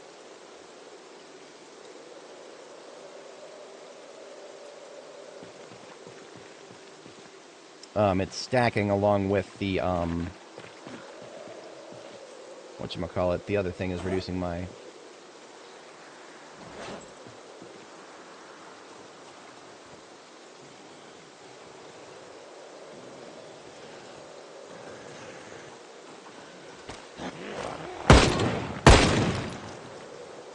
and look at that, I'm critically wet. Unfortunate. Let's get ourselves dried off here.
Ammo check.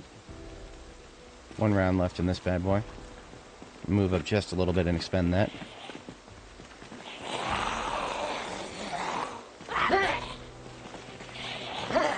Come on now.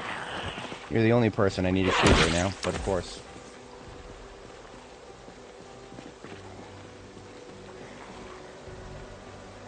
In the trees.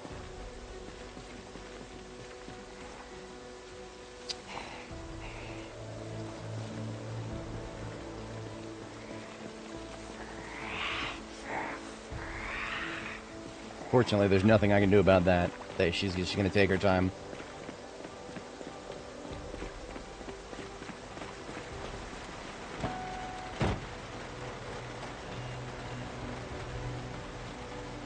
I'm offended that we can't wring out bath towels. I would do that in a heartbeat if we could.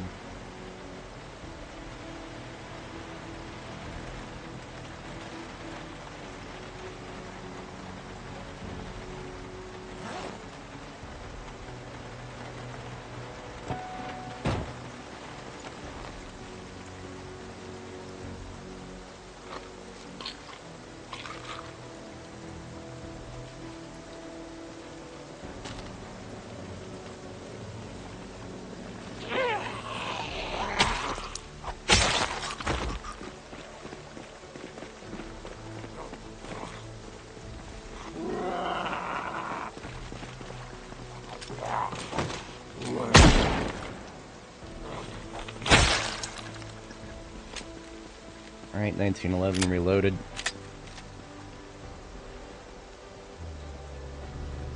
Alright, let's resume moving corpses. We're gonna have to wait till tomorrow to do the big pull. Hello. Where? Hello.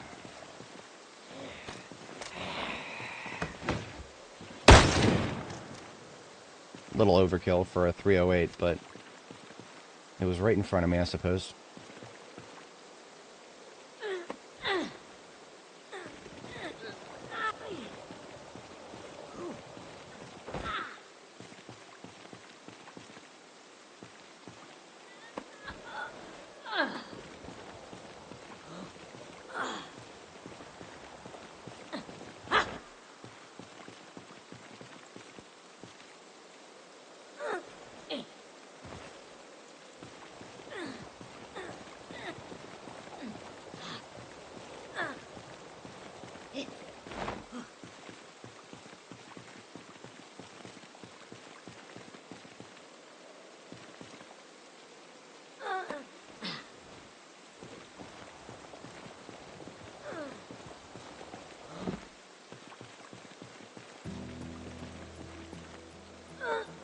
Okay. That was all we needed to move. We've got a, well, relatively clean entry point. I don't know how I feel about the fact that there's this much. You generally you want 3 tiles if you want to be able to drive through an area. We don't have 3 tiles, not because of this shit over here. We need to get some of these corpses over here moved, otherwise we will take some tire damage on that one side at least.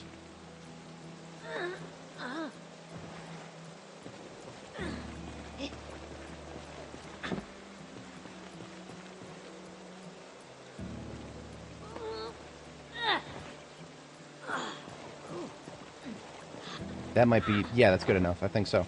I think we can get in now.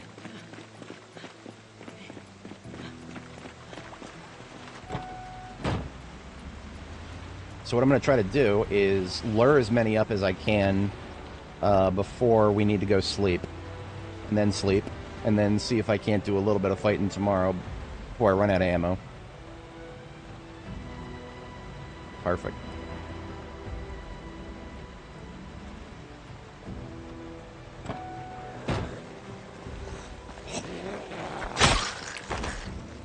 Heard somebody else over here. There you are.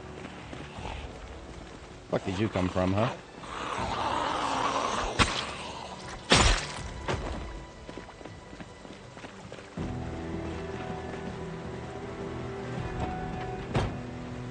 I got the AC running in here, so theoretically I should stop being hot the moment I sit down in here.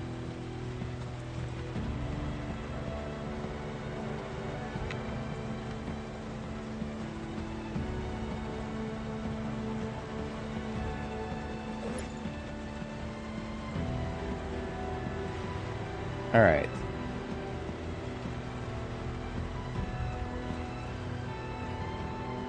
Let's move up a little bit.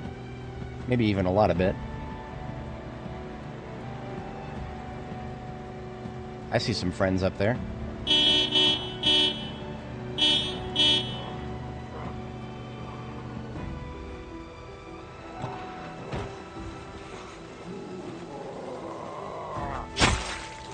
Now that's a checkpoint right there.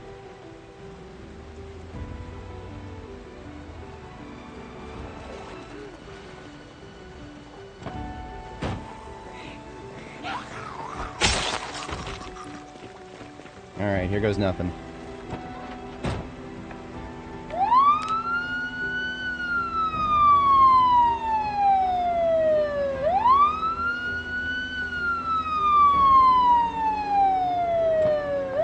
Now, I don't want a single fast shambler to ruin the fun, so I will be fighting just a little bit until the first big wave gets to me.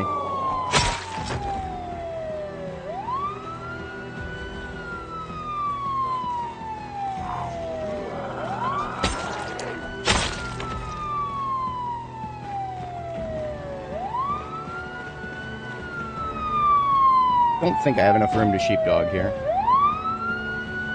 I don't have enough room for anything up here.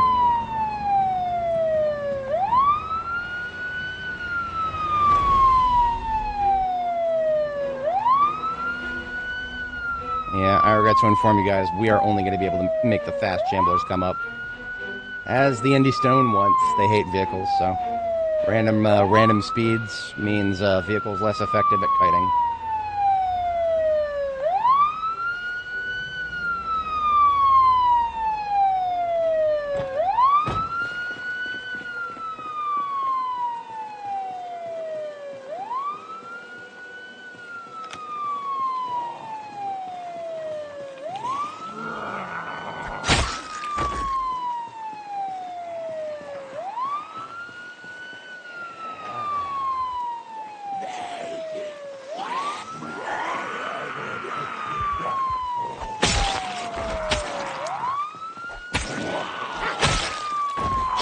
Alright.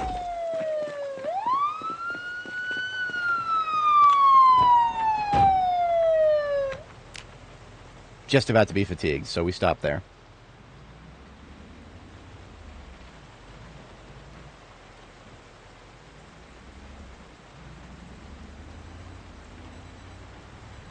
Tomorrow when we come back, we're gonna mask up with the with the dust mask because the stench is no longer low enough that a bandana is enough to keep me from getting sick.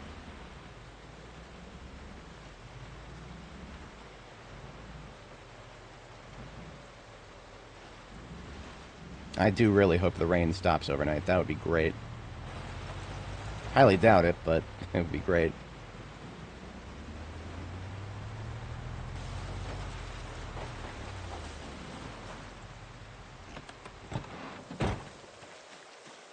Alright, heavy armor comes off.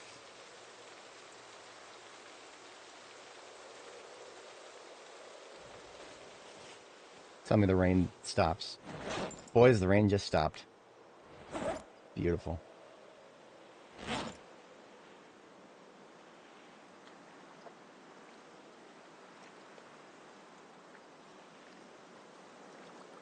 Look at that.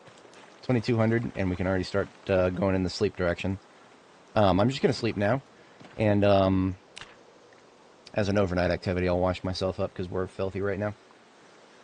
For anybody joining, welcome. We're probing the Louisville checkpoint here.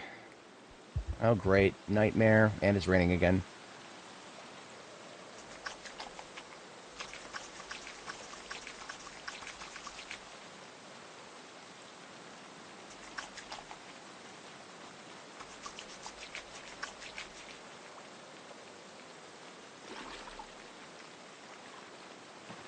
Alright, you know what? I have the nails to do it. I'm going to build a roof over this place. Otherwise, we are eventually going to get...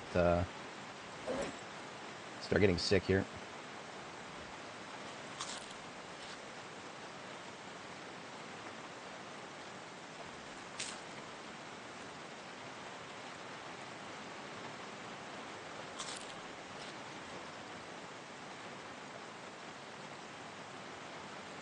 I left the...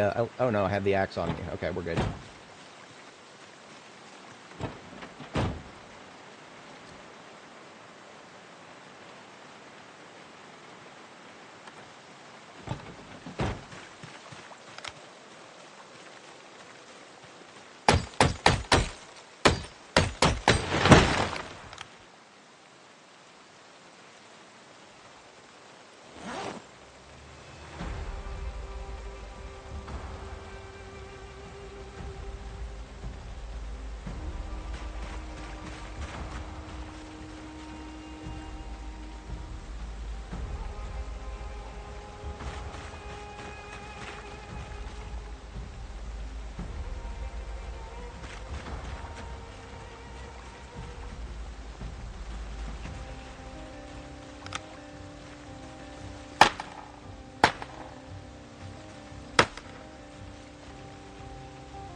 Really not have enough?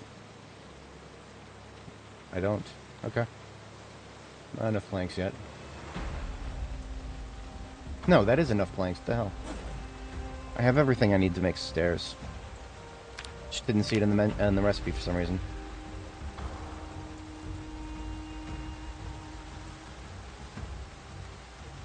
Now, if I wanted to, I could probably do the sheet rope thing here. Make a way over the fence just for me. That doesn't work for zombies. Nothing inherently preventing me from doing that.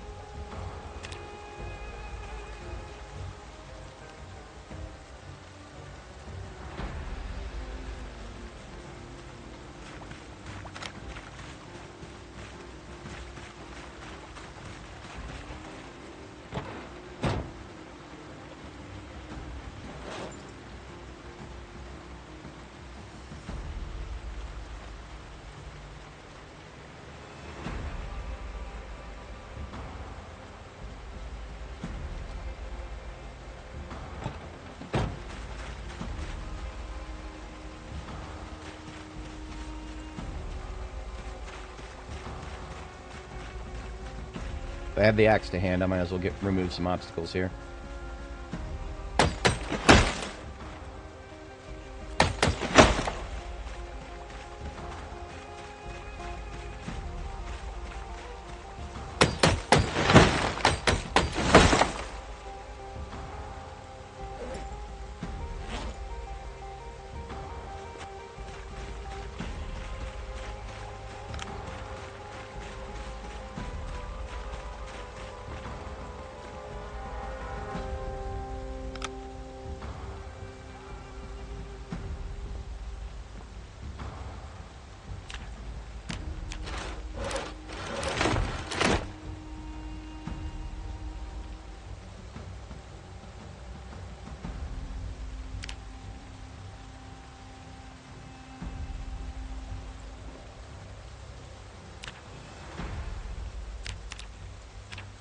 Sometimes, for some reason, you can't build shit at night sometimes, even though you have a flashlight.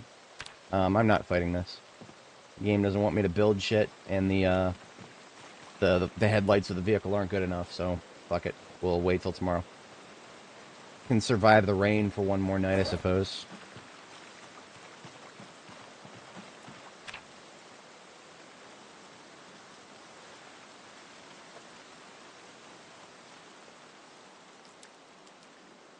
It's an unusually high amount of stress. What the hell happened to get that?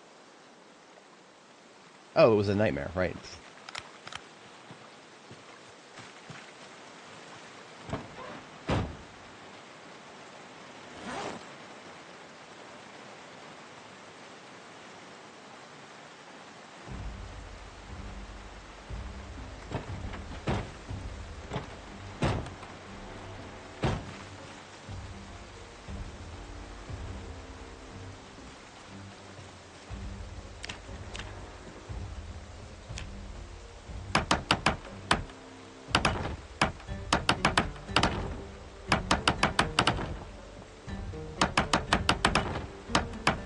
Alright, we have a roof over our head now. And if we want to do the whole sheet rope thing, we could eventually, but the time for that has kind of come and gone. So we're technically indoors right here now.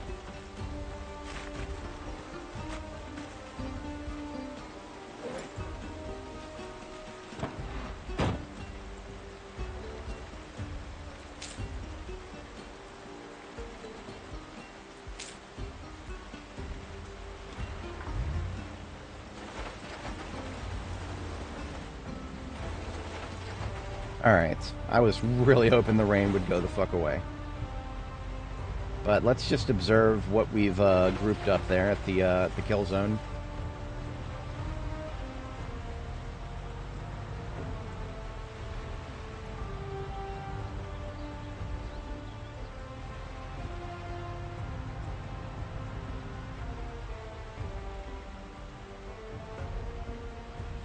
Doesn't look too crowded in the immediate vicinity, that's good. Gonna stage the ambulance, be ready to leave if I need to.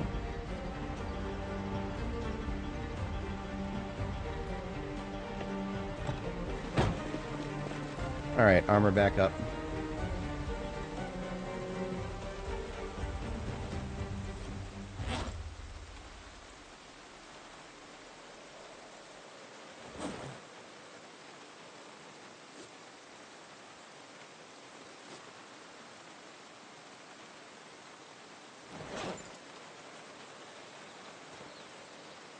Alright, everything is 40% or above.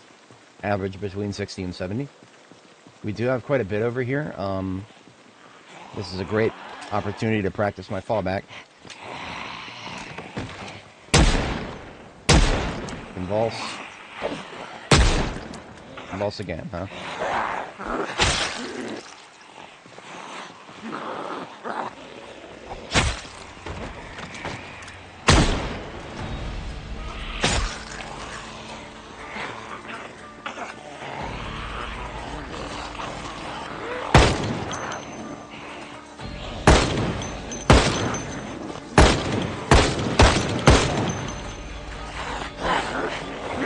A 6. I fucking heard them, I just couldn't get it. I couldn't get a tally.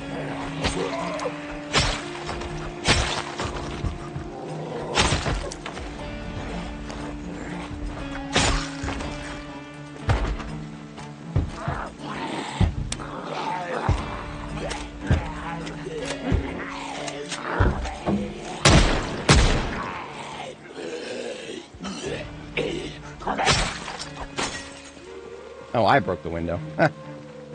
Been a while since I broke a window of my own volition.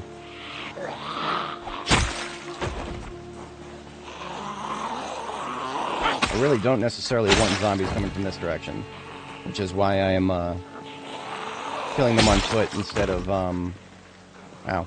I may not have a choice. I may not have a choice. Okay then. Well, let's use the fallback if that's gonna be the case. I mean, this used to be the main kill zone. Now it's the fallback. Nice open area.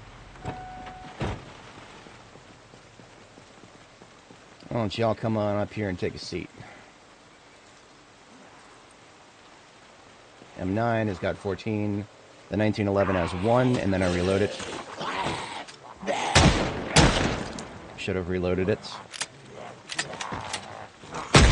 But that's 6. 4. 3.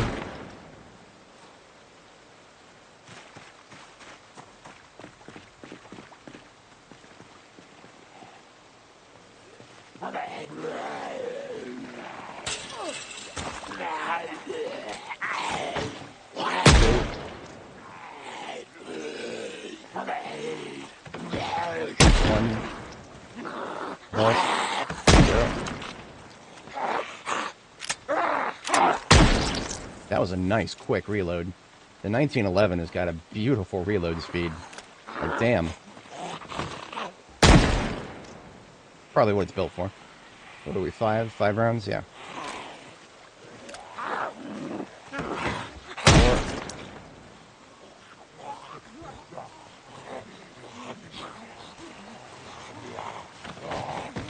3, 2, 1.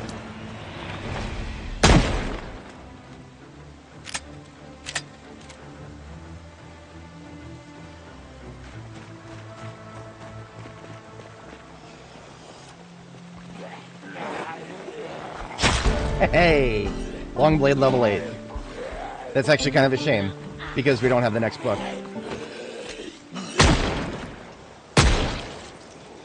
5 rounds? That is a goddamn shame. 4. So what I'm actually going to do then is I'm going to replace the sword with a nightstick. It's not quite as much damage. Oh, I don't have a nightstick. Well, never mind. It's not quite as much damage, but I mean, I need to go get a nightstick at some point and use that.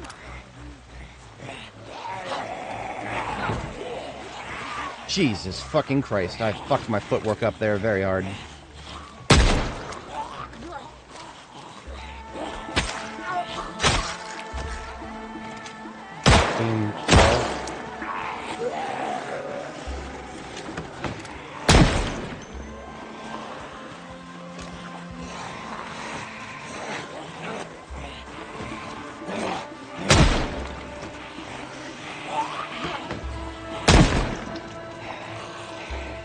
Perfect timing. Yeah, I fucked that up pretty hard. I didn't quite make it to class 2 mistake, but that was bad.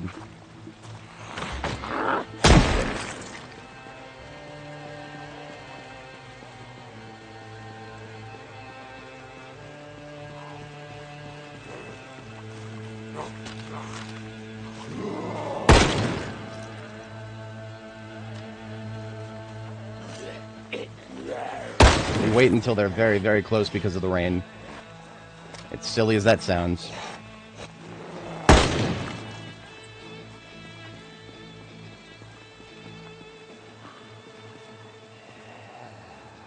Hey, there goes the rain. Fuck yes. I'm happy about it.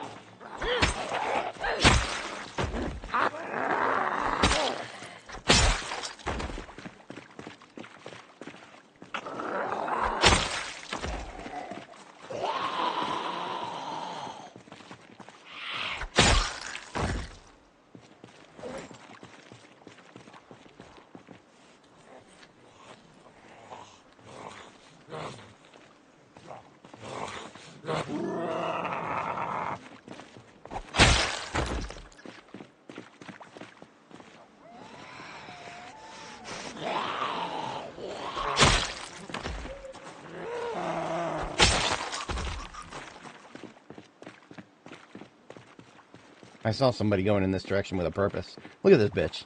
He has got a purpose. Fuck are you going?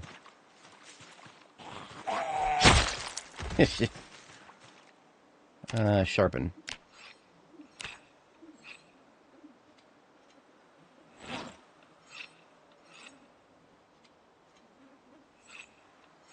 Burning through these 1911 mags a lot faster than I was expecting, but then again, I don't know what I was expecting from 7-shot magazine. Oh, look, it's raining again. Of course it fucking would be. I don't know what I was expecting. Ammo check on the M14. Sitting pretty at 16.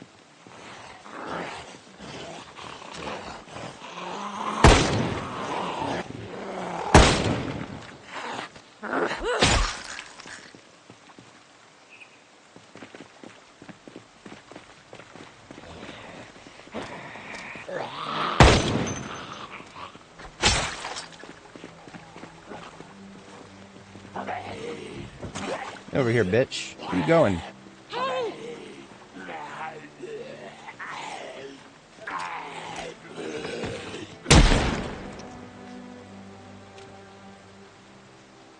Four rounds. We're going to be switching to the M9 soon here. 12 in the M9.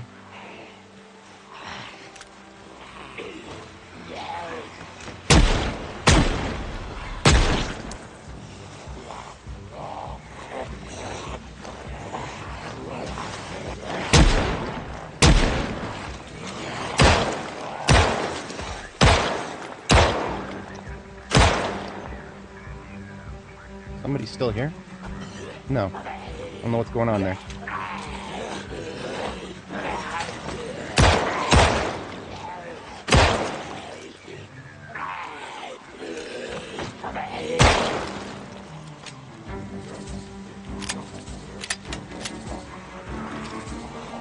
Okay, M9 check. 3 rounds. M14 check. 13. 2, 1, 0. 12. Reload the M9.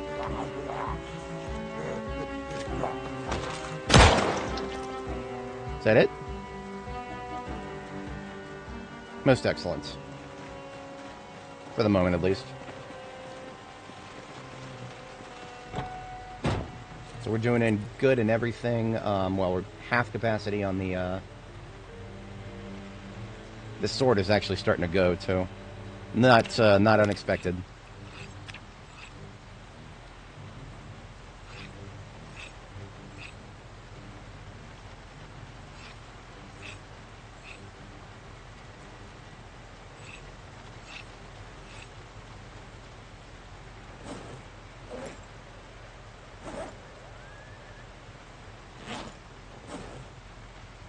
I have surprisingly few melee weapon options right now. That would go in my belt, at least. That's okay.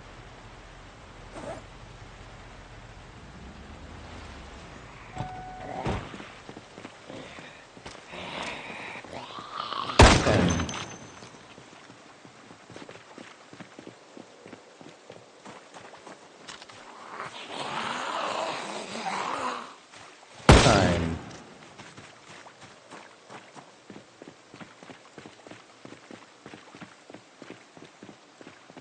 As predicted, that was more or less all of the ones we pulled.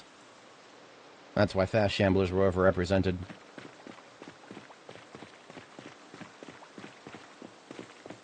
So we are going to move the ambulance up here. And we're going to switch to the dust mask now. The dust mask is necessary because we are halfway to the point of sickness, despite the fact that we don't have the dust mask. Of course we don't fucking have the dust mask. That was my other vehicle. I didn't update this one's field kit. Well, what a shame. Okay, well, we're just gonna have to deal with it until we get too sick, and then we're out of here. We will be home back to West Point by the end of the day today because we don't have quite enough ammo for everything to continue this too awful much longer.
Unbelievable. Reload, I think. Yep.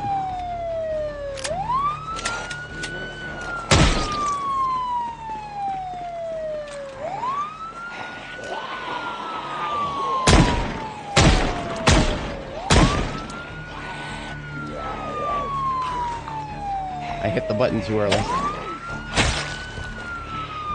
Okay, I'm feeling good about this crowd size. We're backing up.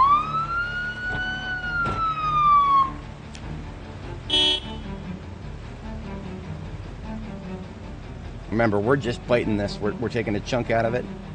And then we're... Fuck. Okay, this gate, I'm going to probably break the gate. I do not want that to happen again.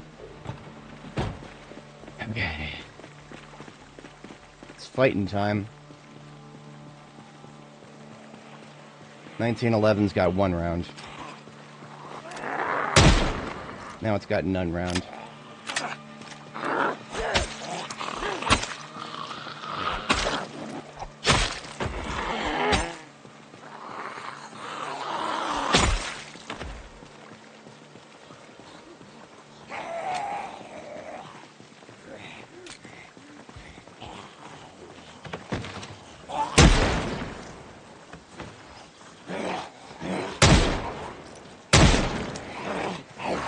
Rolls.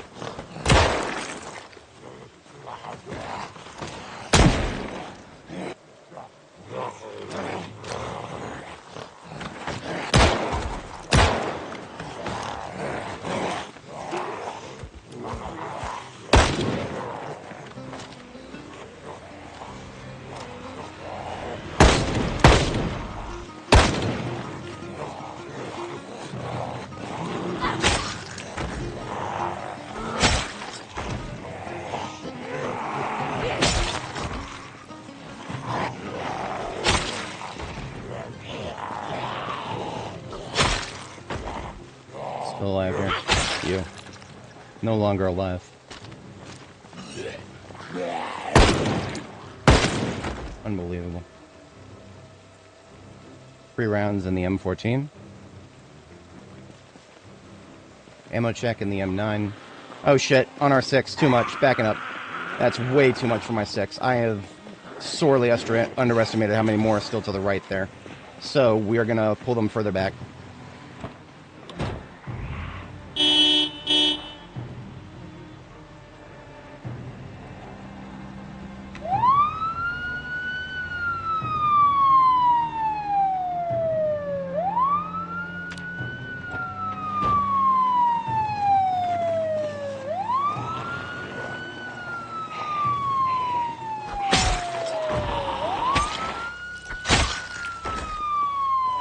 Three? Yeah, we got 3. 2. 1.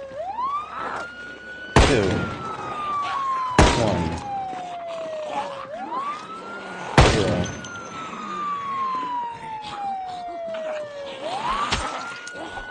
Agent over here. Give me your badge and your gun, officer. Pearl Summers. Did I not capture as many as I thought? That's going to take a while for them to get to us, but this is going to be the only place that's safe to fight them. I can't use that forward position if they're going to keep spilling around the corner there.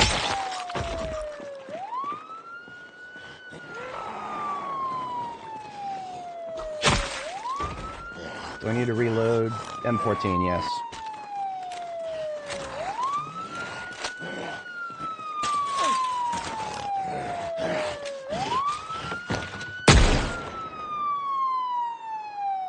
Reload. M9 is 6. Let's get that stage for reload. 5.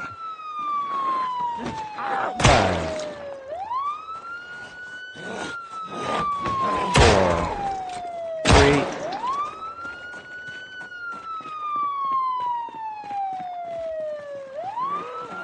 Okay, you know what? We need to cut the siren now.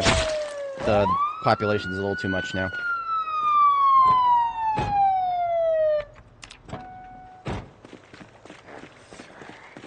I believe there's 3 left in the M9. 2, 1, 0, reload.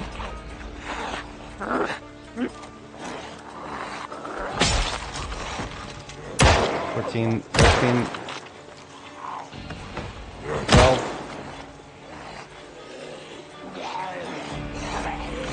7, 10, 9. Perfect. 8, 7. Lots of slow ones now. Nothing I can do about it. We did just get hungry, unfortunately. Not a lot of food left, so we're gonna probably bail as soon as we're done killing these, this group. 6, 5,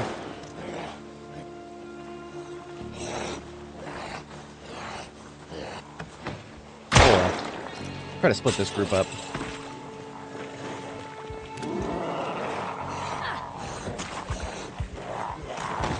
3, 2, 1. Reload.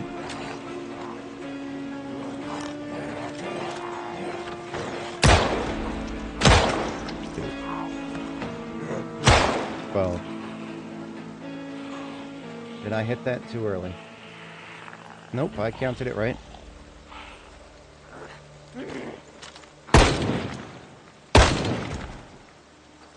Okay, we are done with the fighting position at least.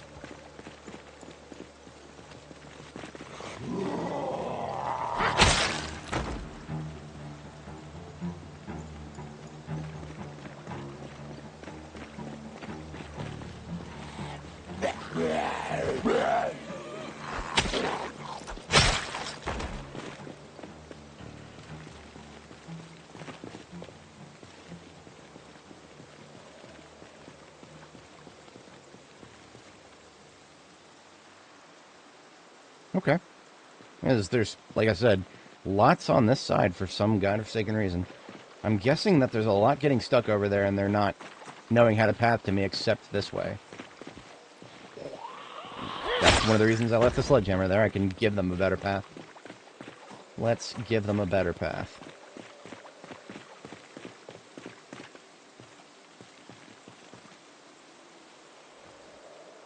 Okay, it's 8 p.m. I do gotta wrap things up pretty soon here, so we won't be able to fight out for the rest of this day. We're gonna use the rest of this day to get out of here.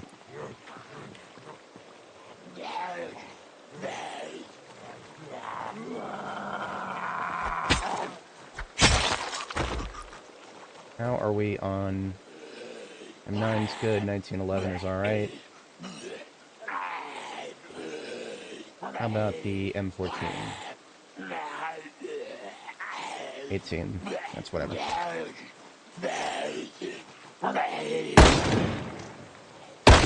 hate this. I don't have anything that can reach him. Wait a minute. I might. Here's my spear. I wasn't intending on using this, but if I have to. Take that.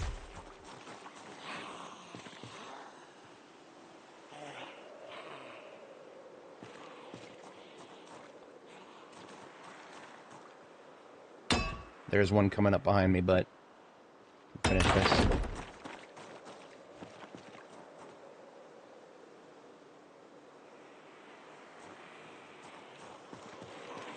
Alright, so what we've done is we've created another opening. We've also given ourselves another potential area to kill them with the handgun. So what have we got? 6 in the 1911. Still a few reloads of that, too. 5, 4, 3, 2, 1. Hello. Jesus.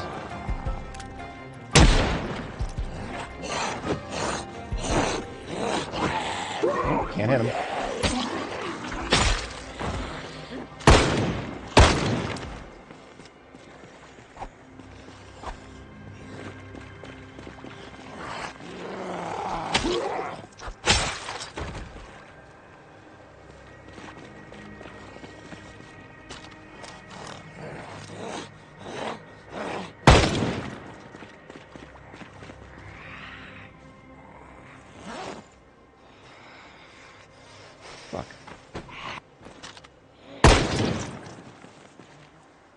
Okay, how did all this end up out of my backpack?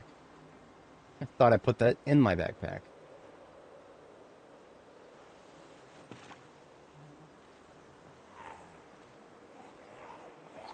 Just trying to do an ammo check. Okay. 1911 reload.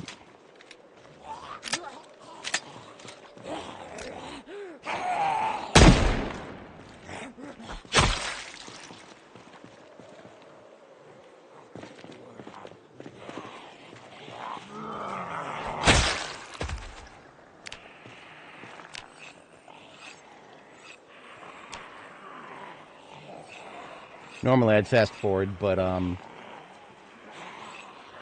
yeah, I need to hear everything around me right now.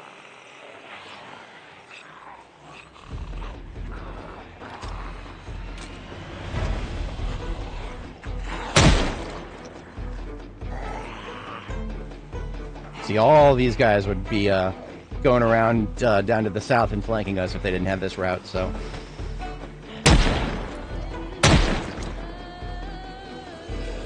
There are 3 rounds.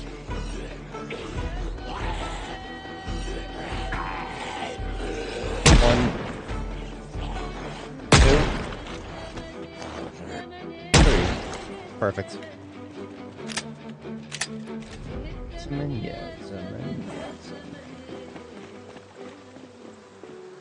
What time? What is the price? Water of life.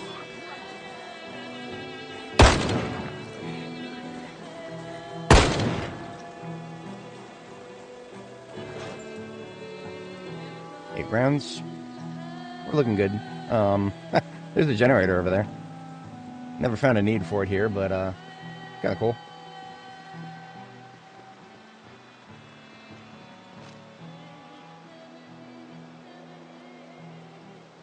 Did good work.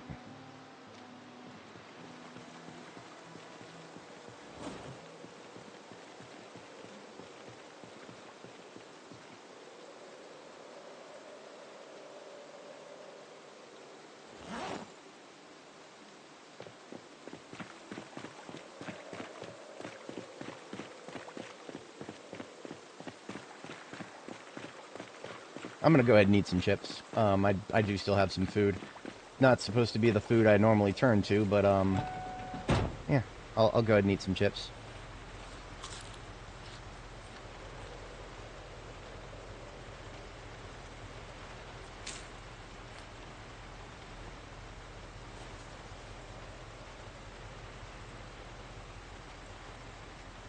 We burned through 1911.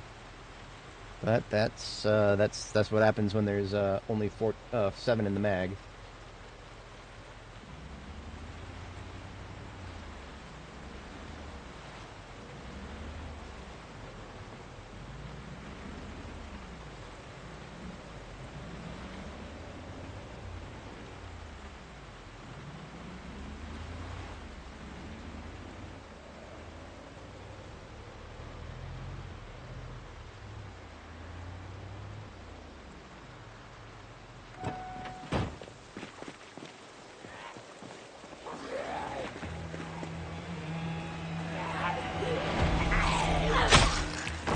This sword is going to break any minute now.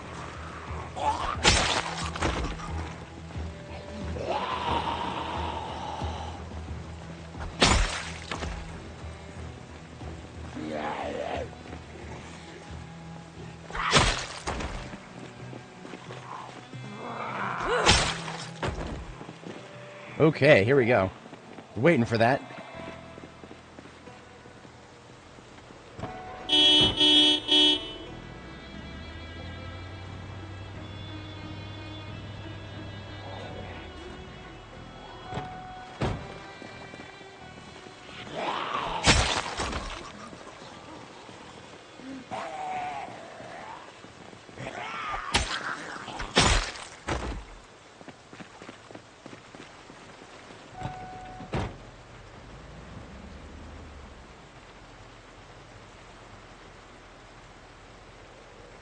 Alright, switching to mace briefly here. It is my... I'm short blunt specialized.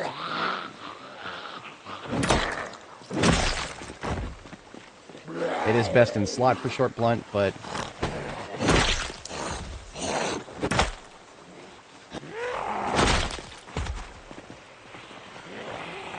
See, right now, we can, if we wipe out the fast shamblers, then we can start gathering the slower ones a little easier.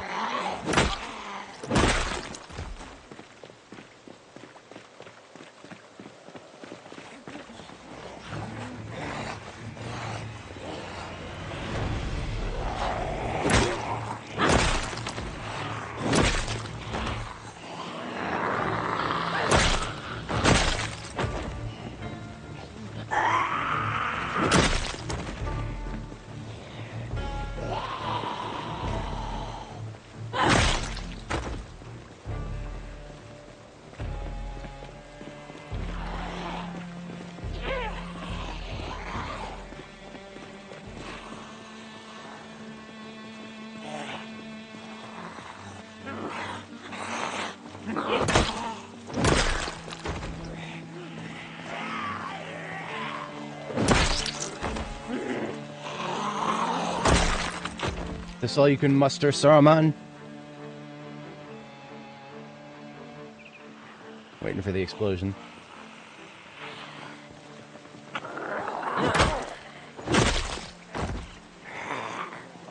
See how some of them are already losing interest? Hey. That's the fate of a slow shambler right there.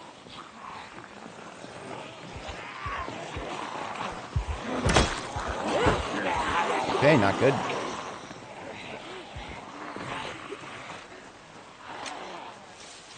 Not that good, but also not the worst. Because now we can do this.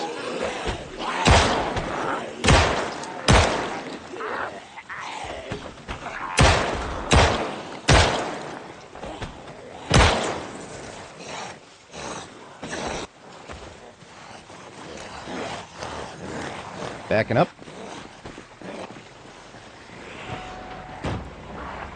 Woohoo!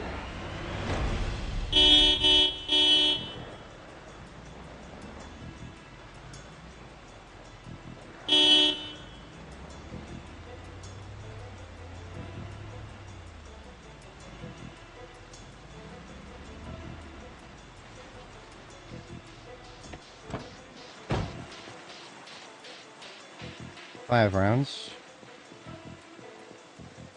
Now, some of them, as you can see, we've literally had 3 or 4 up there already lose interest. Why? Short attention spans.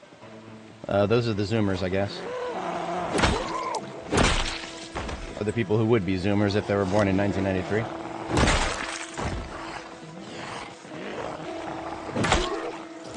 There were plenty of us in the 90s with low attention spans. It is not unique to the Zoomers.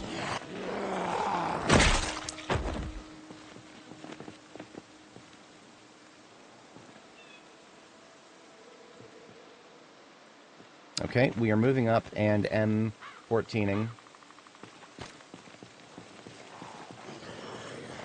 Ammo check, I should have done already. 8. 7. 6. 5. 4. 3.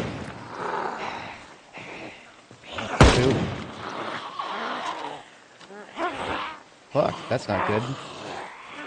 I keep hitting 3, expecting there to be a weapon there.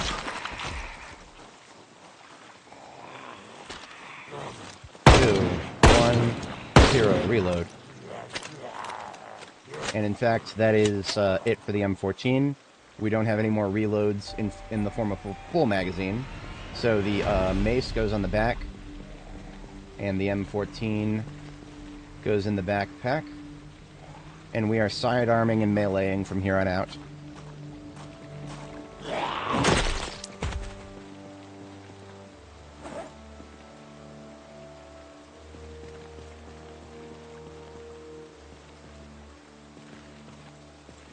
Ammo check. We've got 2 of the 1911 left.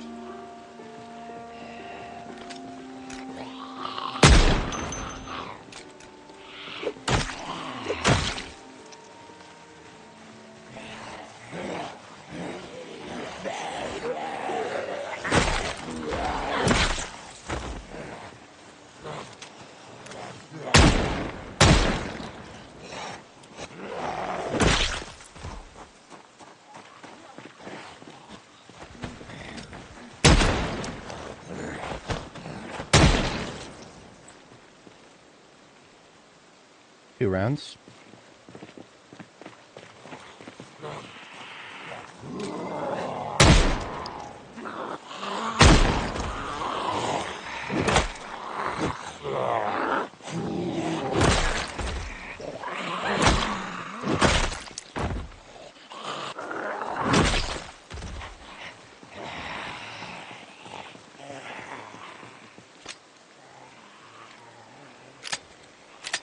Come on over here, take a seat.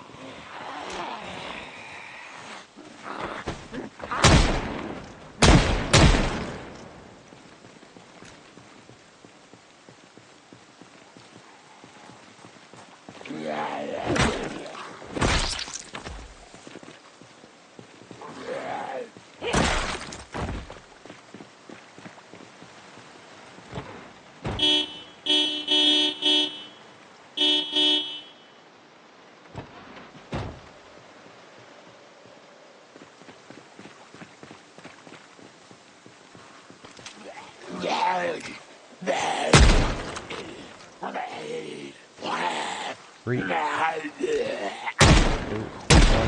0. Unbelievable. Nope, that's it for the 1911. Hello, on my 6. 1911 being replaced with the other M9.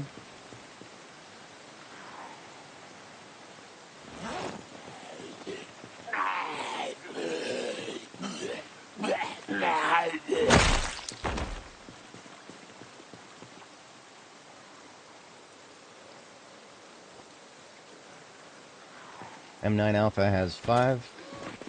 Make that 4.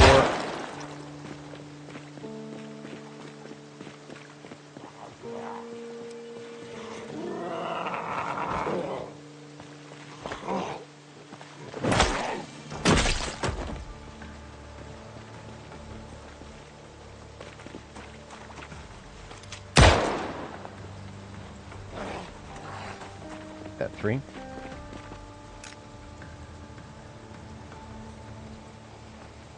Where are you going, dude? Yeah, it's got me pincered. You might as well show a little spirit, too.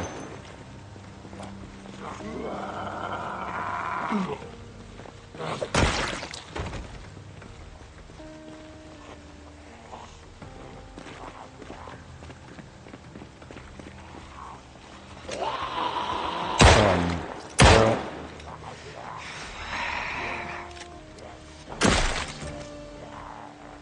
Get a live one. No longer. There was my perfect opportunity for more handgun. Love watching opportunities go flying by. Story of my life right there.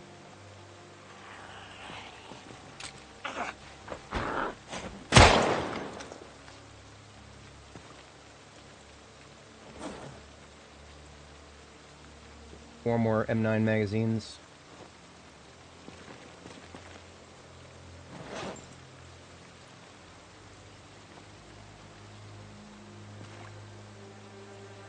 Huh. Well. It's hard to get them all to group up these days.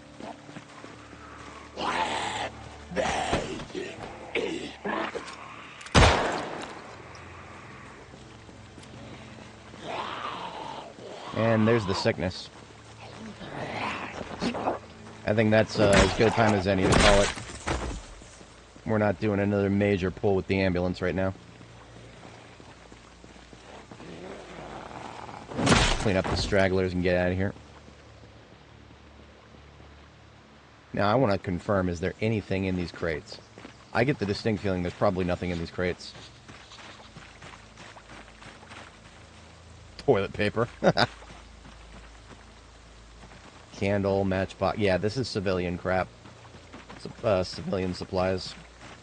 I had a feeling that it would be, because, I mean, we've got a, what is that, a ghetto helipad right there, and, yeah.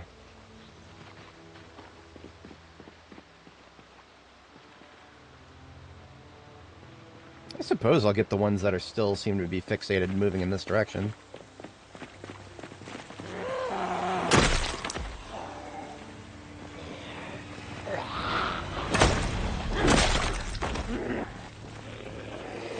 yeah, there's plenty here.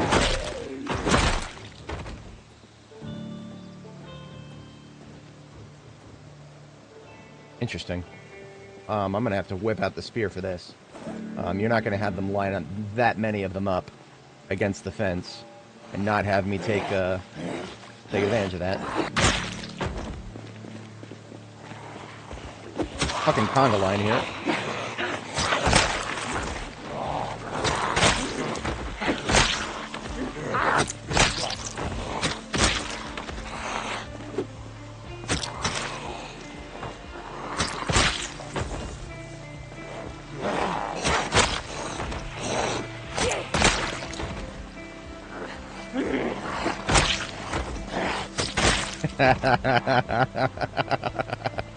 Spears are great, man. Especially coupled with unbreakable fences.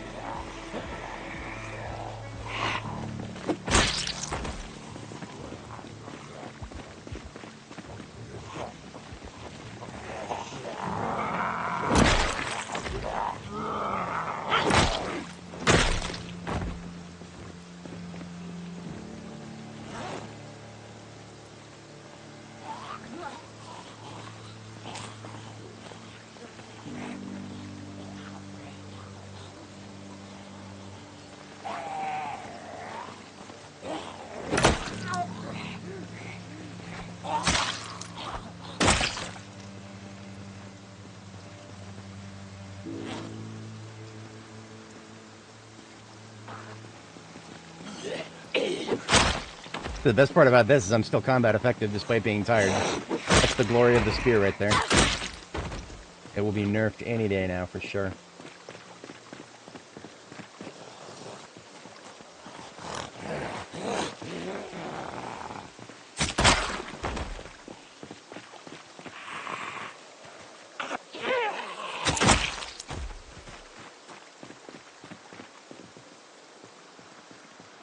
Well, still plenty to come. They're not done yet, nor will they be for a long time. So we are calling it here because it's 1800, stage 1 fatigue, stage 1 sickness. we're fuck up out of here. We should have been out of here a little while ago. Oh, hello. There's a live one. Always got to be wary of those. At this point, the corpses are literally camouflage for the live ones.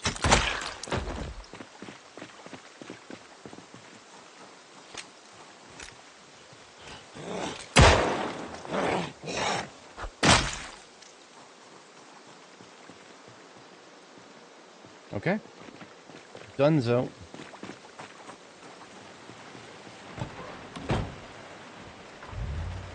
Let's get some of that armor off.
I'm going to go ahead and sleep here, get my first sleep in, and then as an overnight activity, I'll drive the rest of the way back.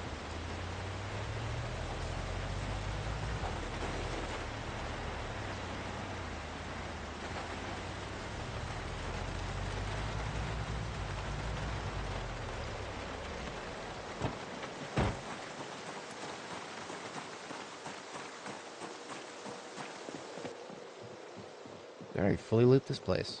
Looks like I did.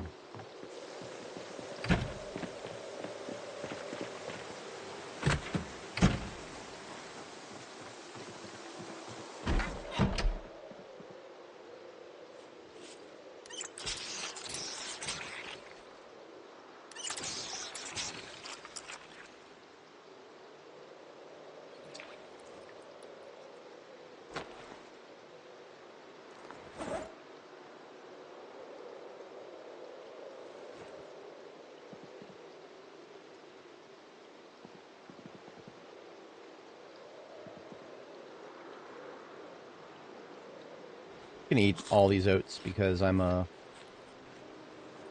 in need of calories and proteins, actually.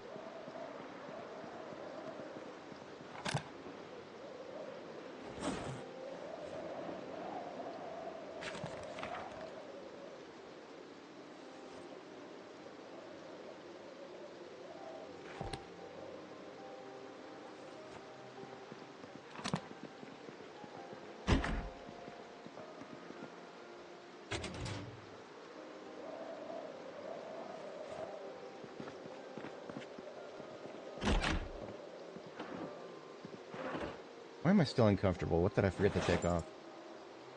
Nothing. I've taken all of my armor off.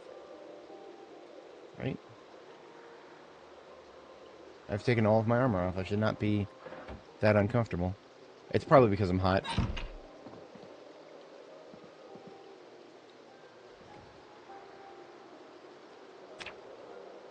There we go.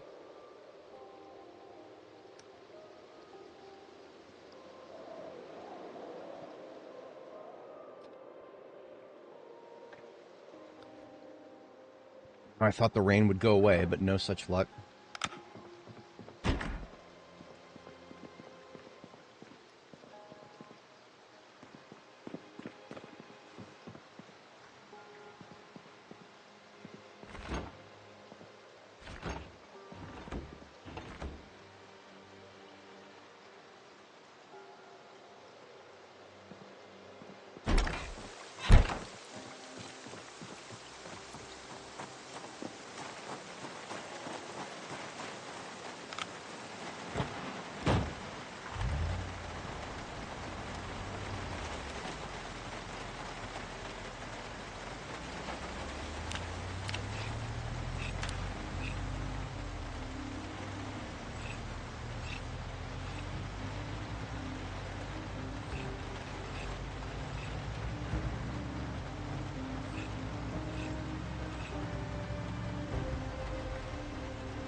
Ooh, God bless the brakes on this thing. Should get out of the road, huh?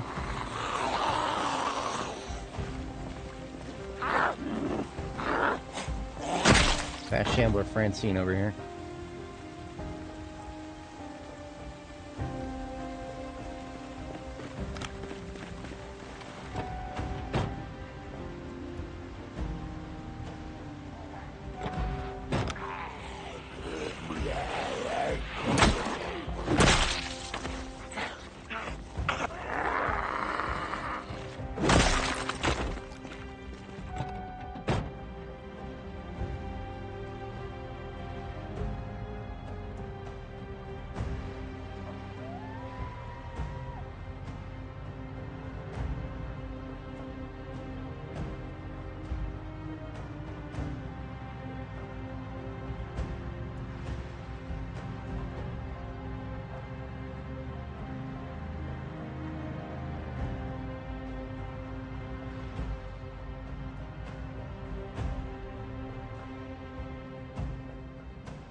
A little hairy, but better they're here than in the road.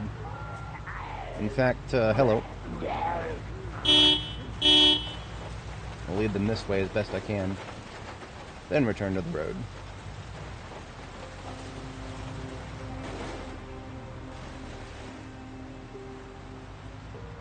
Okay, so when I get back to base here in a minute, we're going to do some cleanup, and then we'll be ending it. I will spend the beginning of next stream working on sorting through the ammo and picking out the next best caliber and getting started with that. There's nothing stopping us from opening up with the M16 for the first time next time. That is most likely what we will do.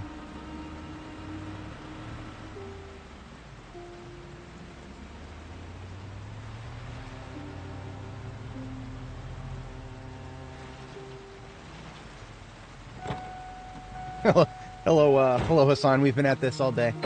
We are about to head out. I've got. I actually have to go shopping.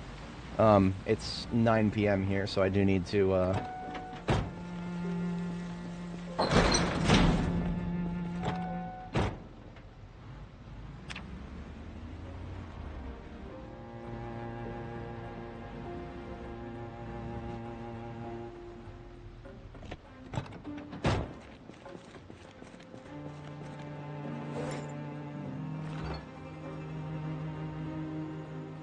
More calories back in my system. I need to eat this whole thing.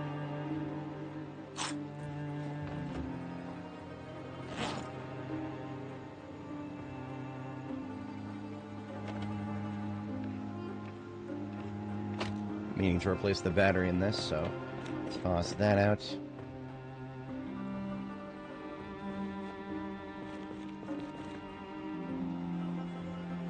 Now, before I forget, I'm going to milk the cows, too, because, I cannot, you don't usually, at least in the current build, cow milk production doesn't start, or isn't retained when you shut the game down. So you could, if your cows have produced a lot of milk, they got a lot of milk in the tank, you close and reopen the game, all the milk is gone, they got to remake it. So don't wait until the start of next session to milk your cows. Do it at the end of a session if you're going to.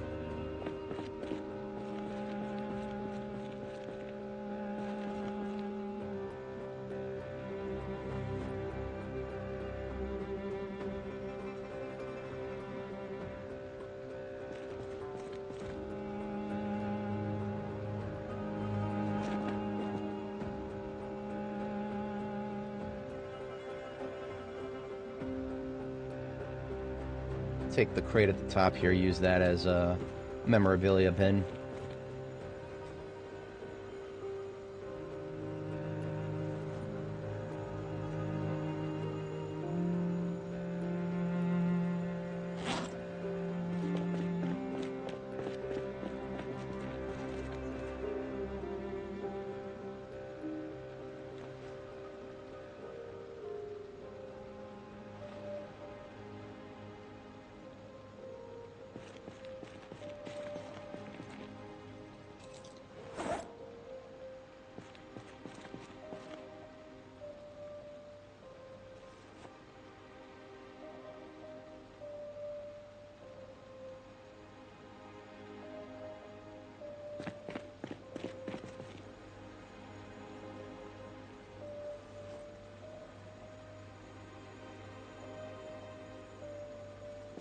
We found 5 military backpacks while we were out there.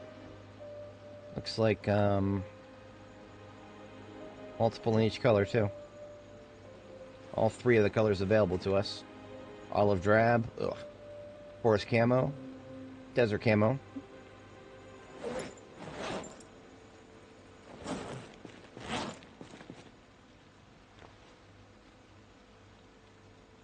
This empty gas can is what I'll milk the cows into. All the rest of that, scrappy electronics.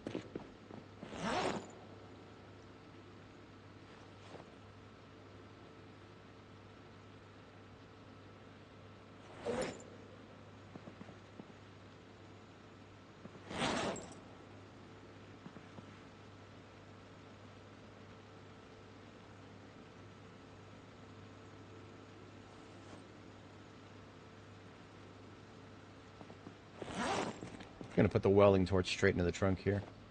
Might need it. Same with the rope and nails. It's kind of what that all is there for. The tactical walkie-talkie needs to be dismantled. And then my backpack is sorted, and I think the trunk is mostly sorted. Aside from what we need to put back in it, which that I'm going to take care of next time. Next time on Dragon Ball Z.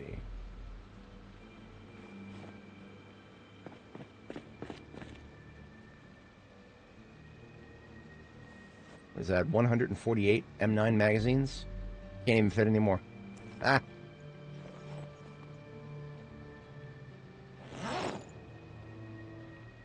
149. We've got more than 150 if you count the ones that are currently on my person, so we are swimming in M9. I will probably spend a chunk of next stream just reloading M9. It's really hard to say no to M9. It's not just that it's what I'm used to. It's also just the fact that it just seems like when they're on the ground, it just takes 2 shots to kill them, regardless of the caliber. It does not seem that it matters what caliber I'm using. In which case, higher caliber weapons, and I can't believe I'm saying this, my conclusion, based on all the caliber weapons I've used so far, is that high caliber weapons are basically only better for ragdolling them. The damage doesn't feel all that different. Now, that being said, the M14 and probably the M16 and the shotgun all feel like they're pretty good at just, low range frontal assault. Just shoot them right in the face. Oh, look at that. There's the audio glitch.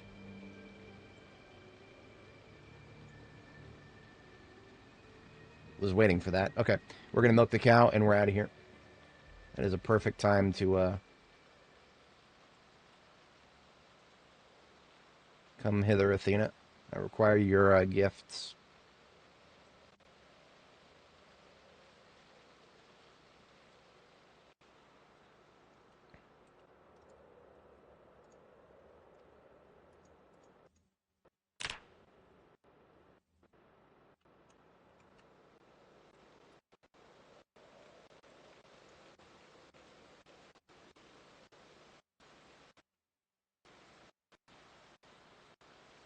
That is such a good cow. She produced 20 liters of milk for me just now.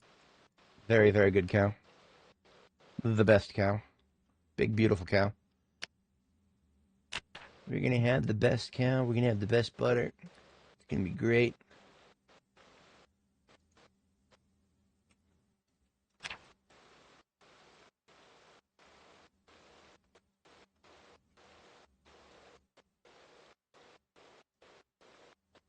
Silly as this sounds, I'm going to straight up eat one of those sticks of butter.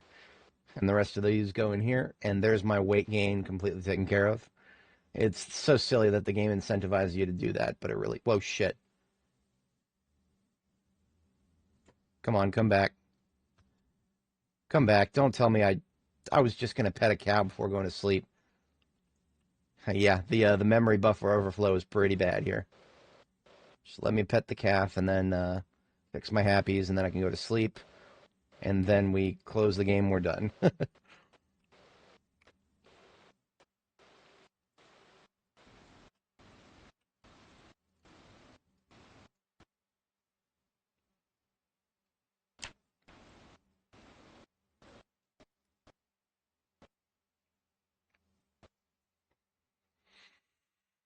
Alrighty, folks. I did not. I need to do that. That's in the game INI files. I'm going to check that after the stream right now. So I will catch you guys later. We have done great things here. Peace out. This will be the 41st backup of the save. Hopefully I can get that far here. There we go. Oh yeah, so 41.7 gigabytes in our save folder currently. I do plan to compress them significantly. I'm gonna compress them by the tens here. So 31 through 40 gets to be their own folder. And now we've got 41 here. And we copy the entire folder and paste it in there. And that is it, folks. I shall see you all in the next one.